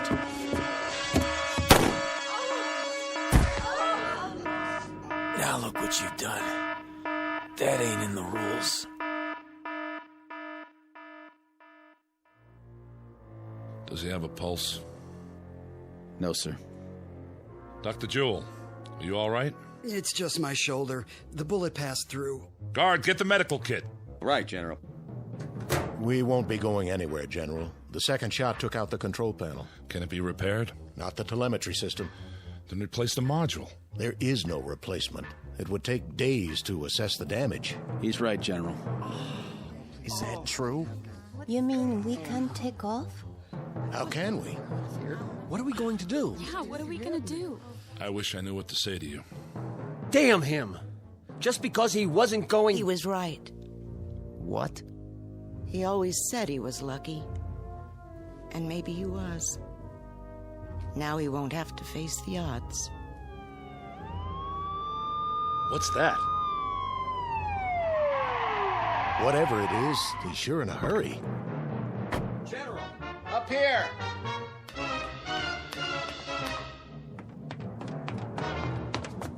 General, this just came in, sir, from the President.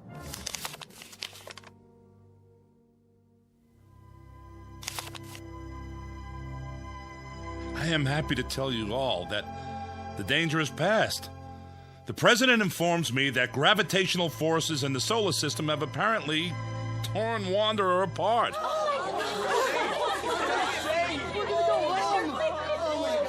You mean it's not gonna hit Earth?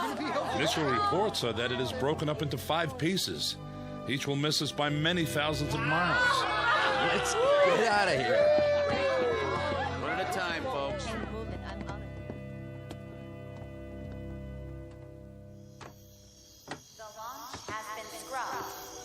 Can I give you a hand, Miss Blaze? You can give me 2 hands if you want. A big, brave captain like you.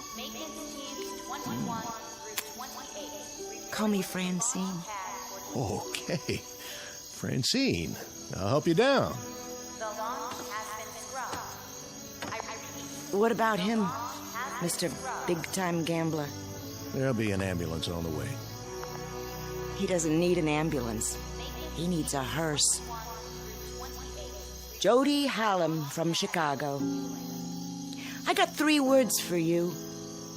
So long, sucker.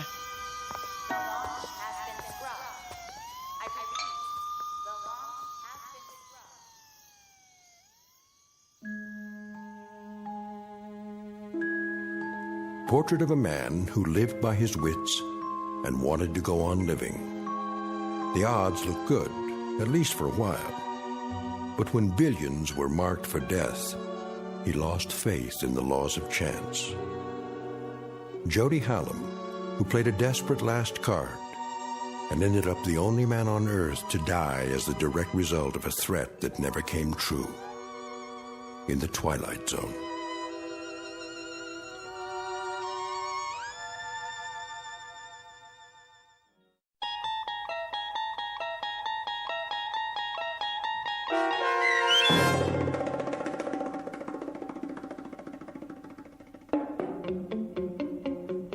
Pattern for Doomsday, starring Henry Rollins with Stacy Keach as your narrator, was adapted for radio by Dennis Etchison and written for The Twilight Zone by Jerry Soule. Heard in the cast were Mike Starr, Linda Ryder, Richard Hensel, Roderick Peoples, Jeff Lupetin, Jamie Barron, Steve Key, Nikki Lindgren, Elaine Robinson, Kurt Nabick, Jennifer Joy, Doug James, Carl Amari, Alex Sopener, and Vince Amari. The producers of The Twilight Zone wish to thank CBS Enterprises and the Rod Serling Estate for making this series possible. This copyrighted radio series is produced and directed by Carl Amari for Falcon Picture Group. Sound design and custom Foley effects for The Twilight Zone by Cerny American creatives Bob Benson, Craig Lee, Michael Slaybach, and Matt Sorrow. To learn more about The Twilight Zone Radio Dramas and to contact us, visit our official website at twilightzoneradio.com. Doug James speaking.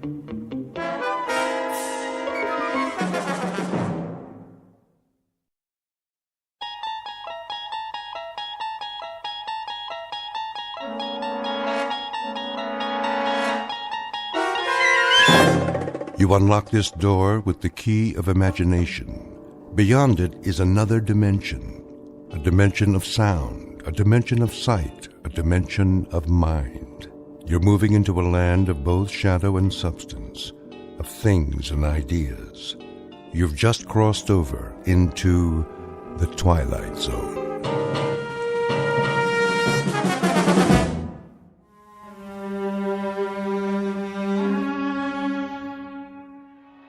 Darling, you can't mean it. But I do. Even after so long? What is time?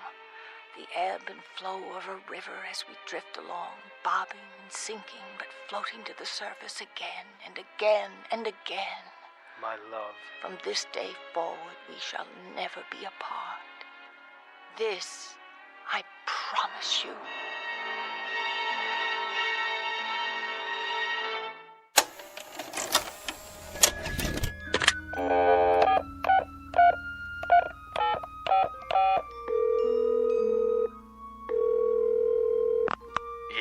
Kruger, I've got an idea. Who is this? Jordy, who do you think? Listen, this one's a winner. You know what time it is. Late. Sorry, boss, but I just watched a movie and... Movie? What movie? Remember that assignment? You wanted to send me to the coast? To cover the awards, but you passed on it. Right, the Career Achievement Awards at the Academy. Jordan, surely this can wait. That's just it. It can't. Come morning, I'll be on a plane, headed for L.A. No, you won't. I'm sending the new boy. Not so fast. You remember why I passed on it? Because Pamela Morris isn't attending. As usual, so what? Well, I ran one of her pictures tonight. Her greatest performance. In this, I promise you. I've forgotten the magic. There's never been anyone like her, not even close. So here's what you do. Have you been drinking? Buddy, I'm stone cold sober. Get me a ticket for the Red Eye out of O'Hare. Then soon as it's morning, Pacific time, call our agent and set up an interview. I'll be there with bells on. Interview about what? Are you kidding? It's Pamela Morris. Where's she been all these years? Is she still as beautiful as they say? I'll get you an exclusive. And while I'm out there, I just might cover the awards, if you ask me real nice. 'Cause you're my favorite editor. Do us both a favor. Go back to bed. I haven't been to bed. I've been watching Pamela Morris all night long. And tomorrow, I'm going to meet her. No matter what. Thanks, Kruger. It'll be worth it. This I promise you. The world's most beautiful woman. Pamela Morris. In person. Introducing Jordan Herrick, syndicated columnist, whose work appears in more than 100 newspapers. By nature a cynic, a disbeliever, and a jaded commentator on the movie business, caught up for the moment in a lovely vision. He's not sure whether that vision is merely a dream, but he'll soon find out.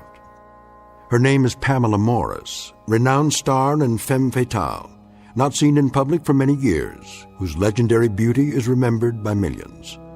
Mr. Herrick is correct about one thing. Tomorrow he will make her acquaintance in person. But what he does not know is that the face he gazes upon may actually be a reflection, beamed his way directly from the Twilight Zone.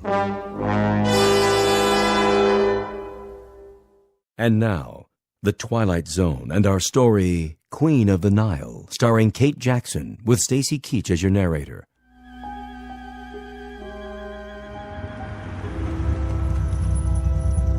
Hello? Hello? Is anybody... Yes, sir. I'm here to see Miss Morris. Who? Pamela Morris. Do I have the right address? This is a private residence. No deliveries. Oh, for the love of... I'm not a delivery boy. Please turn your car around. My name is Jordan Herrick. Well, you still need an appointment. I have an appointment. Check the list. Herri. Oh, yeah. Mr. Herrick from Chicago. Thank you. I'll open the gate. Park in the circular driveway by the main house.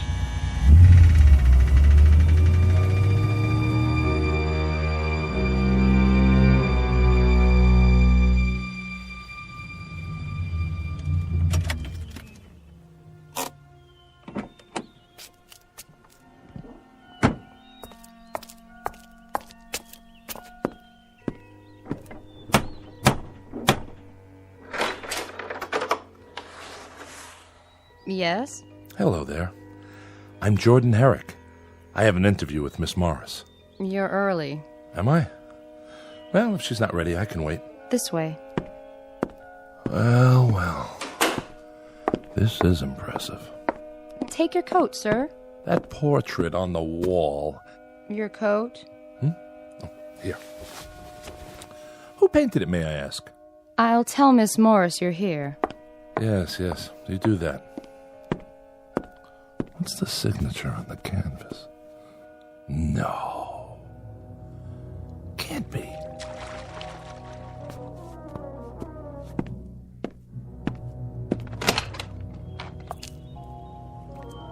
Where's my towel? A young man is here to see you. Where? In the living room. Really? Tell him I'll be right in. There's no hurry. Oh, there you are. Sorry, I lost track of the time. Please, don't rush on my account. You've come all this way. It's the least I can do. But it's such a glorious day. I'll be right with you. Just let me dry off. Of course. Charlotte, see if the gentleman would like a drink. Perhaps a light lunch? Yes, miss. Oh, don't go to any trouble. I'll meet you in the living room as soon as I make myself presentable. Oh, you're more than that. Great deal more. If you follow me, sir.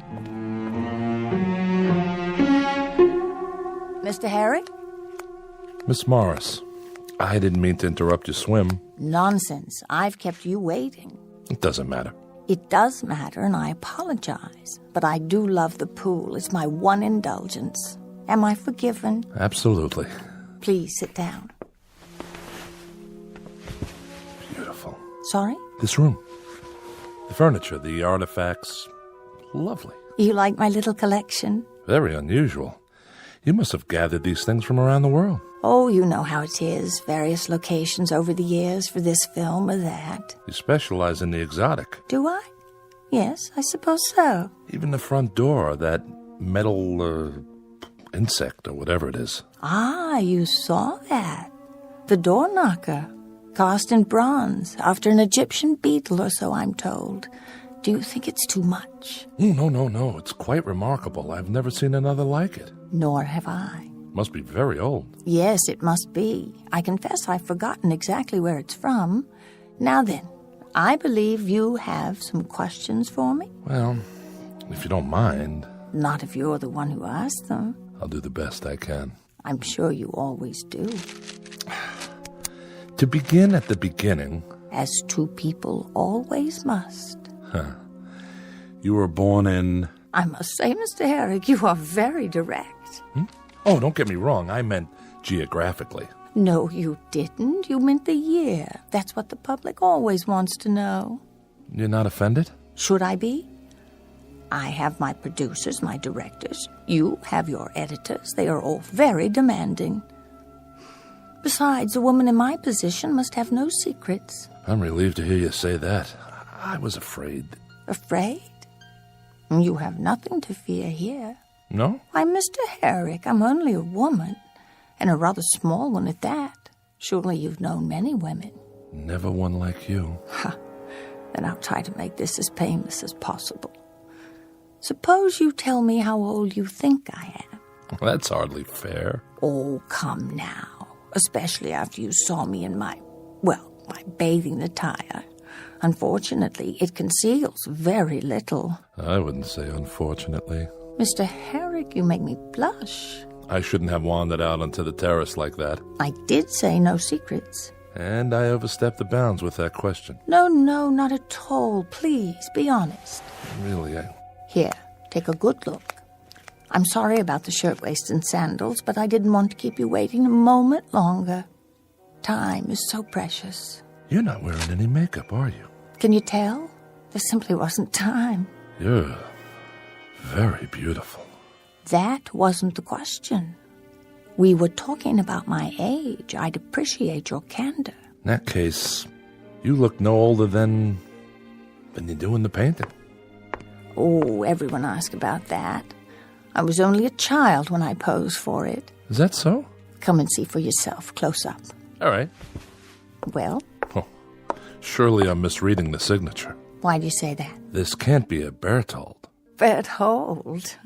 I was so frightened of him. The world was bright and new to me, and he was so wildly creative. Was he? I'd never met anyone like him.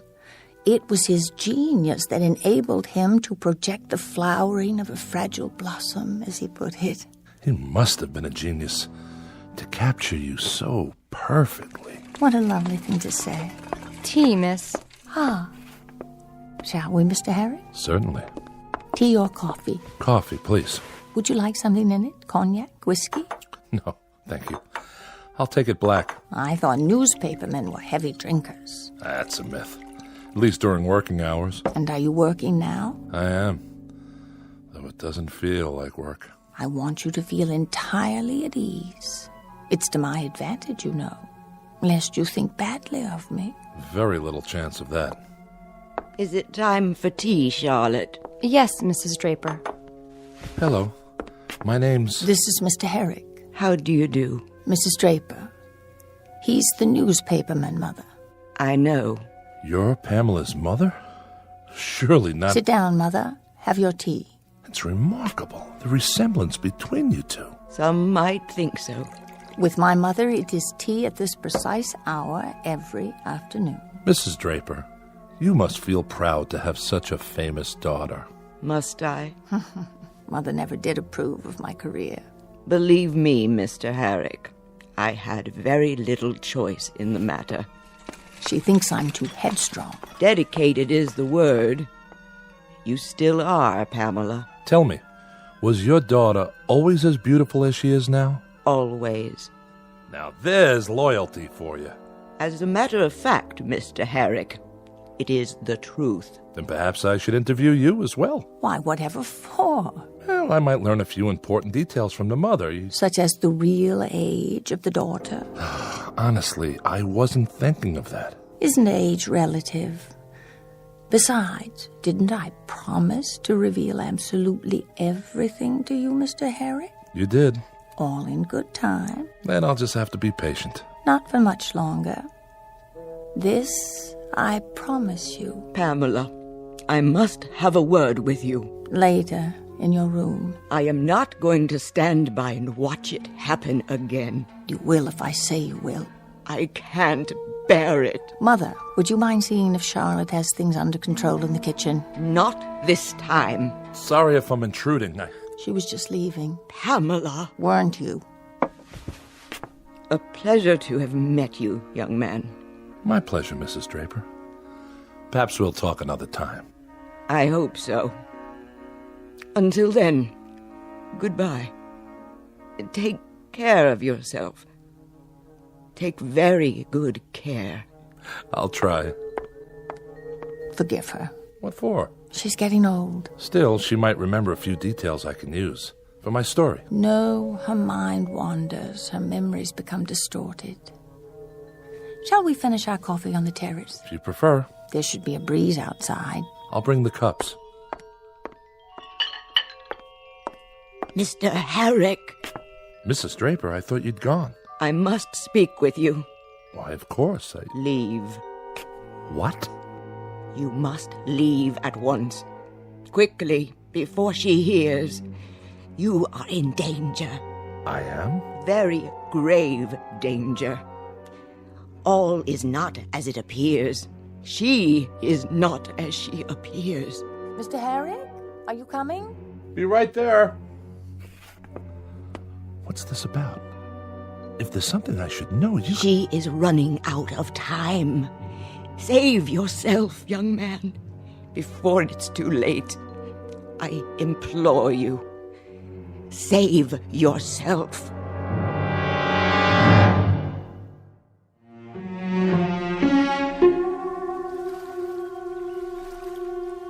Isn't it lovely out here?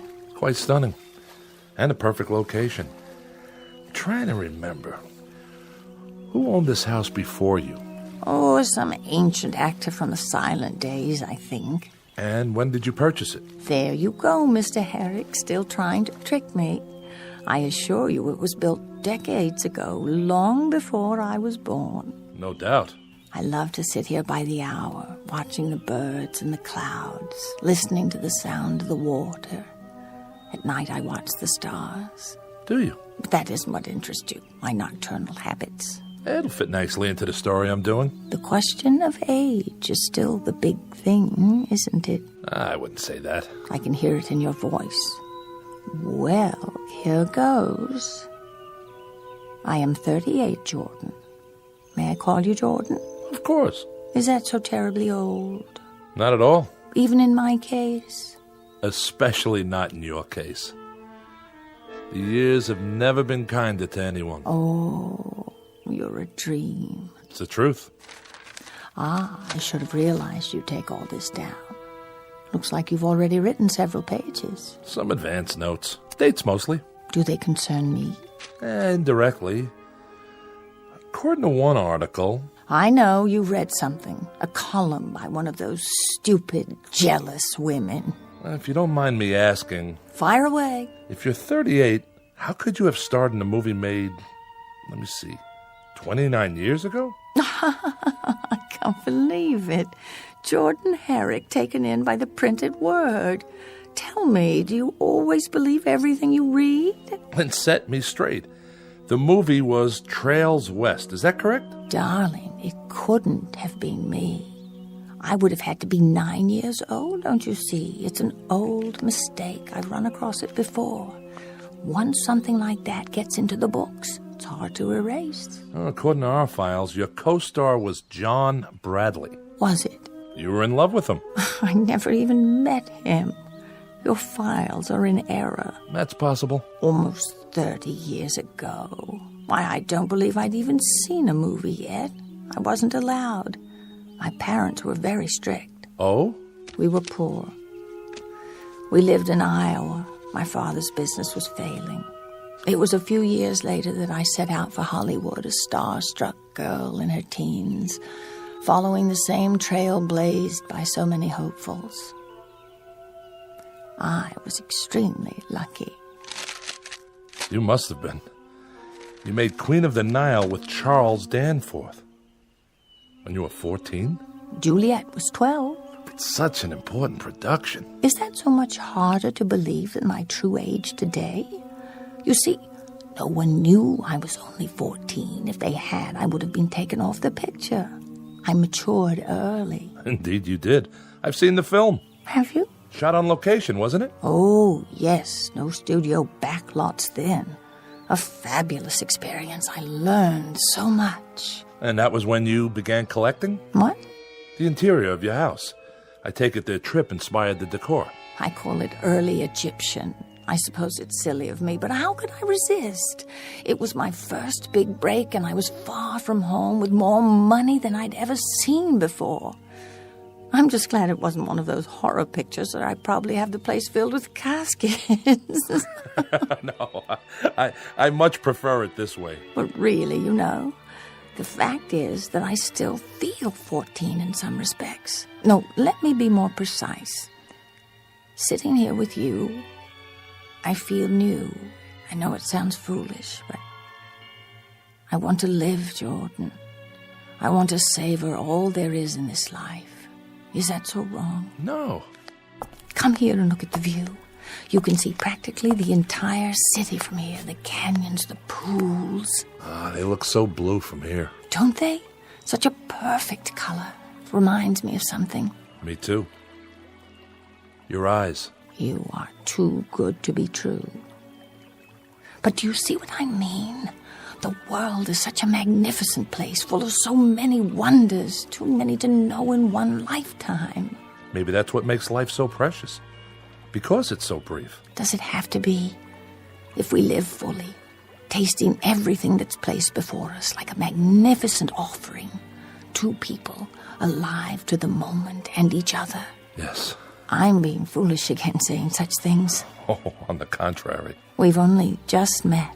Hardly seems possible. That's because you've seen my films, each a time capsule, preserved, unchanging. There's something more, something that's very much alive right now. It's just that I so seldom get the chance to speak my mind, to air my dreams. That's true for everyone. Is it? It is for me. If I could know there's another who feels the same way, who wants to know life to the fullest. I think it's time for you to start believing. I don't dare. What are you worried about? You were so understanding, so simpatico. Don't stand too close. No, you don't like it. Move to the edge of the hillside. You might fall. Oh, Jordan, I already have. No. What's wrong? What must you think of me? Don't turn away. Look at me. It's as much my fault as yours. I wanted to kiss you from the first moment I saw you. You're very sweet, very real. But you really must go. Why? Because I say so. But we can see each other again, if you like. What about tonight? Dinner? Very well, shall we say? 8 o'clock?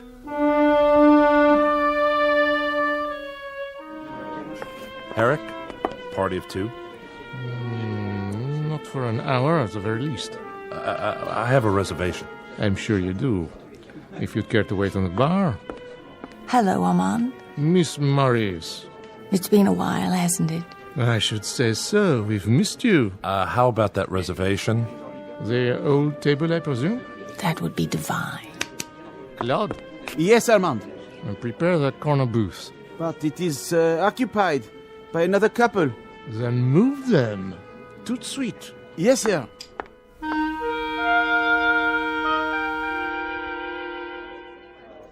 That's our show. Ladies and gentlemen, we now invite you to dance. Darling, I don't know when I've had such a wonderful time, but it is getting late. Is it? I should call home to see how Mother's doing. Oh, don't tell me there's a curfew. It isn't that, but I do worry. Excuse me? Yes? Miss Morris, can I have your autograph? Of course, dear. Thank you, Miss Morris. Will that do? Will it? You should charge for those things. That's the 10th one tonight. Darling, is something the matter? No. Nothing. We're to have no secrets between us, remember? I was just thinking about your mother. Something she said. When? Earlier today, she took me aside. I could have sworn she was trying to warn me. Only I'm not sure of what. Jordan, my mother is disturbed. You must believe me. I do. But her words stick in my mind. She feels responsible. For what? My father's death. They were returning from a party she was driving, and the car went off the road. Father was killed. I'm sorry. Since then, she's been suspicious, furtive, imagining all sorts of terrible things. I've tried to help her, but the doctors say it's hopeless. She's deeply depressed. She should be in an institution, but I can't bear the thought of... I shouldn't have brought it up. Let's change the subject. Yes, let's. Now then, I told you about me. What about you? What do you want to know? Where did you grow up? Chicago. I still live there. I've played Chicago, the Wells Theater. The Wells. Is it still always so cold in Chicago? Only in the wintertime. Oh, I almost forgot. I was going to call Mother. Where's my purse? Oh, wait, you'll need coins for the phone. Oh, don't worry about me. Here, I'll get change. Waiter? Jordan, please. It's no trouble. Listen to me. You're a kind and considerate man, but I can take care of myself. Just don't disappear while I'm gone. Promise? You have my word on it. What's this in my pocket? A letter? Someone must have put it in my jacket. But who? Dear Mr. Herrick, you are a fine young man. I know you want to see my daughter. But you must not. Under no circumstances are you to come to this house again. You will not believe what I am about to tell you, but I swear on all I hold sacred that she is not as she appears. The ravishing woman you know as Pamela Morris is far older than you think. She has told you her age, but she is much more than 38. I know. For you see, I am not her mother. I am her daughter.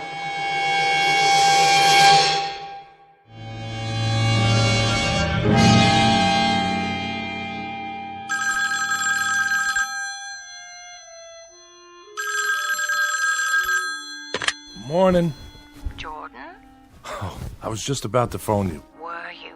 I overslept after last night. I was afraid you wouldn't call. I wasn't sure you wanted me to. Oh, now you're teasing me. I had the most wonderful evening. So did I. It was heavenly, Jordan. Every minute of it. Will I see you today? Wild horses wouldn't keep me away. You don't have to fly back? Not just yet. I'll tell Kruger I'm onto something here. Something that could be very big. Kruger? My editor. Don't worry, he'll go for it. Oh, I hope so. If I were to lose you now, you don't know how long it's been since I've felt this way. Stay right where you are. I'll be right over. I won't move from this spot. I'll tell Charlotte to make lunch for us on the veranda. I have a better idea. I'll take you to Musso and Frank's for brunch. Perhaps your mother could join us. What for? I thought it might be nice for her. To get her out of the house for a change. Mother's not feeling well this morning. Oh, nothing serious, I hope. Only the usual complaints. Her mind seems worse, though. I wouldn't want to subject you to that. As you wish. You seem awfully interested in my mother? I do? Yeah. Just a reporter's curiosity. Enough about her. How soon will you be here? As soon as I shower and dress. Till then, darling. Till then. Front desk. This is Mr. Herrick. I'd like to place a collect call to Chicago. I'll connect you with the hotel operator.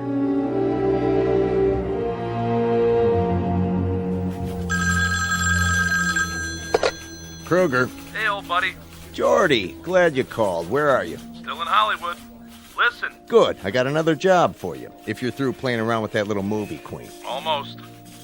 Do something for me, will you? Get out the file on one of our pictures. Which one? Queen of the Nile. Right. Which one? I just told you. Queen of the... Well, you're a little young, I guess, but they made two of them. First one silent, I think, around 1920, maybe earlier. I didn't know that. Get them both. Take me a minute. I'll hang on.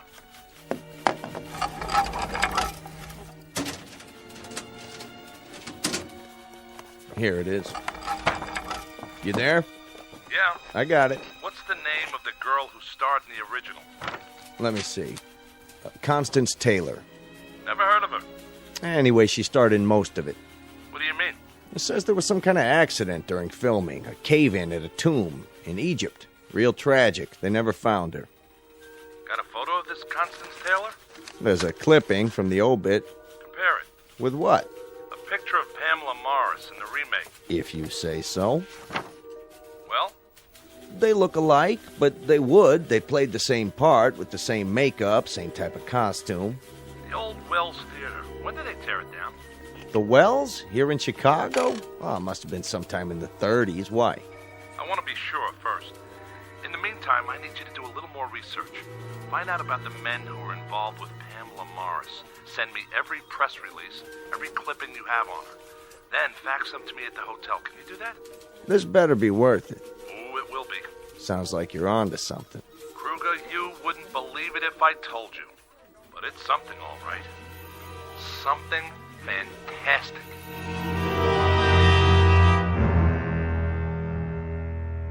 Well? It's all true, Mr. Herrick. Every bit of it. But don't show it to her. Leave here at once. This picture. Is it Pamela? Yes. Yes. Please, Mr. Herrick. You don't know how it is. January 12th, 1933. Gladys Gregory and Kester Roberts at the Wells Theater. On roadshow tour, fresh from their Broadway success in Honeymoon Deferred. She had many different names. But she herself hasn't changed in what? 50, 60 years? At least 80. The sum total of my life. You can't imagine what it was like to see her always so fresh and beautiful, while my mirror image grew seared and yellowed with age. How I longed to see a wrinkle, just one, in that baby skin face. But she stayed young, and it was I who grew bent and gnarled, withered by the weight of the years. Is it any wonder that I hate her so? Hard to imagine hating her. Take one last look, Mr. Herrick, and then go. How old is she, really? She is ageless. Perhaps eternal. That's true. What is her secret? What woman would not sell her soul to know? Surely you have some idea. It has to do with the motif of this room. The artifacts? The scarabs. The scarabide beetle, to be exact. The Egyptian symbol for everlasting life from the banks of the Nile. Mrs. Draper, if you hate her so... Why do I stay? What else could I do? After Pamela and my husband. Go on. Tell me the rest. Charlotte? I cannot. You must go. What about those other men? John Bradley, Charles Danforth, Wesley Harrington. Don't ask about them. Charlotte, was that Mr. Herrick's car in the driveway? I thought I heard... Oh, Jordan. I knew it was you. I could hardly wait. Hello, Pamela. What's she doing here? Pamela. How nice of you to drop in, Mr. Herrick. Has my mother been entertaining you? Yes, she has. Tea, Miss Morris. Thank you, Charlotte. What wild tales have you been spinning, Mother? I'm beginning to think they're not wild tales at all. Oh? For one thing, the Wells Theater where you played was torn down years ago. Many, many years. And the artist, Berthold, who painted that picture of you, do you know when he died? You may leave us, Mother.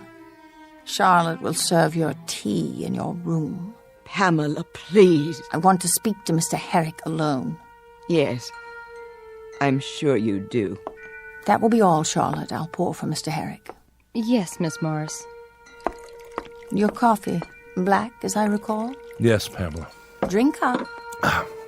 Pamela, Now then, you were saying? Please understand, Oh, I do. I'm a reporter. It's my job to gather facts. And last night, that was part of your research? Last night was special. Believe me. My, look at all these newspaper clippings. Let me explain. You've compiled quite a dossier on me. What is it you want? Money? You think I'm a blackmailer? Well, if that's not it, what do you want? The truth. It comes down to this. I told you it isn't about money. I understand. Then why are you opening the wall safe? You want the truth, Mr. Herrick, and you shall have it. Come here. What have you done? Just a little white pill in your coffee. You drugged me. Don't worry. It's only a sedative. Well, why? I'm about to show you the secret. Don't you want to see what's in the box? Very well. I'll bring it to you. What is that? A rare Egyptian scarab, Mr. Herrick. The secret of eternity. Where did you get it? From the pharaohs, who understood its power. Pharaohs? I told you, Mr. Herrick. I was once Queen of the Nile. That was only a movie. Was it? Oh, yes, but I'm talking about the real thing. You were? Not were. Am. Oh. Sit down. It's easier that way. Let me open your shirt.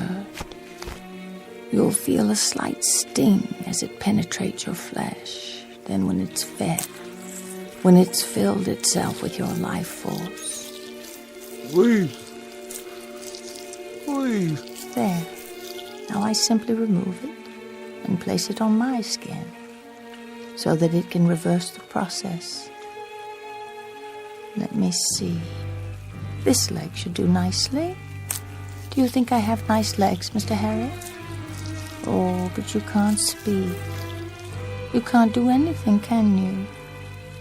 A pity the art of mummification no longer exists, because in a few more seconds, there will simply be nothing left to hold your body together anymore.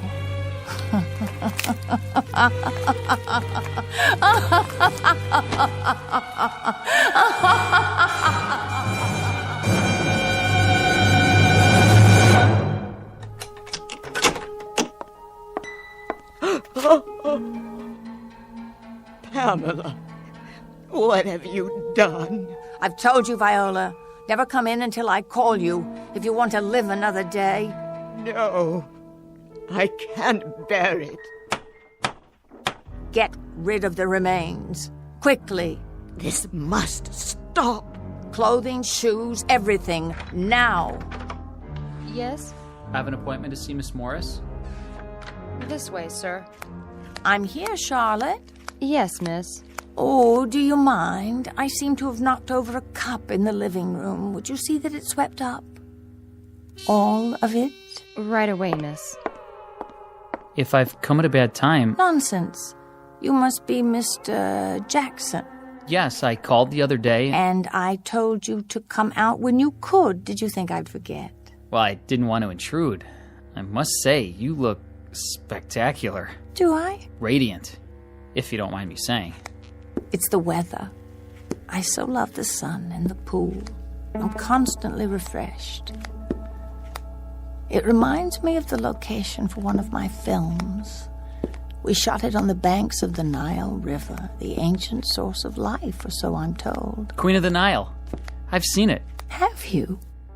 But you're so young. Come. We'll have coffee on the veranda.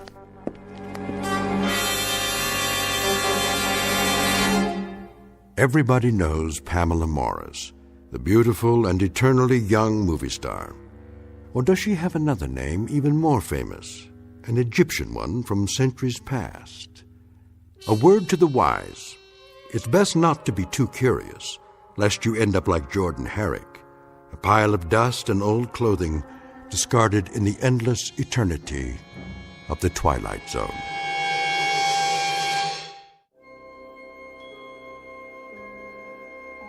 Hi, this is Carl Amari, producer of the Twilight Zone Radio Dramas. I'd like to take a moment to tell you about our official website at twilightzoneradio.com, where you'll get the latest news and information on these Twilight Zone Radio dramas. Plus, at twilightzoneradio.com, you can digitally download 3 free episodes or any of our episodes for only $1.95 each. In this age of ever-changing technology, we've decided to make these episodes instantly available to you by making the Twilight Zone Radio Dramas a digital download-only series. This means that this series will no longer be offered on CD. The CD collections at our website are now being offered while supplies last at buy one, get one free. So be sure to get your favorites before they're sold out. Be sure to visit us often, and I'll see you in the zone.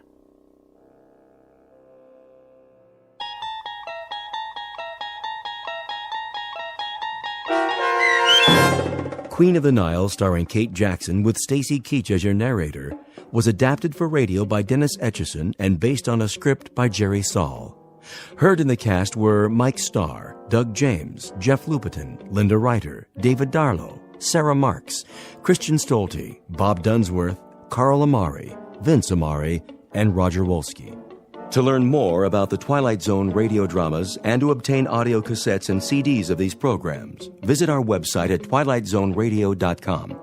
The producers of The Twilight Zone wish to thank CBS Enterprises, Carol Serling, Dennis Etchison, Dick Brescia Associates, Claire Simon Casting, Terry Jennings, XM Satellite Radio, Sirius Satellite Radio, our sponsors, and our radio affiliates for helping make this series possible. This copyrighted radio series is produced and directed by Carl Amari and Jason Mallow for Falcon Picture Group. Doug James speaking.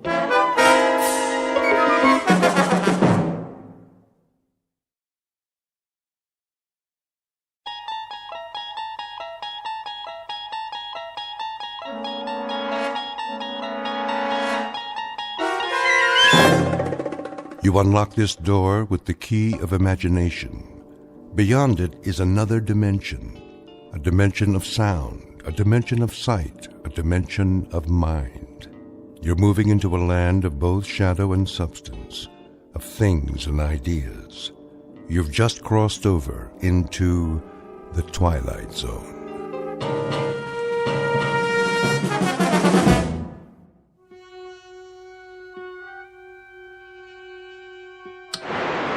You see me, Harvey? And hear you, loud and clear. How's the monitor picture? Still distorted. We've got a few minutes left. Check your controls. Make sure the red switches are all on. Check. Now the blue ones. Check again. Any overloads? Well, your amperage is steady, voltage and input. You sure you want to go through with this? You sound positively funereal, Harvey. I sound the way I feel. I'm helping you because you asked me, Paul. I can give you my support as an engineer. But enthusiasm is something I just can't dredge up. No sense of adventure? A sense of wonder, perhaps. And a sense of concern for a friend who's placing himself in jeopardy unnecessarily. You could just as well test the process with a lab rat or a monkey, but with yourself. Why? A monkey can't take field notes. But if you're so sure it works... I know it works. The challenge now is to use it, to better the world if possible. Otherwise, it's just a machine that moves atoms from one temporal location to another. Sort of like a shuttle bus between centuries. Take it to the physics department, then. Publish your work officially. Do you know how much funding you'll have? You'll also have a Nobel Prize, if that means anything to you. It doesn't. In fact, it's what I don't want. If it's possible to change the past for the better, then it's equally possible to do the reverse. I can't take that chance. The world can't. Put this invention in the wrong hands, we're all through.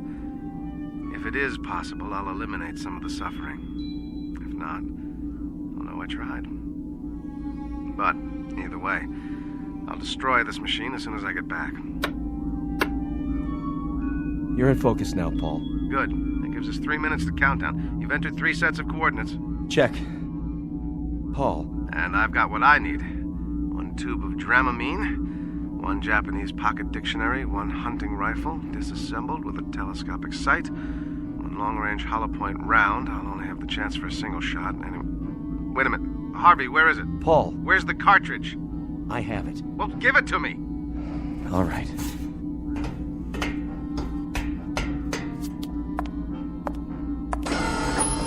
The cartridge, Harvey, now. I have a little over 2 minutes. Paul, this is crazy. It's too dangerous. Dangerous? Did you drink milk this morning, Harvey? What's that got to do with... What was the strontium-90 content in the glass? Did it occur to you that the things you've been eating and drinking might turn your bones to sawdust? Or guarantee that a child of yours might come into this world without arms or legs? But what you propose to do about it, to change history, is incredible. There is a logic and a paradox about time travel, you know. Haven't you read any science fiction? Granted, there's no guarantee, but if I fail, you simply cross off one insignificant human. One frail, protesting member of the race. Look at it this way. If I fail, if I wind up in hell or limbo, or cemetery, the responsibility is exclusively mine. Now do me one last favor, Harvey. Get back to the console and start the countdown. I should know better than to argue with you, Paul. I hope you make it. You know that. See you soon. Time will tell, Harvey. Time will tell.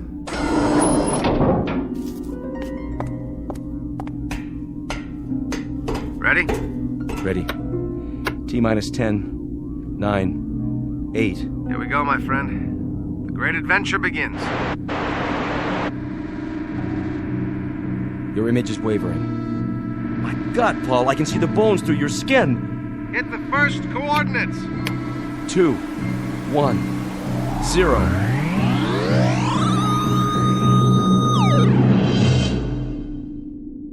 Godspeed, Paul. Godspeed.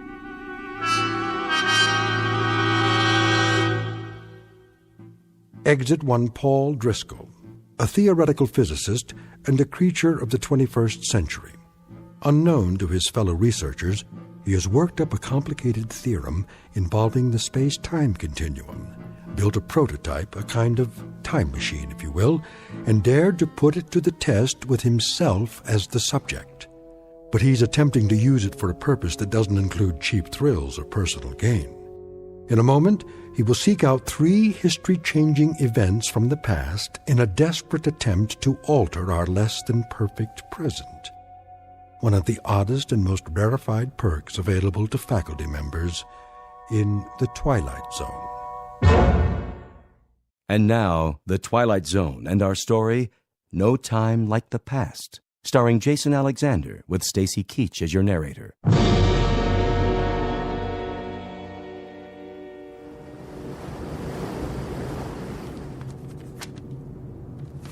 There, I've finished my captain's log for tonight. So, you said that this is a matter of some urgency, Mr. The name is Driscoll, but that's not important. Perhaps you will be good enough to tell me, sir, what this is about. I'm due on the bridge in a few minutes. Captain, is there any possible way you can alter your course? I beg your pardon? The course the ship is taking, can it be changed? Since my country is a belligerent, and these waters are a zone of combat, I would prefer to consult with higher authority before taking such a step.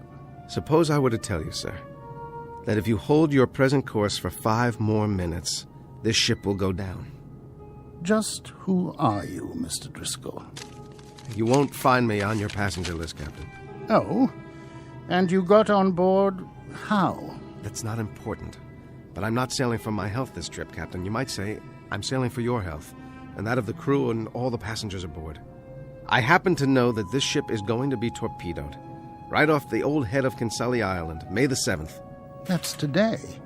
How do you know this? If I were to tell you, you'd say I was a lunatic. I can't alter the course of the Lusitania simply on the word of one man. All right, Captain, say I am a lunatic. Say that everything I'm telling you is just the product of a deranged mind. What would you lose by altering course now? How many minutes? That's not the point. That is the point, Captain. There'll be over 1,100 people drowned. That will be enough, Mr. Driscoll. And if you should be one of the fortunate few, Captain, remember when that court of inquiry convenes. I must ask you to leave, sir. I'm not asking you to scuttle this ship. All I'm suggesting is if you change course 1 degree, just 1 single degree. Steward, come in here. Yes, Captain. Escort Mr. Driscoll from my quarters. Yes, sir. Come along if you would, sir. Captain, there's still time. And still time to confine you to your cabin. Take him away. Sailor, take a look at the water off the bow. What do you see? Sir? Something under the water coming this way. Do you see it? Captain! Sound the alarm! You! How did you know?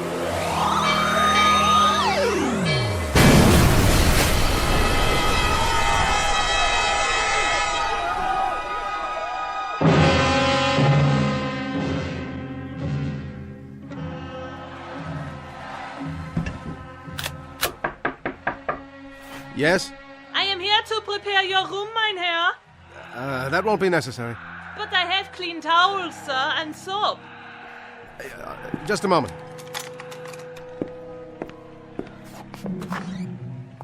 Ach, you have the loveliest room in the hotel, mein Herr. Yes. It's a lovely view. More than a view, sir. In a minute, from that window, you will see history unfolding. Why do you know that this whole side of the building has been rented? Every floor. All because of the Führer, so they can see him. Down in the street is a madhouse. That's what I was told. You are not German? I'm an American. An American. And what do they think of our Führer and the new Germany in America? We're quite neutral. You say neutral, but you mean something else. No, I don't mean anything. You hear?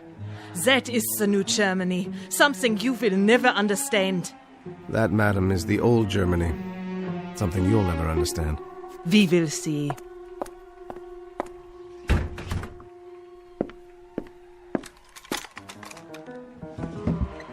All right, just one shot. Not Goering, only Hitler, right through the forehead. Come on, buddy. Step into the crosshairs. No, it's jammed. Herr Driscoll, open up, bitte. Mach schnell, Herr Driscoll. He will open up the door. But I tell you, he was in here.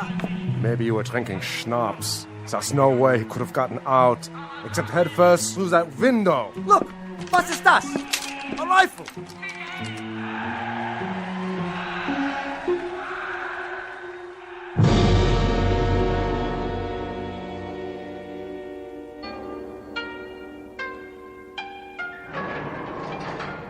America, come.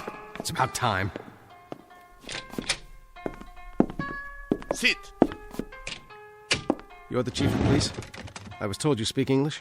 I venture to say that I speak it better than you speak Japanese. I hardly speak any Japanese, but what I'm about to tell you is the most important English you've ever heard. Mr. Driscoll, is it? You happen to be an enemy alien, which is the reason... Which is the reason I've been kept in a cell for 6 hours, and the reason you may have cause to regret this particular arrest. Go on. What I tried to tell your guards is that inside of an hour, this city is going to be destroyed, and upwards of 100,000 human beings will be destroyed along with it. Indeed. You're about to be bombed out of existence, but there's something you can do. You can begin some kind of an evacuation of women and children. You can save a few thousand lives. By who say so, Mr. Driscoll? Who do you represent? I don't represent anyone. Only the voice of history. That's extremely poetic, Mr. Driscoll. But, most unfortunately, while I am sufficiently educated to appreciate lyricism, My official capacity makes me less prone to enjoy the subtleties and nuances of language for their own sake. All right, look. I'll give this to you very unsubtly, with no nuances at all. There is going to be a bomb dropped here, and you're going to know a nightmare beyond any imagining. Excuse me. Moshi. Hey. Ah, wakarimashita. A single aircraft, Mr. Driscoll. One lone B-29. I rather think we can survive that. That picture on your desk. Your wife? And my 2 daughters, age 8 and 10. If you don't care about the city, do it for them. Look, this isn't just a request. It's in the nature of a prayer. Mr. Driscoll, I will make an assumption that you have some illness. I won't stand you against the wall and shoot you, even in wartime. I'll send you to the Army headquarters, where you can be interrogated. You're an alien and by rights should be interned. However, if you'll keep this in mind when you get back to your country, the face of the enemy is not devoid of compassion. And you might recall this conversation. If you survive, remember that the same thing could be said of your enemy. He tried to save Hiroshima. God, hey, take this man away. Where? Where did he go? And what? What is the great flash of light outside?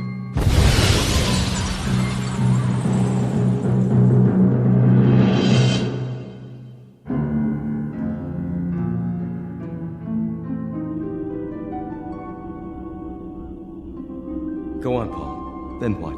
Then nothing. The SS Lusitania, 1915, one of the causes of the First World War. Attempt number 1. Failure number 1. Then August 1939, the Hotel Berlin. Another blow for law and order. Hitting nothing and accomplishing the same. Finally, Hiroshima, August 1945. 3 tries. 3 misses. Then you have to admit it now, Paul. The past is inviolate. What's happened must remain as it was. You can't change anything. Yes, I believe you. And so it follows that there isn't anything we can do about the present. See that small brown book on the shelf? Bring it over to me, Harv, would you? The Study of 19th Century Midwest America. This one of yours? Particular favorite. Open it up to page 14. Talks about a certain place, Harv, a place called Homeville, Indiana. There are pictures showing what it looked like in 1881. Charming. Parasols, bicycles, all very serene. Apropos of what? Apropos of the fact that I'm going back there. One last trip in the machine. I thought you were going to destroy it, whether you succeeded or not. I'm going back there not to change anything, but simply to become a part of that world. A world of band concerts and summer nights on front porches. A world that hasn't heard of atomic bombs or germ warfare or anything else. That's where I'm going, Harvey. I've already packed my bag. The only book I'm taking with me is this one. Of course you are. And there's no one who could hold you back. But remember this, everything is cause and effect. You go back in time to this Homeville, and you inadvertently change one event, alter it minutely. You might start a chain reaction beyond anything even you could imagine. I'm going back there to live, not to change what doesn't need to be changed. Now, Harvey. Here are the coordinates. How about it? All right. God help me, Paul. God help you. Then let's do it.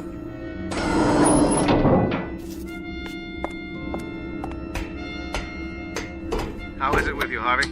All set. The mechanism's still charged. Enter the coordinates. Here we go, then. 5, 4, 3, 2, 1.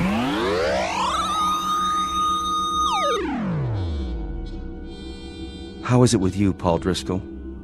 Wherever you are. No television sets, no nuclear arms, but just the same. How is it with you?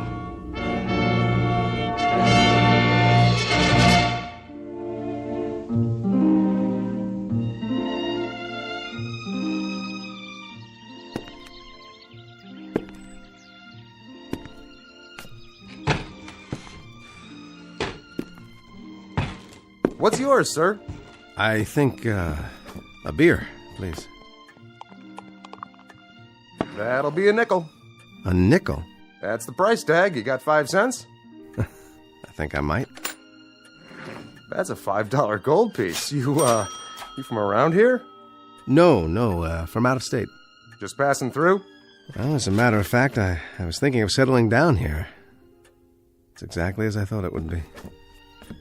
Know anything about the boarding house across the square? Ma Chamberlain's. Real nice accommodations. Runs a clean place. Well, then I guess I'd better drink up and check it out.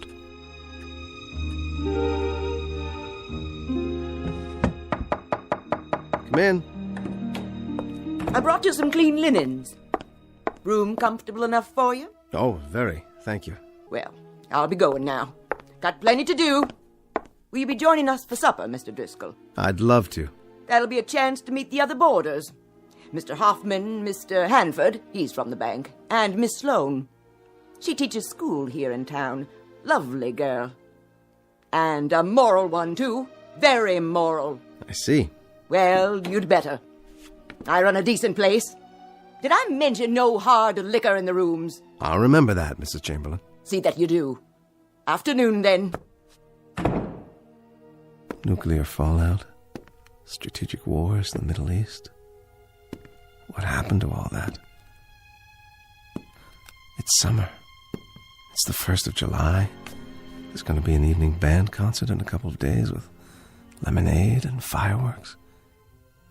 It's 1881 in Homeville, Indiana. And by God, I'm home.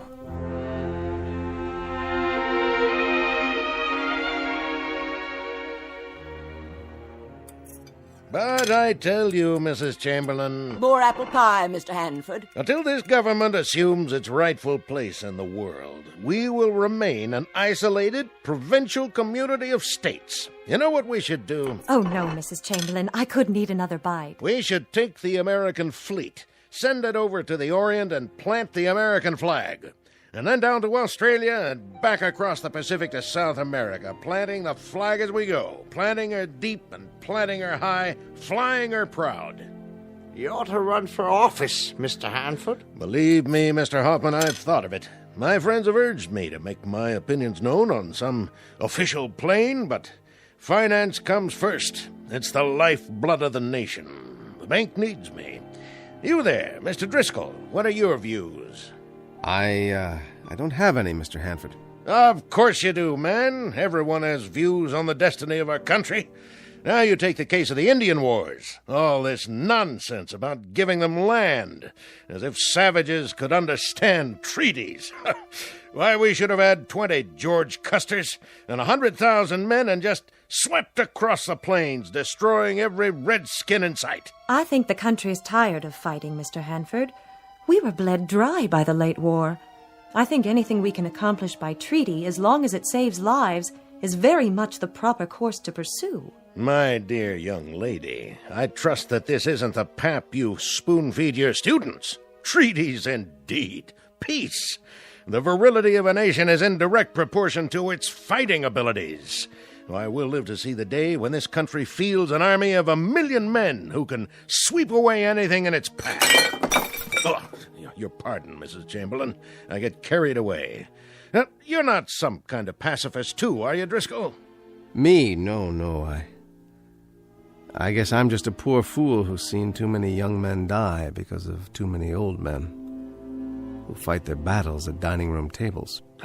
Oh, my goodness. I take offense at that remark. And I take offense at armchair warriors who don't know what a shrapnel wound feels like, or how death smells after 3 days in the sun, or the look in a man's eyes when he knows he's minus one leg and the blood is seeping out of him. You have an enthusiasm for planting the flag, Mr. Hanford, but you don't even have a nodding acquaintance with what it's like to bury men in that same soil. I'll not sit here and listen to talk like that. Of course you won't. You'll go back to your bank, and it'll be business as usual until the next dinner time, when you'll give us another vacuous speech about a nation growing strong by filling up its graveyards. Well, you're in for some gratifying times, Mr. Hanford. There'll be a lot of graveyards to fill. In Cuba, then in France, then all over Europe and the Pacific. You can sit on the sidelines and wave pennants because by your definition this country is going to get virile as the devil. From San Juan to Incheon, we'll show how red our blood is because we'll spill it.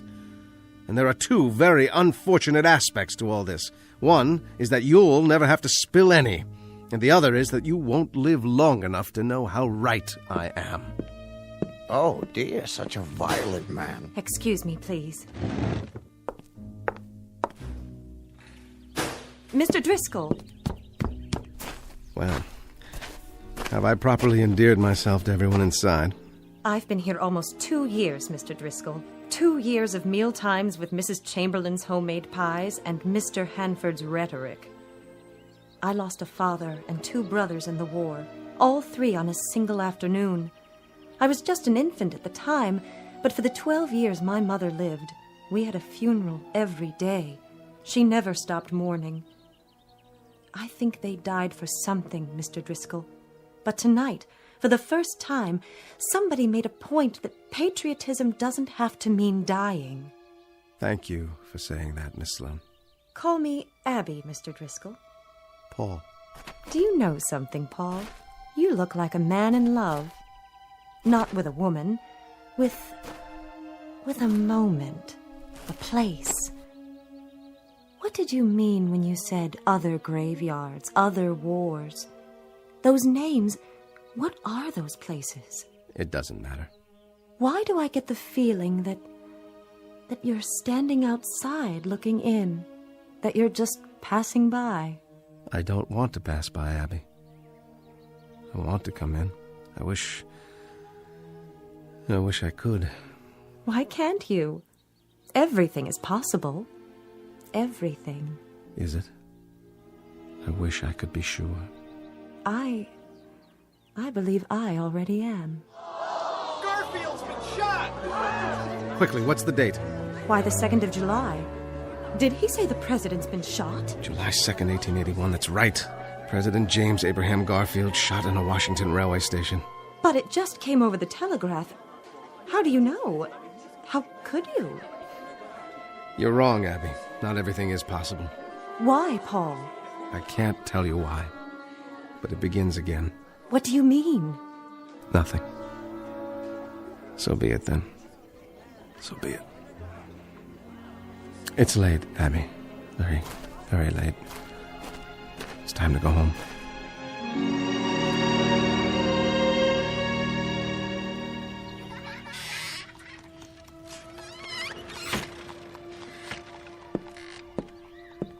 Oh. Good morning, Paul. Mr. Driscoll. We missed you at breakfast. Sorry, I must have overslept. Is that the morning paper? Yes. You may read it if you like. I'm finished. The president was badly wounded. So I see. But there's hope for his recovery. I guess sometimes that's all that's left, isn't it? Hope. I suppose so.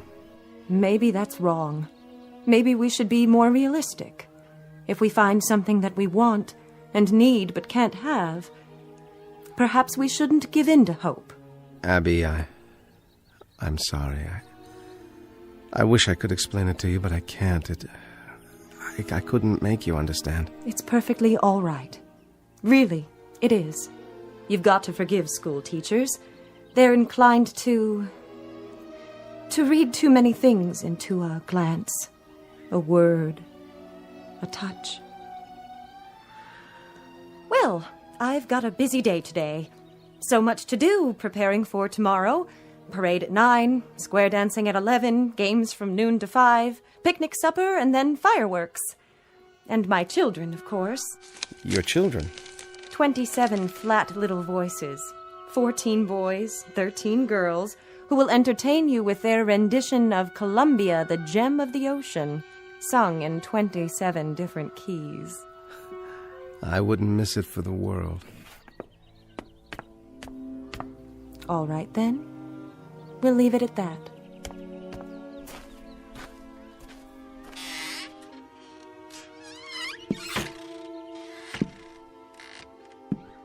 How do, Mr. Driscoll? Morning, Mr. Hoffman. She does an awful good job with those kids, Miss Sloane. So I've heard. Pretty, too, for a schoolmarm. The ones I had when I was a kid, they looked like they came out of a pickle jar. Mine, too. You like this town? More than I can say. Well, you might make it here if you've got what it takes. And from what I've heard, I'd say you do. You want to be more careful with your words, though. Mostly Republicans. Still and all, a nice little town. Doesn't change. That schoolhouse, I'll bet she's 75 years old as she stands, and I expect she'll stand till somebody pulls her down. Well, morning to you, Mr. Driscoll. I'm off to work. God bless President Garfield. A school building. That's what I was trying to remember. Oh, my dear God. The site of the Homeville National Bank, formerly occupied by a school, built in 1823 and gutted by fire July 3rd, 1881, injuring 12 children. The fire was caused by a kerosene lantern on a runaway wagon. And I can't do anything. I can't warn anyone. It has to happen the way it's supposed to, like the president. I'm sorry, Mr. Garfield. Recover you shall not. You're to die on September 19th of this year. And the schoolhouse you're to burn this afternoon. 12 children injured, and God help me, I have to stand by and let it happen.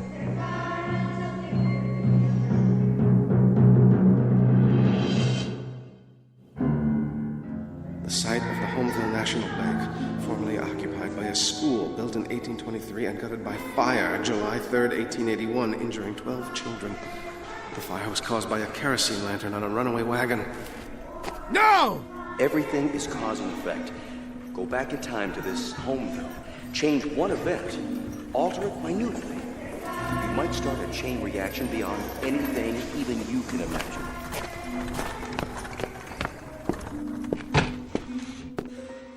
How are you today, Mr. Driscoll? Whiskey, please. Bother you, does it? What? Those kids trying to sing. Well, they won't be at it long. What's that? Hard to keep them in during the summer. But Abby's doing a good job of it. Give me another one, will you? Sure thing. Something wrong? I ain't trying to butt in on your personal affairs, but you drink like a troubled man. What time is it? 10 minutes or 2? I give him another 10 minutes or so. I've got to try. How's that? Why the devil doesn't she let them out of there? How's that? Nothing. Just a runaway wagon with a kerosene lantern. That's all it takes.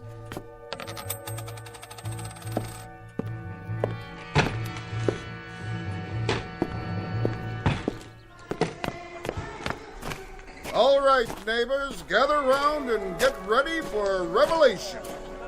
Just close right in, next to the wagon. That's it. Know why I'm holding up this lantern? You're gonna tell us anyway, ain't you? Like Diogenes' good friends, I'm looking for an honest man. Well, you ain't gonna find one here. An honest man who'll try one sip of Dr. Malone's alternative and tell me it's not the finest medicine he's ever tasted. This little bottle right here, why, it combines all the treatments for scrofula, King's Evil, ulcers, indolent tumors, rheumatism, gout, scurvy, neuralgia, enlargement of the bones, joints, and glands, not to mention the liver and spleen, also terror, ringworm, biles, and carbuncles. And the cost, friends? A mere 25 cents the bottle. Do me a favor, will you? What's that, young man? Don't light the lantern. Why, I have to light it, to shed light on the subject. Please, put it out! An incredible price, you say? I'm not in the business for profit. I travel the length and breadth of this glorious nation to cure the sufferings of mankind. The ridiculously low price barely covers the cost of ingredients, bottling, and my own primitively simple existence. How about you, madam? Nervous disease?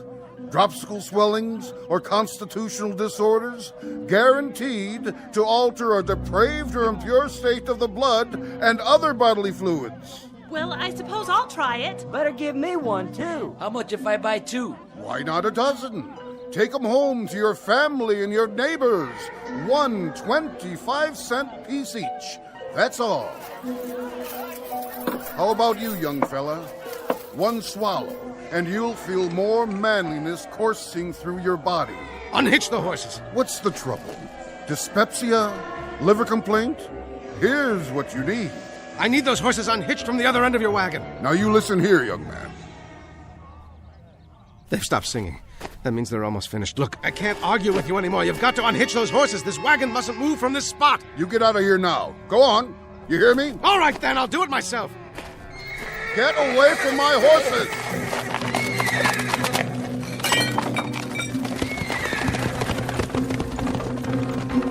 Abby!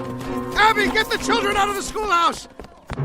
There's going to be a fire, do you hear me? There's going to be a... Ah! Oh there! Stop!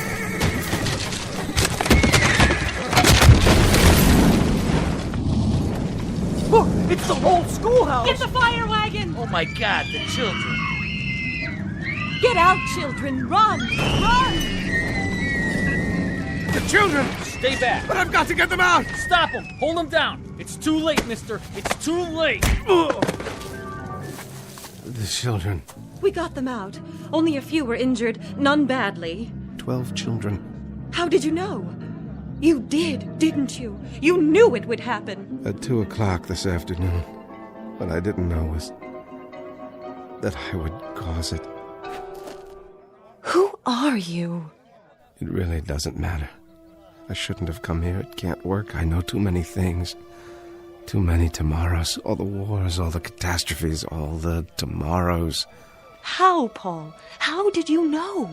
You're part of history, Abby. You and this town and the people in it, and I can't change you. I can't even touch you. Why not? Because the past is inviolate. It belongs to those who lived it. It's not for interlopers, for those who pass by and look in and wish they were a part of it. Goodbye, Abby. Stay well. Where are you going? Back to where I came from, where I belong. I wanted bandstands and summer nights, serenity. But the infinitely complicated mechanism of a human being. He can't live with the threat of a bomb, and he can't live with burned-out school buildings either. The finite or the infinite, it doesn't make any difference. He's always his brother's keeper. In a way, it was more than I expected because you were here, but I've overstayed my welcome.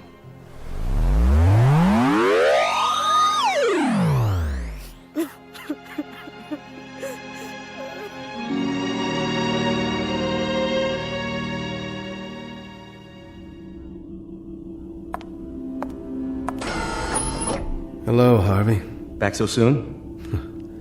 As it happens, back a little late. You changed something? I tried to. And in doing that, I caused it. And now, where do you go, Paul? Here, where I belong. That's what I've learned, to leave the yesterdays alone. I'd rather do something about tomorrow. That's what counts. The tomorrows. God, let there be tomorrows.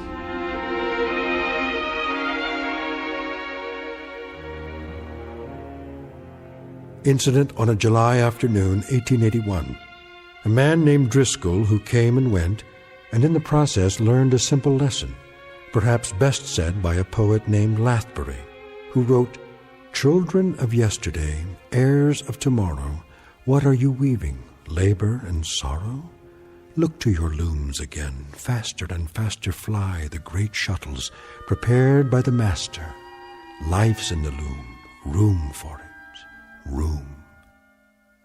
Our tale of clocks and calendars in the Twilight Zone.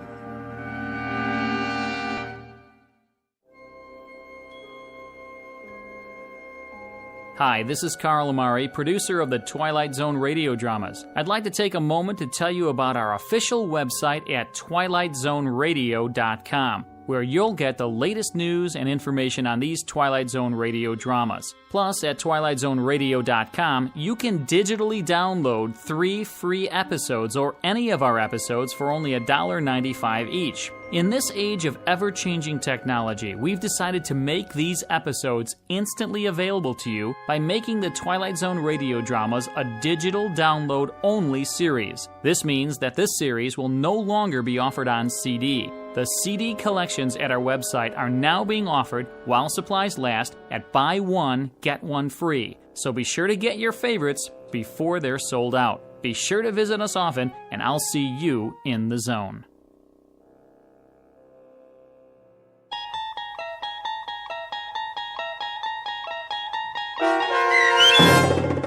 No Time Like the Past, starring Jason Alexander with Stacy Keach as your narrator, was adapted for radio by Dennis Etchison and based on a script by Rod Serling. Heard in the cast were Doug James, Michelle Graff, Nicholas Ruddle, Christian Stolte, Micah Jacoby, Owen Yen, Linda Ryder, Roderick Peoples, Rich Komanek, Carl Amari, Roger Wolski, Vince Amari, Paul Patch, and Richard Shavzin. To learn more about the Twilight Zone radio dramas and to obtain audio cassettes and CDs of these programs, visit our website at twilightzoneradio.com. This copyrighted radio series is produced and directed by Carl Amari and Roger Wolski for Falcon Picture Group. Doug James speaking.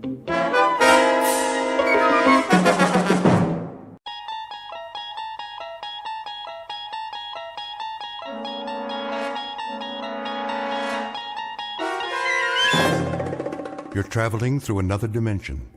A dimension not only of sight and sound, but of mind. A journey into a wondrous land whose boundaries are that of imagination. That's the signpost up ahead. Your next stop? The Twilight Zone.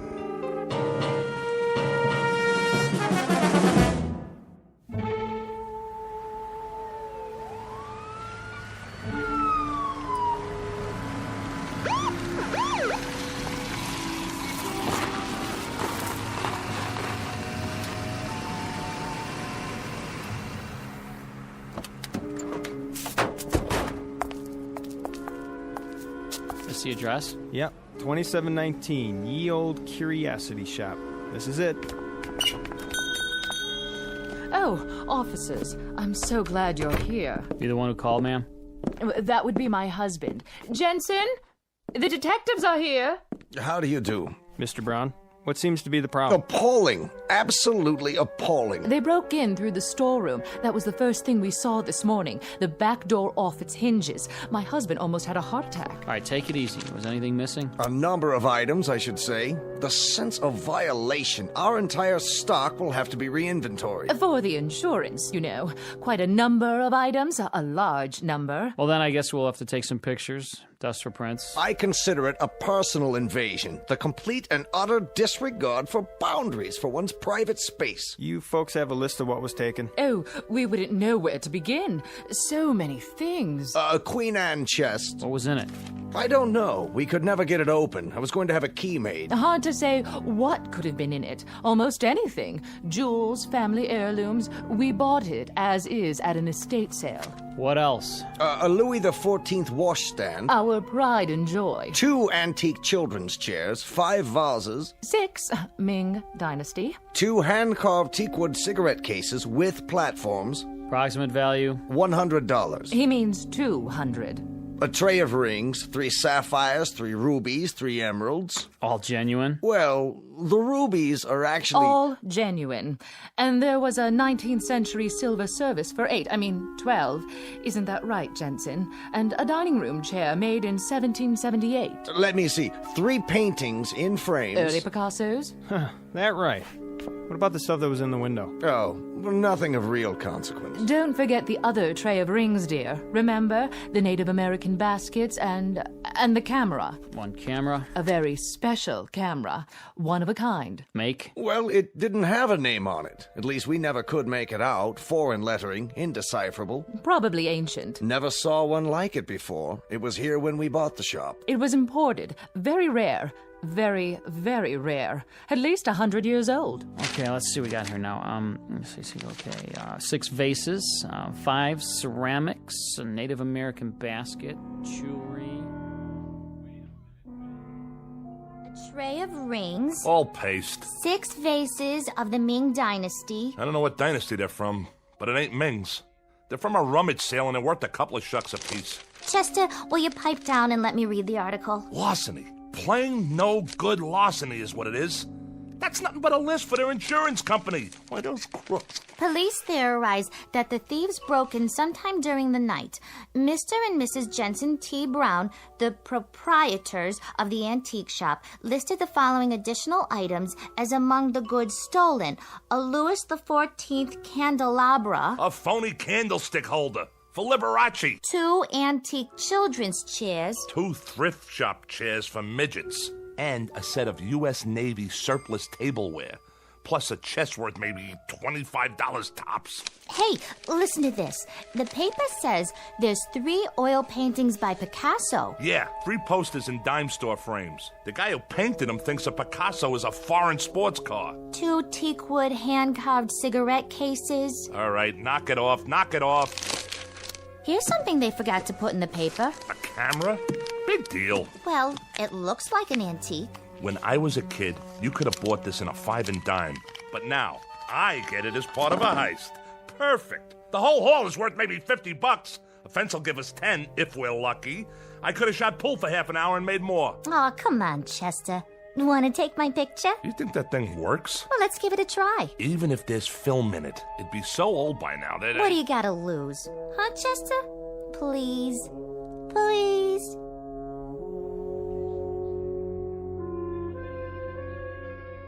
Scene of the crime, a hotel suite that in this instance serves as a den of thieves. The aftermath of a rather minor event to be noted on a police blotter, an insurance claim, perhaps a 3-inch box on page 12 of the evening paper. There's just one small item to be added to the list of loot. A camera, a most unimposing addition to the flotsam and jetsam that came with it. Hardly worth mentioning, really, because cameras are cameras. Some expensive, some available at the corner drugstore. But this camera, this one is unusual. Because in just a moment we'll watch as it injects itself into the destinies of 3 people. For it happens to be a fact that the pictures it takes can only be developed in the Twilight Zone.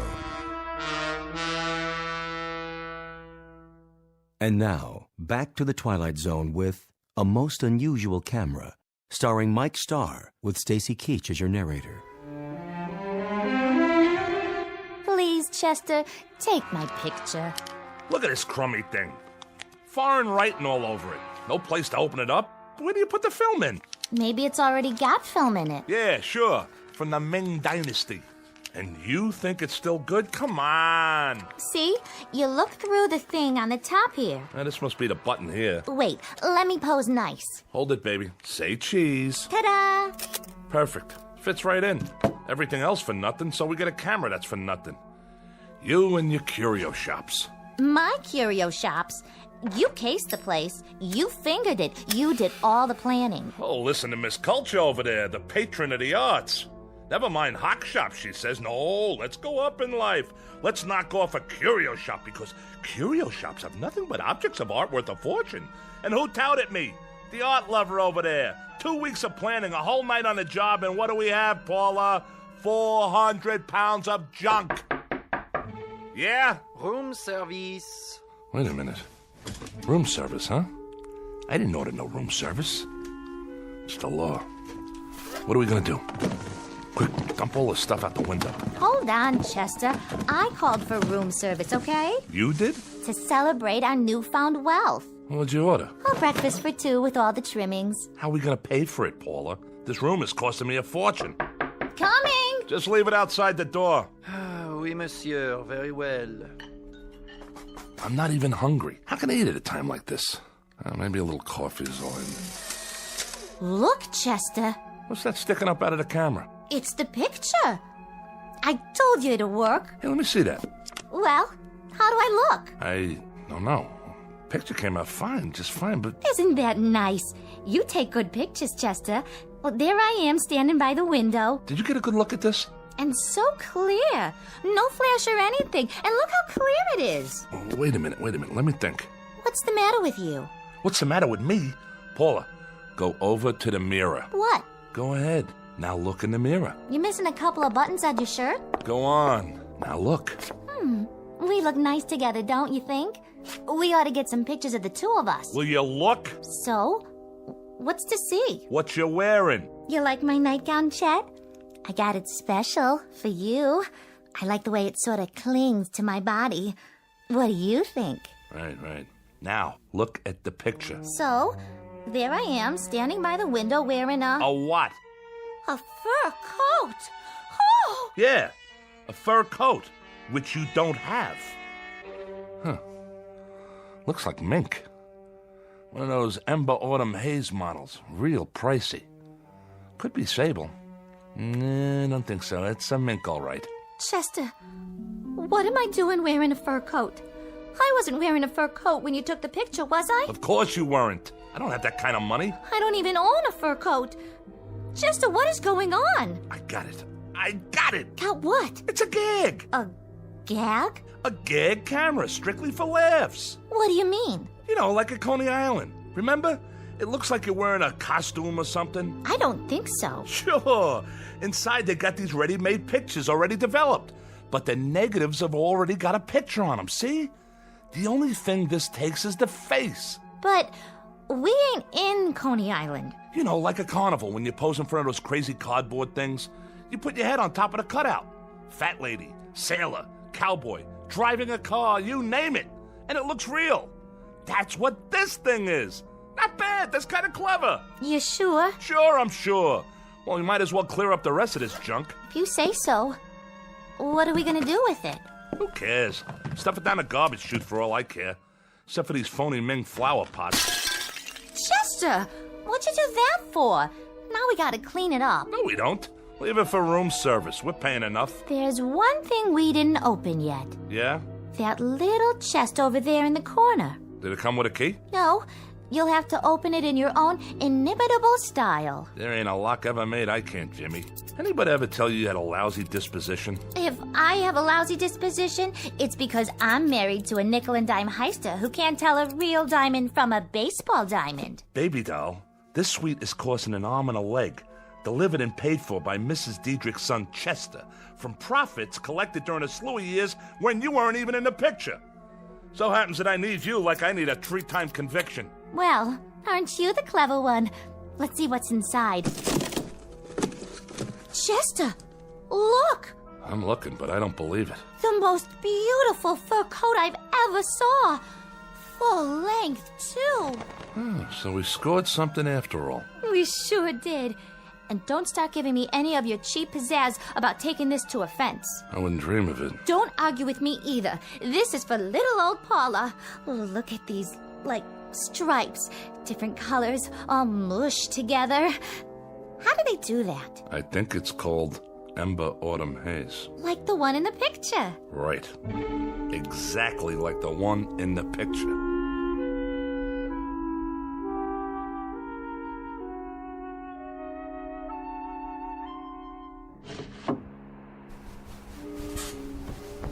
Come back to bed. In a minute. It's the middle of the night. Sure is, and I can't sleep. What are you doing by the window? Getting some fresh air. Are you still worried about the camera? Shut up. Yeah, you are. You're playing with it, aren't you? What do you care?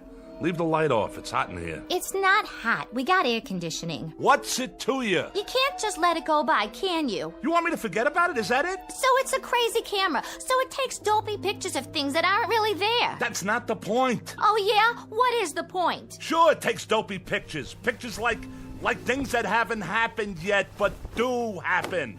That's the point. So what do we do, Chet? One lousy picture and you get insomnia? It's a camera, that's all. Here, I'll show you. Did you just take a picture? There. See any lightning? What did you take a picture of? It doesn't matter. The wall, the door. All right, now drop it, why don't you? Let it alone. forget about it. How can I forget about it? This thing comes from witches, maybe, or sorcerers. Look at the writing on it. It could be loaded with black magic or something. And what are you loaded with? Do you see anything? Where is the man with the horns who comes in with a bargain for your soul? He's supposed to show up any time now, right? But he's not here, is he? Listen to me. It's a screwy camera. Period.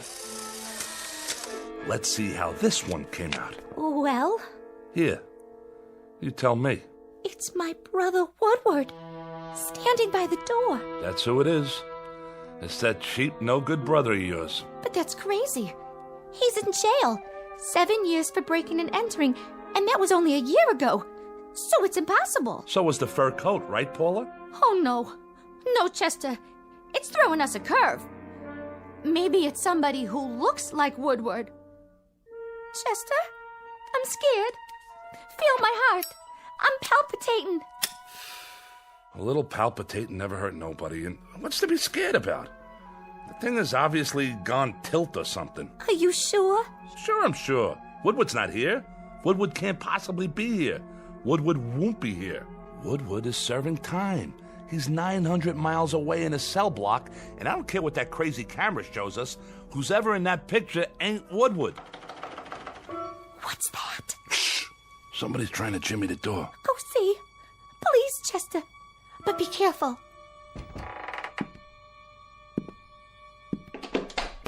Woodward. Hi, Paula. Hello, Chester. I didn't want to wake anybody, so I just, use the old lockpick on the door. Hope you folks don't mind. Mind? Why would I mind? But you're in jail, aren't you? I broke out. Me and another guy. Hid in the laundry truck. Nice, huh? I thought maybe I could stay with you for a few days. If you really don't mind. You don't, do you? I was thinking, maybe if I was around, you two wouldn't fight so much. You still all the time fighting? Hey, what you got in your hand there? A picture. Yeah? Let me see. Well, will you look at that? Yep, there I am, standing right by the door. Wearing just what I'm wearing now, too. Same clothes. Ain't science wonderful? Do you know what you're saying? Sure I do. I think it's great to be able to get a picture of... Wait a minute. Wait a minute. Yeah? If I was outside the door... Uh-huh. And you was in here... That's right. But you already had this picture of me. Right. Standing right here. Inside the door. Yeah, and? Then... Like... How come?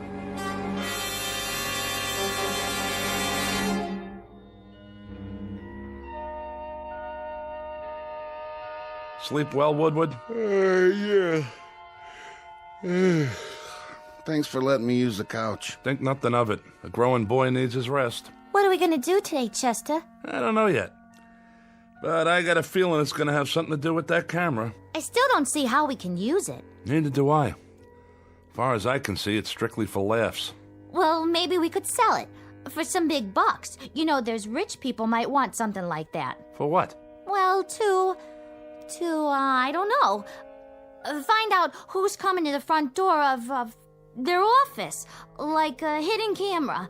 See who's robbing them blind, in advance. Try selling them an item like that. They'd throw you out on your duff. Or some company.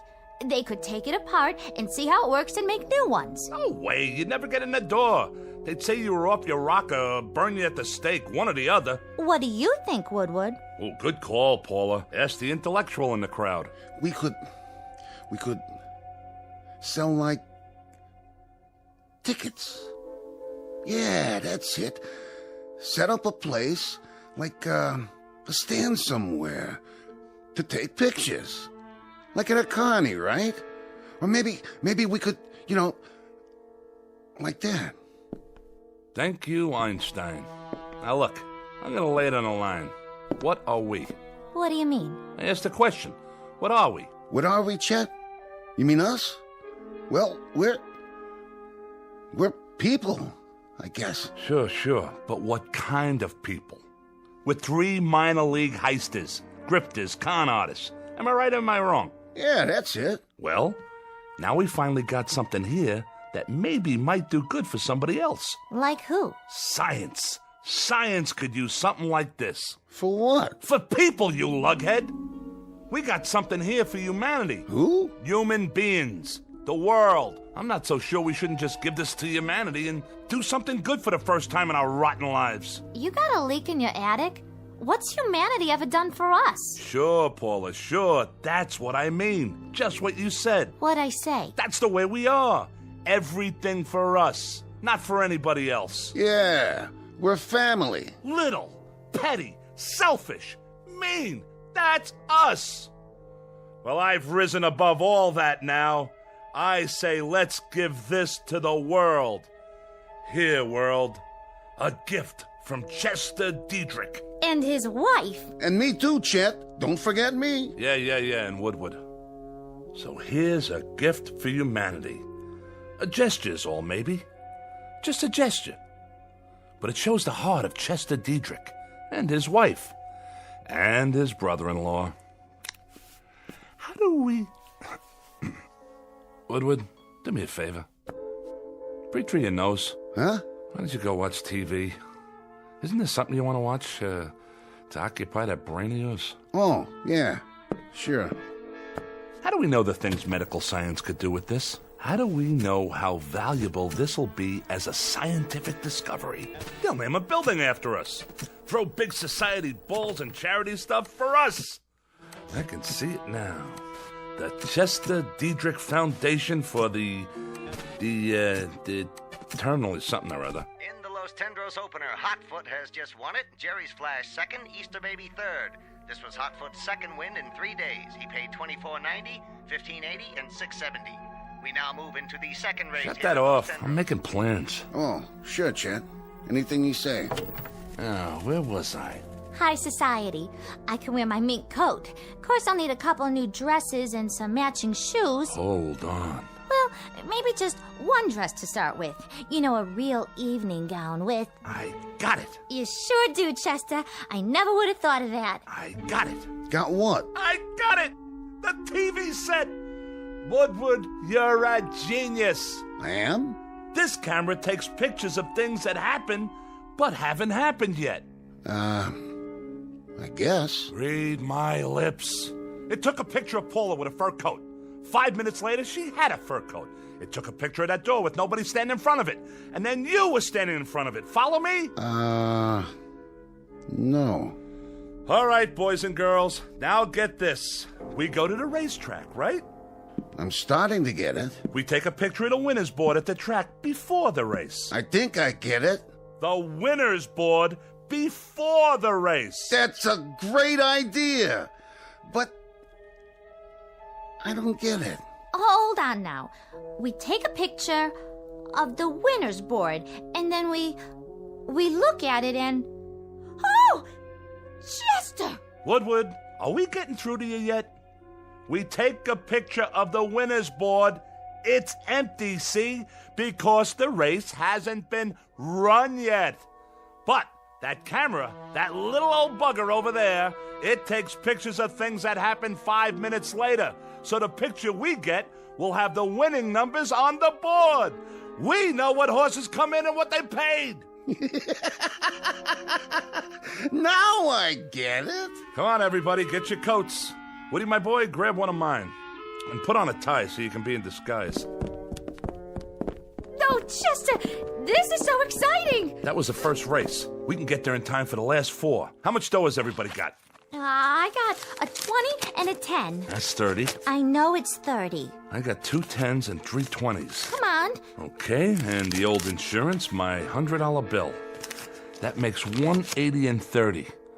You got anything for the pot, Woodward? Yeah, I got 10. $220. Is that enough? There's bound to be at least one long shot.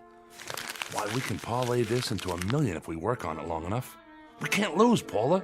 We simply can't lose. Come on, everybody ready? Chester, what about humanity? Humanity? Like you said, baby, what did humanity ever do for us? Let's get going.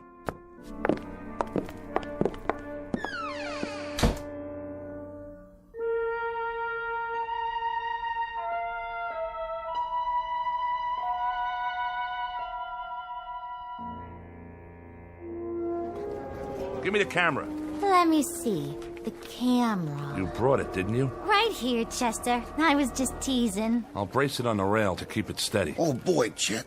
Oh, boy, you got us an idea here. My ribs aren't bothering your elbow, are they? No, not at all. Then let loose of me. Let me get the picture. Did you get the board? I got it. Are you sure? I'm sure. Now what do we do? Now we wait for the picture to come out. Don't we have to develop it first? Take it to a drugstore or something? Oh, for crying out loud. No, see, it comes out of this little slot on the top. Yeah? Neat. Sometimes it takes a little while. How long? The race is gonna start pretty soon. All things come to him who waits. Oh. Which horse do you like? I don't know which one I like yet. On account of I haven't looked at the picture yet, okay? Uh-huh. I like the number 5 horse, Tinky Beggar. It suits you. Peanuts, hot dogs, get your red hots here. Over here! Oh, no. Wait 5 little minutes and you can buy all the hot dogs you want. Right now, everything we have goes on the horse. Which one? Well... Look at it. 6, 3, and 11. And look what 6 pays. $47.60 to win. Hand me the racing form. Here you go. Number 6. Tidy 2, that's number 6. Okay, kids, we bet our money on Tidy 2. I don't like the looks of that horse. He's walking real slow. Will you get it through that thick skull of yours? We can't lose. Stay right here, and don't let anything happen to that camera.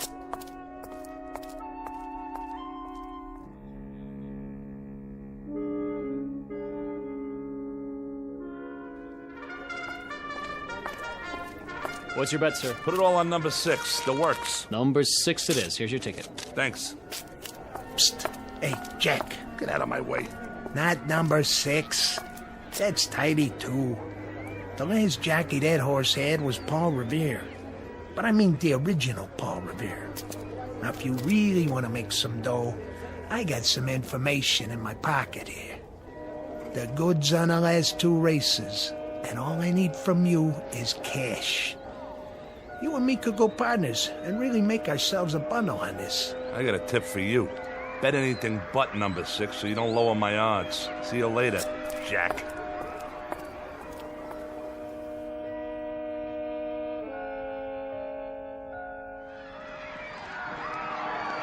Rounding the far turn, it's Tinky Beggar, Sir Midas, Pink Gloves, Bart Jr., Lady Deck. Coming into the stretch, Tidy 2 coming up very fast on the outside. Now in the stretch, Tinky Beggar, Sir Midas, and Tidy 2 is third. Tidy 2 moving up. Tinky Beggar and Tidy 2 neck and neck. It's Tidy 2. It's Tidy 2 all the way. We did it! Now, just you feast your eyes on the numbers. 6, 3, and 11. Just like the picture said. Are we rich yet? We're getting there, Junior. We're getting there. Now let me set up the camera before the next race. Paula, you 2 go cash in. Here's the ticket. And don't drop it. Okay, Chester.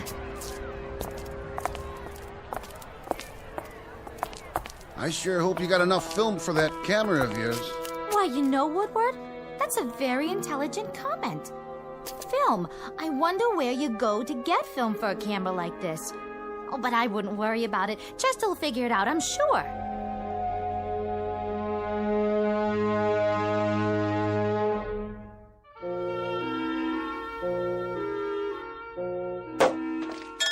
Want another glass, Chester? Not now. I'm on the phone. Yeah? Yeah, but when can I get a delivery on something like that? No. I don't want the black one. It's gotta be yellow with black upholstery. Spoked wheels, Continental kit on the back, dual exhaust, power everything, the works. You got that?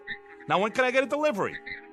All right, then order it. No. I'll pay you in cash. Come over with the papers tomorrow morning, we'll settle it then. How much did you say it was? No, I'm not backing out. I was just thinking. Maybe I ought to get 2. Huh? Well, you bring the papers. Fine. So long. It's the room service waiter. Are you done with your snack, Woodward? I ate the steak, but I can't finish all the chicken. I guess that'll hold me till dinner, though. Yes? I came for the dishes, madame. Right over there on the coffee table. Can you bring a couple of more bottles of champagne on the way back? Yes, madame, I can easily do that.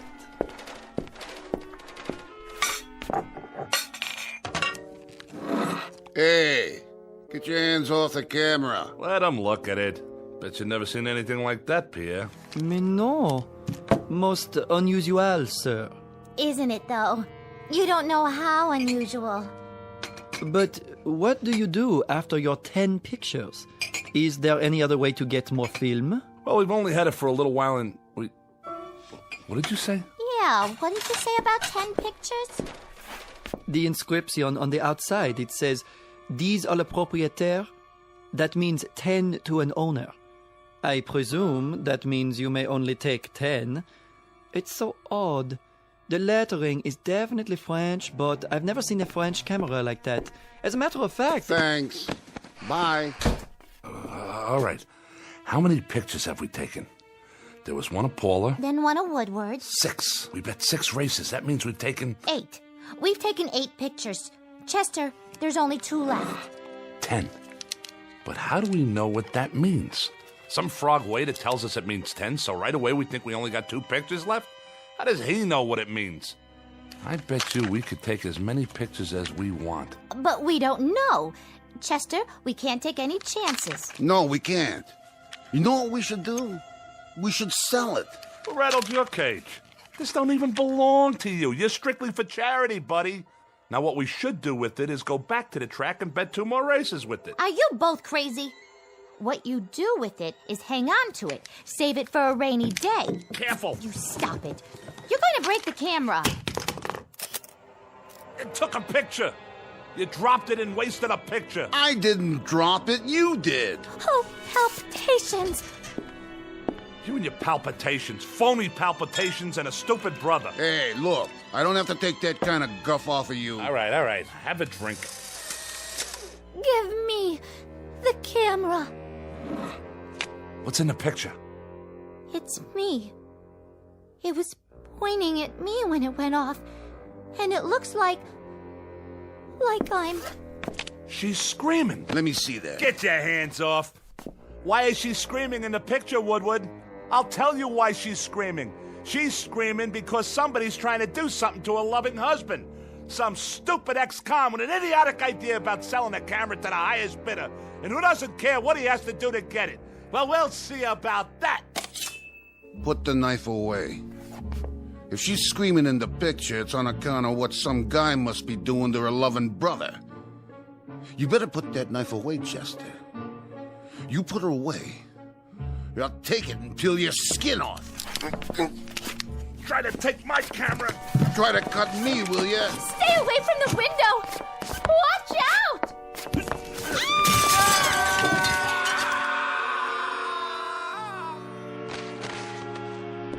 Oh, Chester! Chester, my poor darling husband! And Woodward! Woodward, my brother, my flesh, my very own flesh. I'll die. I will simply die. There's nothing left for me now. Except this suitcase full of money. How thoughtful of you, Chester. Well, don't worry about me. I'll muddle through somehow. We have to learn to live with tragedy. Poor Chester and poor Woodward.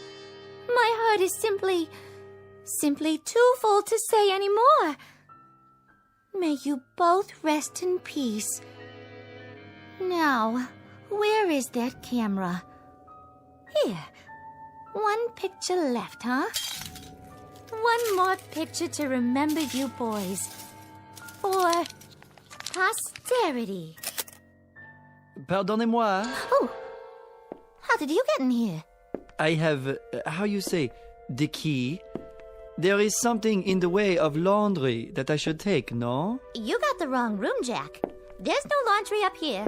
I'm checking out. There is the matter of dirty laundry. And your two friends, they have checked out already? Ah, yes, I see them. Such a pity. Lying down there in the courtyard. So young. One moment full of life, vim, vigor, and the next moment, poof. What do you think you're doing with that suitcase? Doing? But, madame, I told you, I'm here for the laundry. I'm, how do you say, cleaning you out. You're cleaning me out? And while you're doing that, Jack, what do you think I'll be doing? Well, I'll cue you, buddy. I'm gonna be calling the cops. Cops? You mean the gendarmes? You'll forgive me, but if you call the police, Madame will get herself into, how do you say, one fantastic bind. Dear lady, I know all about you. I did some checking. You, your husband, your brother, you're wanted. So the money is up for grabs. Why, you little rat. And as for the police, I advise you to get out while you can. When they see what's in the courtyard down below, they shall be up here sans invitation. Translation, uninvited, if you catch my meaning. So you walk out of here with the loot, and I get nothing but a big fat goose egg? At your service. Now, as to the laundry, it may be back on Thursday, or maybe Friday, or maybe never. And the camera. But I am not a hog. I leave the picture with you. Sacre nom, this is a picture of the courtyard below. Sure it is. I just took it. And if you don't mind, I think I'll just keep it as a souvenir. But how can this be? In the picture, there are more than 2 bodies. More than 2? Then who else is down there? Watch your step, madame. The broken glass. You will trip and hurt yourself.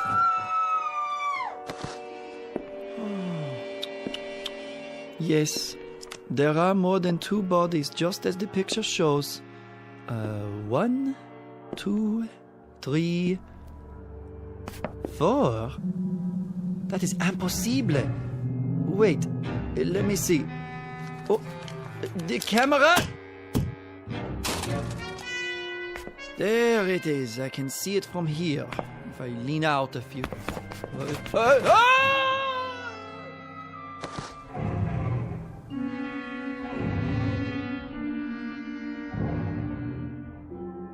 Object known as a camera.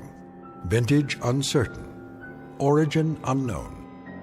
But for the greedy, the avaricious, the fleet of foot, who can run a 4-minute mile so long as they're chasing a fast buck, it appears to be an ally. But appearances are deceiving. It isn't at all what it seems. It's really nothing more than a beckoning come-on for a quick walk around the block in the Twilight Zone.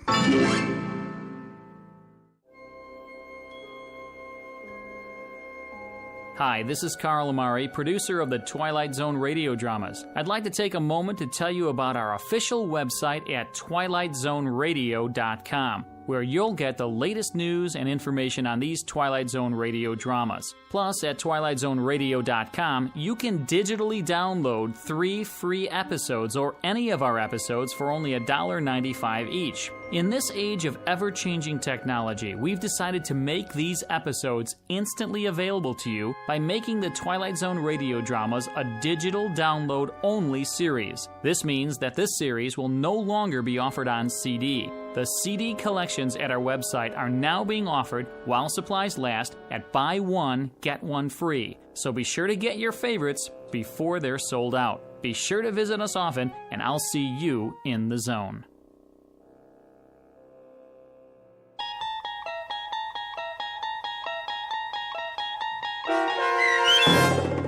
A Most Unusual Camera, starring Mike Starr with Stacy Keach as your narrator, was adapted for radio by Dennis Etchison and based on a script by Rod Serling. Heard in the cast were Alyssa Fraden, Rich Komanek, Brooke Reed, Christian Stolte, Turk Muller, Roger Wolski, Carl Amari, and Doug James. To learn more about the Twilight Zone radio dramas and to obtain audio cassettes and CDs of these programs, visit our website at twilightzoneradio.com. This copyrighted radio series is produced and directed by Carl Amari and Roger Wolski for Falcon Picture Group. Doug James speaking.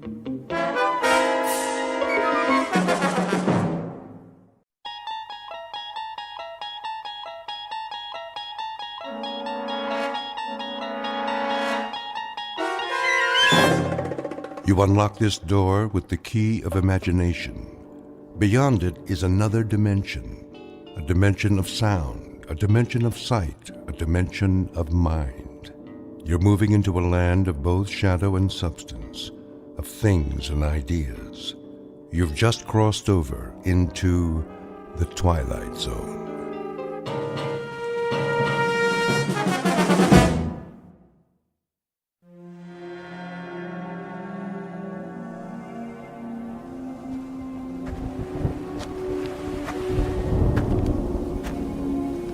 Looks like a storm's coming in. A storm? Did you say a storm? Don't you mean another storm? Like the one we had yesterday, and the day before, and last week, and all month? I'm sorry, Marie. Sorry? Like you were yesterday, and last month, and all year, and the whole 20 years we've lived on this freezing, nothing little island? I can't help it, Marie. I wish I could do my research somewhere else, but this place, this place, it's so special. Special? Yeah, that's a word you could use for it. I mean, there are no trees, no TV, no stores, except that little grocery store next to that shack they call a restaurant. Yes, this is really a special place. Well, I'm sorry. I didn't know it'd take so long. I just didn't know. I wouldn't figure it out until now. Wait a minute. Figure it out? Now? You're done? I mean, are we really done here? Oh, I think so. What exactly did you figure out? I mean, will it make us any money? Will you be famous? A Nobel Prize, maybe? Or a research grant? No one can know what I've discovered, Marie. It's just too dangerous. Oh, that is just great. I spent 20 years shivering in that stone shack you call our home, waiting for you to make your big discovery, and now you can't tell anyone about it? I think you can tell me. There's a large granite outcrop that underlies this small island.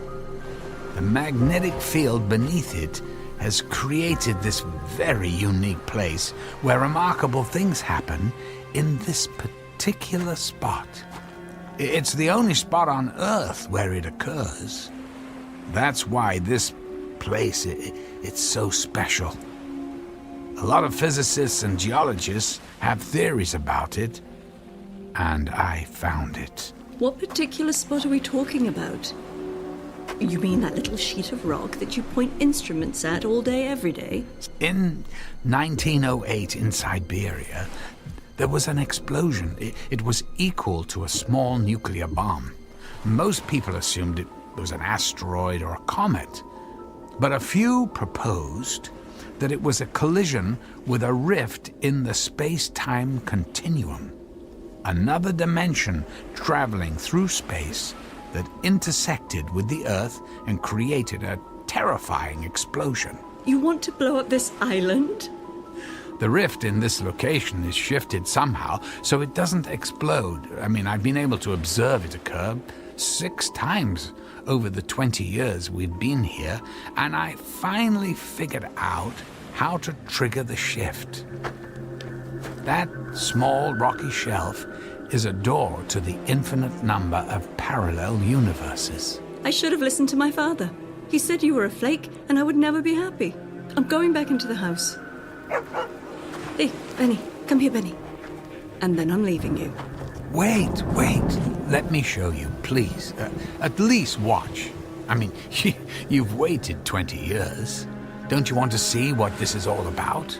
I developed a handheld device that aligns the particles of the matter that fill that space a certain way. When I activate it, a shift occurs, a shift in dimensions. Now, just stand back from the rock shelf. I don't like this. It's not that dramatic, really. You see that small plant growing in the crack of that rock? That's a weed, Matt. Well, whatever. Now, just watch this.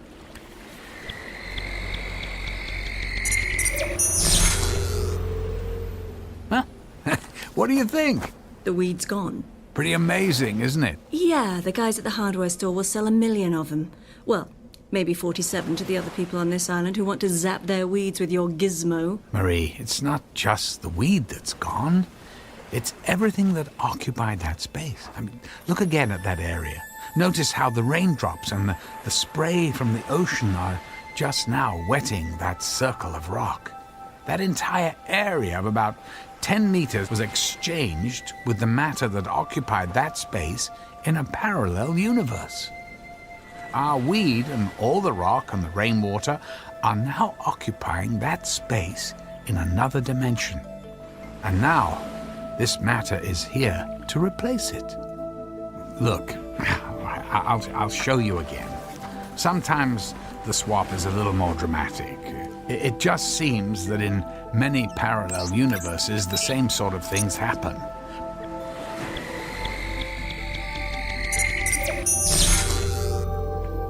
What do you think? Wow. You made the skeleton of a dead, rotting fish appear. In this dimension, at least up to a few seconds ago, that fish was alive and still swimming in the sea. In a parallel dimension, it was dead. Now it's here, and the fish that was in this dimension. The same fish is now alive in a parallel universe. Wait, you're telling me that fish isn't dead? But it is now, in this universe. But in the other universe, I just shifted from it's alive and frolicking. Are we alive and frolicking in another universe? There's no way of knowing. Although it's quite possible that we are. Only things could be different in small ways or extremely dramatic ways. The possibilities are infinite, which would indicate the potential for significant change. So, if I stood on that spot, would I disappear? Marie, yeah, well, that's not a good idea. Or would the Marie from the other universe show up? Oh, good God. The thought of an infinite number of copies of myself living on this island is horrifying. It wouldn't be a good idea to stand on that spot. There's no coming back. I can shift space and cause the rift to occur, but I can't bring anyone back. It just seems to be a continual exchange of other possibilities. I want to try. Try what? I want to stand on that rock mat, and you send me away. Maybe things will be different. Marie, you can't. It's irreversible. There's no guarantee you'll even survive the shift. The weed survived. You brought it from somewhere else and sent it somewhere else. You have to do this for me. But you're not really changing anything. You're just exchanging it for something else.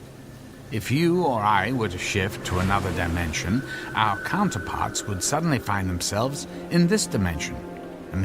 Things could be the same or very different for them. There's no way of knowing. But who's to say we're not having this exact same conversation somewhere else right now?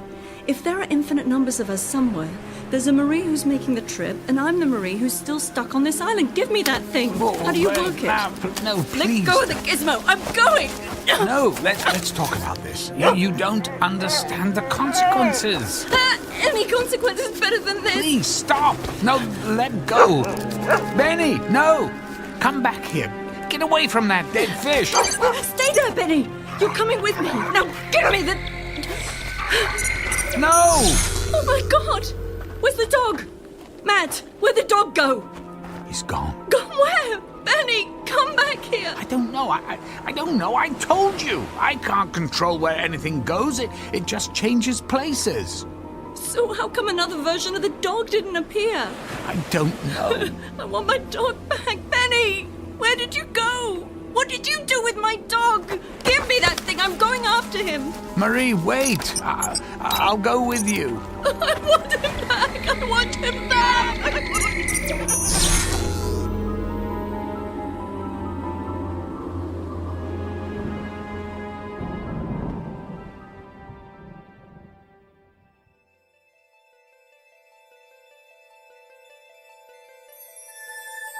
Meet Marie Thompson, the wife of a physicist who spends his time studying infinite worlds, except the one that he shares with a woman.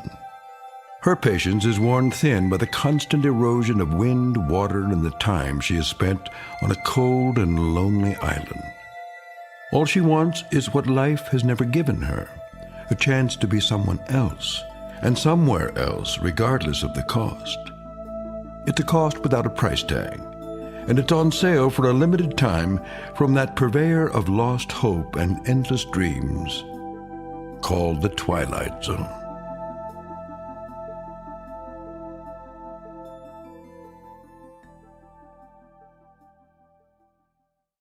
And now, The Twilight Zone and our story, Another Place in Time, starring Malcolm McDowell, with Stacy Keach as your narrator.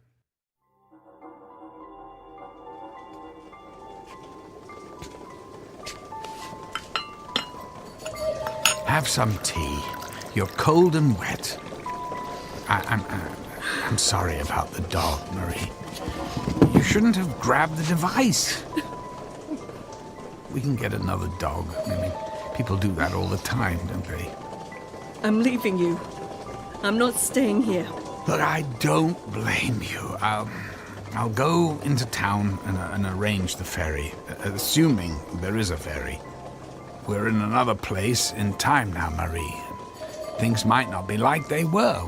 We might not even have a dog. I'm not leaving until I find Benny. Marie, where are you going? I'm going to find my Benny. If he's on the island, I'm going to find him. Mail call! Sorry, Marie, I didn't see you. It's okay. Well, you're not going out in that gale, are you? It's really starting to storm out there. I have to find something. Hello, Matt. Everything okay? Oh, yeah. Yeah, no, everything's fine, Jim. You probably should call Marie back. It's really starting to blow out there. Yeah, well, good idea. Jim, let me ask you something. Have you seen a dog? Oh, you mean Benny? You know Benny? Well, yeah. Oh, have you seen him? No. Well, I figured he'd be inside here with you folks. Marie, you found him. Yeah. He was running across the meadow. I called him, and he came running. He knows me. He actually knows me. Oh, that's great, Marie. I can't explain it, but that's great. Oh, Benny. Oh, look, Matt. Remember when that wolf bit his ear and tore it up? It's all better. Wolves? Yeah. Then he got cornered by a wolf and got a bit of a fright a while back. His ear was almost torn off, but it looks like it healed real well. Matt, I've lived on this island for 62 years. I've never heard anyone talk about seeing a wolf. Really? Well, that's great. Did you hear that, Benny? No more wolves to worry about. It probably wasn't a wolf. Must have been another dog or something. Yeah, I guess. Although I was always under the impression Benny was the only dog on the island. But look, you folks take care of yourselves. Well, we'll see you later, huh? Yeah, bye. Yeah, bye.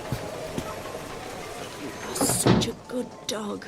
Good dog. You know, we should probably do more listening than talking until we get used to what's going on in this dimension. It worked, didn't it? I mean, it really worked. This is the best news I've had in a long time. You have fun here on your little island. You do whatever you want. I'm leaving. Yeah, I know. I'll get into town when the storm calms down and arrange the ferry to the mainland. Ferry? Hell with the ferry. Benny and I are going to take another little trip with your gizmo. His ear is all better, but look at this stone shack. Look, Matt, nice job on the dog's ear. Now let's keep this thing going. It's progress. You are aware of the word progress, aren't you? I'll set you up on the ferry, and we can pack you up whenever you want. Pack? What would I pack? Look at this collection of junk. I don't want a thing from this rock hut. It's all yours. Now get the gizmo and get me and Benny out of here. Well, I'm going with you. Oh, really? What's the problem? You looking for something better for yourself? Marie, I have to go with you. If you shift into a new dimension and it's a terrible place, you'll be trapped. The interface, the device, the gizmo, it's not easy to operate, but oh God, this is all wrong. Is that so, Mr. Wright? Well, you don't have to go if you don't want, does he, Benny? Marie, this isn't fair to either of us. I mean, not us here, but the Matt and Marie living in another dimension. I mean, when we shift to another dimension, we change places with them. There are versions of ourselves suddenly thrust into a different place and time that we wouldn't necessarily understand. Now let's get going. Now? You want to go now? In this storm? Well, why don't you pick us a day with nice weather? I can't pick anything. It just happens. I've been waiting my entire adult life for this, and I'm not stopping now.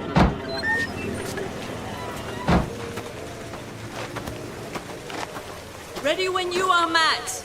You are going to join us on this little rock stage, aren't you? Matt! What are you waiting for? Get over here and let's get out of this storm! Grab hold of the dog and just do it!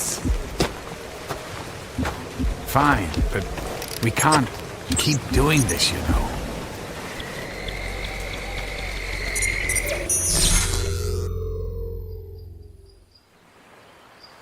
Oh my! Nicely done, Matt. 5 sunny days a year on this island, and you found a perfect one. This isn't about the weather. Marie, go slow. Ask questions, or better yet, just listen a bit. Listen? Okay, I'm listening. Oh no. Oh, don't tell me. Matt. Oh, Matt, not good. Not good at all. Glad you're here. We've got to go. What's the matter? What do you see? Hello? Are we listening? It's a baby crying. You know, maybe you're not so good at this shifting thing after all. I mean, it's coming from our house. Our same crummy little rock house, and now there's a baby inside of it. I told you long ago, no kids. Marie, that baby's parents, they're us. A version of us from this dimension who have suddenly found themselves in the place and time we just came from, only without their baby. I mean, think what we've done. That baby's parents are back in that storm we just left without their child. Do you realize what we're doing to people, ourselves? In an instant, they're in another place and their child is gone forever. Another version of ourselves will show up here. And what are they going to think? Oh, get over it. We're doing it to ourselves. No one's getting hurt except us, so what's the problem? Matt, grab the dog and set that thing, however you do it. This isn't right. Matt, shut up and get us out of here.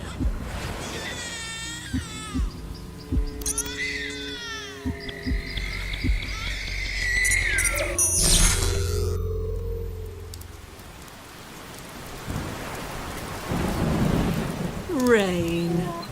Perfect. What happened to the sun? God, this has to stop. Okay.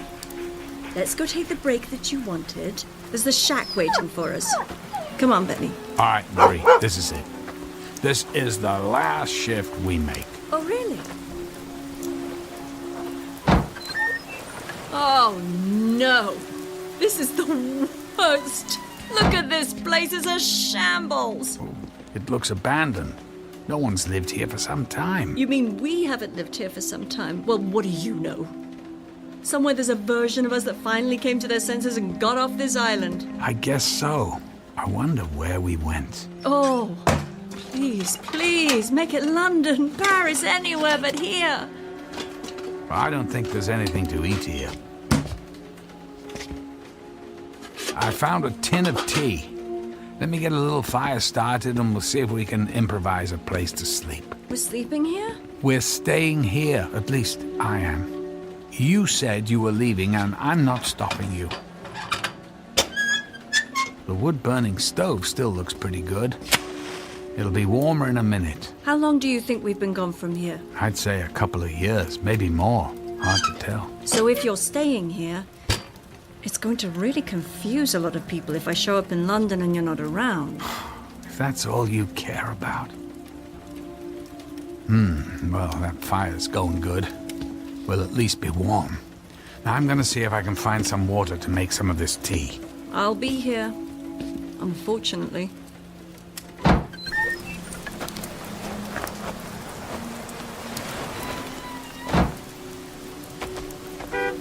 Matt!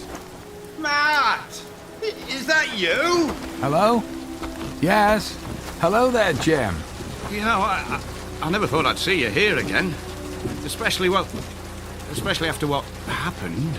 Yeah, right. Well, we thought we'd come back, for a visit. We? You're not here with Marie, are you? Marie? No. The dog. I came back with the dog. So, do you visit Marie at all? Yeah, I visit her, yeah. I saw her not too long ago. Do they still have her in solitary confinement, or have they let her into the general prison population? Prison? What's that? Yeah, she's still in prison. I'm surprised you visit her at all. I mean, any mother who would kill her own baby. But then, well, she obviously needed psychiatric care. Look, I'm sorry to even bring it up. I just didn't figure you'd ever want to come back to this place after what happened here. I guess I just wanted to get some closure. Looks like you've got a fire going in your old house. I'm kind of cold. I'll come into town and see you tomorrow, okay? Sure. You take care of yourself.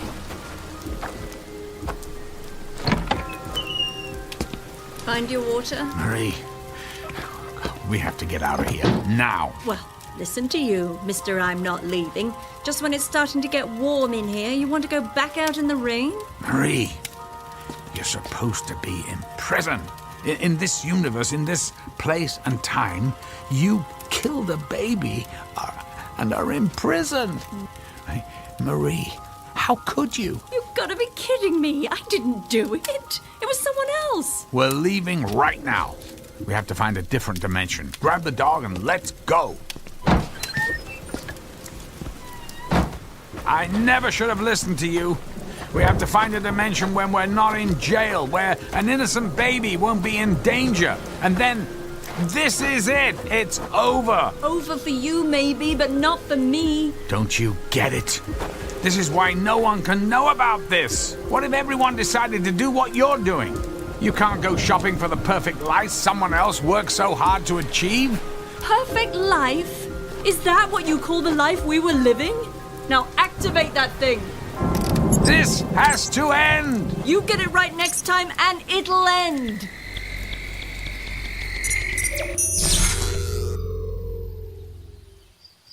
Ah, that's better. You're getting good at this. At least the weather part. Wait. Damn it, Matt! Now you've done it! I can't believe this!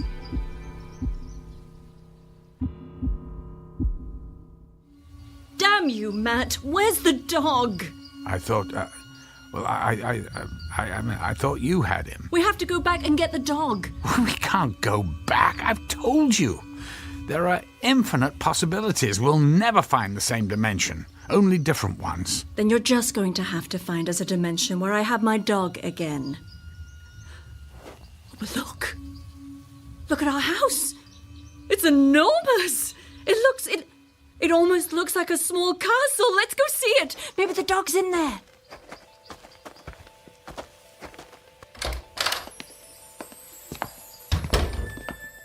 Benny? Are you here, boy? Is he here? I don't know, but... Hey, congratulations. The house is amazing. I never thought stone walls could look so good. Matt, we must be rich. Maybe you did sell your invention. Marie, this stops here. I'm going to destroy the device. Why? Don't you get it? Haven't you been paying attention to your own words? If everything in all of these dimensions are so much the same, who's to say there aren't other versions of you using your little gizmo to do exactly what we're doing? The only thing is, we're going to be without one, because you got a little problem. Here we finally get to a place where things are like I want them to be, and poof! We're gone because we traded places with another version of me and you because they have the gizmo and we don't. I can only hope that if I make this decision now, There are other versions of me in other dimensions making the same decision. Fine. Destroy the stupid thing, but not until I have my dog back. You've taken everything away from me with your little lifetime of research. I finally got the house right, and now I want my dog. You should hide. For all we know, you might still be in jail. Don't you wish? Fine. I'll hide in one of the rooms. Look at all the rooms. Which one? Coming! Marie, go now. I'm going. Afternoon, Matt. Mail call. Hello. Hi, Jim. Oh, thanks. Why, Matt, you're not in uniform. That's quite a risk, you know. Right. My uniform. I spilled something on it, and Marie or someone's cleaning it. Marie's actually cleaning your uniform? I wouldn't have expected that. At least not with all the servants you have. I mean, well, you know what I mean. Why, hello, Marie. Jim, it's so nice to see you. I overheard you and Matt talking. Here's your uniform, Matt. I forgot we had another one hanging in the closet. Yes. Why, thank you, Marie. Good God. What is that on the arm? Is that a swastika? Yeah, I guess. Yep, that's what it is, all right. Oh, I can't believe it. A swastika? I mean, this is nuts. Whoa! Be careful there, Matt. People don't take kindly to any disrespect for the Reich. Reich? Look, I'd best be going. You know, I saw your dog running around over by the base. I figured the Commandant might not take kindly to that, so I got your dog tied up outside. Benny? Matt, he remembers me. It's Benny. It's my Benny, and his ear is all fine, and the weather is fine, and this house is just fine, and I have never been so happy. Jim, thanks for bringing the dog back.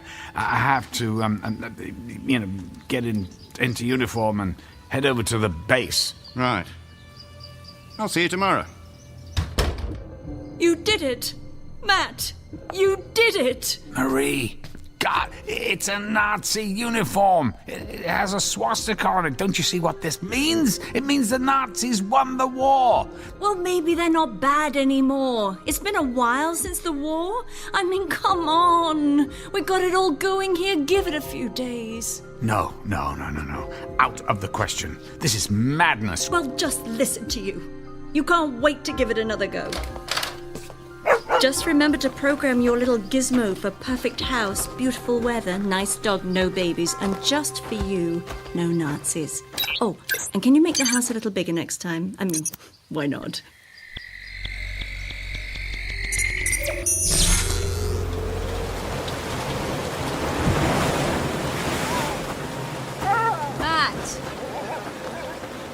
Matt! What? Is this a cruel joke? We're right back where we started! Matt! Where are you going? I'm going inside.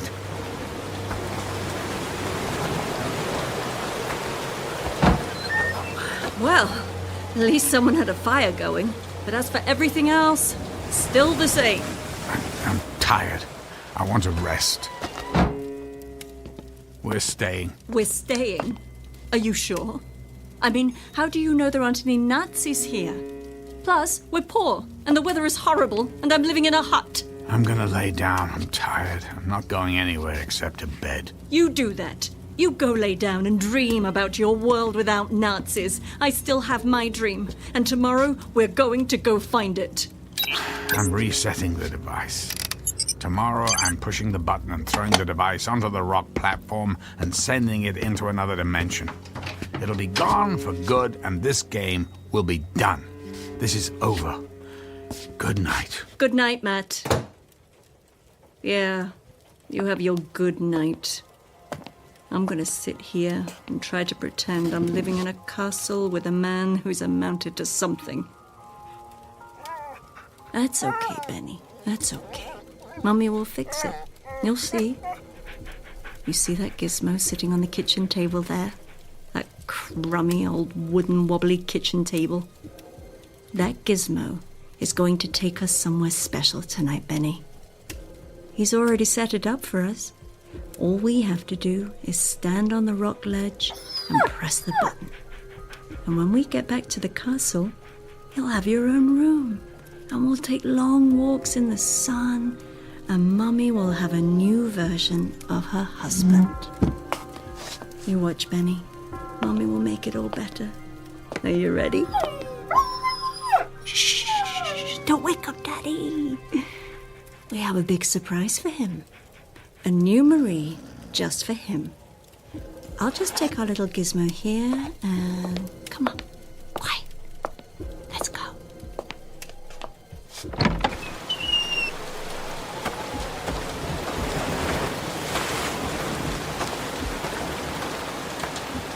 Benny! Get over here! Mommy's going to push the button and we're going to the castle! Are you ready? Here we go! Benny! Benny! Come back here!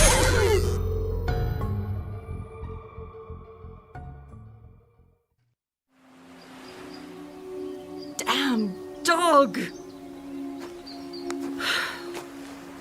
Hello? Hello there!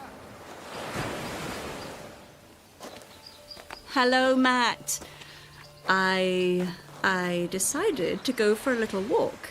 Oh, it's a nice day for a walk. And by the way, what a lovely house we have. And a garden. Well, thank you. Oh, Benny! Benny! Benny! Benny! Come here, you good dog, you. Now, Benny, is that any way to say hello to Mummy? Here, heel boy. That's a good dog, Scout. Scout? His name is Scout? Oh, that won't do at all. He's going to have to get used to Benny. Oh, I'm sorry, but, do I know you? Look, I know you're Matt. I have been a bit of a chore for the last day or two. Or was it 3? Heck, I don't even know if we're supposed to call them days. I mean, what are they anyway?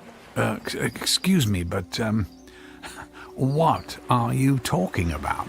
Well, I guess it's my turn to do all the explaining. Matt? We're over here. I'm talking to someone. Oh, Matt. Who is that in my garden? That's my wife, Angela. Huh? Sorry, I didn't catch your name. It's Marie, Matt. Ring a bell? Marie who? Marie White Thompson? Your wife? We met in high school, went to college together, and got married right before we moved to this, or at least a version of this island. Well, I only knew one Marie in high school, but we didn't go to college together. Yes, we did. Matt, it's me, Marie. Remember? Your high school sweetheart. What are you, an identity thief? So you remember? Well, the last thing I remember about Marie was her wake and her funeral. I just met her in high school. 3 days later, she was hit by a car and killed. What do you mean she was killed? Look, if you stole her identity, I'm calling the police. I'm not dead, you idiot! Hey, I don't know what you're trying to pull here. Matt? Hi, Angela. Look, this woman says she's someone I knew in high school who's dead. Oh. Angela. That's your name? Angela? So she's the best you could do? Hey, nice garden, Angela, but I've got news for you. He's no find. Matt, let's go back to the house, Oh, that's great. Matt, you can't get anything right even when you're not here. Benny, stop it! Whoever you are, I'm calling the police. Go ahead and call the police, you moron. I'm getting out of here. And goodbye, Miss Perfect Little Gardener Wife. Benny, get over here. Oh, forget it, dog. Stay here with these lovebirds. I'll find a new version of you in the next dimension. I think she's crazy. Crazy? Watch this, sweetheart. Matt, get over here! Matt, don't go near her. She's not acting right. Right's not the word for it. Matt! You programmed this thing before you went to bed. What did you do? I can't get it to work. Angela, go back to the house, call the constables. She sounds dangerous. Would you get over here and fix this thing? It's every version of you an idiot! You can't leave me here! This isn't how it's supposed to be. Things were supposed to be better. I can't get the thing to work.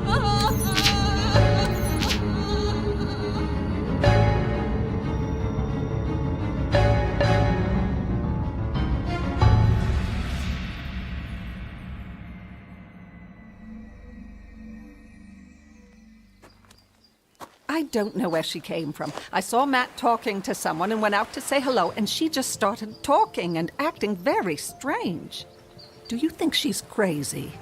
There's nothing she was saying or doing that any sane person would do. We got her on a boat to Liverpool. I'm pretty sure they'll commit her. I don't think you have to worry about her anymore. You folks have a good day. I feel so sorry for that woman. Did she say she knew you? Yes, well, used the name of a girl I met briefly in high school, but she's long dead. Funny thing, though, for a split second, I thought she actually kind of looked like her. Older, but just a slight resemblance. Until she started acting nuts, and I just wanted to get away. She sure held on to the rock. Oh, that's the other thing. She kept saying stuff about, about another dimension and parallel universes or what, I don't know. That sounds like how you used to talk when we first got here. Yes, but there's nothing to it. I've been all over this island and all the theories about it aren't true. But I never did study the shoreline. Maybe it's worth a look. Yeah. Maybe I'll get the old instruments out tomorrow and point them at that rock. And I'll paint a picture of you holding this. What's that? It's that thing she was holding. She called it a gizmo. I meant to give it to the constable. I'll give it to him tomorrow. Oh, well, that's actually a very sophisticated little device. Maybe I'll take it apart first. All the police are going to do with this is put it in a box and then probably sell it at an auction. Do you think it's worth something? I mean, should we offer to pay for it? Technically, it's her property. We should give it back to her, but I want to study it a bit first. She won't need it where she's going.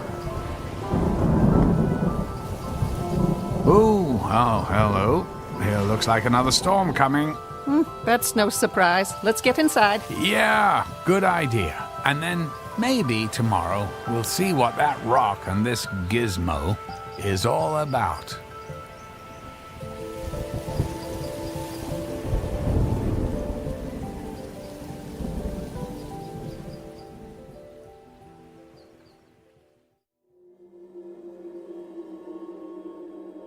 Is it possible we all live in multiple dimensions?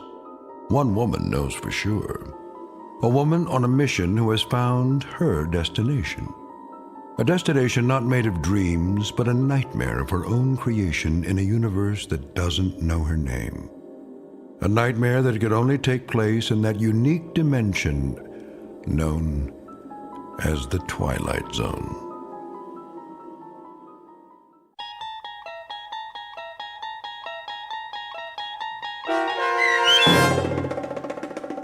Another Place in Time, starring Malcolm McDowell with Stacy Keach as your narrator, was written for The Twilight Zone by Steve Newby. Heard in the cast were Sarah Wellington, David Darlow, and Martin Astrop. The producers of The Twilight Zone wish to thank CBS Enterprises and the Rod Serling estate for making this series possible. This copyrighted radio series is produced and directed by Carl Amari for Falcon Picture Group. Sound design, custom Foley effects, recording, and editing are produced in the Cerny American Sound to Picture Theater by sound designers Craig Lee, Bob Benson, and Tim Cerny. Music for The Twilight Zone is provided by CBS and American Music Company Incorporated, New York. To learn more about the Twilight Zone radio dramas and to download episodes, including 6 free episodes on our homepage, visit our official website at twilightzoneradio.com. Doug James speaking.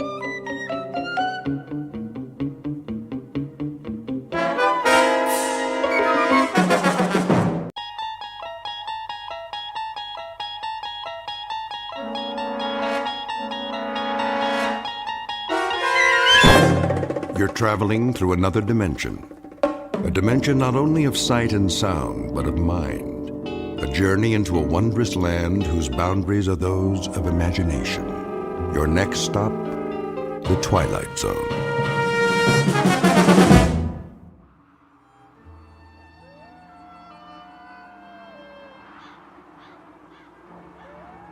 How much is there?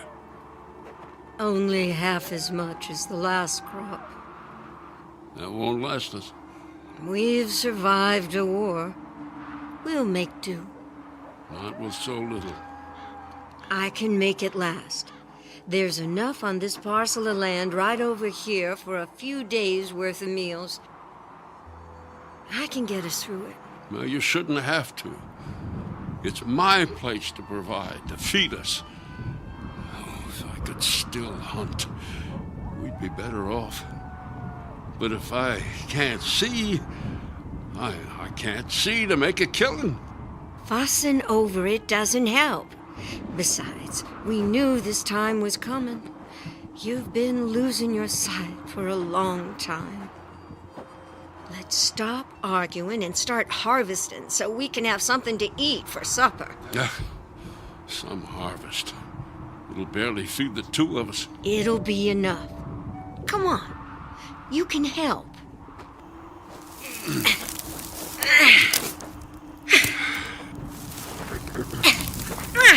Oh. Boy, these leaves feel kind of dry. We could use some rain. What's the weather look like? No chance of rain. It's a clear night. Light's just about out of the sky. Stars are out already. Oh, and just look at that. What?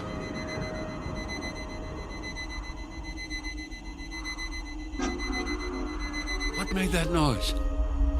It's a shooting star. Oh, well, shooting stars don't make noise. It's just streaking across the sky. Except it doesn't move like one. What do you mean? It looked like it stopped for a spell, then kept going again, but in a different direction.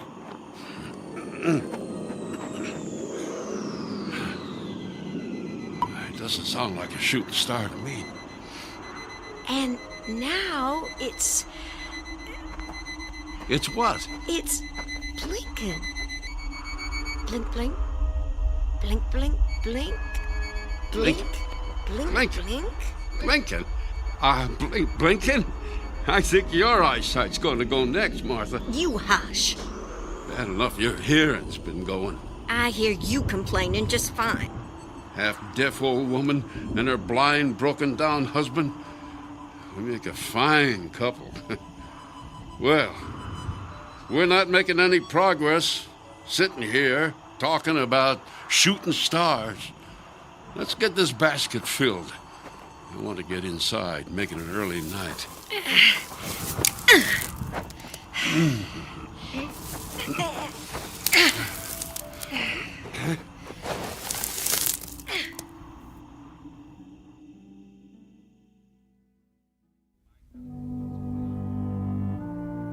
This is one of the out-of-the-way places, the unvisited places, bleak, wasted, dying. This is the outskirts of a farmhouse, handmade, crude, a house without electricity or gas, a house untouched by progress with no more than just a kitchen and a bedroom. We have just met the couple who lives in the house, strong, simple people whose problems up until now have consisted primarily of acquiring enough food to eat. A couple about to face terror, which is even now coming at them from the Twilight Zone.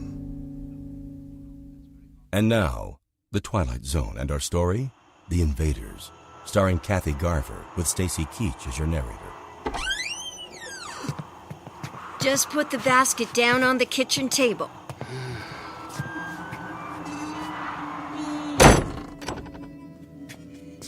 Will, it's about 5 steps ahead of you.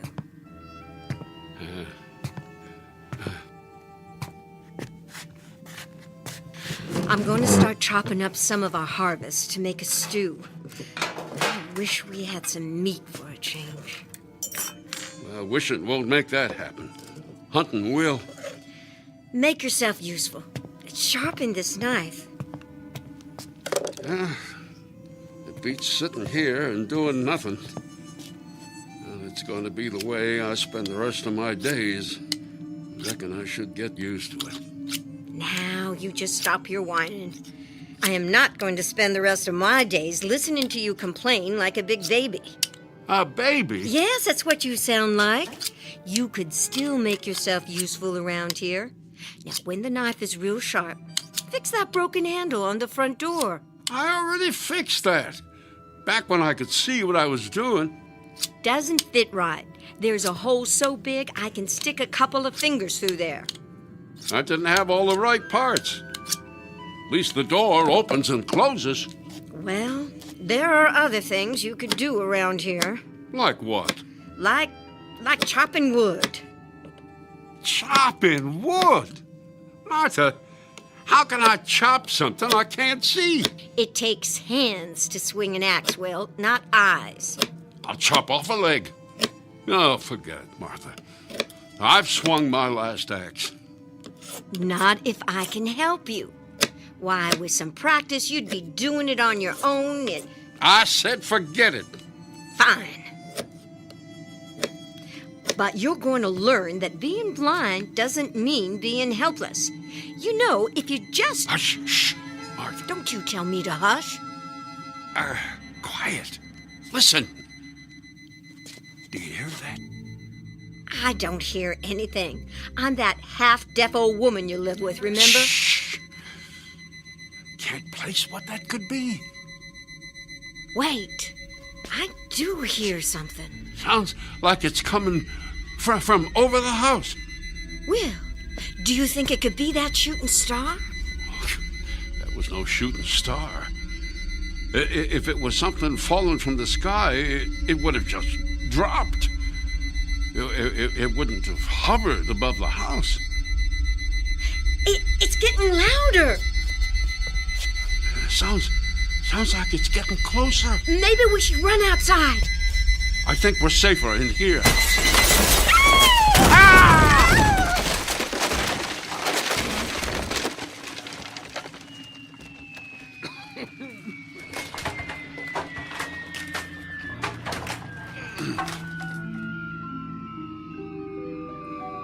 Martha?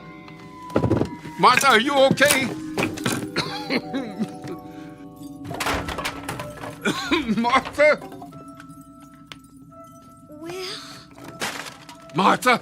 Martha! Where are you? I'm right here. Just a few feet away from you. You all right? My ankle hurts, but I don't think it's broken. Can you get up? I think so. Put your arm out so I can find you. Yeah, there. That's it. Oh, keep your arm around me. How's the ankle feel to walk on? Oh, it hurts. But it could be worse. I think I just twisted it a little. What was that? I don't know. But I think it crashed on the roof. Will! What? There's a red light outside the window. Must be from whatever crashed into the house. And the light, it's blinking. I'm going outside to see what it is. Not without me, you're not. No, slow down, Martha. You're going to twist your ankle worse. Oh, stop your fussing, Will. I just want to see what crashed into our house. Darn reckless old woman. What's that? I said, what do you see? Looks like there's something on the roof, all right. That blinking light is up there. Can't you tell what it is? No, it's too much smoke, and it's too far back. Looks like it's on the flat part of the roof. I'm gonna have to go up there, see if there's a way to get rid of it. No. Will, what are we supposed to do? Live the rest of our days with that blinking thingamajig on top of our house? No. What if it's dangerous? How are you going to defend yourself? What if it's a remote bomb from our enemies? I'll figure something out when the time comes. Come on. Oh, damn. Headstrong old woman. What's that? I said, if you're set on doing this, you need to listen to me. You haven't been up on the roof that much. First, you have to climb up the ladder. Next to the sink in the kitchen. I know, Will. I've watched you do it 100 times. Do you remember how the door opens onto the roof? Don't I just push up on it and let it swing back? No. Don't just let it fall. It'll make too much noise and upset whatever is up there. Lower the door gently. All right. Your ankle. A little tender to walk on, but it's all right. Oh, take the lantern. Even with that red light blinking, it may be hard to see up there. I'll wait right down here by the ladder. All right. I'm going up. Martha, be careful. It's really high. I'll keep the ladder stable. All right. Oh, that's it, Martha. Easy. Careful. I can feel your legs as you're going up there. Don't rush. Be careful with the lantern. You don't want to start a fire up there. Quiet. Watch your ankle. Open the door carefully when you get up there. All right. I'm at the top. That's good.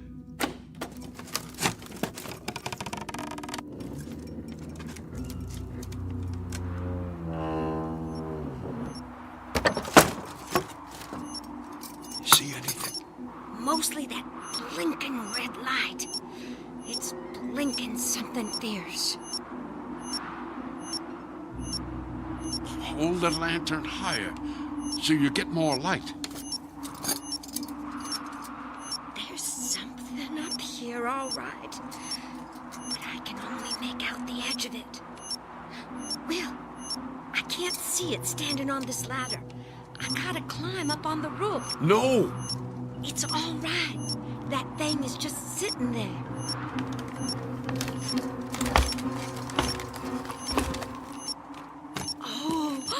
What? What is it? If it's a bomb, it's huge, Will. What does it look like? It's round and flat.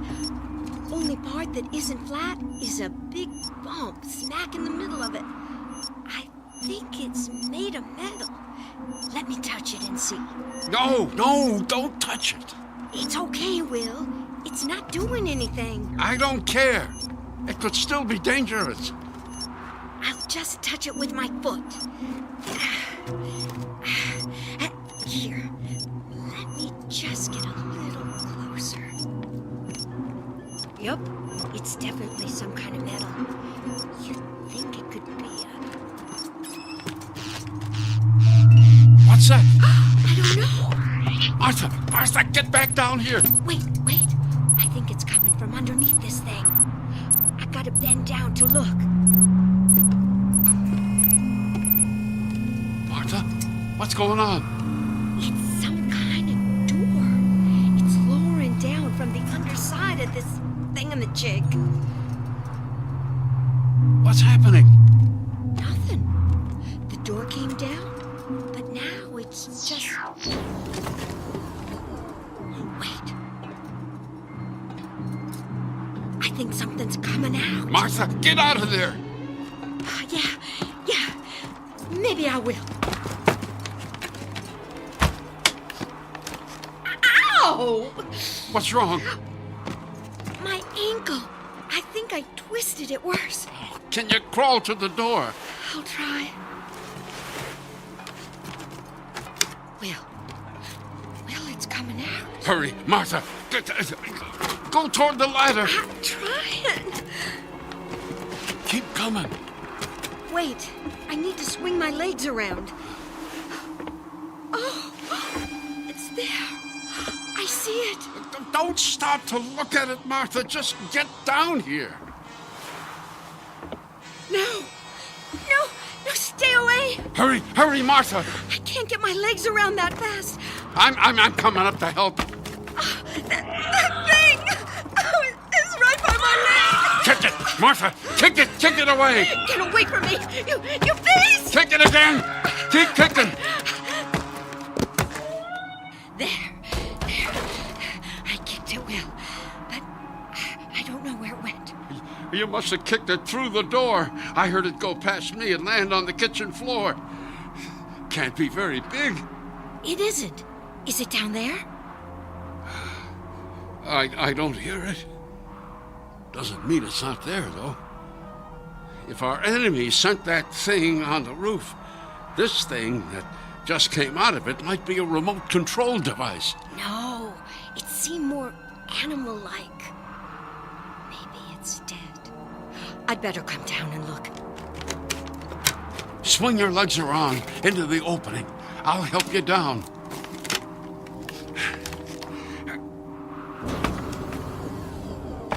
Martha! I hear it. Might be a second one. Come down, quickly! I'm coming. Let me just... Martha! What's going on? Ow! My skin! It feels like it's burning, Will. Oh, kick the thing out of here! Martha, kick it! Can't! It's too far away. Ow! You have to stop it.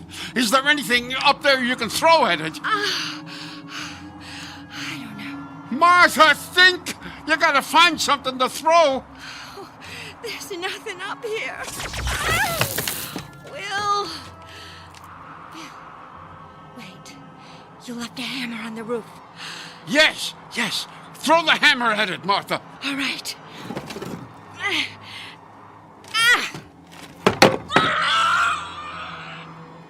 I got it. Good. It fell off the roof. Thank goodness. Come on, I'll help you down the ladder. Martha? What's wrong? Why don't you answer? Martha!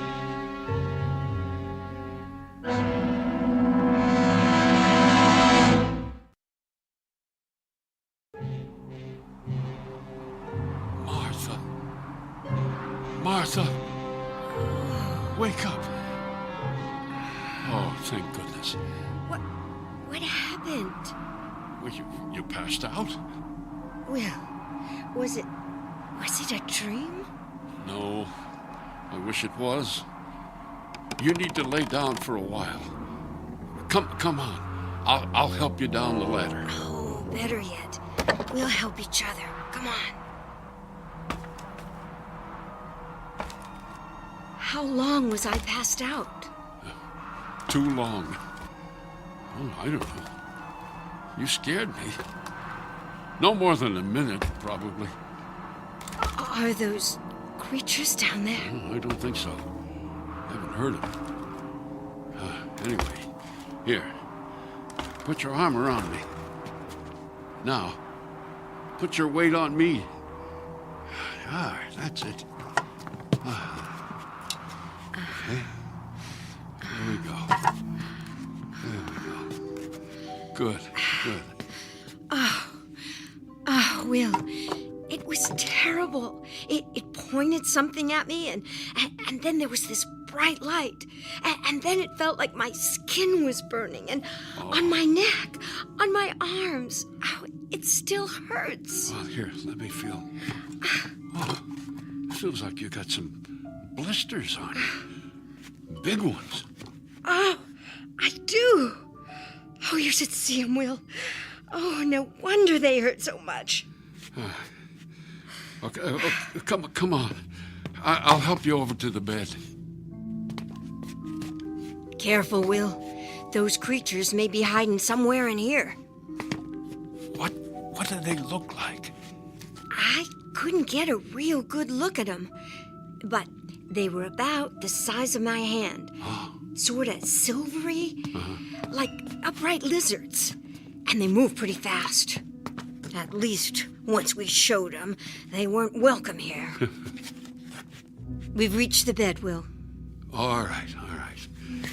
Now, you just lay down for a while. And forget about playing hero anymore. You can see where it gets you.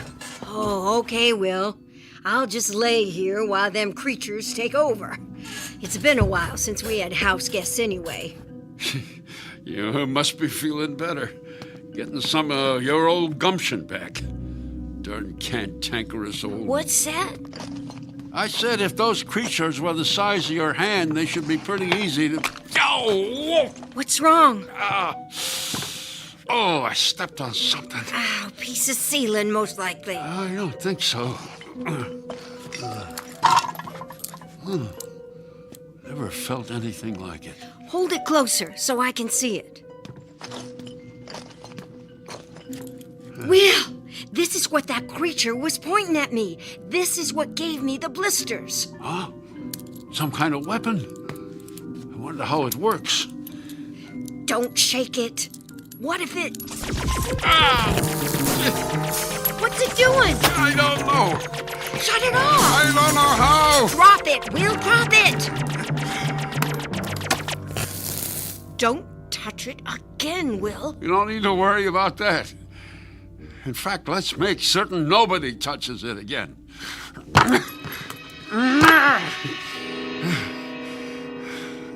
There. Martha. What? One of them creatures. I think I heard it running across the floor. Where? Sounded like it was heading toward the back of the house. What's going on?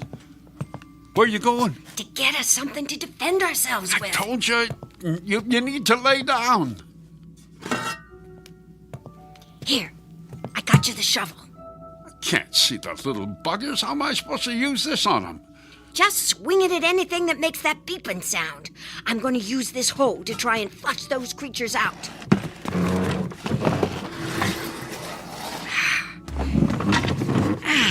The little beasts could be hiding anywhere. Under the bed, behind the furniture. Martha! What? I thought I heard something again. Where was it coming from? The pantry. Stay over there with the hoe ready. I'll yank the pantry door open, and you can thrash the little pest. Guide my hand to the door handle. Okay. Got it? Yeah. On 3. 1, 2, 3.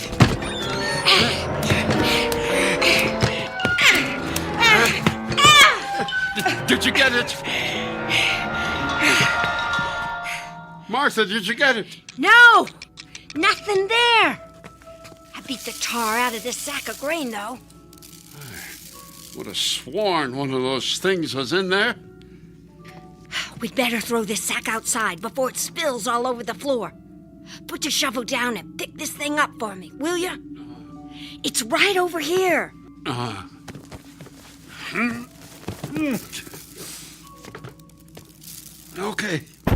Okay, open the door.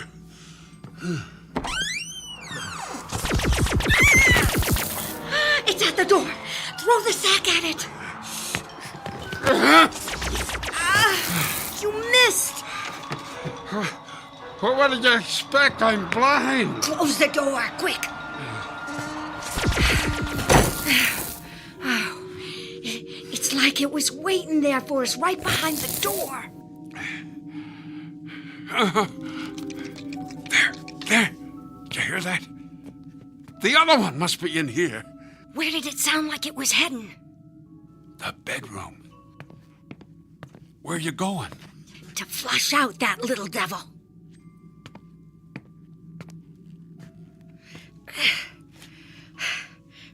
Come out from under that bed, you little creep.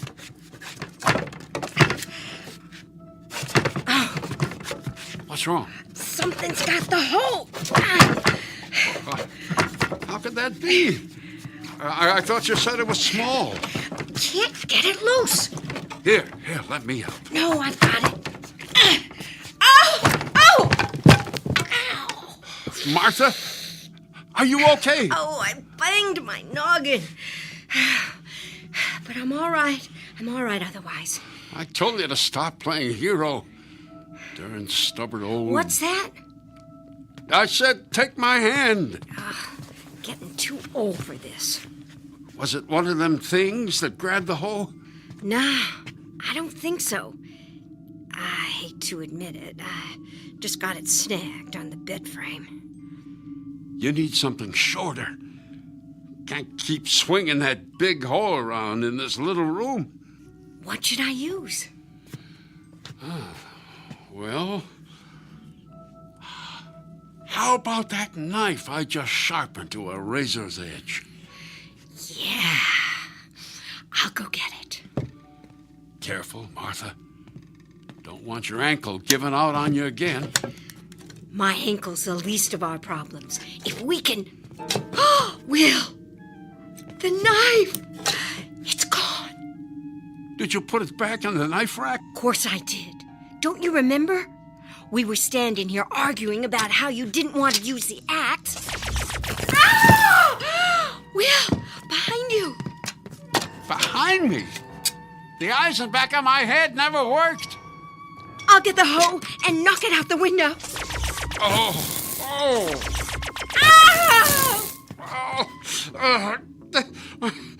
Martha, are you all right? It's not going to let me get near it. Ow! Will, get the axe. Where is it? Behind you, by your left leg. Oh. Okay. I got it. Oh! Listen to me, Will. Listen. You have to swing that axe when I tell you to. Okay. Come on now. Swing right. Good. Now left. Higher. Lower. Now left. Oh, you missed. Try again. I can't. Will, I know it hurts, but it's going to keep hurting worse if you don't get that thing. Try this. Try. When it fires that weapon, swing your axe towards the sound. I'll try. Oh, you did it, Will, it went out the window. It got me. It's that weapon. Oh, I know. It burns real bad at first. It makes a blister and it swells and breaks and oozes, but then it just kind of aches. Stay there. I'll lead you to the bed. Ow! What's wrong? Oh, it stabbed me. The other creature, it has the knife. It stabbed me in the leg. Oh, Will. It's bleeding. It's bleeding something awful. Can you get to the bed? I think so. Yeah, tear up part of the bed sheet to use as a bandage. Oh, it's on me! Will! Martha! Get off, you little demon! Get off! What happened? Where is it? I threw it across the room. It ran off. It jumped on me, Will. It just came out of nowhere. Are you all right? No, I'm not all right. Oh, this is never going to end. What are you doing? Tearing up the bed sheet to bandage my leg. Then I'm going to get the axe myself. It's time to kill a couple of uninvited guests.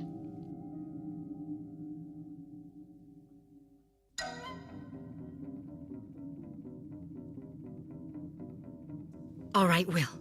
I've got the axe. Put it down, Martha. You'll hurt yourself. I'm not putting it down until those little hellions are dead. Martha, did you hear that? What is it? one of them? Yeah. It's coming from the outside. Sounds like it's right outside the door. Let's do like we did with the pantry. You have the axe ready, and I'll yank the door open. All right. Wait a second. Shh. It stopped. Maybe it went somewhere else. No, I didn't hear it moving. It's still there, Will. I can just see it through this hole in the door handle. You know, the one you said you fixed? Oh, save the nagging till after we've done away with that little terror. Just get the axe ready.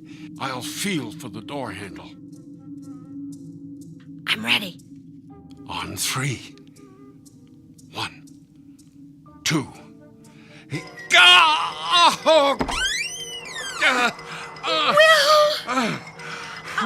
What did I grab? That little savage stuck the knife through the hole. You grabbed the blade instead of the door handle. Oh, close the door before it gets in there. Too late. It ran inside somewhere. Will, your hand is bleeding bad. Let me wrap it up for you. Oh, that good-for-nothing little... Those monsters aim to kill us. They want us dead, Martha. We gotta get them first. How, Will? How are we going to get them? They seem to know everything we're going to do before we do it. We're bigger than them. There's got to be a way. Will, under the bed sheet, something's moving right next to your left hand. Yeah, I feel the sheet moving. All right, you little devil. This time you got a little too cocky.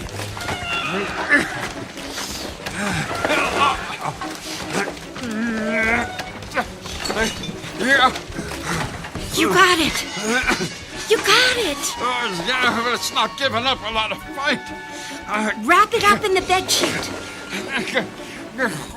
You've almost got it, Will.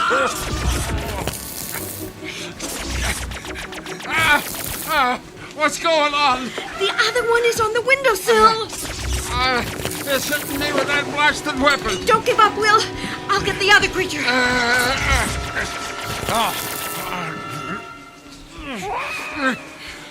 I got it. I got it, Will. I shoved it out the window. I think I got this one trapped in the bed sheet. Look out, Will. Look out. It's cutting through the sheet with a knife. I'll try and grab the blade. No! Oh, you'll get sliced up. It's all right. Just try and hold it steady. I'll grab the handle from the back of the knife. I got a hold of it. Try and pull it away. I think if I pull it... Oh, come on, you little monster. Let go. Got it. Now, to finish off this little devil. Look out, Will. It's trying to get out through the hole in the bedsheet. Whack it against the table.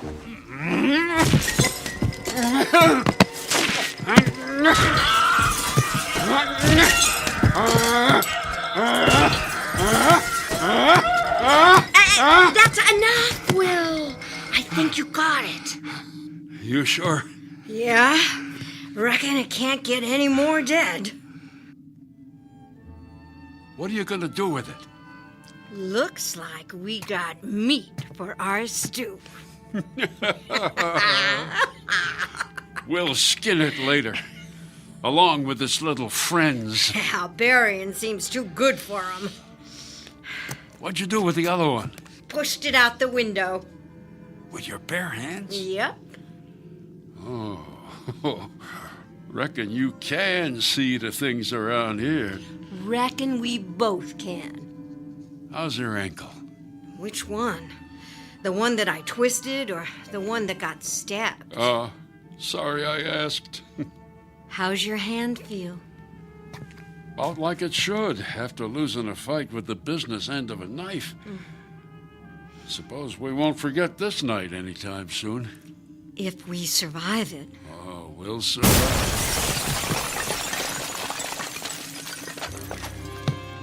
What was that? Something blew a hole in the wall. Must have been that other creature. How big is the hole?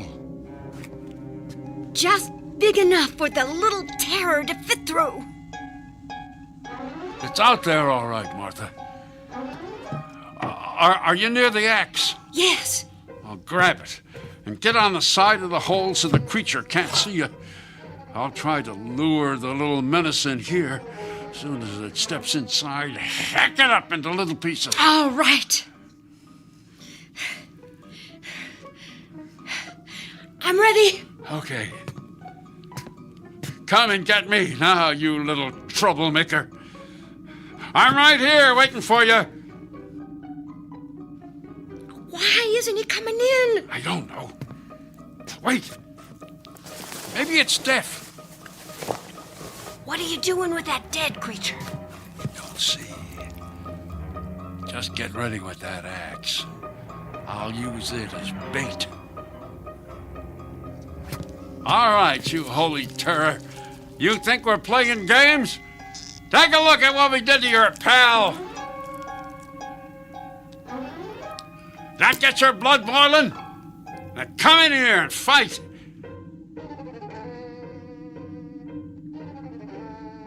Will, it's not budging. I don't understand. I think it ran off. Let me look. Careful. It might be a trick. No, it's gone. I'm hearing something. Me too. I think it's climbing up the trellis. Come on, you can knock it off there with the shovel. No, wait. Now it's on the roof. Speedy little rascal. Think it's planning something? Maybe getting more weapons from that thing that came in? I suppose we better not wait to find out. Grab the axe, Martha. We're going up on the roof to finish that thing off. I better go up first so I can look around.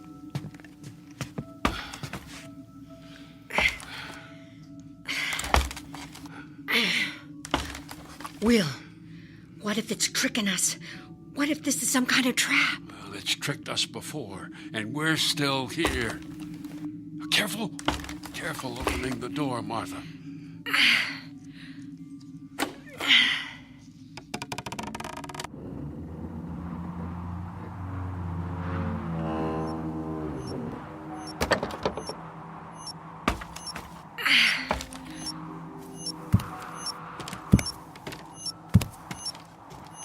You see anything? Just that contraption they crashed in. Martha, what happened?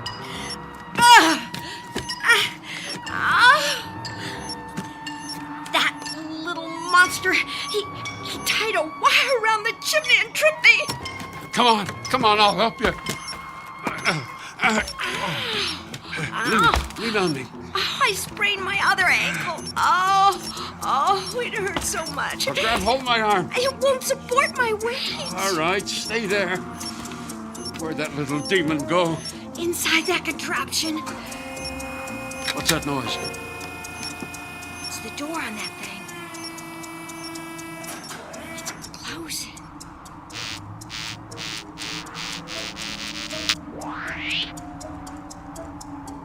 What's the creature doing? Don't know. Reckon it's gonna kill us. I don't aim to wait around and see. Give me the axe, Martha. Here, I'll slide it over to you. Got it? You're getting it, Will. Will, you're getting it. Got it. Don't worry, Martha.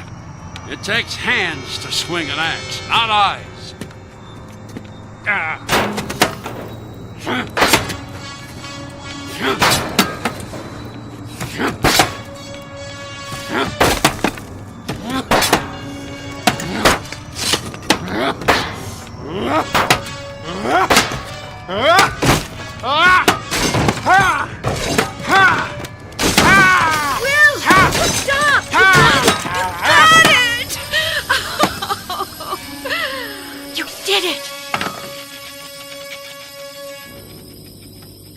Did I stop it? Stop it! Oh, you should see what you did to that contraption. Oh, I wish all 8 of your blind eyes could still see. We won't have any more creatures bothering us. Good. I'm so glad you were here, Will. Oh, it's all right, Martha. It's over. We did it. Here, let me help you up. You still have 4 good ankles to balance on. Yeah. Oh, I'm a little dizzy. Must have hit both my heads when I fell. Darn hard-headed old... Oh, now don't say it. I thought I was, let's see if I can remember. Reckless, headstrong, cantankerous. You forgot stubborn, truth be told. I'm glad you were all of them things. Otherwise, you wouldn't have had the gumption to go after them creatures. And I couldn't have handled it all by myself. I know you love me because you're wagging your tail. Come on. I'll help you down the ladder. Will, where do you think they came from? I don't know. Must be someplace where folks are used to hurting each other. Someplace where they'd rather fight than get to know folks who aren't like them. I hope it's someplace far from here.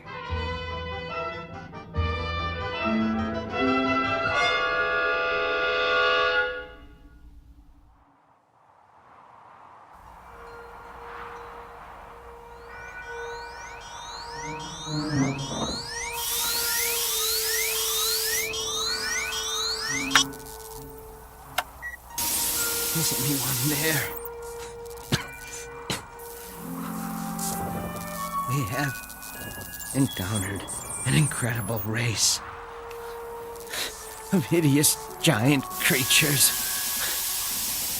This is the final transmission of the United States Air Force Space Probe 1.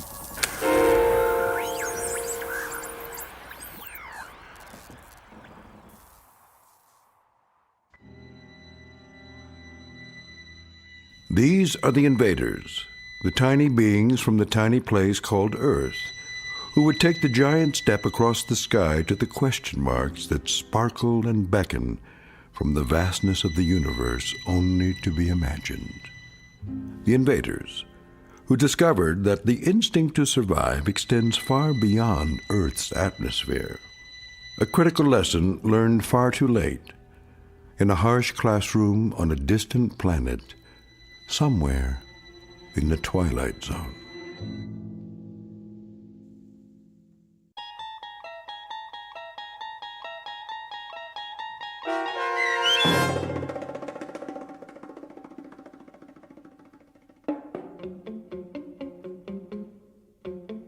The Invaders, starring Kathy Garver with Stacy Keach as your narrator, was written for The Twilight Zone by Richard Matheson and adapted for radio by Barry Rickard. Heard in the cast were Tony Makis and Joby Cerny. The producers of The Twilight Zone wish to thank CBS Enterprises and the Rod Serling estate for making this series possible. This copyrighted radio series is produced by Carl Amari and directed by Joby Cerny for Falcon Picture Group. Sound design, custom Foley effects, recording, and editing are done in the Cerny American Sound to Picture Theater by sound designers Bob Benson, Todd Beyer, Tim Cerny, and Craig Lee. To learn more about the Twilight Zone radio dramas and to contact us, visit our official website at twilightzoneradio.com. Doug James speaking.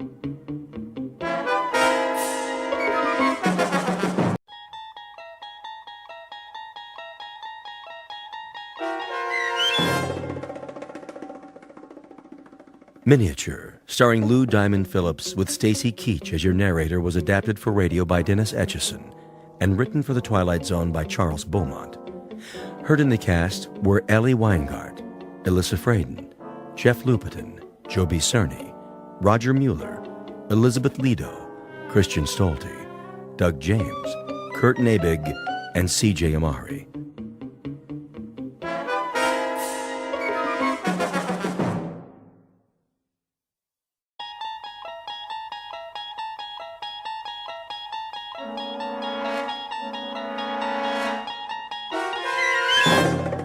You unlock this door with the key of imagination. Beyond it is another dimension, a dimension of sound, a dimension of sight, a dimension of mind. You're moving into a land of both shadow and substance, of things and ideas. You've just crossed over into the Twilight Zone.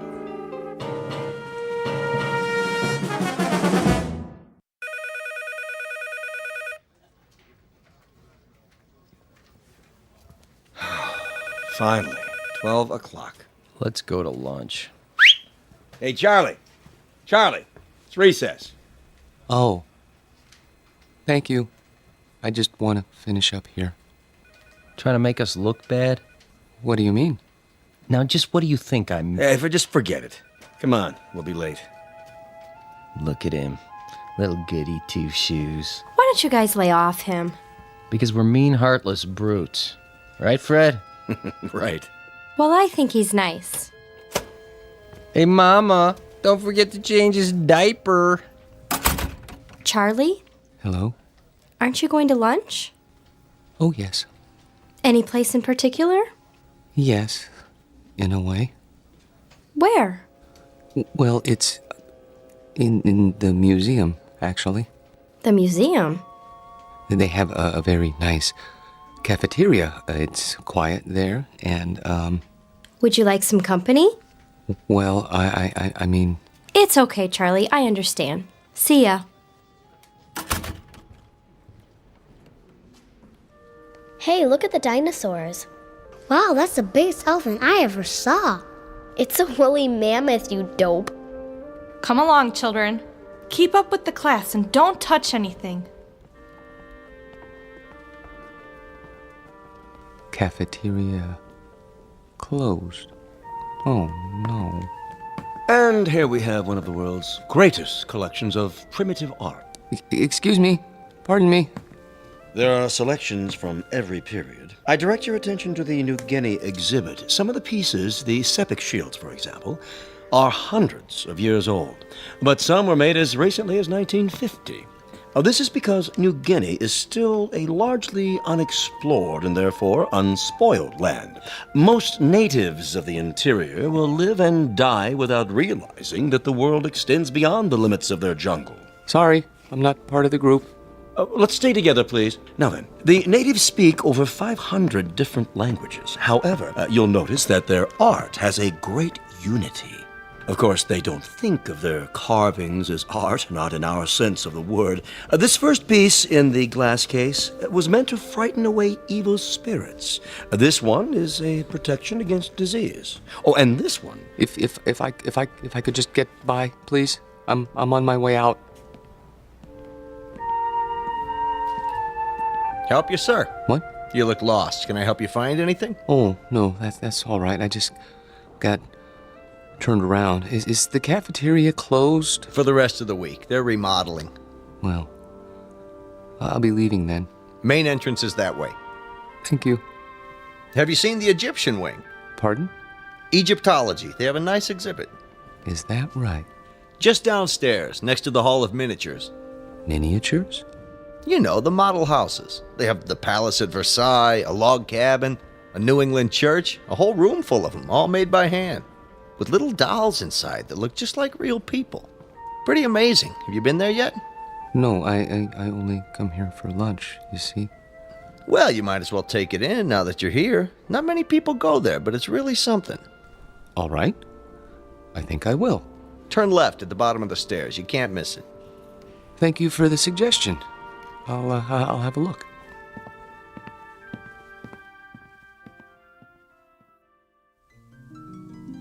To most of us, a museum is a place of knowledge, of beauty and truth and wonder. Some people come to study, others to contemplate, others to look for the sheer joy of looking. Charlie Parks has his own reasons. He comes to the museum to get away. It isn't really the low-priced cafeteria meal that draws him in here every day.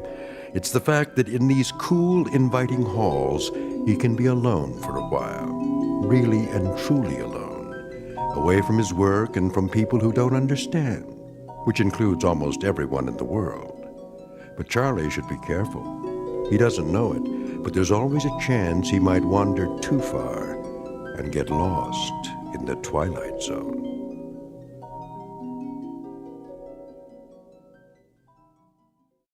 And now, The Twilight Zone and our story, Miniature, starring Lou Diamond Phillips, with Stacy Keach as your narrator. 19th century townhouse. Home of Boston residents, Mr. and Mrs. Copley Summers. The figure represents their daughter, Alice, and was carved in wood taken from the original balcony. Will you look at that? What in the... Found it okay, huh? Excuse me, but... Yes, sir? I guess this will sound silly to you, but how do they manage that? How do they manage what? In there, in the glass case? Oh, well, I couldn't say exactly. I know they use magnifying glasses, little tiny tools, single hair brushes, that kind of thing. Must go blind making them so small. But the girl... she's so realistic. Isn't she, though? Long black hair, lace dress. Look at her fingers. They didn't miss a thing. Little rug, chair's got teeny tiny doilies on it. But how do they get the girl to move? Servo motors? Microchips? How's that? The girl playing the piano, it's stopped now. I don't think I... There, see her sitting at the piano? She was playing just a few seconds ago. It was, I don't know, something like this?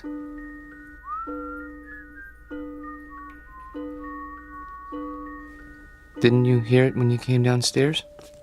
I don't like jokes, mister. Not when I'm on duty, anyway. I'm not joking. Then you're hearing things. There isn't any mechanism inside that piano, and the doll's carved out of wood, a single block of wood. See the sign? Yes, I know. Carved in wood taken from the original balcony. But I could have sworn... Yeah, it was probably some kid with one of those pocket radios. They sneak them in once in a while. But I saw her move. At least I think I did. Well, you know better now, don't you? Yes, I know better now.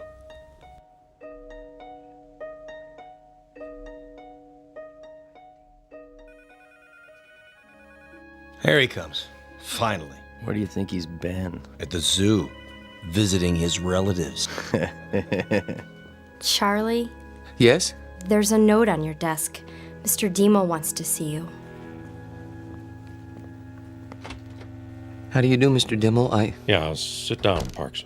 I'm sorry I'm late getting back from lunch, sir. Well, I'm sure you have a good excuse. No, sir, I don't. I just let the time slip away. I don't know how it happened. You know, Parks, that's the first sign of humanity you've shown in almost 4 years. I beg pardon? Up to now, you've come and gone like some kind of wind-up toy. Never early, never late, always keeping to yourself. What, don't you like us, Parks? I've never thought about it, sir. Well, think about it now. Do you like your co-workers? I suppose so. Oh, you suppose so? I mean, that is, I don't dislike them. I'm afraid that isn't good enough, Parks. An office is like a team or a platoon. Either it works together or it doesn't. And here, it doesn't. And the reason is you. I knew you were a square peg when I hired you, but you were bright, and well, I thought we'd wear those edges off. We haven't. No, not at all. You're still a square peg. You understand me? Yes, sir. I think I do. I'm going to use the excuse of your being late, but I can't. The fact is, I'm letting you go because you just don't fit in. I understand, sir. Parks. Yes, sir? No, this isn't any of my business, but how old are you now? 37, 38? 35. 35. Don't you think it's about time you gave up living with your mother? She needs me. Oh, why? Is she ill? Not actually ill, but my father died some time ago, and my sister is married, and, well, she needs me. I see. Look, you're welcome to stay on a few weeks if... No. That's very nice of you, sir, but I'll manage. Well, you can pick up your check tomorrow. Thank you.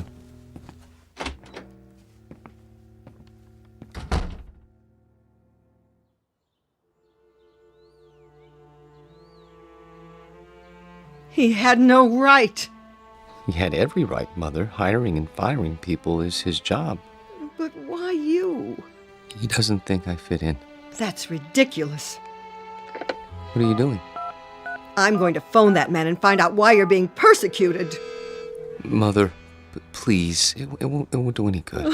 Oh, Charlie, what's going to become of you?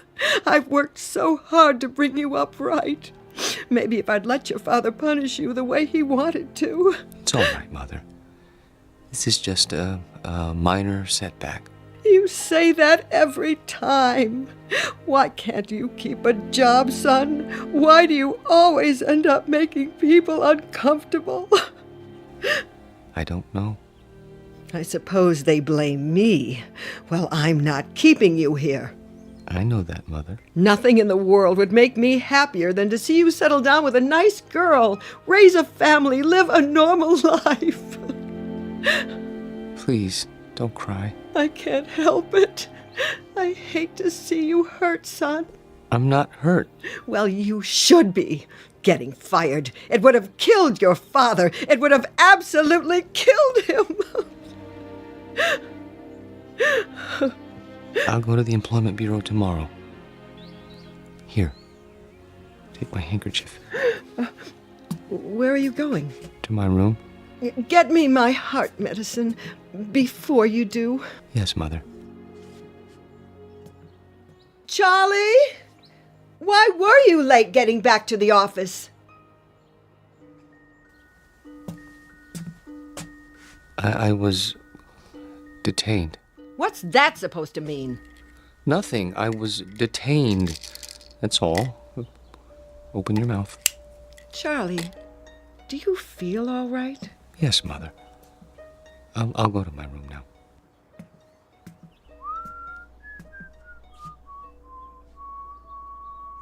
What's that you're whistling? Pardon? You were whistling. I don't remember. You should lie down, Charlie. Take a little nap. Mother, please, I can take off my shoes. I'm only trying to help. I know, but I'd prefer to untie my own shoelaces. Very well. I'll bring you some cocoa. Not now. Why? You always have your cocoa. I think I'll go out. At this time of day, we'll be having dinner soon. I want to get a head start with the Employment Bureau, see if there are any jobs. But they must be closed by now. There's still time. I think I'll walk over. It isn't far. Are you sure you should? Why not wait till tomorrow? Get a fresh start. Do you want anything at the store? Not that I can think of. But... Sit in your chair in the living room. Put your feet up. Are you sure? Try not to worry, Mother. I'll be back in an hour.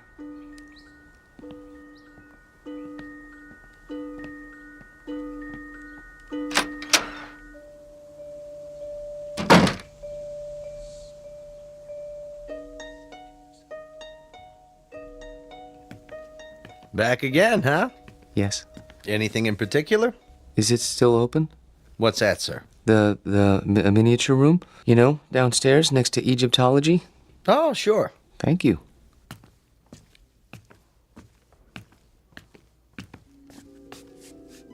I came back. Wait. Where? Hello? Hello? There.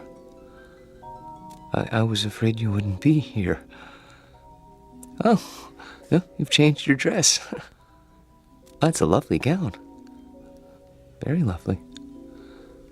Are you going out? Who's that? Oh, you are going out. That's why he's wearing a cape and a top hat. Your gentleman caller. Oh. Does he have a carriage waiting? I hope so. I wonder where you're going. To dinner? No, something grand. The opera, that must be it. Hi. Oh, hi. Be closing soon. I see. What time do you open in the morning? 9 o'clock, Monday through Saturday. I'll be here. What's that? Nothing. I'll be along in a moment. I want to study this dollhouse a while longer, if you don't mind. Okay, sir. Just a few minutes, though. It's almost time. I see. Thank you. Have a nice evening. I have to go now. I won't be here when you come back. But I hope you have a nice evening, Alice.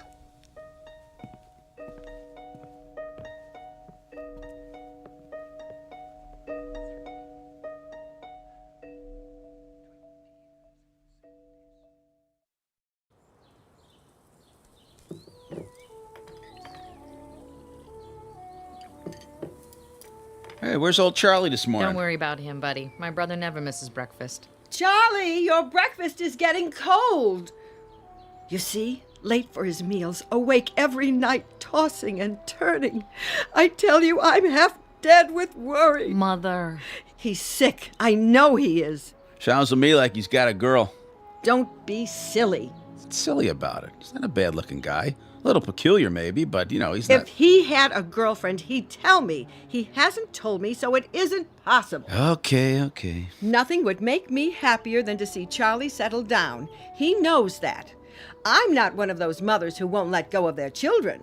Ask Myra. Pass the butter. Charlie! I'm here. Your breakfast is on the table. Sorry. Hey, Charlie boy. Hello, buddy. How are you? Couldn't be better, Charlie boy. Couldn't be better. Good morning, Myra. You're looking nice. I wish I could say the same for you. I haven't been sleeping very well. Because of the job? Yes, I suppose so. It's been terribly hard on him, pounding the pavement every day. Boy, that can get you down. Charlie. Yes? We've got a surprise for you.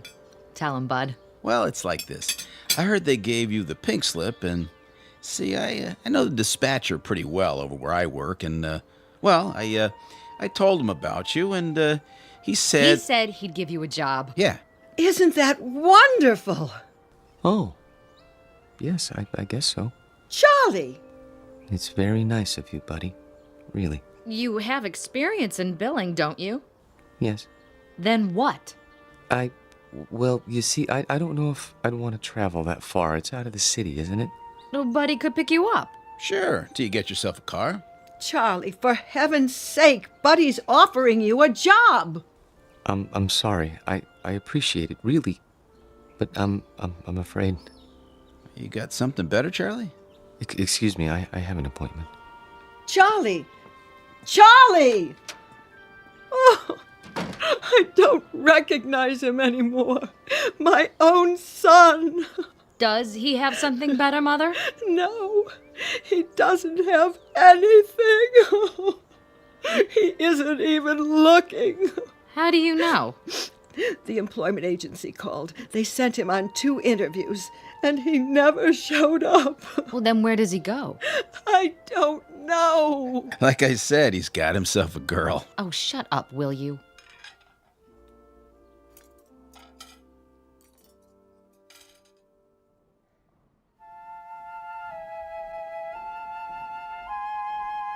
Henry, look at that. A real log cabin. Isn't it wonderful? Mm-hmm. See, there's a little spinning wheel. Your grandmother had one of those, remember? How did they make it so small? Mm-hmm. Oh, 19th century townhouse, Boston. Isn't that something? I've never seen anything so perfect, have you? Just look at the miniature piano and the doll there in her little handmade dress. Come on, let's go. Oh, I'd love to live in a house like that. Sure you would. No air conditioning, no central heating, no television, no phone. Sure you would. Excuse me? Are you finished here? I mean... Yep, on our way to see the mummies. Come along, May. If we must. Oh, I'm sorry. I didn't know you were still in bed. I wouldn't be here so early, but my sister and her husband came over and... Oh, I understand. Of course you need to get dressed. I'll turn my eyes away so you can have your privacy.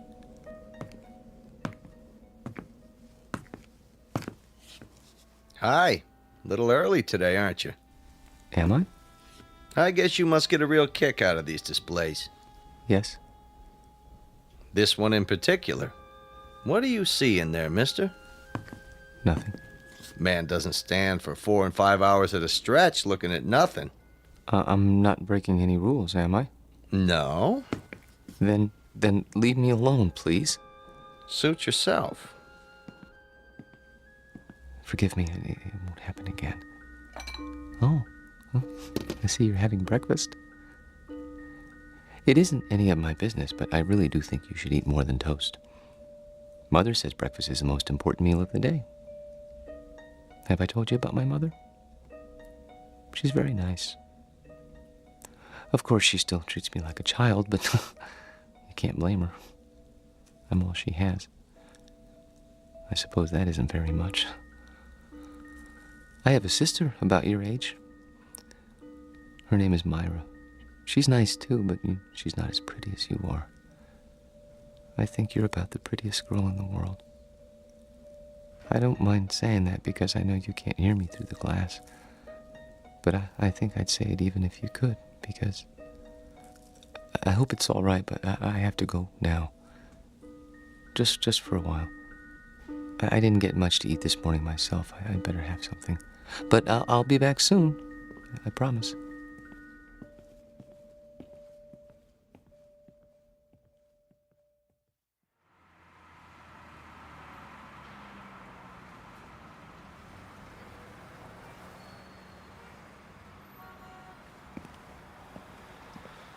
Charlie?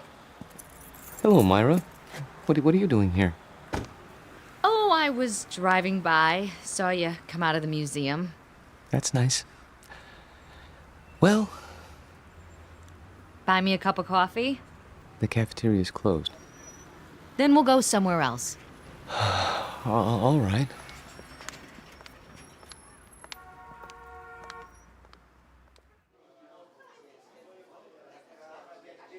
Here you go, folks.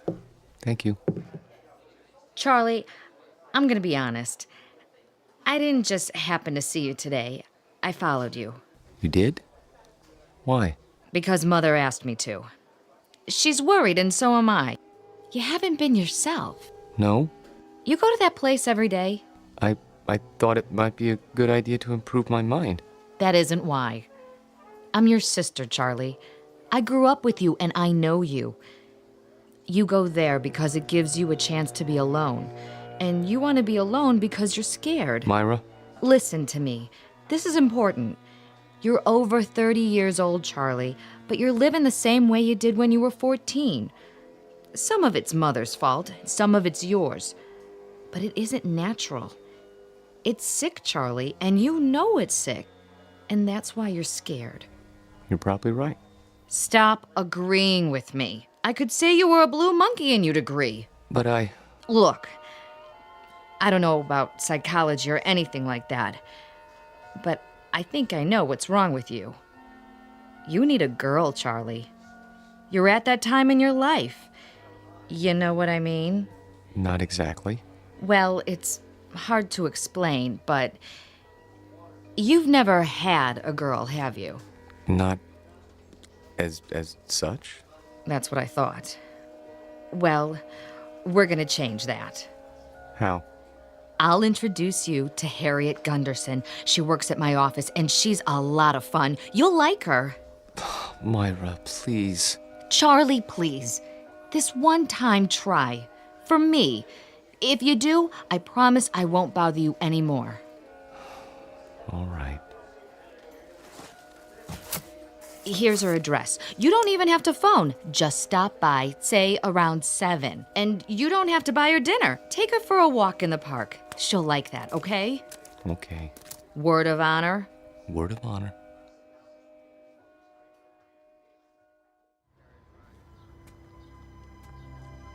Charlie, Hmm? what you thinking about? Nothing in particular. You sure are quiet. That means you're the dangerous kind. You can't trust the quiet ones. You can trust me. Who said I wanted to? I only meant... Look, why don't you relax? Come on, let's sit on the bench. If you like. Lean back. Take it easy. There. That's better. You like me, Charlie?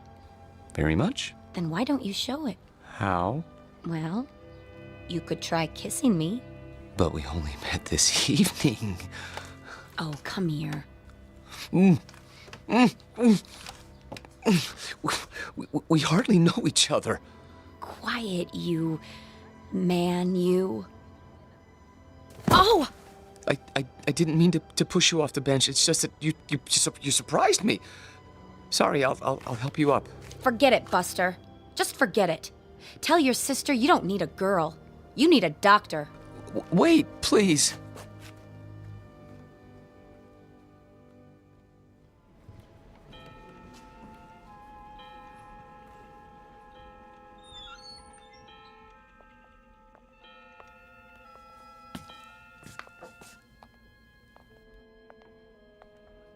Of course, I realized she was doing it as a favor to Myra, but even so, I didn't mean to be rude to her.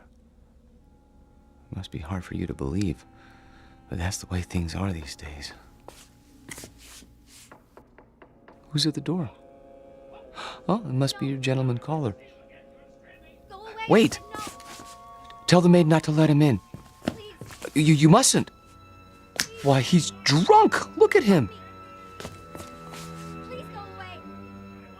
Run! Run! Don't touch her! Don't lay a hand on her! Stop! He's got to stop! No, let go. Let go, please. I can't help you! The glass is too thick! I need something to break it! Hold on! No! There's a fire extinguisher on the wall! Stop it. Oh, please, you're hurting me. What are you doing? I had to. He was trying to harm her. Hold it right there. He tried to kiss her last night, but she wouldn't let him, so he came back. Don't move. I'm calling for backup. But I had to. He grabbed her and she got away and he went after her. She fainted and he carried her to the bedroom. I had to stop him. You can see that, can't you? Sure, buddy, sure. Put your hands where I can see them. This is museum security. I need a unit over here right away by the miniatures. Better bring a butterfly net and a straitjacket. This one's a doozy.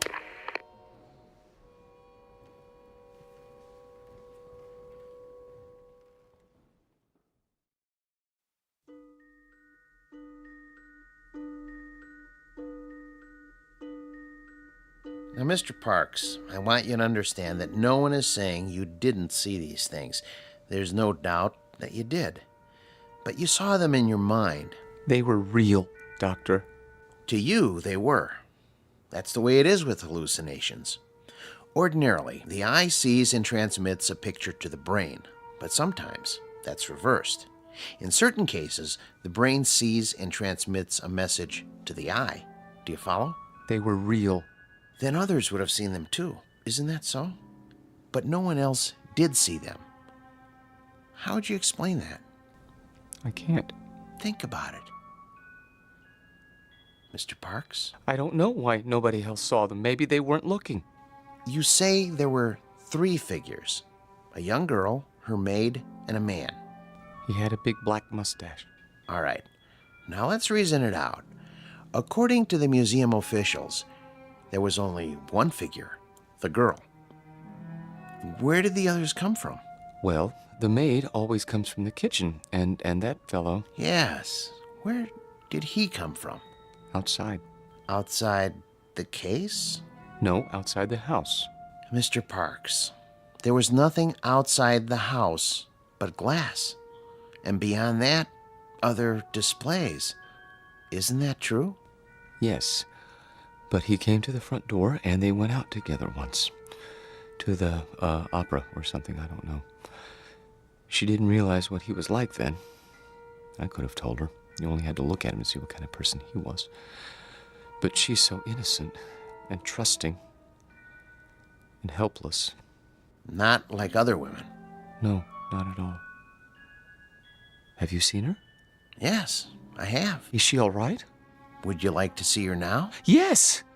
She's here, in a box in the drawer of my desk. Careful. You are holding a piece of wood in your hands.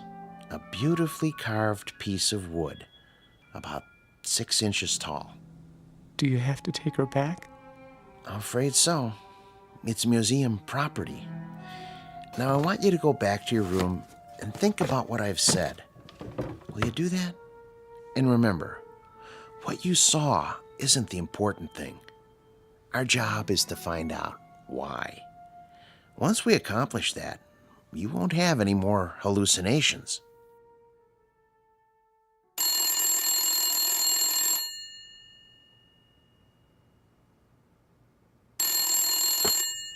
Yes? Oh, yes. Send them in. And ask Dr. Geisner to prepare the patient for checkout. Nice to see you, Mrs. Parks. You remember my daughter, Myra. Hello. Hello, Dr. Wallman. And my son-in-law, Buddy. Hi, Doc. Where's Charlie? He'll be along in a few moments. Is he really normal, Doctor? That's a word we try not to use. Why not? Because it's meaningless. It refers to the behavior patterns of the majority. If 99.9% of the people in this country went to bed with their socks on, then that would be considered normal. And if you didn't? I go to bed with my socks on all the time. Well, what I'm trying to say is don't judge Charlie's emotional health by the degree to which he conforms to other people's standards. Don't expect him to be like everybody else. Then you don't think he's sick? Not now. No. He was when he came here. The constant pressure to be something he wasn't, to act and think and feel the way you wanted him to, instead of the way he wanted to, he was unable to cope with this world. So he created another world. But he knew it was false, so he destroyed it. And with that act, he made his first step toward